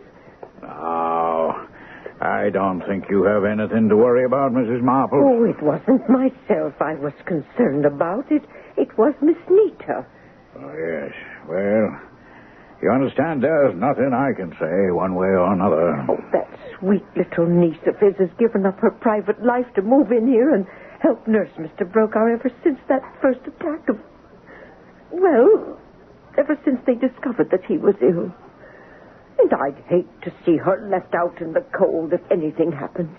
I don't want to see her lose out to that cold, greedy little trollop who, in my opinion, is more than anything else responsible for the state he is in now. Oh, can't you do something? Mrs. Marples, I am a lawyer. I appreciate and applaud your concern, but that's as far as I can go. Is Nita here now? Yes. She's in the library with her fiancé, Dr. Lawrence. Very well. Perhaps I'll have a chance to talk to her for a moment when I come down. Now, I'd better get upstairs.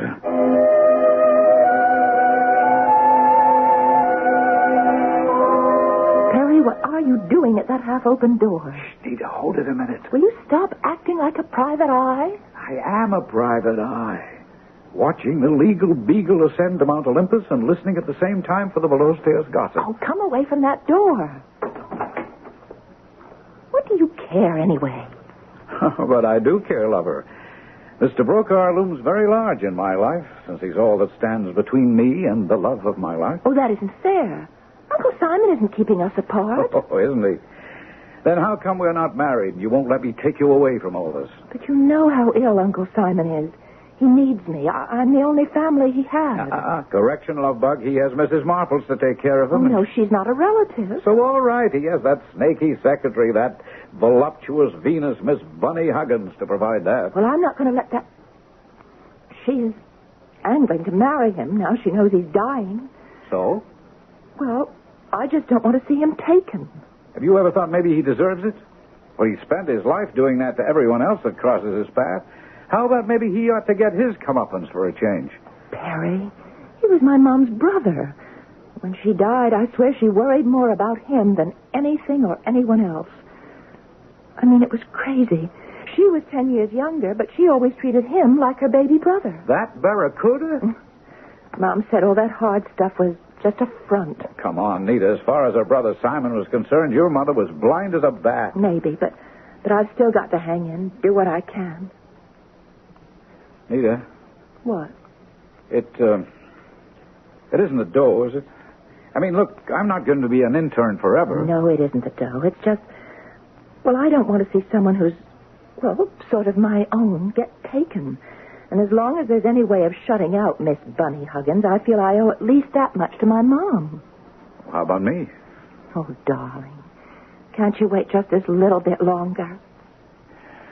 You're sure of Dr. Manning's diagnosis? I am a registered nurse. That's why I came here. I mean, there's no chance of remission. It is terminal? No chance. It's terminal.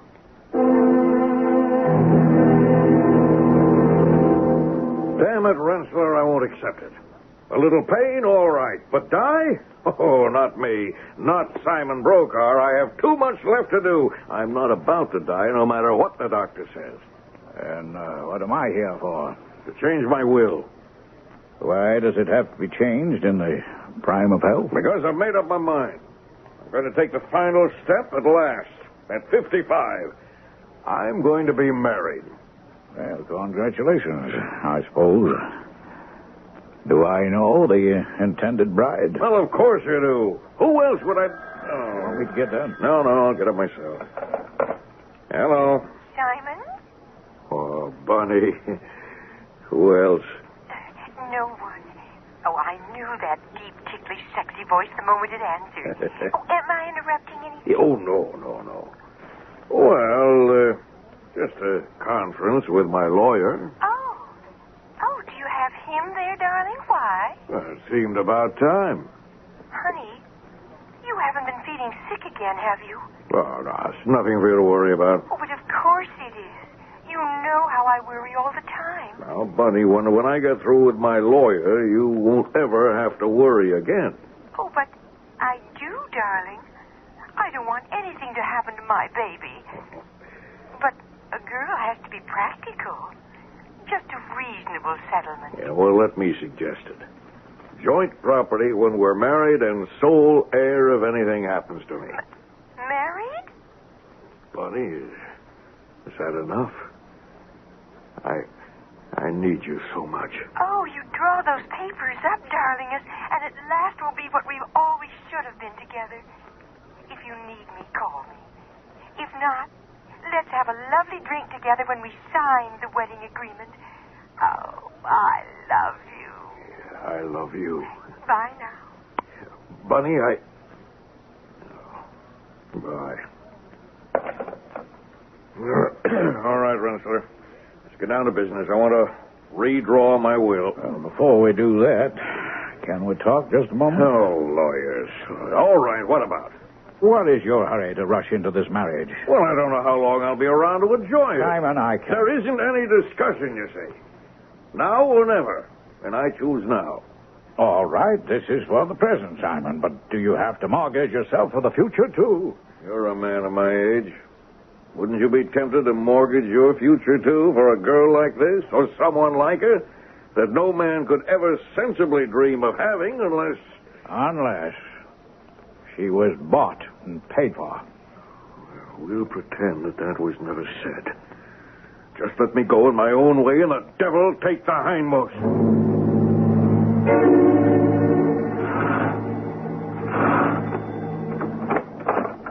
Yes? Who is it? Mr. Morris, for Mr. Brokaw.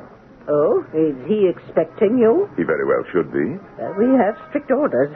I'm not sure I can let you in. It doesn't matter, because you really can't keep me out. What did you say your name was? Morris. The name is a convenience. What does that mean? It's not exact, and it is borrowed. You're an imposter. Oh, no. That's the last thing I am. What are you doing here? What do you want?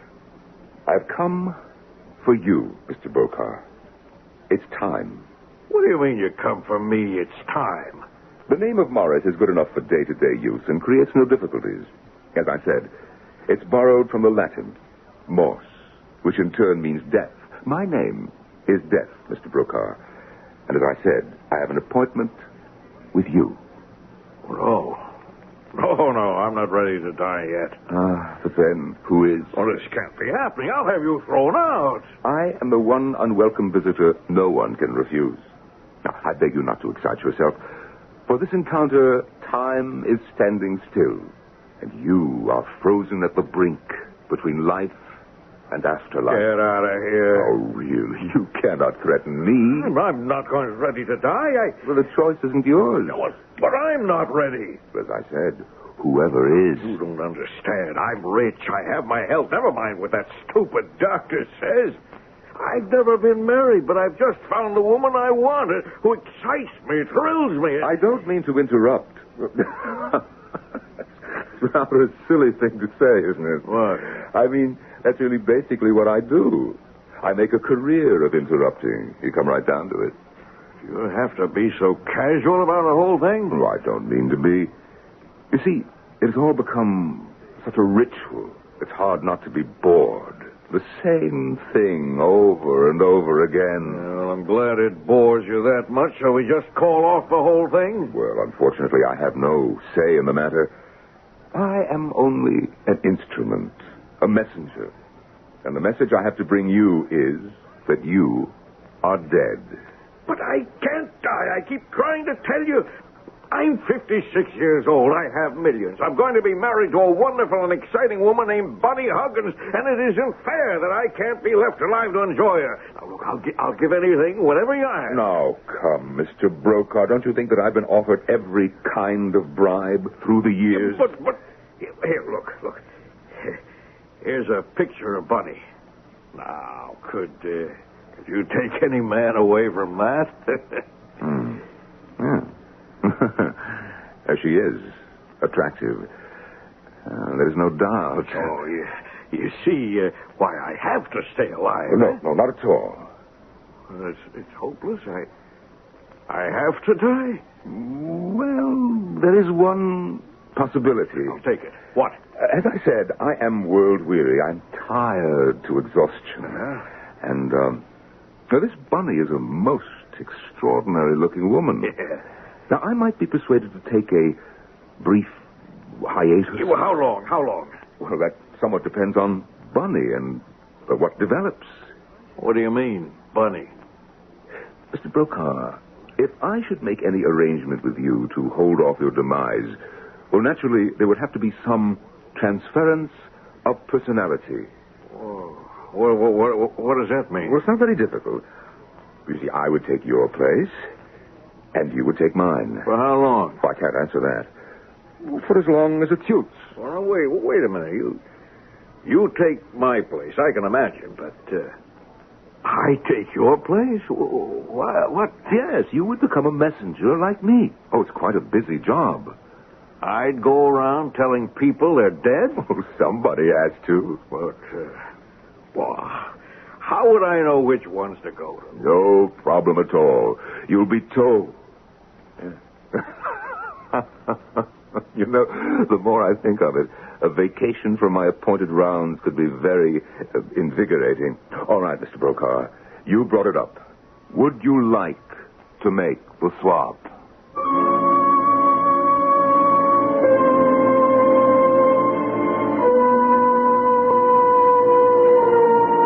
This is a curious and rather new situation, isn't it? The devil tempts. The devil makes a bargain for the human soul. But the devil never makes an open trade, does he? Then, of course, this isn't the devil. It's death. Isn't he as sure as taxes? Or is there some escape? I shall return shortly with Act 2.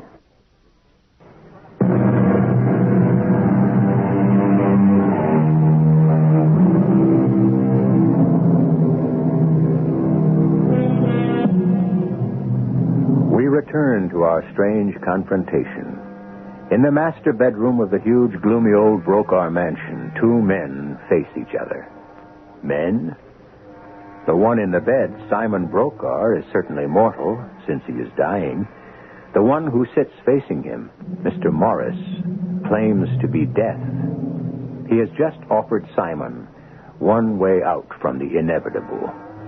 To avoid dying, he can exchange places with that grim, gray specter who has been sent to claim his life. I'm waiting for your answer, Simon Brokaw. What proof do I have? Proof? That you're really dead. Oh, I'm here, am I not? How could I have forced my way into the house? I'll need more than that. Oh, dear me. Hold out your hand. Why? So I can touch it. You asked for proof. Very well. Now remember, this is only the first brush of death.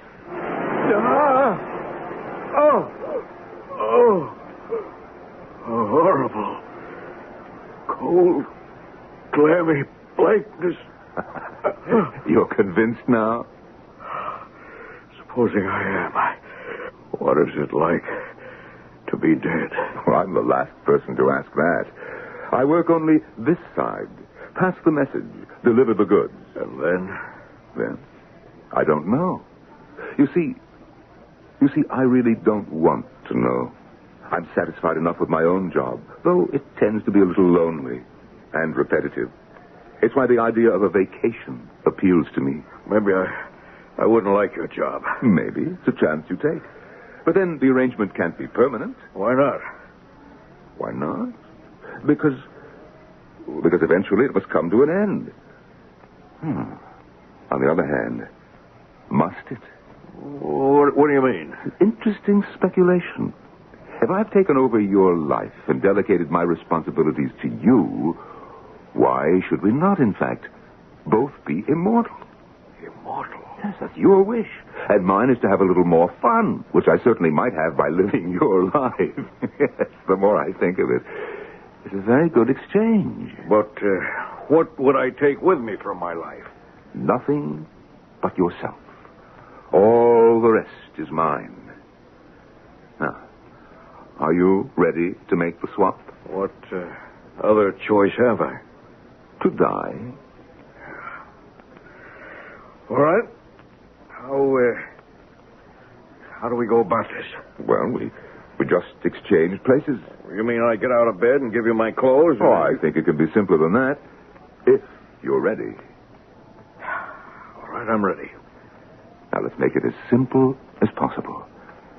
Just take a deep breath. Oh, and close your eyes.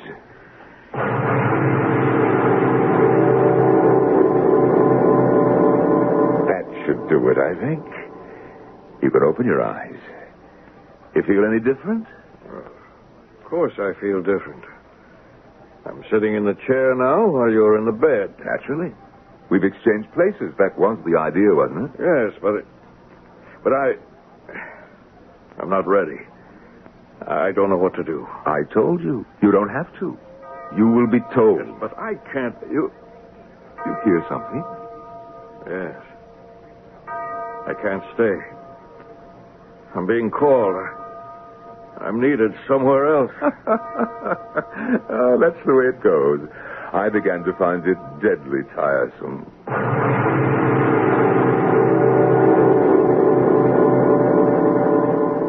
He's gone. Oh, poor fellow. He's going to be very busy from now on, while satin sheets, down pillows. Oh, it's very luxurious. No wonder Miss Bunny finds herself attracted. Bunny, where is that picture? If the presence lives up to the picture.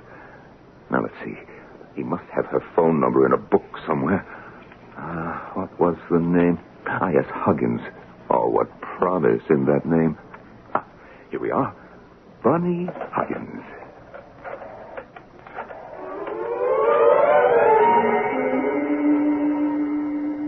Uncle Simon, what are you doing downstairs? You must be Nita. Of course, Uncle, are you all right? Oh, never better, Nita, dear.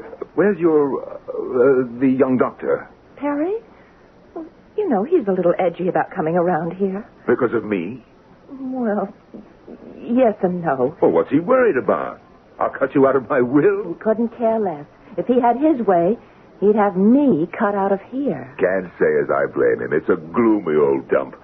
Why don't you take his advice and fly the musty coop? What? Why don't you marry him and be done with it? But I feel a kind of responsibility for you. Why? Well, after all, I am a nurse.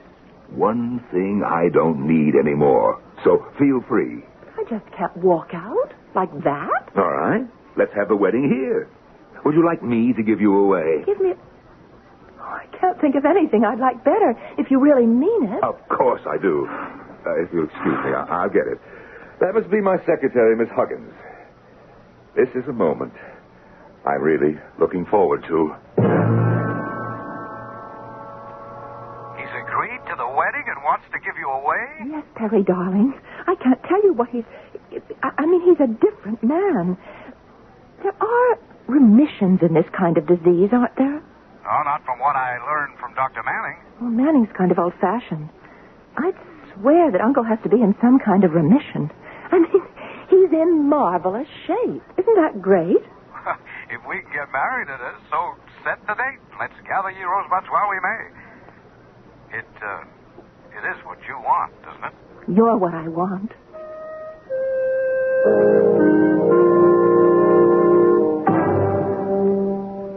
But, Simon, sweetie, why couldn't we make it a double wedding? Because I'm not quite sure that I want to get married. But I thought that was all wrapped up and delivered some time ago. Oh, I swear to heaven, sugar, I just don't know you anymore. You're like another man.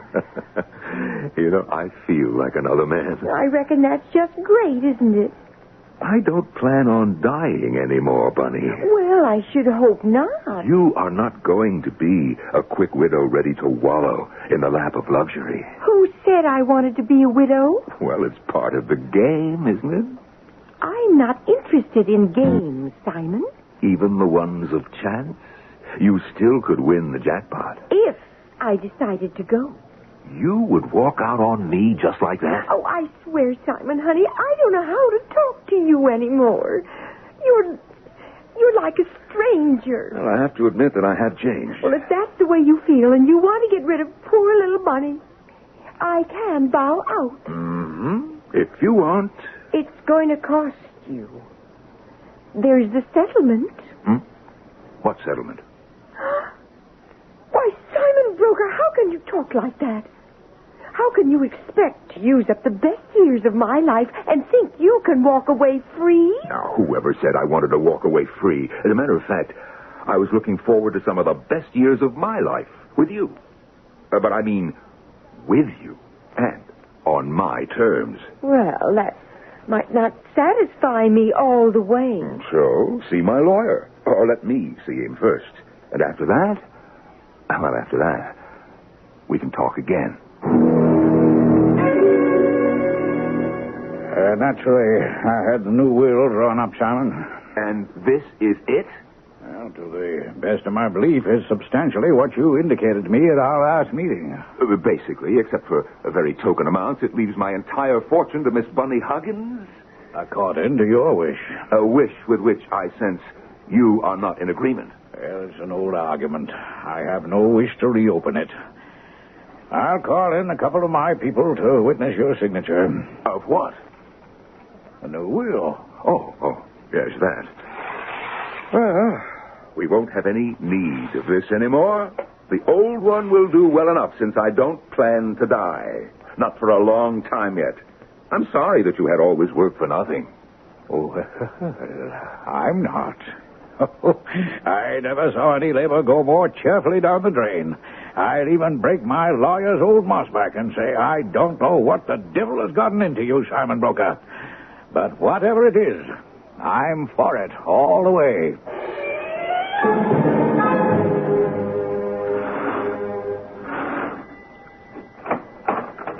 Oh, good evening, Mr. Morris. It's you again. Yes, Mrs. Marples. May I come in? If you feel you must. But it won't do any good. Mr. Brokaw isn't here. He's still in Las Vegas? Why, no. He left there a week or so ago on a trip around the world. Around the world? Is Miss Huggins with him, do you know? His secretary? Yes. Why, I believe so. I thought I heard something about a wedding. Oh, heavens, no. That was Mr. Brokaw's niece. Oh, such a lovely ceremony, and he gave the bride away himself. Little Nita. Miss Nita, Mrs. Lawrence, it would be now, is here at the moment. If you would like to see her. Oh, no, she wouldn't know me from... She wouldn't know me. Tell Mr. Brokaw I'll look in again. As soon as he's back.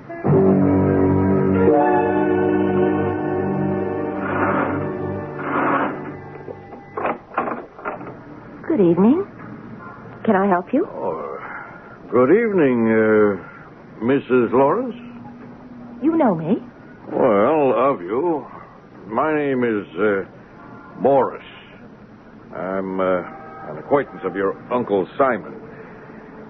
May I see him? I'm afraid he's not here. Oh. I thought he was due back from his trip. Oh, yes. We're expecting him as it happens. Well, then I wonder if I could just come in and wait. Well, tonight it might be a little inconvenient. It's rather pressing, and I seldom have time Don't bother about the bags, Bunny. The man will get them. Well, I just need my cosmetic bag. You don't need that or anything else. Now, let's get in and tell everybody the good news. Hello. What are you doing here? I have to see you, Mr. Brokaw. It's rather urgent. Well, tonight is scarcely the best time. I have a busy schedule. It's my only time. I'm desperate. All right. Come in. Let's all get inside where it's warm. You picked an awkward time. I've been trying to see you ever since we made our ill-advised bargain. Ill-advised? At least from my side. So, what is it you want? I want to call it off. I want to go back being myself, being you. I wouldn't blame you for a moment, dear boy. I find it just as delightful as perhaps you remember. Too delightful for me to think of giving up. You see, I am perfectly satisfied as things are. And I wouldn't change them back again for the world.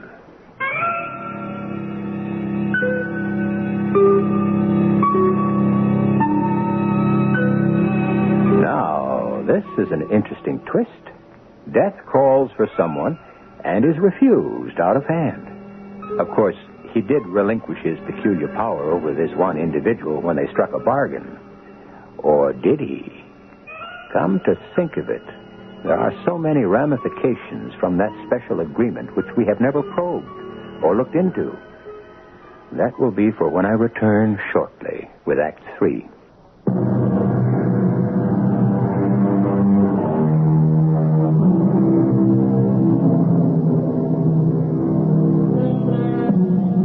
So here we are with another confrontation.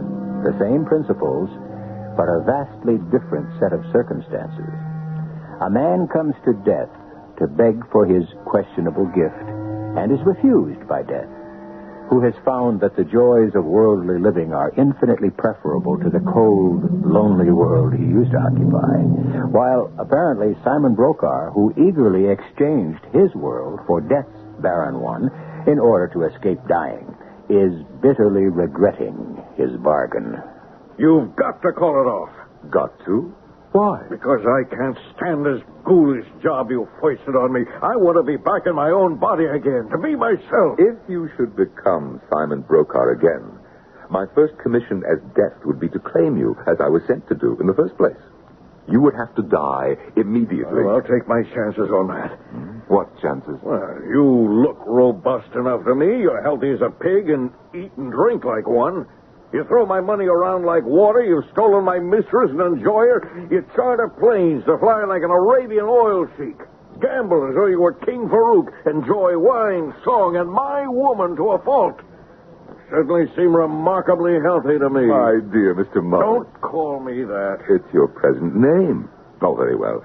Death, if you prefer. I don't prefer. I'm Simon Brokaw. Were, my dear man, were. I am now Simon Brokaw. And after such a long contact with the dead and dying, I haven't the slightest intention of giving up my contact with the living. First, I have never been so happy and satisfied in my life. Second, while I occupy the body of Simon Brokaw, it functions at peak performance. To let you reoccupy it would be a total waste, since life would be snuffed out in that moment. And last, I don't want to return to being the messenger of death, ever. I can't blame you for that. There isn't a moment's peace. It does keep you hopping. There's no enjoyment in it. You chose to be where you are. You live with it. Supposing I just plain up and quit. You can't do that. How do you know? Did you ever try it? Well, no, but... there you see. You hear that? What am I going to do? Ask not for whom the bell tolls. It tolls for thee.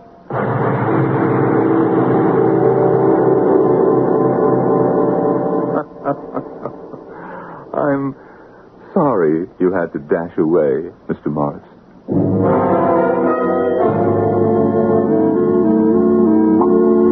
So, there we are. A little cognac all around to celebrate the first family dinner since Bunny and I returned. Oh, thank you, Uncle Simon. Mr. Brokaw? Sweetheart. A little toast to our future together, whatever it may be. Cheers. Oh, right here. Perry, why are you looking at me so quizzically? Oh, was I? I'm sorry. Well, don't be. You have every right. I would just like to know what you were thinking. Perry, dear, No, Lita, I really want to hear. Oh, all right, sir. You're a different man. Of course. Why shouldn't I be? I shadows. And for the first time in my life, I've learned how to enjoy myself. I've learned to give instead of eternally taking. Oh, that's my kind, generous, sweet darling. But they're... No. Yes, well, we can discuss those when we're alone, Bunny.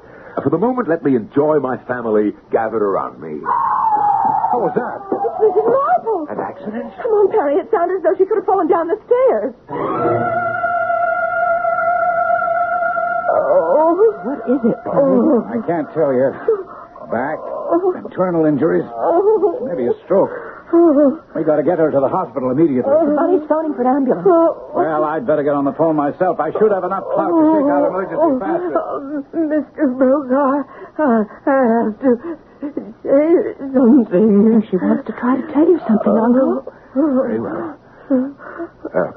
Mrs. Marples, what are you trying to say? The man, the thing, he was here. What man? What thing? He said the bell tolled for him to come for me. But to tell you, he would come no more. Is she dead? No, I think she's just lapsed into a coma. Oh, Perry. Yeah, what is it, Nina? Is the ambulance coming? Yeah, it's on the way. Well, you better have a look at her. She dead? I don't know. There's no pulse, no heartbeat, but she's still breathing. It's like she was... I don't know how to say it. Like she had died, but death hadn't come to claim her.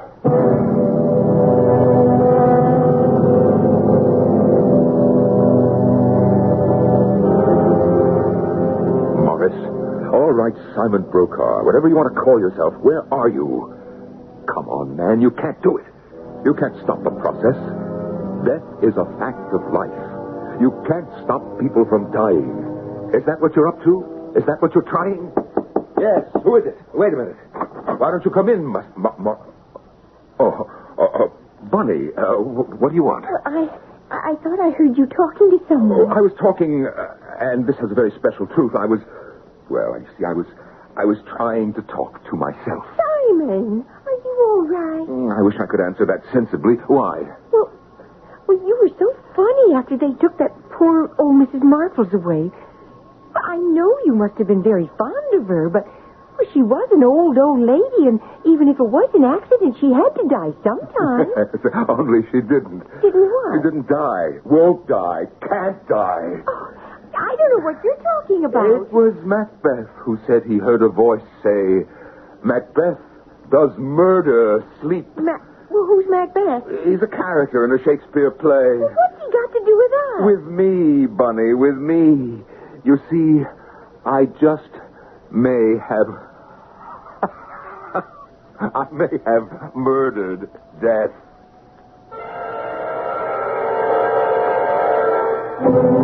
What do you think, Perry? What can I think? I'm only a month out of internship. Every big-shot doctor in the hospital has done his own workup on Mrs. Marples, and no one can explain it. Look, this isn't like you could pull any plugs. I know, Nita. We're not sustaining life in that old lady. I mean, medical science isn't. But what life is there? No heartbeat, no circulation. The encephalograms are flat. No sign there's any brain activity. You don't have to lay it out. By every clinical test, Mrs. Marples is dead. Except one. She's still breathing. I tell you, it's weird. And she's only part of it. What do you mean, Perry? Look, honey, how many of our terminal cases would we have expected to lose in the last 3 days while Mrs. Marple has been here? I mean, in the ordinary course of events. I don't know. 5 or 10, maybe. In a hospital this size, more like 15. And how many have we lost? None. I can think of 6 of them in my wing alone that are just like her. And we're not alone. I mean, I've been checking with other hospitals and the police, and even the papers have been making cracks about it. Do you know there hasn't been one obituary notice in these last few days? No homicides, no people died in traffic accidents, nobody drowned or strangled or slipped in the bathtub or fell off a building or burned up or... I tell you, Nita, it's like... I'm afraid to say it. Say what, Perry? Come on. Say it. It's like maybe nobody's going to die anymore.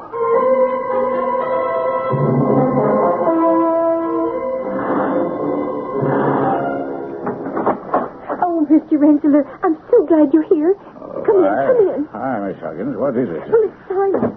I mean, Mr. Brokaw. He's been like a wild man this evening. Oh, what did he say to you on the phone? Just that he wanted to see me. Well, you don't think he's going to change his will again? I'm sure I haven't any idea. Where is he? Upstairs in his bedroom. Then if you'll excuse me... Oh, Mr. Rensselaer. Yeah? I told you he was out of his mind. I warn you. He has a gun. Well, he always has had. I don't think he'll want to use it on me. There isn't any more to say. I just wanted you to see that I am rational and in possession of all my senses. Well, we've made tape, as you suggested, which will attest to that better than any words I could use in testimony. So, the will stands up. I can see no reason why not. No matter what happens subsequently? I promise you that I will see to it personally, that your last wishes are carried out. But I hope not for a long while yet. That's as it may be. Bunny deserves some consideration, but not all of it. Never all of it. Or most of it. I want Nita and Perry to have that. Yeah, as you have indicated, they'll have it. Good. And, now I'd like to be alone. Well, are you sure? I'm as sure as I am that the world deserves to be a good place to live in. Good night, Rensselaer. Good night, Simon.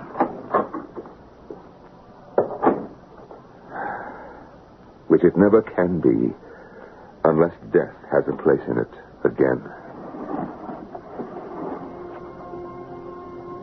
My name was Death. I relinquished it for trivial reasons. All over the world, a frightening horde of those who should have passed over are waiting for this moment. I took this body that was Simon Brokaw's, and I was weak enough not to relinquish it.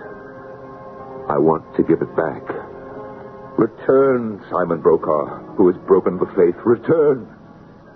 For if you think you have stilled the bell that tolls, for you I will make it ring with the sound of this gun. Where are you? Then wherever you have gone, I consign our immortal souls to oblivion, or whatever judgment shall be rendered there, and your mortal flesh by this act to the resumption of what man may turn his face against, but which he cannot live without.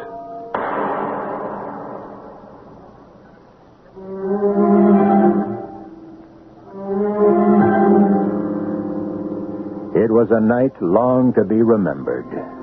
There were a record number of deaths. A strange epidemic that had no discernible cause, but which seemed to restore a balance in nature. Among the obituaries was one for Simon Brokaw. In none of them was there any mention of a Mr. Morris, which is not too surprising, of course, since he himself was the one who pointed out that his alias was merely a convenience, that his real name was Death. I'll be back shortly.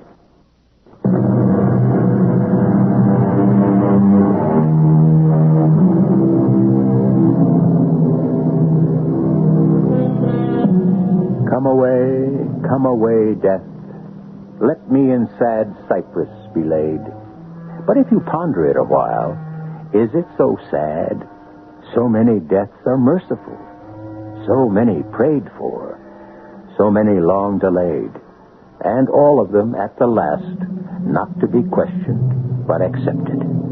For who can cancel, change, escape that one last appointment?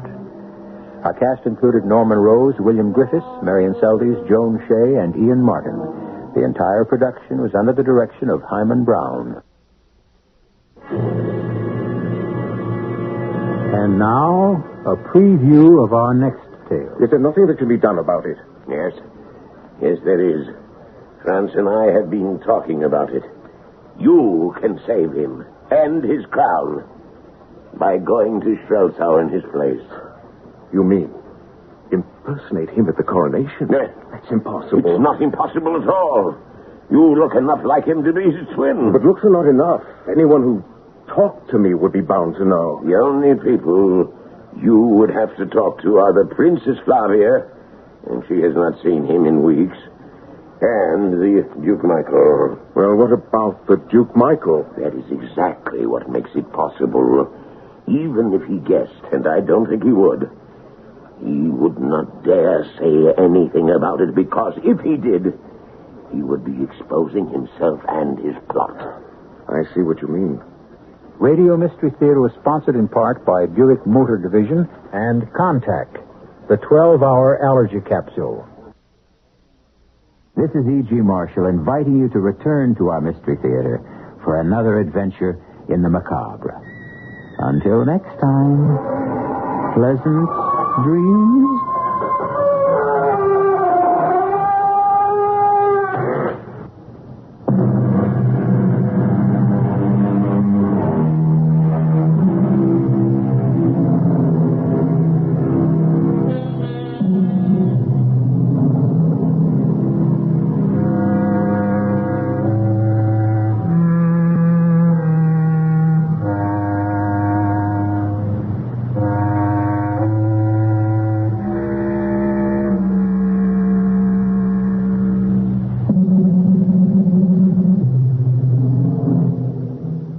Mystery Theater presents...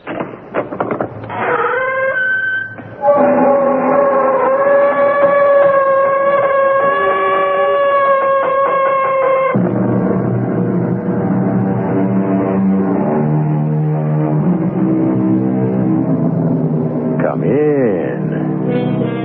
Welcome. I'm E.G. Marshall. Today's story deals with a mythical kingdom in Middle Europe. It is a tale of intrigue, adventure, romance, all the elements that were so much valued by the Victorians.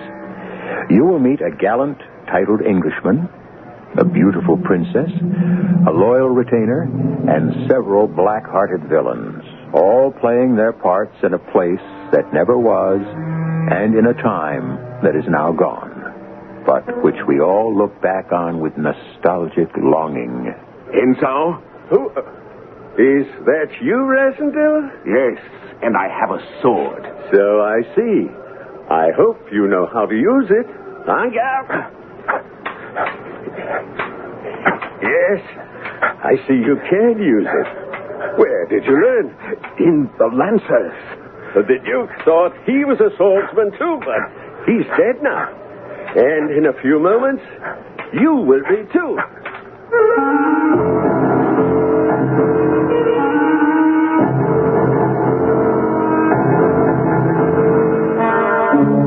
Our mystery drama, The Prisoner of Zenda, was adapted from the classic by Anthony Hope, especially for the Mystery Theater by Robert Newman, and stars Howard Ross. It is sponsored in part by Buick Motor Division and True Value Hardware Stores. I'll be back shortly with Act One.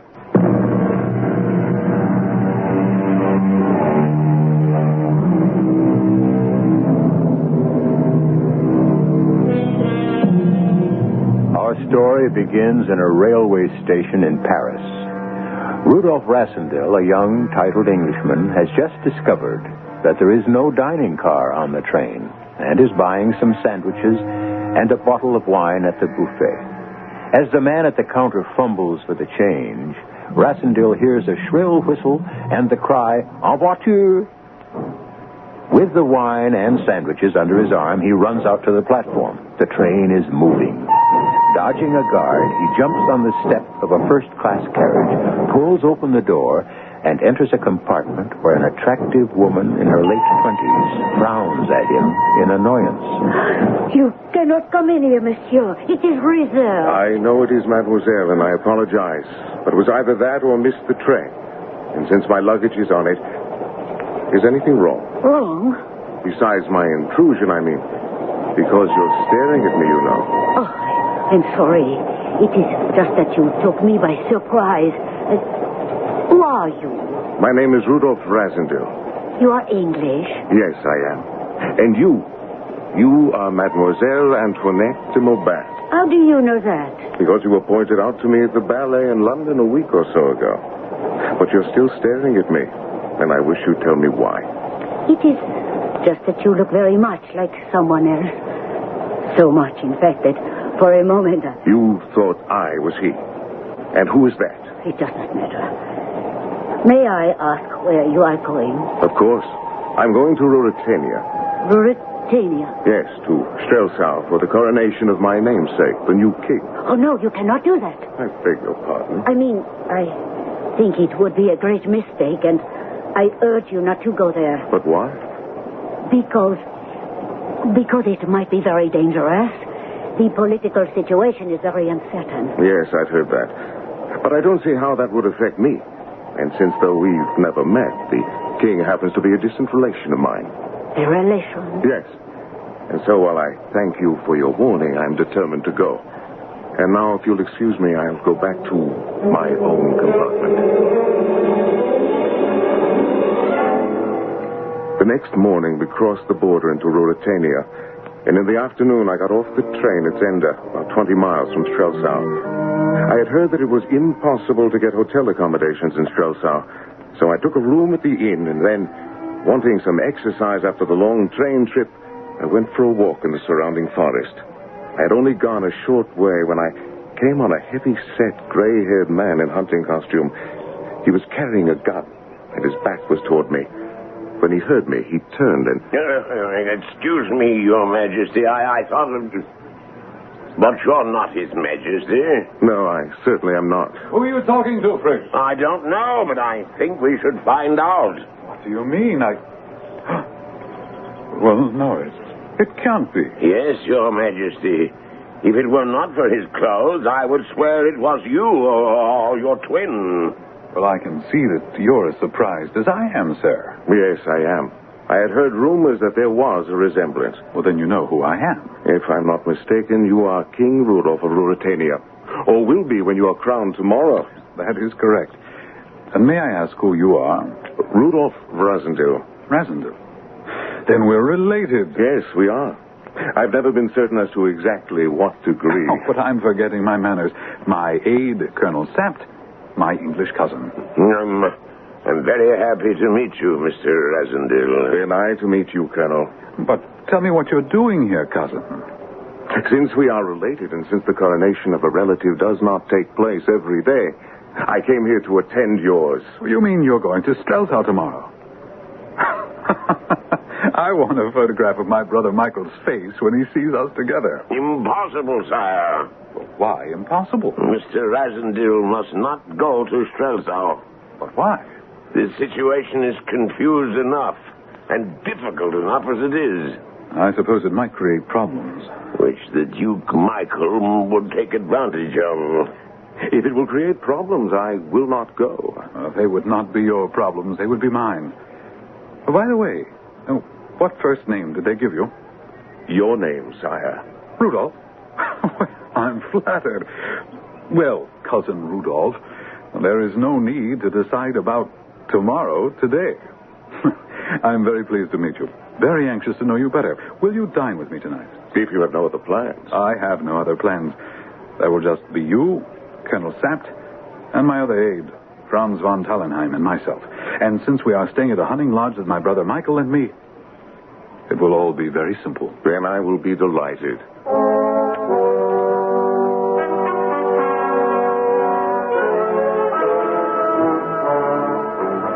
Well, go on, Cousin Rudolph. Tell me more. There's not much more to tell. As I said, I have one brother, an older one. I have one, too. A younger half-brother, the Duke Michael. Black Michael, he is called.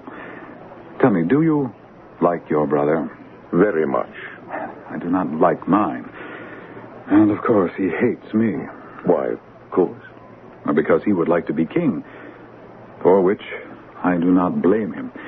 Tell me, are you a swordsman? After a fashion. I know your English reticence. I'll wager you're a good one. Ah, there you are, Franz. Where have you been? At the door. The Duke Michael sent over one of his guards with this. Oh, it looks like a bottle from his own cellar. Any message? Just that it was a special vintage that he had hoped you would drink his health in it. That I certainly do. Away with the other bottle, Fritz, and open this one. No, sire, I beg you. No, would you have me insult my brother? Open it, I say. Yes, sire. And pour some for my cousin, Fritz. No, sire, I have had enough. And since it is getting late and you must be up early, I think I should go. You cannot go. I insist that you stay here tonight. But I would appreciate it very much if you would stay, Mr. Rasendil. You seem to have even more influence with him than I. And after all this wine, he is going to be very difficult tomorrow. Very well. If you think I can be of help, I will stay.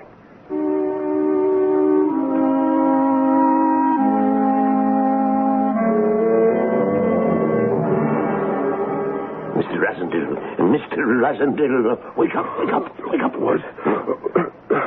Oh, it's you, Colonel. What time is it? It's 5 o'clock. 5? But is anything wrong? Very wrong.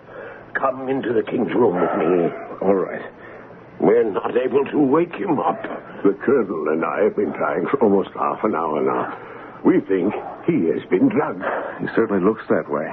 His breathing is very odd, but who could have done it? Oh, that's easy. His dear brother Michael. He must have put something in that bottle of wine he sent him.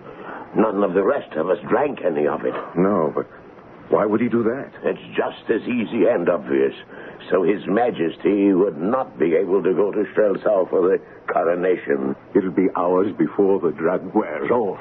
Then I suppose you will have to postpone the coronation. It cannot be postponed. If he is not crowned today, he will never be crowned. Why not? It is critical. The whole nation is waiting for him to take the throne. If he does not appear, his brother, the Duke Michael, will seize power and be crowned in his place.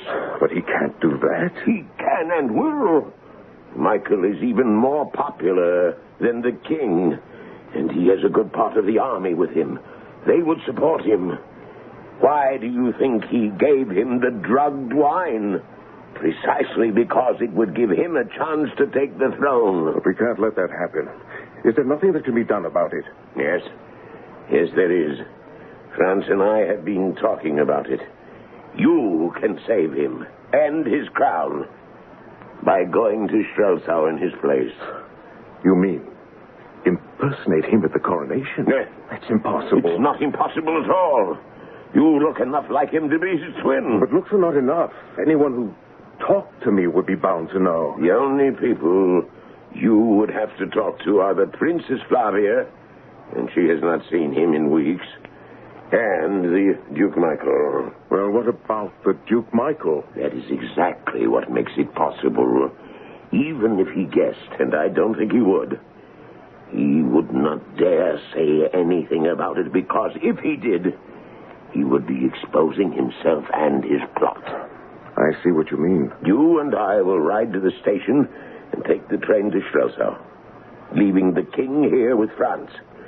After the coronation, tonight, we will ride back here. The king will have recovered by then. He and I will return to Strelsau, and you will leave the country quietly and secretly. I suppose it might work. It will, if you agree to help us. Now, will you? Well, he is a relative, and I like him. And above all, what the Duke Michael is trying to do is not only wrong, but unspeakable. Yes, I'll do it.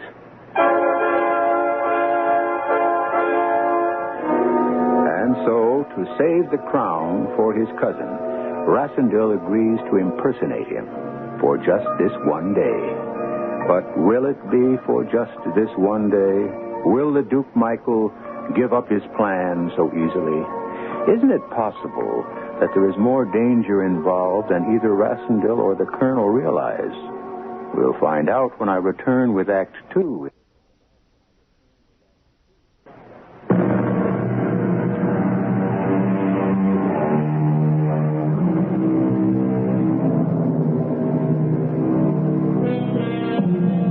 Now back to our story, to Rudolf Rasendil, who came from England to Ruritania to be present at the coronation of his distant cousin, and who will now be there not as a spectator, but as a principal, impersonating the king himself at the ceremony.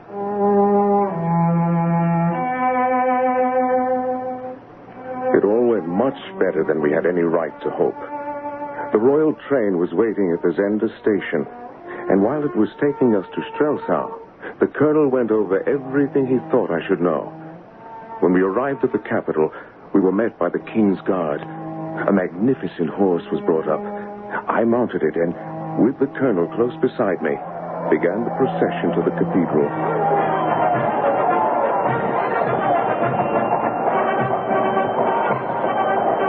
As we rode through the crowded streets, there was a shout of, "God save the king!"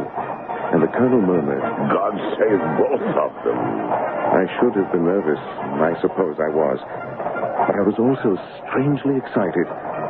For who has not dreamed of riding through the streets of a city while the crowd cheered? Then we were at the cathedral. I dismounted, went in, and walked up to the nave as the organ pealed.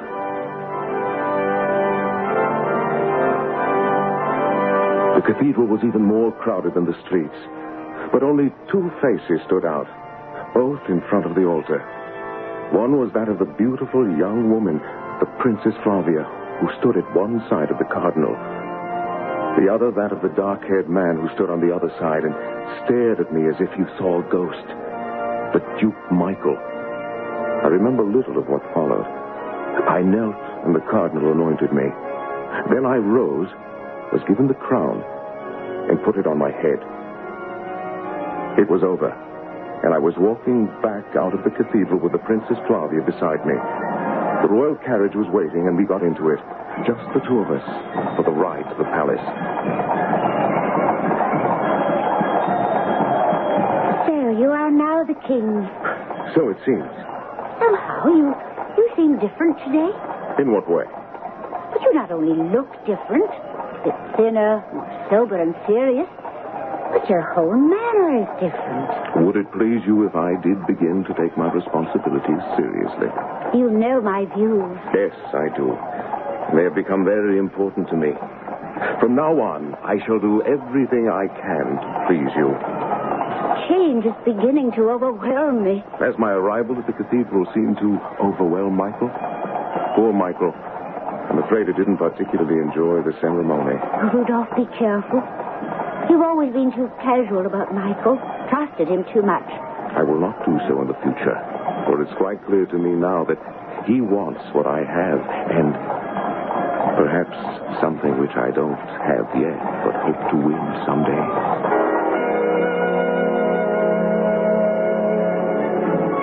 We arrived at the palace, and there was a reception which was as much of a blur as the coronation, except for the moment when the Duke Michael came up to me and... Congratulations, Rudolph. I must say you performed very well today. Thank you, Michael. But why should that have surprised you? Well, you have not always done so.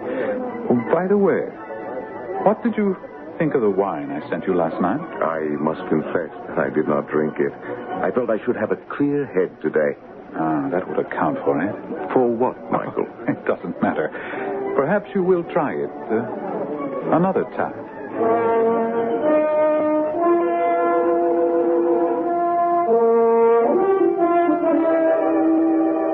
When the reception was over, the colonel conducted me to the king's quarters.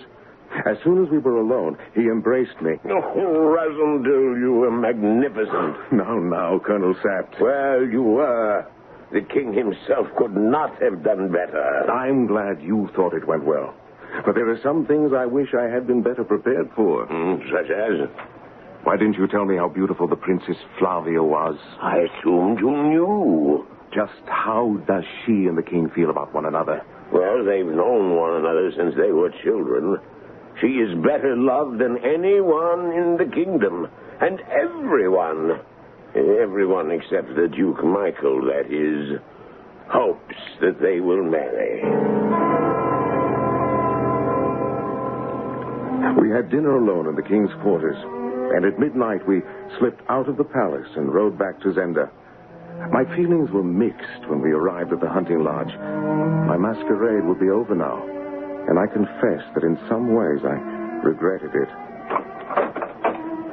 France! Your Majesty! France, where are you? It's not possible that he hasn't recovered yet, is it? I don't know.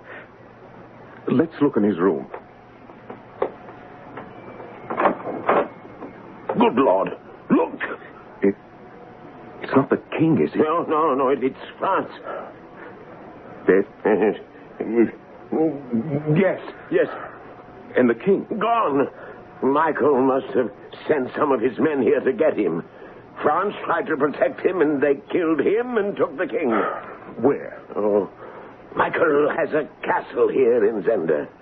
Possibly there. You don't think they've killed him too, do you? No. Michael must know that something is wrong now. You were in Strelsau when the king was captured here. He may even know who you are. He could know. We must rescue the king. How can we when we're not sure where he is? But if we delay, Michael may kill him. If he does, you, who are crowned today, will continue as king. Do you think Michael wants that? No. His hands are tied. He cannot kill the king or announce that you are an imposter, because if he did, he would be exposing his plot. On the other hand, we cannot call in the army to rescue the king, for then they would know that it was you who was crowned today and not the king. Are you saying that there is nothing we can do? At the moment, no. We must return to Strelsau, and you must continue playing the king until we decide how we can save him. It was almost 5 a.m. when we got back to the capital, and we were both exhausted. I went to bed, and when I awoke, it was afternoon, and the colonel was standing next to my bed. A letter for you brought by a messenger. It's from Antoinette de Maubin. What does she say? That she has something of great importance to tell me, and asked me to meet her alone at 10 tonight in the summer house on the far side of the palace grounds. It's a trap. The Duke Michael must have gotten her to write it. Perhaps not. She says at the end, ask Colonel Sapt who had the most interest in seeing that the Duke Michael does not become king. Yeah, there is something in that. She loves Michael, there's no doubt about that. And if he did become king, he would not marry her. He would marry the Princess Flavia. So she does have an interest in helping us. I think I should go. It could be dangerous. It could. But the king's life is at stake. And so I will go.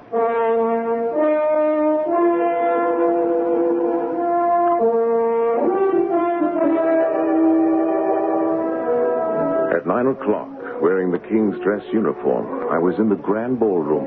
And when the Princess Flavia arrived, I went to greet her.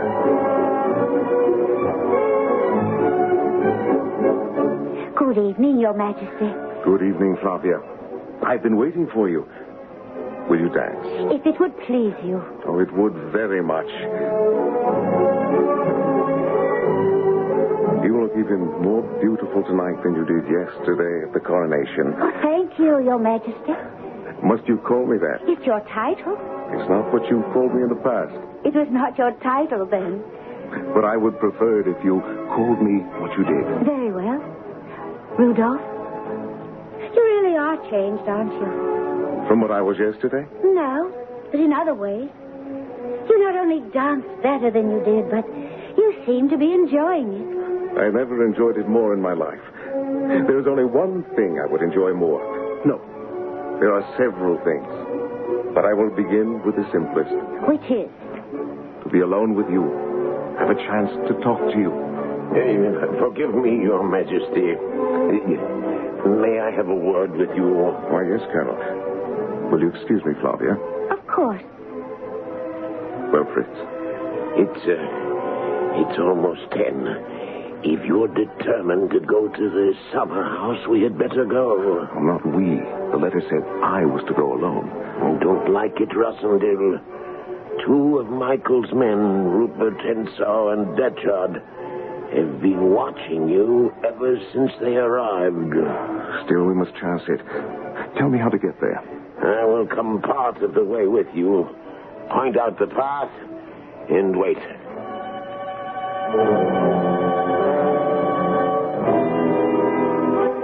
5 minutes later, I was in front of the summer house.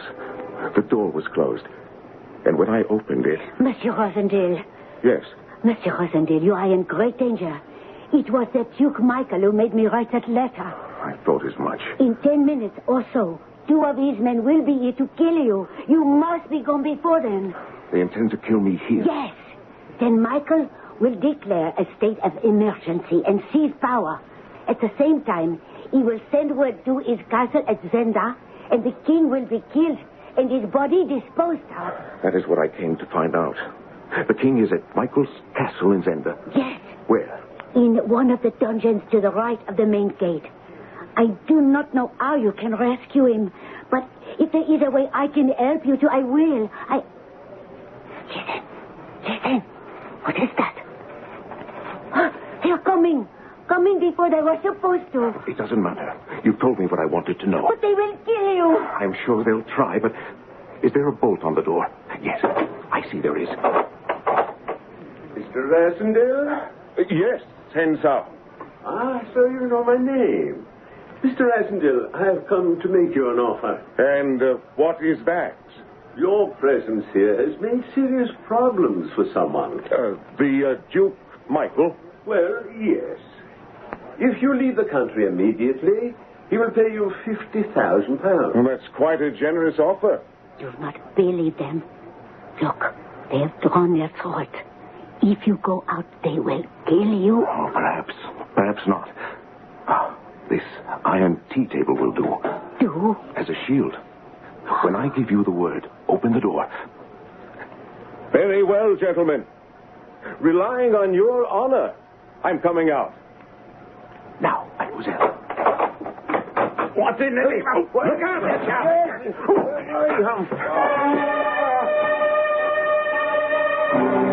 Holding the table in front of me, I hit them like a battering ram. They both went down, and I ran like a deer back through the grounds toward the palace. Rasendale, are you all right? Yes, Fritz. But why are you laughing? Wasn't it a trap then? No, it was. But it didn't spring properly.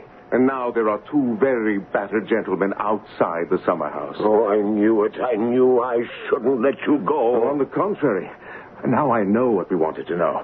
And tomorrow we return to Zenda. The king is there? Yes. And I have a plan. I won't go into it now because there is something I want you to do. Will you ask the princess to join me here on the terrace? Why? Let us say, to say farewell. If we are successful at Zenda, I will not see her again. And if we fail, I shall not see her again either. You mean you'll be killed? It's a possibility. Yeah, well, very well, Rasendale. I'll get her.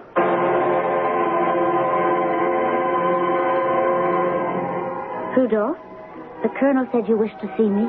Not just to see you, Flavia, but to talk to you. Or rather, to tell you something. And what is that? Something I'm sure you know. That I love you. I think I have loved you all my life without knowing it. What a strange thing to say. Still, I know what you mean. We've known one another ever since we were children. And I've always been very fond of you. But during this last day or so, ever since the coronation... Yes. I love you, too. My dearest. Oh, Rudolph. My dear Rudolph.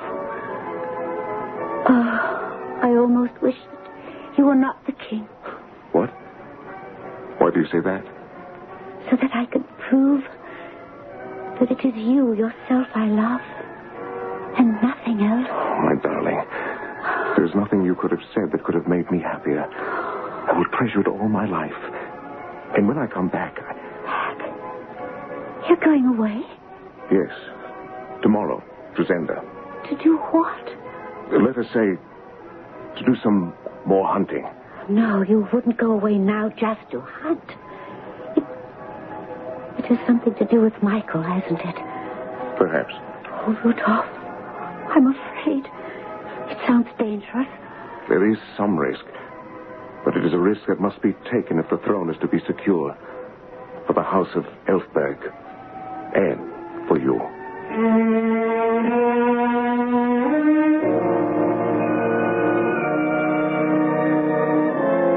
And so Rudolph says farewell to the woman he has come to love, and who claims that she would love him even if he were not the king.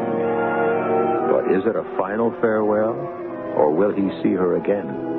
And what will happen to the king, the prisoner of Zenda? We'll find out when we return shortly with Act 3.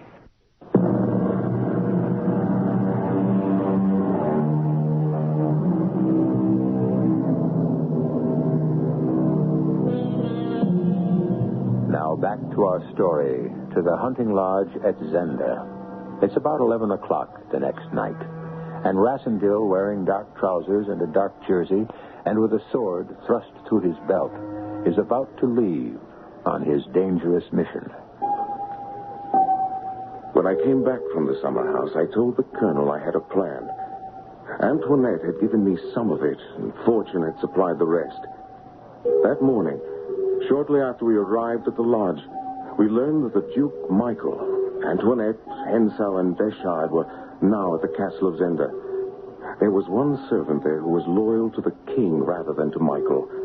I sent a message to Antoinette through him, asking her to do something. And I told her precisely what.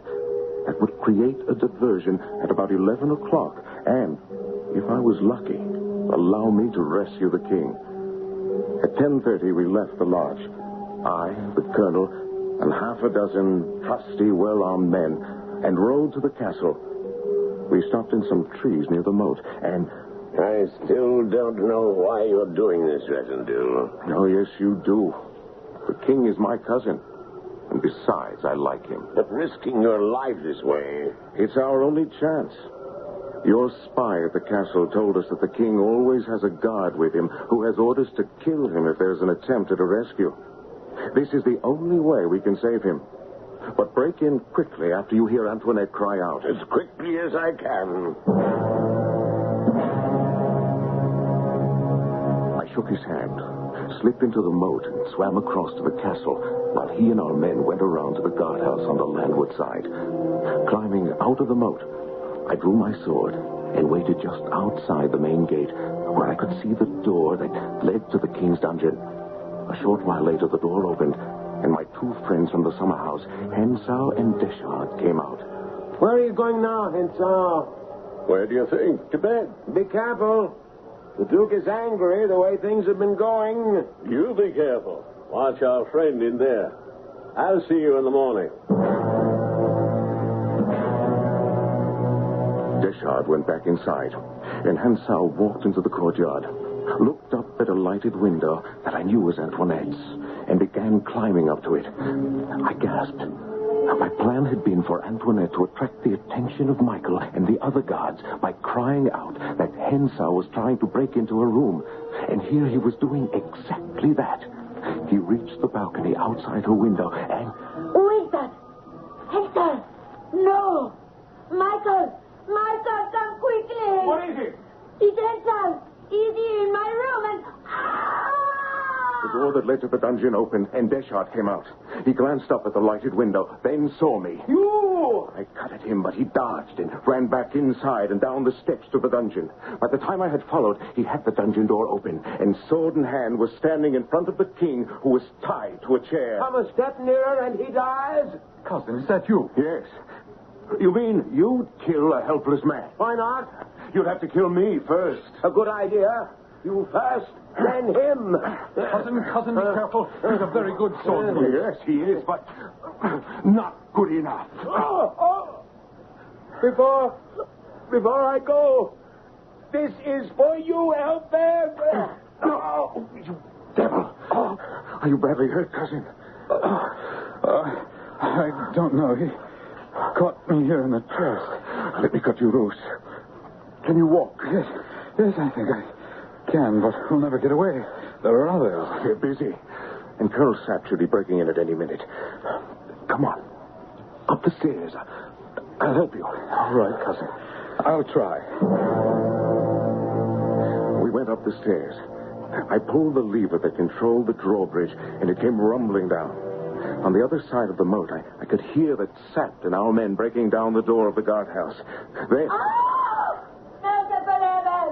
He's killing! He's killed the Duke, Michael! What's that? Michael? Who killed him? Rupert Henshaw. He broke into her room. Michael went in to protect her, and here he comes. Henshaw! Oh. Is that you, Rassendil? No iron table tonight? No iron table. But I have a sword. So I see. I hope you know how to use it. Farga? Oh, yes. I see. You can use it. Where did you learn? In the Lancers. I thought so. Rosendil, where are you? Here, on the drawbridge. Is that the colonel? Yes. Drop your sword and surrender, Henshaw. And be hanged for murder? Never. Goodbye, Rosendil. Who was that? Rupert Henshaw. Huh? He killed Duke Michael and did not want to be taken. But let him go. We have something more important to worry about. Your Majesty. But you're wounded. Yes, Fritz. I think not too badly, but... Catch him, Fritz. Oh, yes, I have him. Oh, he's fainted. We must get him back to the lodge. We sent one of our men for a doctor. Took Michael's coach to carry the king to the hunting lodge. He was still unconscious, and the colonel and I rode with him. When we arrived at the lodge, there were lights on in all the rooms. There's someone here. Who can it be? I don't know. I'll go see. My darling, is that you? Flavia, what are you doing here? What, did you think I would remain in Strelsau when you were here and in danger? You shouldn't have come. Perhaps, but I am here. Oh, Rudolph, you're hurt. Your face, your arm. Well, they're nothing. Scratches. But they must be attended to. Oh, who are they carrying in here? A friend. More than a friend. A relative of mine who was hurt much more seriously than I. But he looks like... Yes. Very much like me. My darling, it's late. If you go to your room now, I promise I will explain everything in the morning. I won't go until you tell me where you were and how you were hurt. Very well. I was at Michael's castle rescuing the man the colonel and the others just brought in here. Rescuing him? Michael was keeping him prisoner. But that and all danger for Michael is over now. He's dead. Dead? How did he die? One of his men, Rupert Henshaw, killed him. It was he who wounded me. Something very strange is going on. Oh, forgive me, Your Majesty. Our friend has been taken care of, temporarily at least. Now we should take care of you. What? Oh, yes. Have you called a doctor? Yes, Your Highness. He will be here soon. But in the meantime, His Majesty should rest. He has been through a great deal. You're right. He looks exhausted.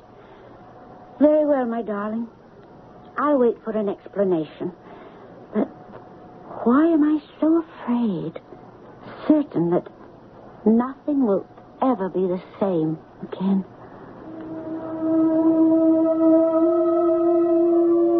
The colonel looked at me sympathetically as we left the room. He thought he knew what I was going through, but he didn't. He couldn't. Giving up my role as king was not difficult, but giving up Flavia was something else. And still, what choice did I have? Sick at heart, I went up to one of the bedrooms and stretched out on the bed. I thought I might sleep, but I did not. I was still lying there when the colonel came in early the next morning. The king wanted to see me, he said. Silently, I went with him. Cousin. How are you? Well, the wound is not too serious. The doctor tells me I will be well in a few days.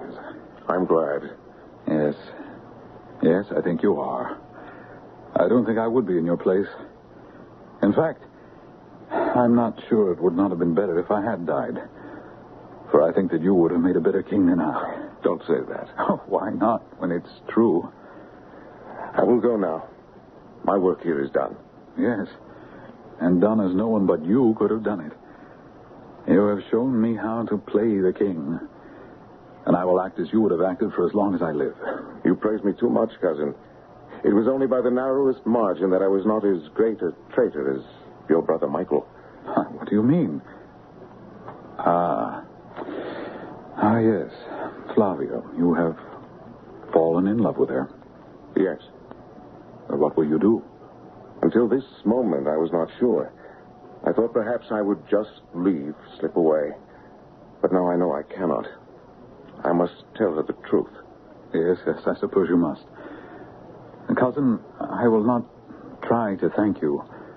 How could I, after all that you've done? But I will never forget you. We shook hands and I left the room. The colonel was waiting. When I asked him where Flavia was, he told me. And I went into the living room. I guessed last night when they brought the king in. And this morning I made the colonel tell me everything. What will you do now? I'm leaving. Going back to England. I thought so. I did not unpack my bag, so I'm ready. Ready? You mean you intend to come with me? Of course. You're mad. You can't do that. There's only one reason why I could not. And that is, if you were not just playing the part of the king, but pretending when you told me how you felt about me. Can you believe that?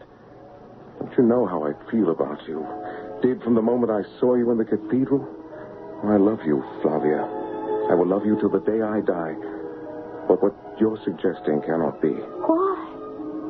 Are you not as good a man as the king? Better, in fact? Oh, I love you.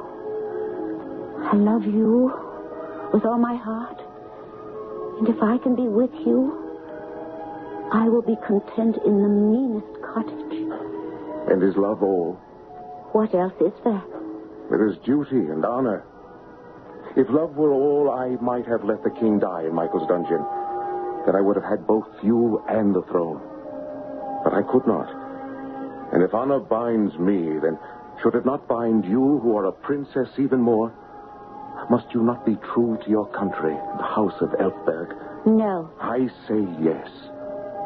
There are some whom I choose differently, but not you. So, you have not only taught the king how to play the king, but you must also teach me how to play the princess. And no doubt one day the queen.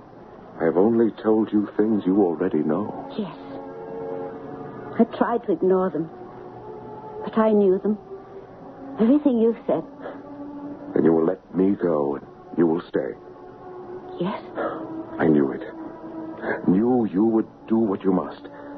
But I had better go quickly then. No. Not yet. Oh, Rudolph, my darling. Take me in your arms once more. Flavia, my dearest. You will always be my king. And you my queen and only love. And now farewell. Oh, Rudolph. Rudolph.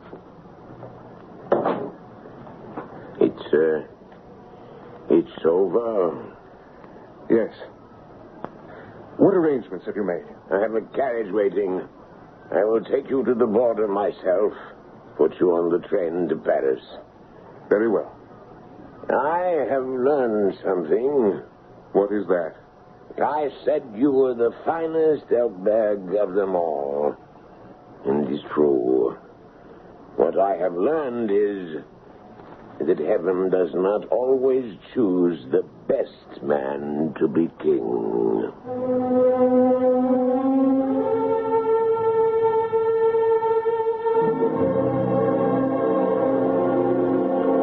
And so, with the colonel's arm around him, Rudolph Rassendyll leaves the hunting lodge, the king whose life and throne he saved, and the woman he loves. The impersonation and the great adventure are over. I'll be back shortly.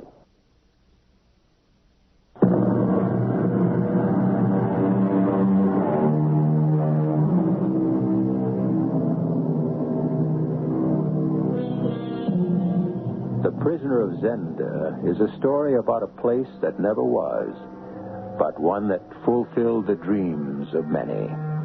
For as Rassendyll himself said, who has not dreamed of playing the king? And playing him more royally than any king could?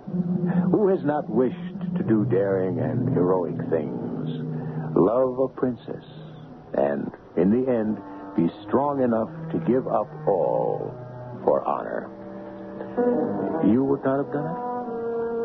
To tell the truth, I doubt if I would either. But then, we're none of us Victorians. Our cast included Howard Ross, Evie Juster, Lloyd Battista, Leon Janney, and Dan Acco. The entire production was under the direction of Himan Brown.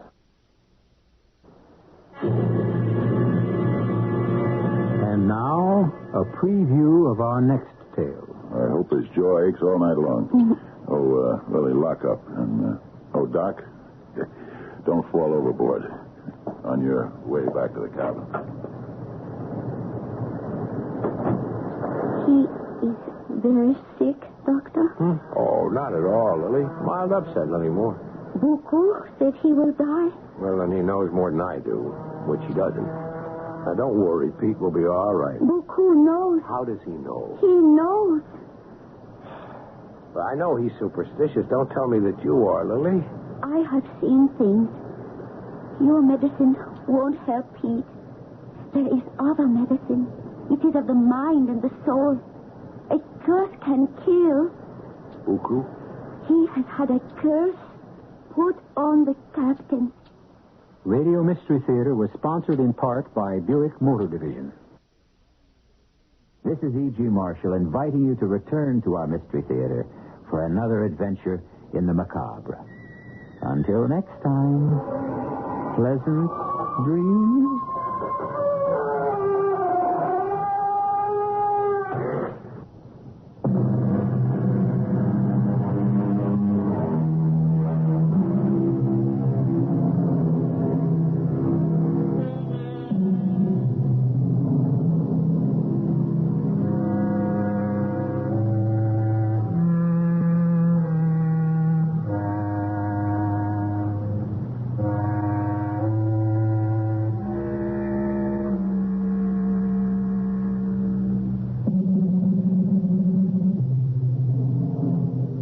CBS Radio Mystery Theater presents...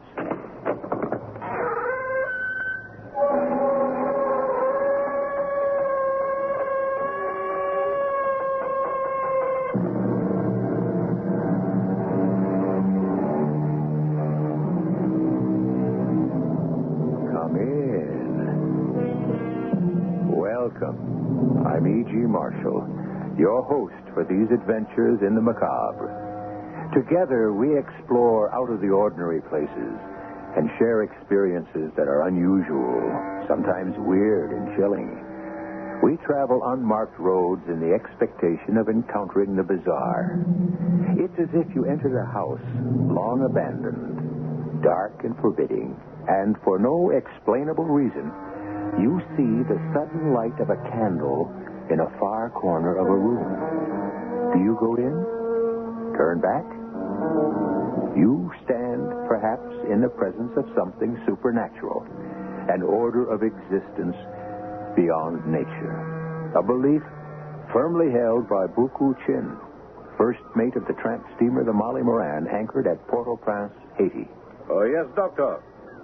In my village, we believe in witchcraft and snake worship. Voodoo. And human sacrifice? That was long ago. You're an Arawak Indian? Yes, ma'am. But you're an educated man, Buku. I have elementary education and what I learned at sea. You believe in the supernatural? In witchcraft and magic?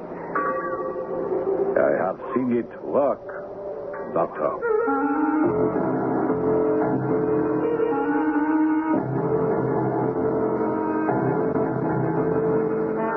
Our mystery drama, Bound East for Haiti, was written especially for the Mystery Theater by Roy Windsor and stars Mason Adams and Fred Gwynn. It is sponsored in part by Sign-Off, the Sinus Medicines, and X-Lax. I'll be back shortly with Act One.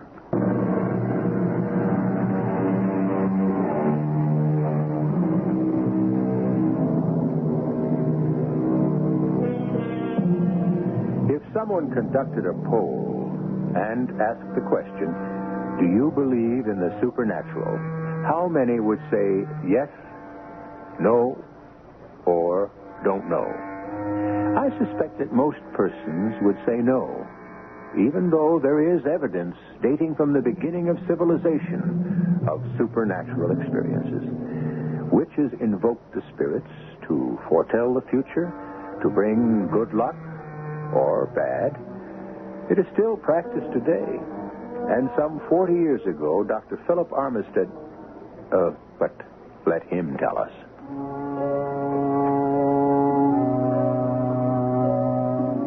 See that calabash there?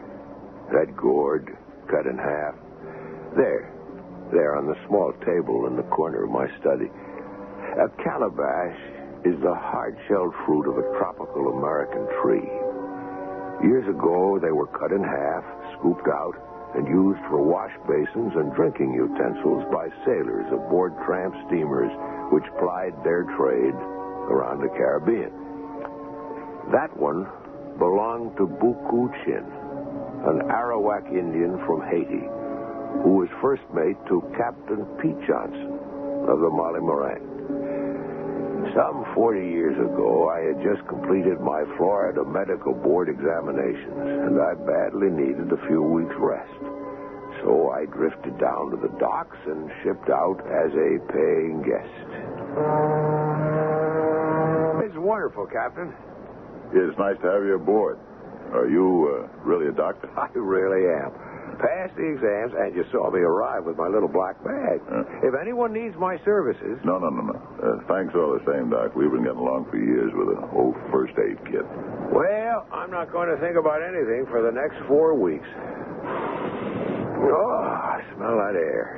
And the water. All those shades of blue. You have a wonderful life, Captain Johnson. Suits me. I'll never get rich sailing this old tub, but she's a good boat. Slow, but we get there, and we have good times in our ports of call.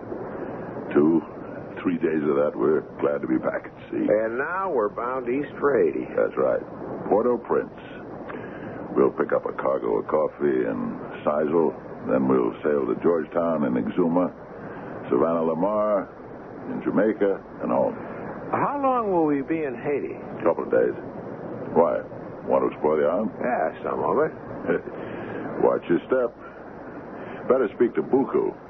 He's an Arawak from Haiti. Knows everything about the island. Buku, come over here, you old dog. Maybe I'll throw you overboard, Captain. I'm sure you'd like to every once in a while. You met the doc. I had the pleasure. He wants to see the sights in Port-au-Prince. Will you talk to him? It would be a pleasure. Buku's the best first mate on the Caribbean. He's only got one problem. You've said hello to her, Doc. Lily. My girl. Yes. A beautiful woman. Buku can't take his eyes off her. But you know better, don't you, Buku? Sure, man. I have eyes only for the sea.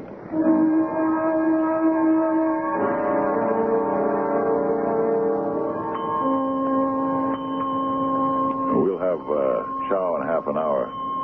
Doctor, you plan to go ashore? No, not tonight. Early in the morning. I have my camera, and the morning light is best for pictures. How about a beer? I laid in an extra supply, seeing as you're a paying guest. Lily? Sure, Pete. Doctor? Yes, thank you, Miss Lily. How about that? Miss Lily, that's great. Dr. Armistead is a gentleman. Sure. Yeah. But he's Doc, I'm Pete, and you're Lily. This ain't the Navy. Okay, Doc? Okay, Pete. Good. That's better. Hop along, Miss. You are cursed. Isn't she something, Doc? She's beautiful. I really love her. She loves me, so she says.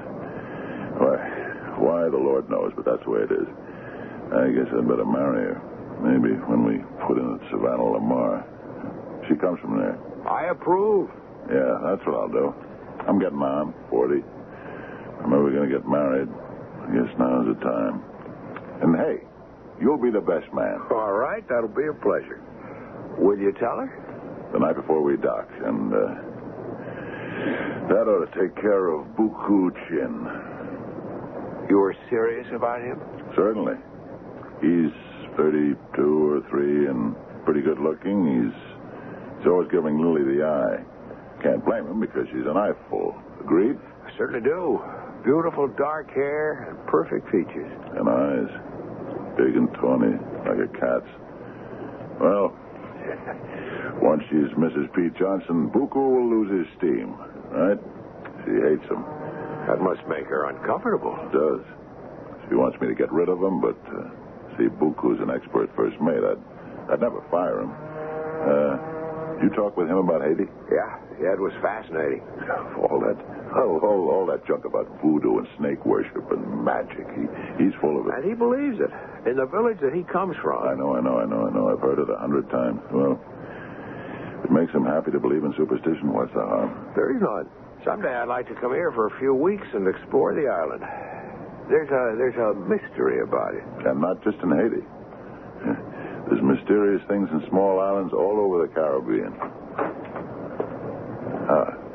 Here you are, Lily. For you, Doctor. Thank you. Pete. Thank you, my dear. What took you so long? I had to go back for another beer. You dropped one? I threw it in Buku's face. Well, the incident was passed over, fortunately. We had dinner, and I retired early, falling asleep looking through my porthole at a sky of dark blue velvet sprinkled with stars I felt I could reach.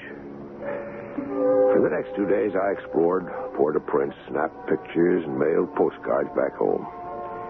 The afternoon of the third day, we weighed anchor and lumbered out of the harbor, headed for Jamaica. You have enjoyed the voyage, Doctor? Oh, Lily, yes, very much. Mm-hmm. It is restful. The days so bright, and then the night with a sky of dark blue that stretches as far as you can see. And on the water, the moon is huge. You'll be home in a few days, Lily. My home is here with Pete. He's a good man. He is that. And strong and jolly. Even tonight, when I can tell he does not feel well, he laughs at me, tells me to go on deck and make love to our passenger. What? That is just how he talks, Doctor. I'm relieved to hear that. You say that he doesn't feel well. It is nothing. Well, perhaps I should see No, him. no, he is resting. Pretty soon he will come on deck, and we will watch the sea from the bridge. Who's at the helm now? It's not Buku. No, Umberto. He is from Cuba. Buku, I do not know where he is. You wish to go up to the bridge, Doctor? Yeah, I think not, Lily. Thank you. I'm going to turn in soon and read. Oh. You have your nose in a book all the time. Well, I am going to the bridge. Pete will be up soon. Enjoy yourself. I'll watch the sea a little longer, then I'm going below. I'll see you in the morning. Good night, Doctor. Oh. Lily. Take your hands off me. I love you, Lily. He will scream. No one will hear you. Pete will come on. He is not well. Pete is sick. Didn't you see that tonight? He is sick and they will never get well. You talk like a fool. Take your hands off me. He will die. I'm the first mate. I will be in charge of the Molly Moran, and you will stay with me. Before I stay with you, I jump overboard. You belong to me, Lily. What is written by fate cannot be erased. It is not my fate to belong to you. Who said it was? Some witch, Doctor. You will see.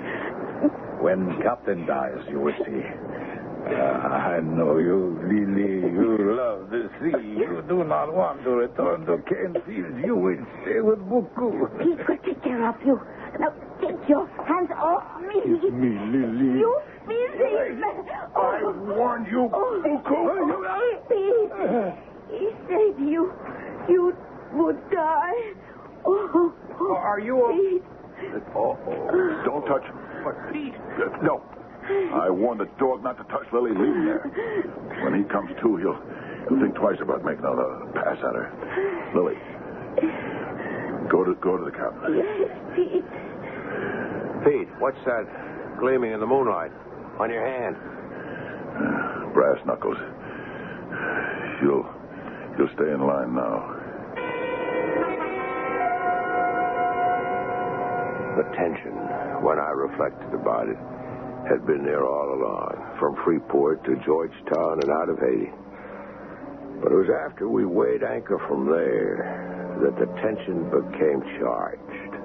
I hadn't heard the 8 bells that marked midnight, but when I was awakened by tapping at my cabin door, I heard 1 bell.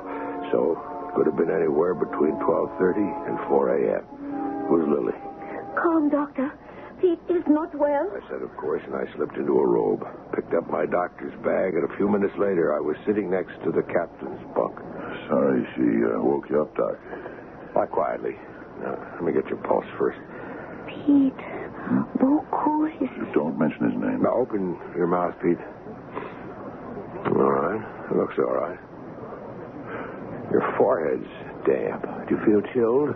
Oh, I'm just cold. I don't know, kind of weak. Lily, will you bring me a glass of water? Oh, sure. I'll give you a sulfa pill and another in the morning if you don't feel any better. But I think you will. It's probably a virus of some kind.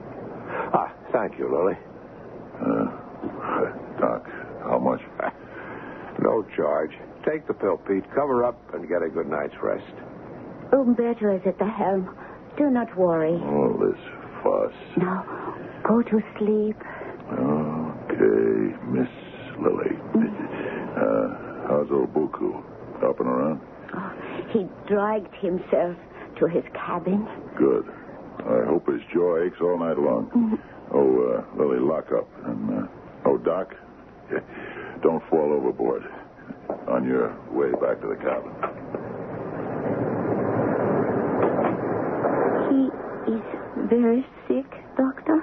Oh, not at all, Lily. Mild upset, nothing more. Buku said he will die. Well, then he knows more than I do, which he doesn't. Now, don't worry. Pete will be all right. Buku knows. How does he know? He knows. Well, I know he's superstitious. Don't tell me that you are, Lily. I have seen things. Your medicine won't help Pete. There is other medicine. It is of the mind and the soul. A curse can kill. Buku? He has had a curse put on the captain.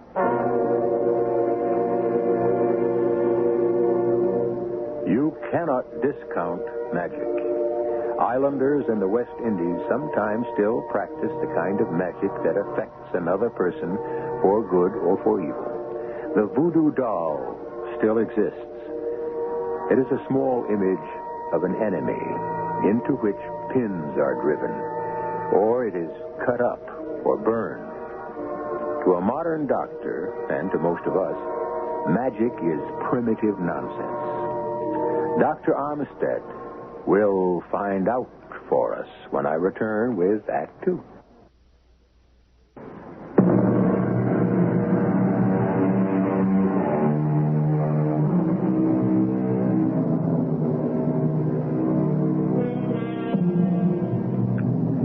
This is Dr. Armstead's story, and he is recapturing it for us. He's a man of 70 now, but what happened during his sea voyage on the tramp steamer, the Marley Moran, is still vivid in his memory. He can recount what he heard and saw. He cannot explain it. That does not make the experience invalid. As a normal young doctor, only 26 at the time, he was a skeptic. After all, he was a man of science.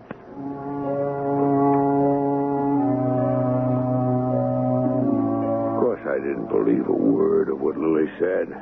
Buku has put a curse on the captain. Nonsense. A curse? I'm certain that Buku wished Pete Johnson dead. You'd feel the same way if you'd been hit on the jaw with brass knuckles. The man had been hurt and he suffered. I went to my bunk and slept until 7 the next morning. I went into Captain Johnson's cabin. The pill did no good, Doctor. Look at him. Hi, Doc. Don't listen to Lily. I'm okay. Here, let me swing out of my bunk. Lie back, Pete. You're weak as a kitten. Just lie back. Hey, Doc, you want to hold my hand? Oh, don't joke, Pete, please.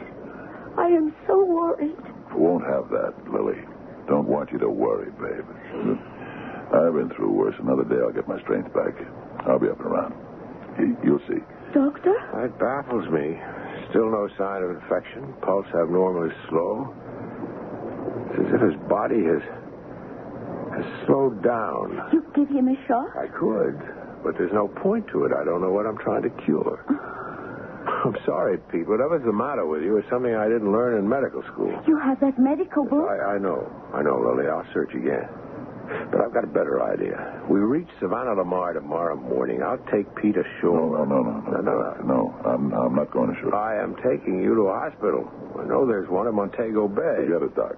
No hospital. I'll be all right. I'm not leaving the ship. But you are wasting away, Pete. Then let me waste. Don't forget, I'm captain of the ship, and my word is law. You persuade him, Lily. He should be in a hospital. I don't want to be responsible. I will take you into the hills, Pete. There is a doctor. No, Lily. None of your mumbo-jumbos. Go out and get some air. Take that sad look off your face. You're too pretty to look like that. Let's try another pill, Pete. No, Doc. Wouldn't help. No, I gotta sweat this one out. Alone.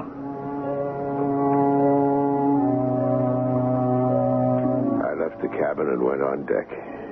It was a beautiful day, and the southwest wind ruffled the blue water. The Molly Moran chugged along like a huge hippo. What Lily had said about Buku made me think. Even though I felt foolish about his curse, I wandered up to the bridge. Good morning, Doctor. The night curtain has gone up and the sun has come in.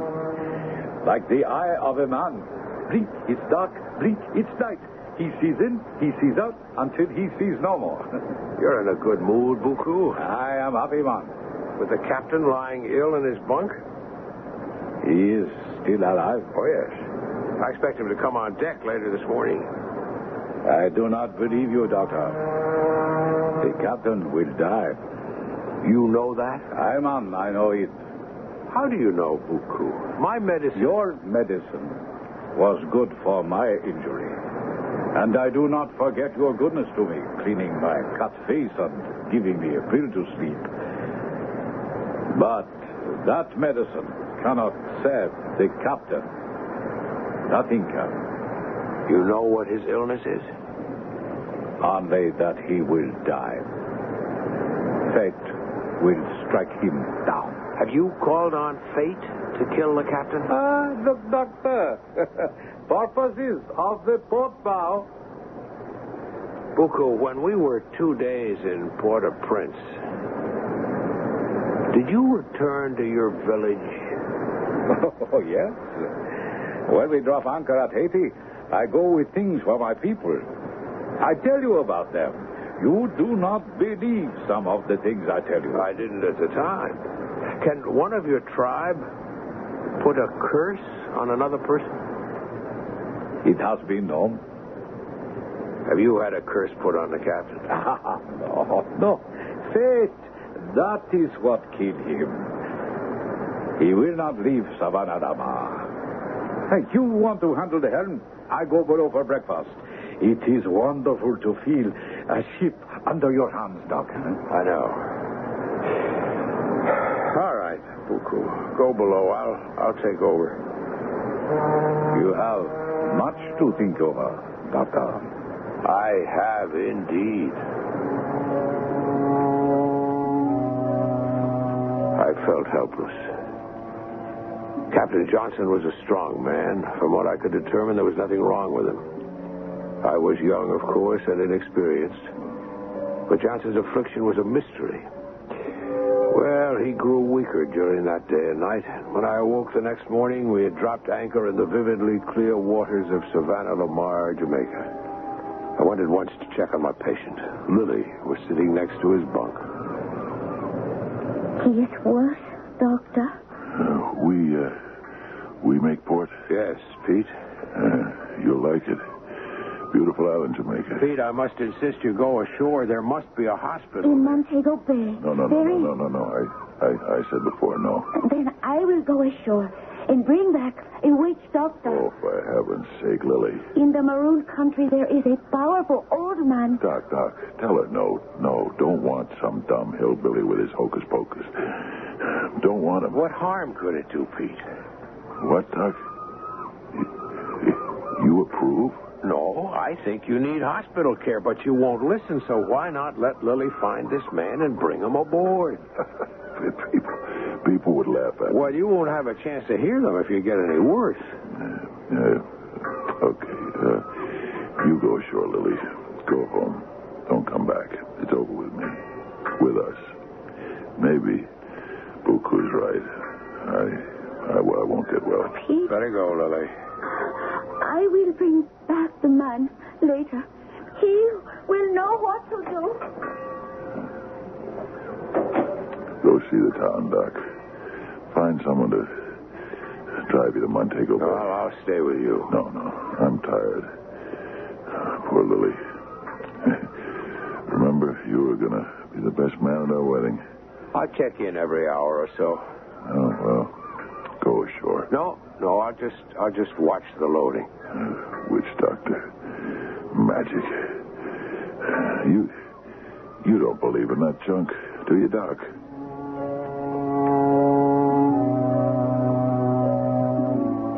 Late that afternoon, Lily returned with a weazened little man of indeterminate age, but who's very old.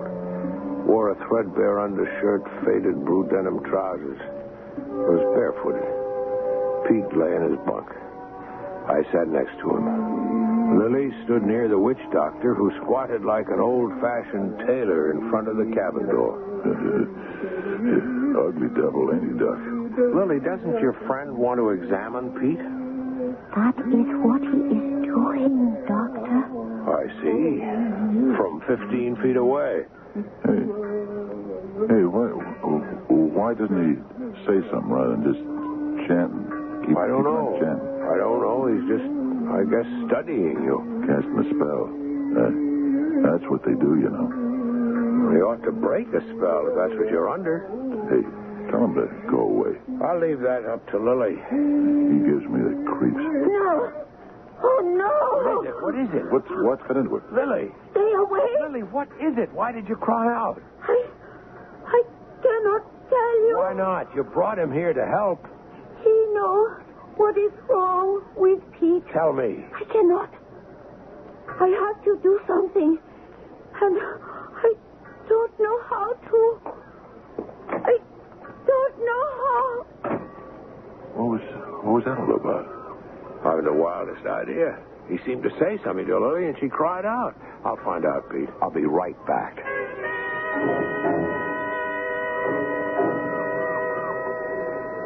No, Doctor. I will not tell you. I want to help. You cannot. Why can't you confide in me? Pete's very ill. He could die, Lily. He will die. Unless I break this spell. Buku, he had a spell cast on Pete, am I right? Now, do you know how to break it? I will have to.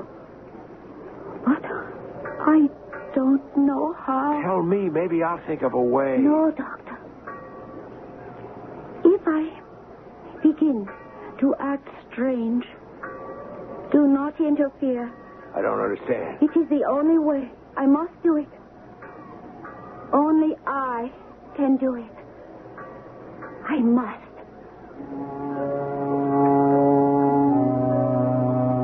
I was bewildered. I was also fearful.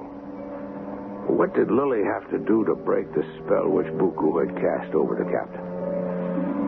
The Molly Moran moved out of the harbor. We picked up a big shipment of sugar cane, and now we were homeward bound.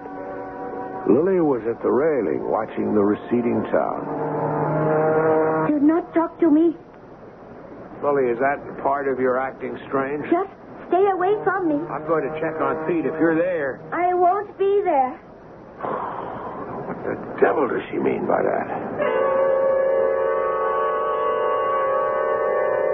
It is Buku, not Umberto, Lily. I can see. You come to the bridge, knowing I am here? Knowing? It is a fine warm night, huh? Soft and tender. What are you up to, Lily? I enjoy the voyage out. Many times I have thought about you, standing next to me on the bridge of this old tub and looking out to sea. I have thought about that, too. That is lie. It gets swayed. You have only to cast your eye on my chin. It has healed. Doc had to stitch me up, you know why. I am sorry, Buku. Aye? You are right, Buku. You say that because you know that the captain cannot live. It is too late, Lily. You pushed me off and clawed me. You cannot crawl to me now. I was wrong. I have always noticed you, Buku. I have been afraid for myself and for you. The captain took me in, and he is a jealous man. You have told him many times to replace me. I have heard you say that. And that is why you are still the first mate. The captain cannot be told what to do. I say, get rid of Buku. He will keep you. Is that not true? There is logic in what you say, Lily. You are not up to some trick. I have no trick. The captain will die before we reach Miami. You are an expert sailor. The company makes you captain. Then the Malay Moran will be yours to sail. This will be your bridge. I will say good night, Buku. Wait. You wish to stay with the Malay Moran? It has been my life. You wish to be my woman? I have always wished that. How can I believe you? I will bring my things from the captain's cabin to yours. Tonight, Buku.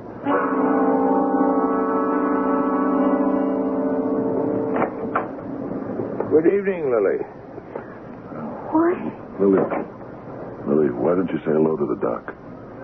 I have come to pack my things. What? Lily, don't you dare leave this cabin. It is a funeral parlor. You are dead, Captain. You will never reach Miami. What will do, Lily? What's come over you? I said you are not to speak to me. Where are you going? It is none of your business. I'm still captain of the ship, and don't you... I have my things. I go now. I will never see you again. What kind of person are you, Lily? You know the captain intended to marry you and Savannah Lamar. I thought you loved Pete. You don't seem to know what that is. I spit in your face.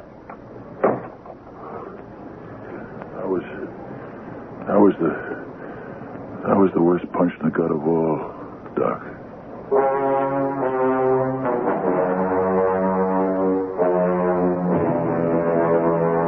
We don't know very much about Lily, but my impression, yours too, I imagine, is that this beautiful and tender woman loves Captain Johnson.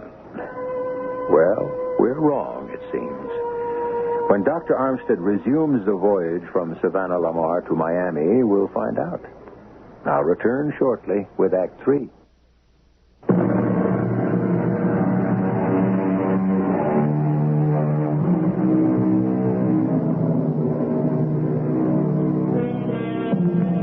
What we must not forget, and Dr. Armstead seems to be guilty of forgetting, is that Lily told him that her behavior now might become strange.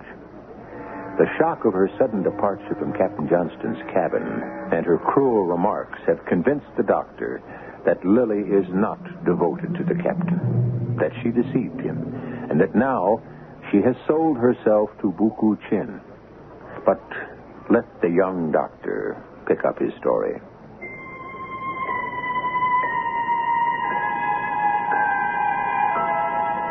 After Lily left the captain's cabin, I sat with him for an hour. He was pitiful.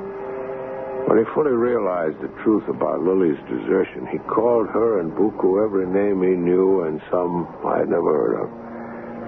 He was breathing with difficulty when I said goodnight. It was almost 10 o'clock, and honestly, I did not expect to see him alive by morning. Buku was on the bridge. He'd be relieved by Umberto at the next bell. I went up to him. Doctor. In the moonlight, your face is like a thundercloud. You know why, Buku. It is fate. It's you taking advantage of a dying man to claim his woman. Hey, man, Lily makes the decision. I do not force her. She deceived Peter. She'll deceive you. You know who she is. I do not know, but I can imagine. The captain is still alive? Barely. Your spell has worked. I will, of course, report what you've done to the owner of the ship. He will not believe you. He will make me captain. Not when he finds out that you murdered a man. Death is a mystery. A mystery is something not understood, so death is not understood. I have not murdered the captain. I have not touched him. You invoked some kind of spell on him because you wanted his woman. I do not have such power, Doctor. No, Doctor. The captain is almost dead. I am now in charge. You are paying passenger. Didi and I will treat you properly for the next 2 days.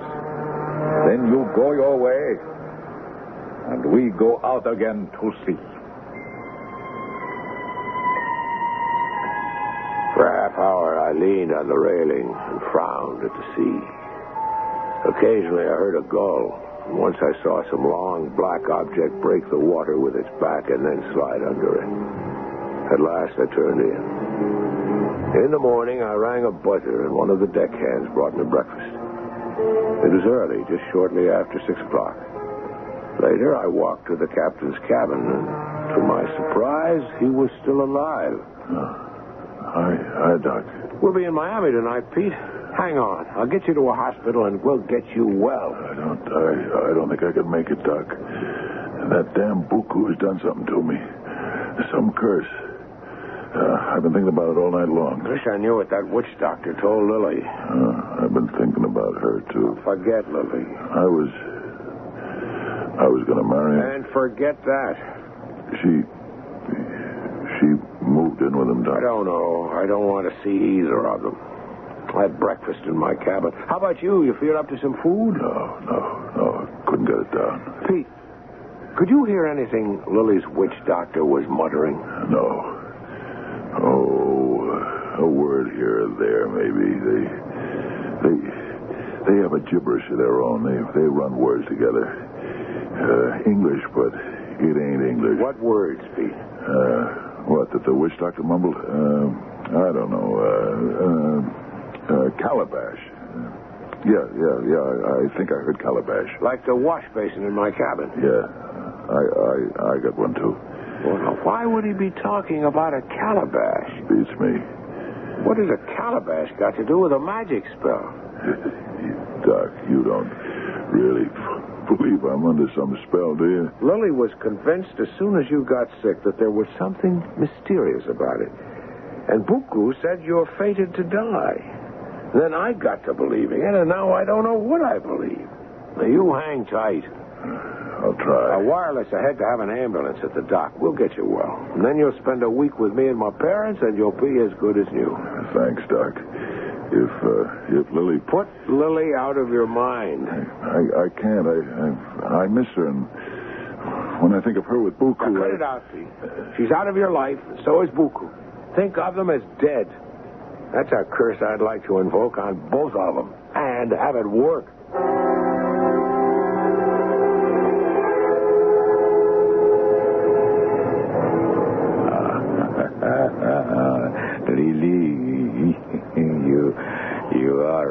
wonderful. You like me now, Himan? I love you. I want to marry you, Lily. You would like that, huh? I want nothing but you, Lily. You will marry me? In my village in Haiti. And at our wedding. It is quite wonderful. We will lay over in Port-au-Prince for a week. The honor will say, all right. And you will marry me. And sail where you sail, Buku. Now, I will fill your calabash. And you will wash off, I cannot believe my good fortune. When I return to my village, I will make a sacrifice to fate. Now, wash. I will ring for breakfast. You are the finest woman in the islands, Lily. I love you. Here is so. Hey, I see myself in the water in the calabash. Never has Boko-chin been so happy. You have broken my image in the water. Die, you devil. You have killed me. And the spell has been broken. You are dead, Boko-chin. Doctor, come right away. Boko is dead. I was on deck, staring blankly at the blue waters, when I heard Lily's cry. When I heard her yell that Buku was dead, I ran to my cabin for my bag and hurried forward. The cabin door was open, and there on the floor was Buku. Doctor, look. I have broken the spell. You killed him? No. He saw his reflection in the calabash. I broke it up by stirring the water, and he died. What? He dropped dead from seeing his image broken? Yes. And now Pete will live and get well. Buku is dead. Dead. Yes, you're absolutely right. Something has caused a massive stroke. I pretend hard to Buku that I love him. I will be in his cabin when he finishes on the bridge. Uberto relieves him. Buku comes down to me. He is cautious. Then I spend the night with him. I see, and then you wake up and kill him. It was the witch doctor in Savannah Lamar who told me what I had to do. Move in with Buku? How else could I trick him if he does not trust me? Well, what did that witch doctor tell you? In Haiti, Buku had a curse put upon Pete. You remember that first night out? He did not feel well. I guess then that Buku had done something. In his village, they do strange things, many that no one can understand. So Pete, he comes under the curse. And you had to break the curse to save Pete? The witch doctor tells me if Buku sees his image in the water, in the calabash, and I break it, then he will die, eh? Hey, it's right. I really don't believe it. Is not Buku-chin dead? Yes, very. Is not Pete already better? I have no idea. But we better find out. It was a miracle. I followed Lily into the captain's cabin as she threw herself at him. He smiled, about his first smile in 10 days. He had some color, and I know that this is hard to believe. He managed to sit up in his bunk. Lily told him how she had tricked Buku and what she had done. Pete listened in wonder. He was sorry to have lost a first mate, but he was very glad to be alive. Lily left to get him some breakfast. How do you explain all this? I can't, Pete. I'm a medical doctor. I've been trained to fix broken bones and to diagnose diseases. But we're not taught anything about witchcraft and casting spells. But there must be something to it. I was almost dead. And now, Buku-chin is dead. I'm convinced. But if I told the story at home, they'd smile at me. Well, I'll go on deck and leave the two of you alone. Pete. I am so happy. It's over with. How can I thank you, my darling Lily? For what? I love you, Pete. I did what had to be done. Why did you cry out when the witch doctor talked to you? I think I cannot pretend to love Bukuchin. Yeah. Well, we'll forget about that. We'll forget about the whole thing. When you left my cabin last night, I wanted to die. You will marry me, Pete? As soon as I can stand on my 2 feet, you bet your life soon. Tonight, we arrive in Miami. And then tomorrow... We will have the preacher come aboard the Molly Moran. I will be Mrs. Captain Pete Johnson.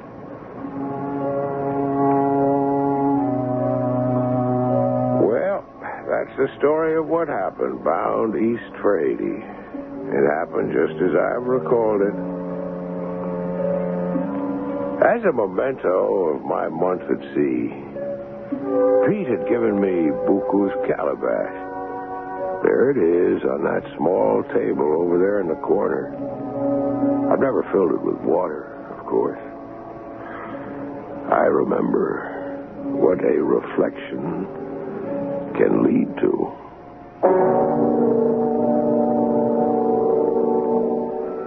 And there is Dr. Philip Armstead's testimony. The supernatural includes magic, astrology, palmistry, and numerology. The fact of the unknown intrigues us. I shall be back shortly.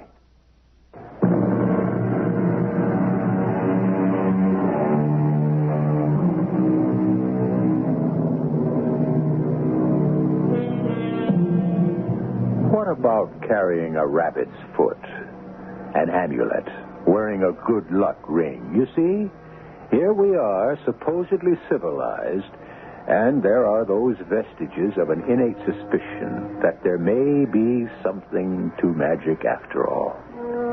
Our cast included Mason Adams, Fred Gwynn, Ralph Bell, and E.V. Juster. The entire production was under the direction of Himan Brown. This is E.G. Marshall inviting you to return to our Mystery Theater for another adventure in the macabre. Until next time, pleasant dreams.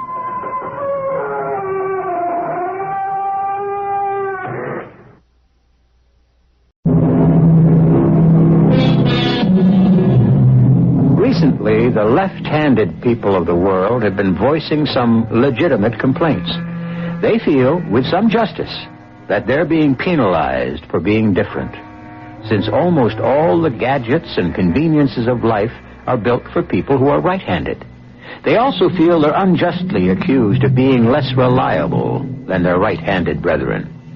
Whether or not that's a bad rap is open to question, but there are also the so-called hot-tempered redheads who, so far, haven't banded together to object to being thus labeled. But A. Conan Doyle immortalized redheads forever when he pitted the Red-Headed League against the marvelous deductive abilities of the world's greatest detective, Mr. Sherlock Holmes. Mr. Sherlock Holmes?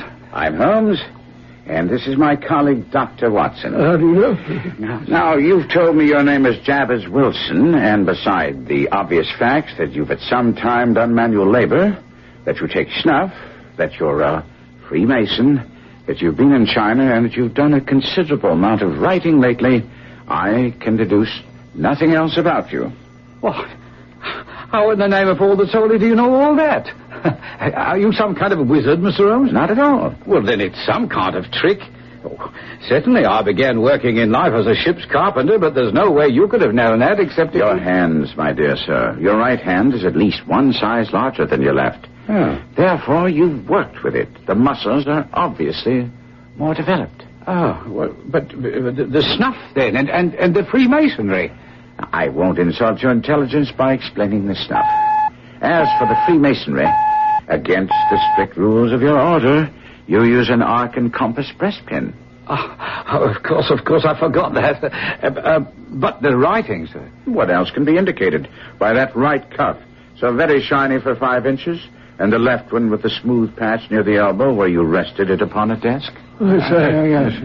But China, that's something quite different. The fish tattooed immediately above your right wrist could only have been done in China. Oh.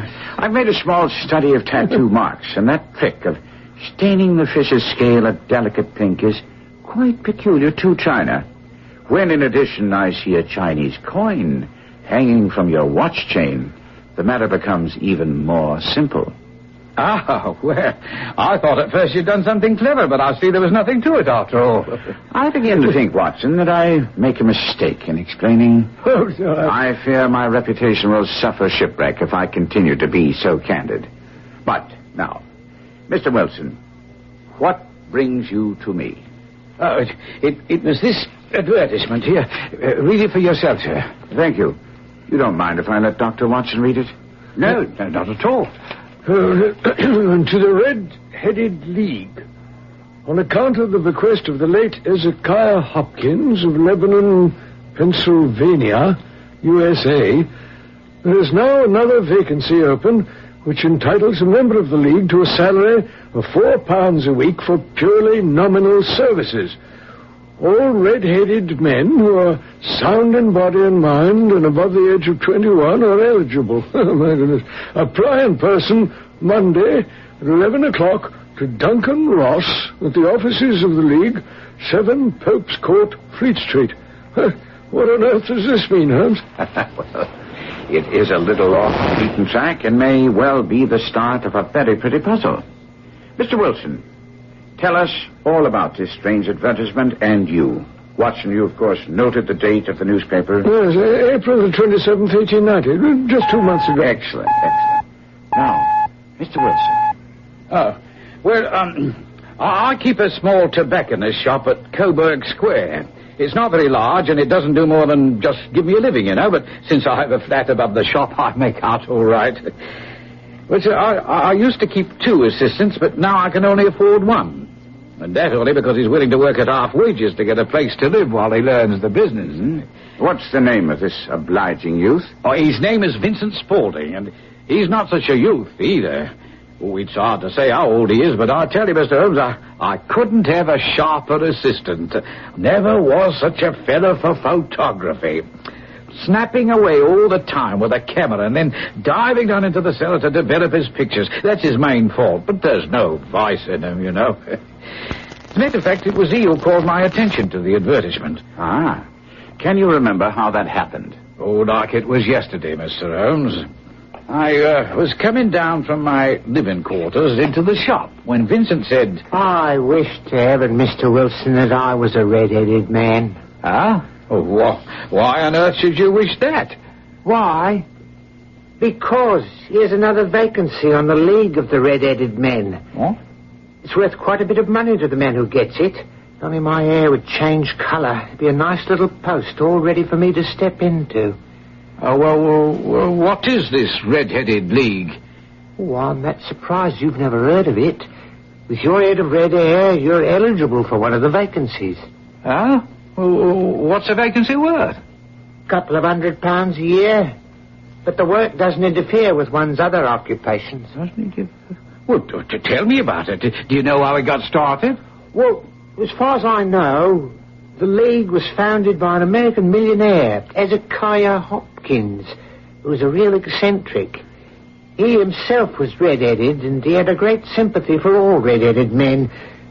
Well, he never married, had no relatives, and when he died, he left his entire fortune in the hands of trustees, with specific instructions to apply the interest only to provide easy jobs to men with red hair. Oh, but there'll be millions of red-headed men who'll apply. Oh, not as many as you might think. I believe if you cared to apply, you'd walk away with the job. But perhaps it's not worth your while to put yourself out for the sake of a few £100. Well, it was certainly true that our visitor's hair was of a particularly brilliant shade of crimson, But to me, the whole business smacked of the ridiculous. I couldn't understand Holmes' keenness in asking Wilson for more details. Well, you see, Mr. Holmes, since Vincent Spaulding seemed to know so much about it, I figured he might be useful to have along. So I ordered him to put up the shutters for the day and to come along with me. All right, sirs. This way, if you please. Allow me to introduce myself. I'm Duncan Ross. Give me your hand, Mr. Wilson. Allow me to congratulate you. The vacancy is yours. What did I tell you? Are you a married man, Mr. Wilson? Do you have a family? Well, neither, but does it make any difference? Oh, dear me. This is very serious indeed. I'm sorry to hear about your bachelorhood. But I must explain that the fund wasn't only set up for providing pleasant jobs for red-headed men, but for the propagation and spread of redheads as well. You must see this puts me in an awkward position, most awkward. Well, couldn't there possibly be an exception made, Mr. Ross? I mean, in this case where you have such a magnificent head of hair. Yes, well, we might stretch a point in your case. Yes, we might. After all, it isn't as if you hated women. You very well may someday marry. Oh, well, I might, but... Then let's say no more about it. When can you start? That might be a problem. You see, I already have a business. Don't you worry about that, Mr. Wilson. I can look after that for you. Well, now, what are the hours? 10 a.m. to 2 p.m., 6 days a week. That might work out. My busiest time is early in the morning and the early evening. And I can handle the shop while you're away. Yes, it seems satisfactory. And the pay? £4 a week. And the work? Purely nominal. What does purely nominal mean? Well, you must be in this office the entire time. The will is very clear upon that point. I cannot make it strong enough. If you leave, you lose the position forever. Oh, I'm sure I'll be able to stay here the whole 4 hours. And no excuse will prevail. Neither sickness nor business. There's no such thing as an emergency. Oh, yes, sir, I understand. Well, I certainly hope you do, Mr. Wilson. I've already made one concession, but there'll be absolutely no others. I should abide by the rule, but what is the work? To copy the entire Encyclopedia Britannia. Now, there is the first volume on that press. You must find your own ink, pens, and blotting paper. We provide the table and the chair, and you agree to start tomorrow. Do we understand each other? Oh, yes, perfectly, Mr. Ross.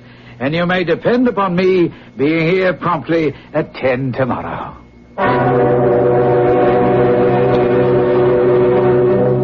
A famous old radio show started with these words: "Who knows what evil lurks in the hearts of men? The shadow knows." And indeed he did. But if he knew about the evil in the hearts of men, the world's greatest detective, Sherlock Holmes, knew better than anyone what evil lurked in the minds of men.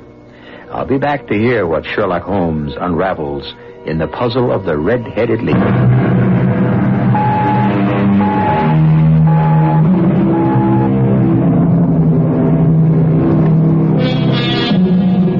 Mr. Phineas T. Barnum said, "There's a sucker born every minute. And one thing's for sure, it's always easy to see the other fellow's mistakes." Certainly Mr. Jabez Wilson seemed to be gullible in swallowing the story about the Red-Headed League. But looking at it from his point of view, he was doing nothing wrong, and he was making money at his strange job, obtained in strange fashion. But let's pick up Mr. Wilson as he unfolds the rest of his perplexing tale. Well, I must say, Mr. Holmes, that I left the office in Pope's Court in very high spirits. But when I got home, the more I thought about it, I became convinced the whole thing was some kind of a hoax, you know. But for what reason, I couldn't fathom. However, in the morning, I thought I might as well try it and see what happened. Very sensible, since you had nothing to lose except a trip to Pope's Court. And what happened when you arrived? To my surprise and delight, everything was as right as rain. Mr. Ross was there to see that I started work. Well, sir, I began with the letter A and worked away quite industriously. And What about Mr. Ross? Did he stay with you? Oh, not all the time, but he'd drop in from time to time, to see that everything was all right with me. And also to see that you lived up to the terms of your employment, no doubt. I suppose that, too. But at 2:00 sharp, he bade me good day, complimented me upon the amount I'd written, and locked the door behind me. And did this continue? Well, not in the same fashion. After a few weeks, he wouldn't drop by quite so frequently. And the last 2 weeks, he didn't come at all. Only on Saturday, when he gave me the 4 golden sovereigns. You had no curiosity about this position? Well, to be honest, Mr. Holmes, I had a lot of questions, but the £4 a week stifled my curiosity. After 8 weeks, I'd written about abbots and archery and got all the way to Attica and hoped that I might soon get on to the bees, when suddenly the old business came to an end. Capital. I can't understand your relation, Mr. Holmes. It certainly shocked me when I came to work early this morning to find the door locked and this little square of cardboard hooked onto the middle with a tack. Shall I read it, Holmes? Please, Doctor. Red-Headed League is hereby dissolved. There may be further communication, but it will be done by post, if at all. Aha. Did you take any steps when you found this card? At first I was completely staggered. Then I went round to the offices in the building, but none of them knew anything at all. The landlord? Did you? The landlord's an accountant who lives on the ground floor. I asked if he could tell me what had become of the Red-Headed League, but he said he'd never even heard of them. And your employer, Mr. Duncan Ross? The landlord said he knew no such gentleman. Now, come, Mr. Wilson. Your employer must have been known to the landlord. If not by that name, then another. Oh, exactly, sir. When I described the red-headed gentleman in room number 4, the landlord told me that his name was Charles Morris. He was a solicitor, using the room only until his new offices were ready. He moved out yesterday and was at his new address, 17 King Edward Street, near St. Paul's. And when you got there, the cupboard was bare. That's right again, sir. It was a manufacturing house. Oh, no. No one had ever heard of Ross or Morris or the League.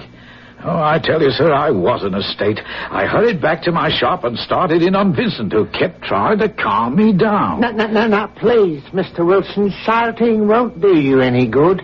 If you'll only take my advice and wait. Wait for what? And what about my salary for the past week, eh? What about that? Mr. Wilson, the League has been in existence for a number of years, and I'm sure they'll get in touch with you by post. Well, if the League's been in existence for so long, I can't understand how it's been such a well-kept secret. Well, now, Mr. Wilson, you must admit that you're not much of a man for going around. Why, since I first came here, you rarely put your foot out of doors. I'll confess you have something there. And that's why you've never heard of the League. But I assure you, it's been well known and highly regarded for a long time. All right, since you know so much, can you explain what happened? No, sir. I cannot. But I'm willing to wager that you will hear from them again. I just hope that it won't be what I fear. Eh? What's that? You remember when you got the job, there was some question about your marital status? Now, I'm not saying this is so, but it's just possible that the entire board may have had some second thoughts and overruled Mr. Ross' decision about taking you on. Oh, well, if that's the case, I should have a chance to explain. Perhaps I could set their minds at rest. How do you mean? Well, it just so happens that that recently I have encountered a young lady who I think might just be suitable for well, I have been thinking about marriage. Oh, now that's an important factor, Mr. Wilson, very important. And I feel that somehow the League should be informed of your intentions. Well. How and when did romance enter your life, Mr. Wilson? Mr. Holmes, it was most peculiar. As you heard, I'm generally a stay-at-home, but being cooped up in that office every day for so long made me want to stretch my legs a bit. And this one evening... Now, come, Mr. Wilson. There's no need to be embarrassed about romance, eh, Watson? Quite so. Well, as I tell you, it sounds like she... You see, there was this lady, not a young flippity-gibbet, but a mature lady, you know, and she stumbled. Oh, dear. And I managed to keep her from taking quite a spill, and since we seem to have a lot in common... Was she a redhead? No, but at any rate, we hit it off, and I began to see quite a bit of her, and, well, hang it all, I'm thinking of marrying her. Did you and your lady ever discuss the Red-Headed League? Well, I may have mentioned it, but we didn't dwell on it. Can you recall her reaction? No, and I can't see how she has anything to do with the matter at hand. Perhaps not.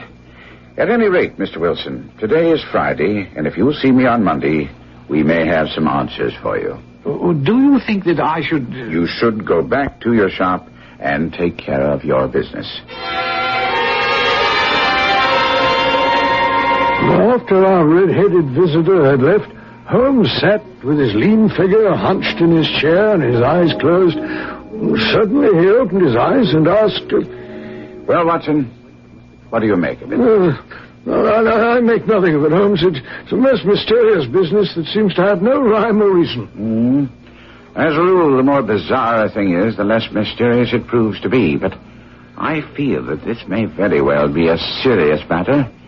And if what I fear to be true is true, there's little time left. What do you propose to do? To smoke. It's quite a 3-pipe problem, and I beg that you don't speak to me for 50 minutes. With his thin knees drawn up to his hawk-like nose, and his eyes closed, and his black clay pipe thrusting out like the bill of some strange bird, my friend sat lost in thought. Suddenly, he sprang out of the chair, put his pipe down on the mantelpiece, and said... What do you think, my dear doctor? Could your patient spare you for a few hours? I have nothing to do today. My practice is never very absorbing. Good. Then come along. We traveled by underground as far as Aldersgate, and then a short walk took us to Saxe-Coburg Square. It was a poky little shabby genteel place with 4 lines of dingy 2-story brick houses. We stood across the street from the corner house, on which one could read Jabez Wilson, tobacconist. My companion stood carefully scrutinizing the houses. What are you looking at, Holmes? The houses and shops and the names. Well, surely you know the name of Jabez Wilson. This is a time for observation. We are, so to speak, in enemy country. Now, let's reconnoiter. Now, there's Mortimer's the pawnbrokers, a vegetarian restaurant, the Coburg branch of the City and Suburban Bank, and McFarland Brothers, architects. Have you any interest in architecture, Doctor? No, I can't say that I have, no. Well, that's a pity, because at this moment, that's our destination. I wondered what in the world Holmes wanted with a firm of architects. But as we approached the door, I was amazed to see the familiar figure of Athelney Jones, the detective from Scotland Yard. My surprise was equaled by Jones. Hey, if it isn't Mr. Sherlock Holmes. What brings you to this part of London? I might ask the same question of you. Oh, purely a routine matter. A stupid attempt at robbery, although why in the world any criminal would want to break into McFarland Brothers beats me. This was recent? No, I've just come down to tell the owners that our investigations haven't turned up anything and that we'd best forget it for a while. I'm curious. Could you give me some details? Oh, it's really not in your line, Mr. Holmes. But here are the facts. A couple of months ago, the night watchman was making his usual rounds when he came upon 2 men trying to open the safe in the offices of McFarland. Although there's no cash and no securities, in fact, nothing of any value. That does seem stupid. And what happened? They overpowered, bound, and gagged the watchman, left him in the outer room, and then left without taking anything because there was nothing missing from the safe in the morning. Was a thorough check made? Oh, come, Mr. Holmes. Every penny accounted for. Well, since you came down here to report failure, I assume that the night watchman didn't give you much of a description of the robbers. No, it was the usual meaningless jobber. No good to us at all. One thing, though, they weren't amateurs. They used gloves so as not to leave fingerprints. That's very significant. To you, maybe, Mr. Holmes, but to us it's normal, the usual procedure of professionals. Quite so. Well, come along, Watson. There's nothing more that we can do here. But Holmes, what about your interest in architecture and our visit to McFarland? My dear doctor, we must remain flexible if we're to get to the bottom of the matter we're investigating. Yes, sir. Let's say goodbye to Inspector Jones. Now, hold on a minute, Mr. Holmes. This, matter you're investigating, is it something that Scotland Yard might be interested in? It very well may be, Inspector, but before I call on you for help, I have to prove my theory beyond a shadow of a doubt. That was a most informative discussion we had with Jones, don't you think, Doctor? You consider a bungled burglary and a failure on the part of the police informative. I suppose you can call it that. Oh, my dear chap. How can you listen and not hear? Well, I heard every word that was said. You don't think it instructive that an obvious pair of professional thieves, while careful enough to wear gloves, select an unlikely target, such as an architect's office, as a likely place for a haul? Everybody makes mistakes. Very true, Watson, but mark you. They tie the men up, open the safe, and don't touch the cash. Well, because it wasn't worthwhile taking. Ah? I put it to you, Watson, that it was a very successful robbery. Oh, no. That the thieves got exactly what they wanted, and if what I suspect is true, the watchman is lucky to be alive. What in the world were they after? You know my methods, Watson. You have all the information I have. All that's necessary is for you to think. But, here we are, outside our destination. Well, why on earth are you beating the pavement with your stick? Part of my observations, Doctor. Now, let's see the inside of Mr. Wilson's establishment. Yes, gentlemen. What can I do for you? I'm sorry to bother you. We only wish to know how to get from here to the Strand. Third right, fourth left, and you're on the Strand. Thank you. Smart fellow, that. In my judgment, he's the fourth smartest man in London. And for daring, I'm not sure that he hasn't a claim to be third. Evidently, Mr. Wilson's assistant counts for a good deal in this affair of the Red-Headed League. I'm sure that you asked your way only in order to see him. Not him. Oh? Well, what then? The knees of his trousers. Not only Watson, but all the millions of Sherlock Holmes fans are familiar with his methods.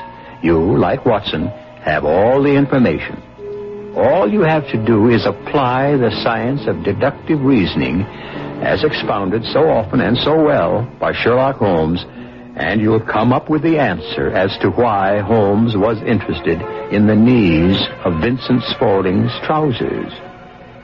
You'll find out whether you are right or not when I return shortly with Act 3.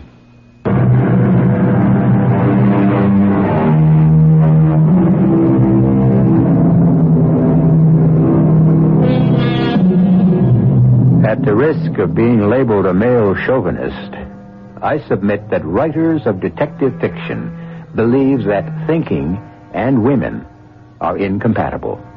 To prove my thesis, let me point out that the three greatest thinking detectives of all times, Sherlock Holmes, Nero Wolfe, and Arsène Lupin, avoided involvements with the opposite sex. They must have believed that romantic involvement would, in some way, affect their judgment. At any rate, in today's story, Holmes is concentrating on red-headed males, and we find him and Dr. Watson in their Baker Street flat. Holmes had been poring over a map of London streets for some time, and also had a back issue of the Times open to the financial page, when he finally folded the map, looked up, and said with a sigh of satisfaction, I think there's no chance of my being wrong now. Well, I'm sure you're right, but I'm blessed if I know what you're right about. Can't be the visitors I'm expecting, but come in. Vincent Spaulding was right, Mr. Holmes, and so were you. I've heard from the Red-Headed League. Indeed. There's to be a weekend meeting starting tonight at the Cork and Bottle in Surrey. Surrey? Reservations have been made for me, and then they'll discuss my problem. Well, what do you think of that, Mr. Holmes? How did they get in touch with you? Oh, by post, as they said they would. I brought the letter with me. Would you care to see it? No, I don't think that's necessary. But I've come to you for advice, and here you are... Mr. Wilson, I think that I can assure you that I will have the answers you want by the end of this weekend. But what about this note? Should I go or not? I insist that you go. But if you want the answer to your problems, don't expect to find it in Surrey. After Holmes had persuaded a reluctant Jabez Wilson to keep his weekend rendezvous in Surrey, and he'd rushed off, I looked at Holmes. Holmes, I'll confess that this nonsensical charade of the Red-Headed League seems to me to be just a silly kind of game. On the contrary, my dear Watson, it's serious. Very serious indeed. Oh, dear. You characterize this as a charade, and your instincts are always good. The whole device used to get our friend Wilson away from his shop for 4 hours a day was staged, and quite brilliant. But why in the world would anyone want that? There's nothing in that shop or house of any value. Think, Doctor. Remember I observed that the knees of Vincent Spaulding's trousers were covered with dust and badly worn? Yes. Add to that his habit of rushing down to the cellar at every opportunity. Oh, of course. Buried treasure. You're an incurable romantic, Doctor, but at that, you're not too far off the mark. And that, I think, signals the arrival of our companions for this evening's hunt. Will you be kind enough, Doctor? Yes. Come in, gentlemen. Now our party is complete, Watson. I think you know Inspector Jones of Scotland Yard. Let me introduce you to Mr. Merriweather, who will accompany us tonight. We're hunting in couples again, Doctor, you see. Our friend Holmes is a wonderful man for starting the chase. All he wants is an old dog to help him do the running down. I hope we don't find a wild goose at the end of our chase. Bankers don't place too much trust in theories and fantasies, Inspector. We're interested only in cold facts. And cold cash also, eh, Mr. Merriweather? Well, that's why I allowed the inspector to persuade me into coming. Although it's the first Saturday night in 27 years, I haven't played bridge. I missed that, Mr. Holmes. Well, I think you'll find you're playing for a higher stake tonight than you've ever done before. And that the play will be more exciting. Then what do you think the stakes are? £30,000. How do you arrive at that figure? Isn't it true that some months ago you had occasion to strengthen the resources of your branch of the City and Suburban Bank? And according to the Times here, you borrowed 30,000 Napoleons from the Bank of France? No, that's fairly common knowledge, sir. As a matter of fact, there's been some discussion among our directors about the wisdom of keeping so much bullion on a single branch. A discussion which was very well justified. I have reason to believe that an attempt will be made upon that bullion this very night. No, that's ridiculous. We've the best protective service in the City of London. The cases containing the bullion have never been unpacked. We're absolutely immune to any attempt at such a theft. I beg to differ, Mr. Merriweather. Come in. What's this? A telegram. I'll give it here, lad. And this is for you.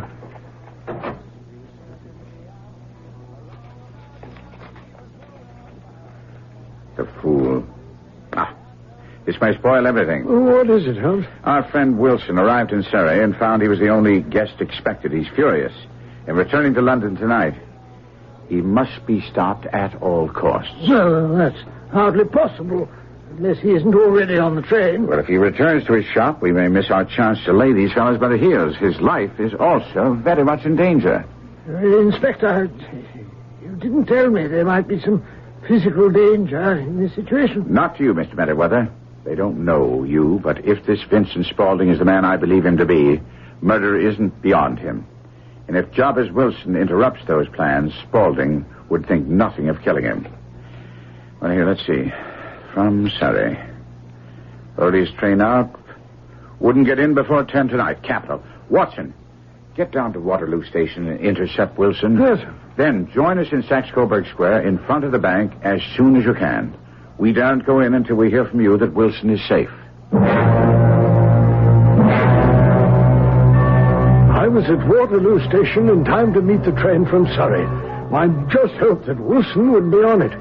There was a later train, but that would have meant Holmes and the others would be forced to wait until I arrived, and Holmes seemed to feel there was a chance that we might miss the scoundrels we were after.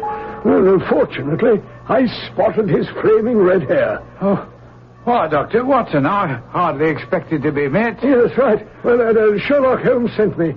He says it's vital that you don't go back to your house tonight. Now, what nonsense is that? Well, it is for your own good.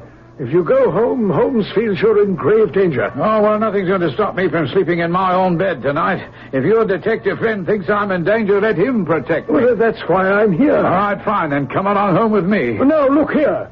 Holmes has put a lot of work for you in this, and he thinks we're going to be able to bring things to a successful conclusion tonight, if you do as he asks. If I don't? Well, then I shall have you arrested. You can spend the night safely in a cell. But, Dr. Watson, where shall I go? You can come with me. I'll drop you off at our rooms at Baker Street. And that's the way it was arranged. I dropped Wilson at Baker Street and then hastened to Coburg Square where I saw Holmes, Jones, and Merriweather waiting. This will do, my man. Right here is fine. Watson, I knew I could rely on you. Where did you leave our friend Jabez Wilson? At our rooms, Holmes. I promised we would get back at the conclusion of this affair and fill him in. Well done, Watson. Come along. Mr. Merriweather, you must lead the way. We shan't need a light till we reach the gate at the bottom of the steps. Mind your feet here. The stairs are narrow. Inspector, I think it's time for you to light your lantern. You can use it down here to open the gate. We shall certainly need it in the cellar. Mr. Merriweather conducted us down a dark, earth-smelling passage into a huge paved vault or cellar, which was piled all around with crates and massive boxes. Would you mind holding the lantern up for a moment so that I can get a better view of the ceiling, Mr. Merriweather? Well, as you wish, Mr. Holmes. You're not very vulnerable from above, at any rate. No, from below. Dearie. It sounds quite horrible. I really must ask you to be more quiet. Now, you've already imperiled the success of our whole expedition. Have the goodness to sit down upon one of those boxes and do not interfere.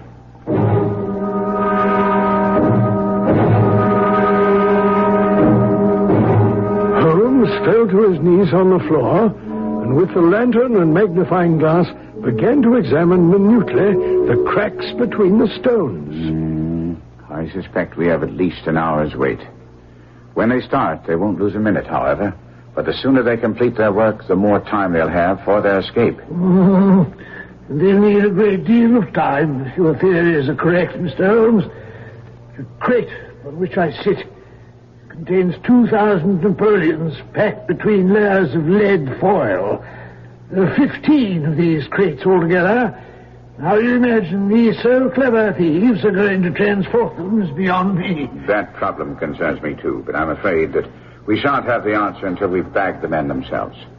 In order to make sure that there'll be no slip-up, I must ask you, Mr. Merriweather, to put the screen over that lantern.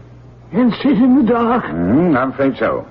Our thieves' plans have gone so far we dare not risk a light. I suggest you conceal yourself behind that packing case, Mr. Merriweather. Watson and Jones and I will also find places of concealment. And, Doctor, if the men fire, have no compunction about shooting them down.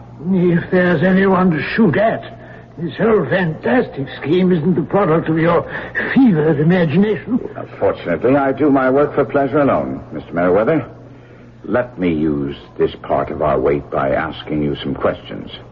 As you wish.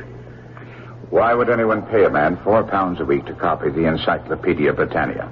Unless he were demented, I cannot imagine. Or unless he wanted to be sure that man wouldn't interfere with the work he had in mind. What work? In a moment. Why would professional thieves bind a watchman, open a safe, and take nothing? Ask Inspector Jones. I'm no good at riddles. Well, then I shall ask you a question I believe you can answer. Who were the architects for this building? Well, of course I know that. The McFarlane brothers. Exactly. The McFarlane brothers' premises were the ones invaded by the robbers. I'm sure they either took or made copies of the plans for this building. No, Mr. Merriweather. The facts will bear only one interpretation. Some very astute thieves have been tunneling under the street for the past 2 months. And tonight, there will be an attempt made on the bullion. You've convinced me, Mr. Holmes. Have you done what I asked about Wilson's shop in Coburg Square, Inspector? Aye. There's a constable and 2 officers waiting at the front door. Well, then they've stopped all the holes. Now, we must be silent and wait. I placed my revolver, cocked, on the top of the wooden case behind which I crouched. We waited there in the cold, dank air of the vault, with only the smell of hot metal to assure us that the lamp was still there, ready to flash on at a moment's notice. Suddenly, my eyes caught the glint of light. At first, it was but a spark, and then it became a yellow line, until with a rending, tearing sound, one of the paving stones turned over on its side, and a wooden projectile of some sort appeared. And then a man. All right. Give me a hand with the sled and the wheels, Archie. Everything clear up there? All clear. Swing up the ropes and the chisel. You're under arrest. Archie. They've got me, but you'll get away. I very much doubt it. There are 3 men waiting for him at the door of the shop, Spaulding, alias John Clay. And who are you? He knows me by name. Sherlock Holmes. At your service, a detective who's been following your career with interest and whose pleasure it is to end it here tonight.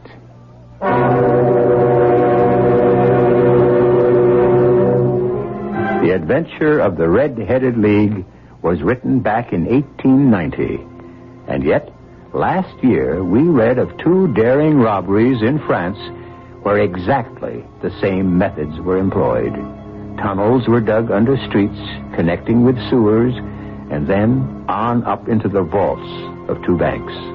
The only thing missing was the Red-Headed League. I'll be back shortly.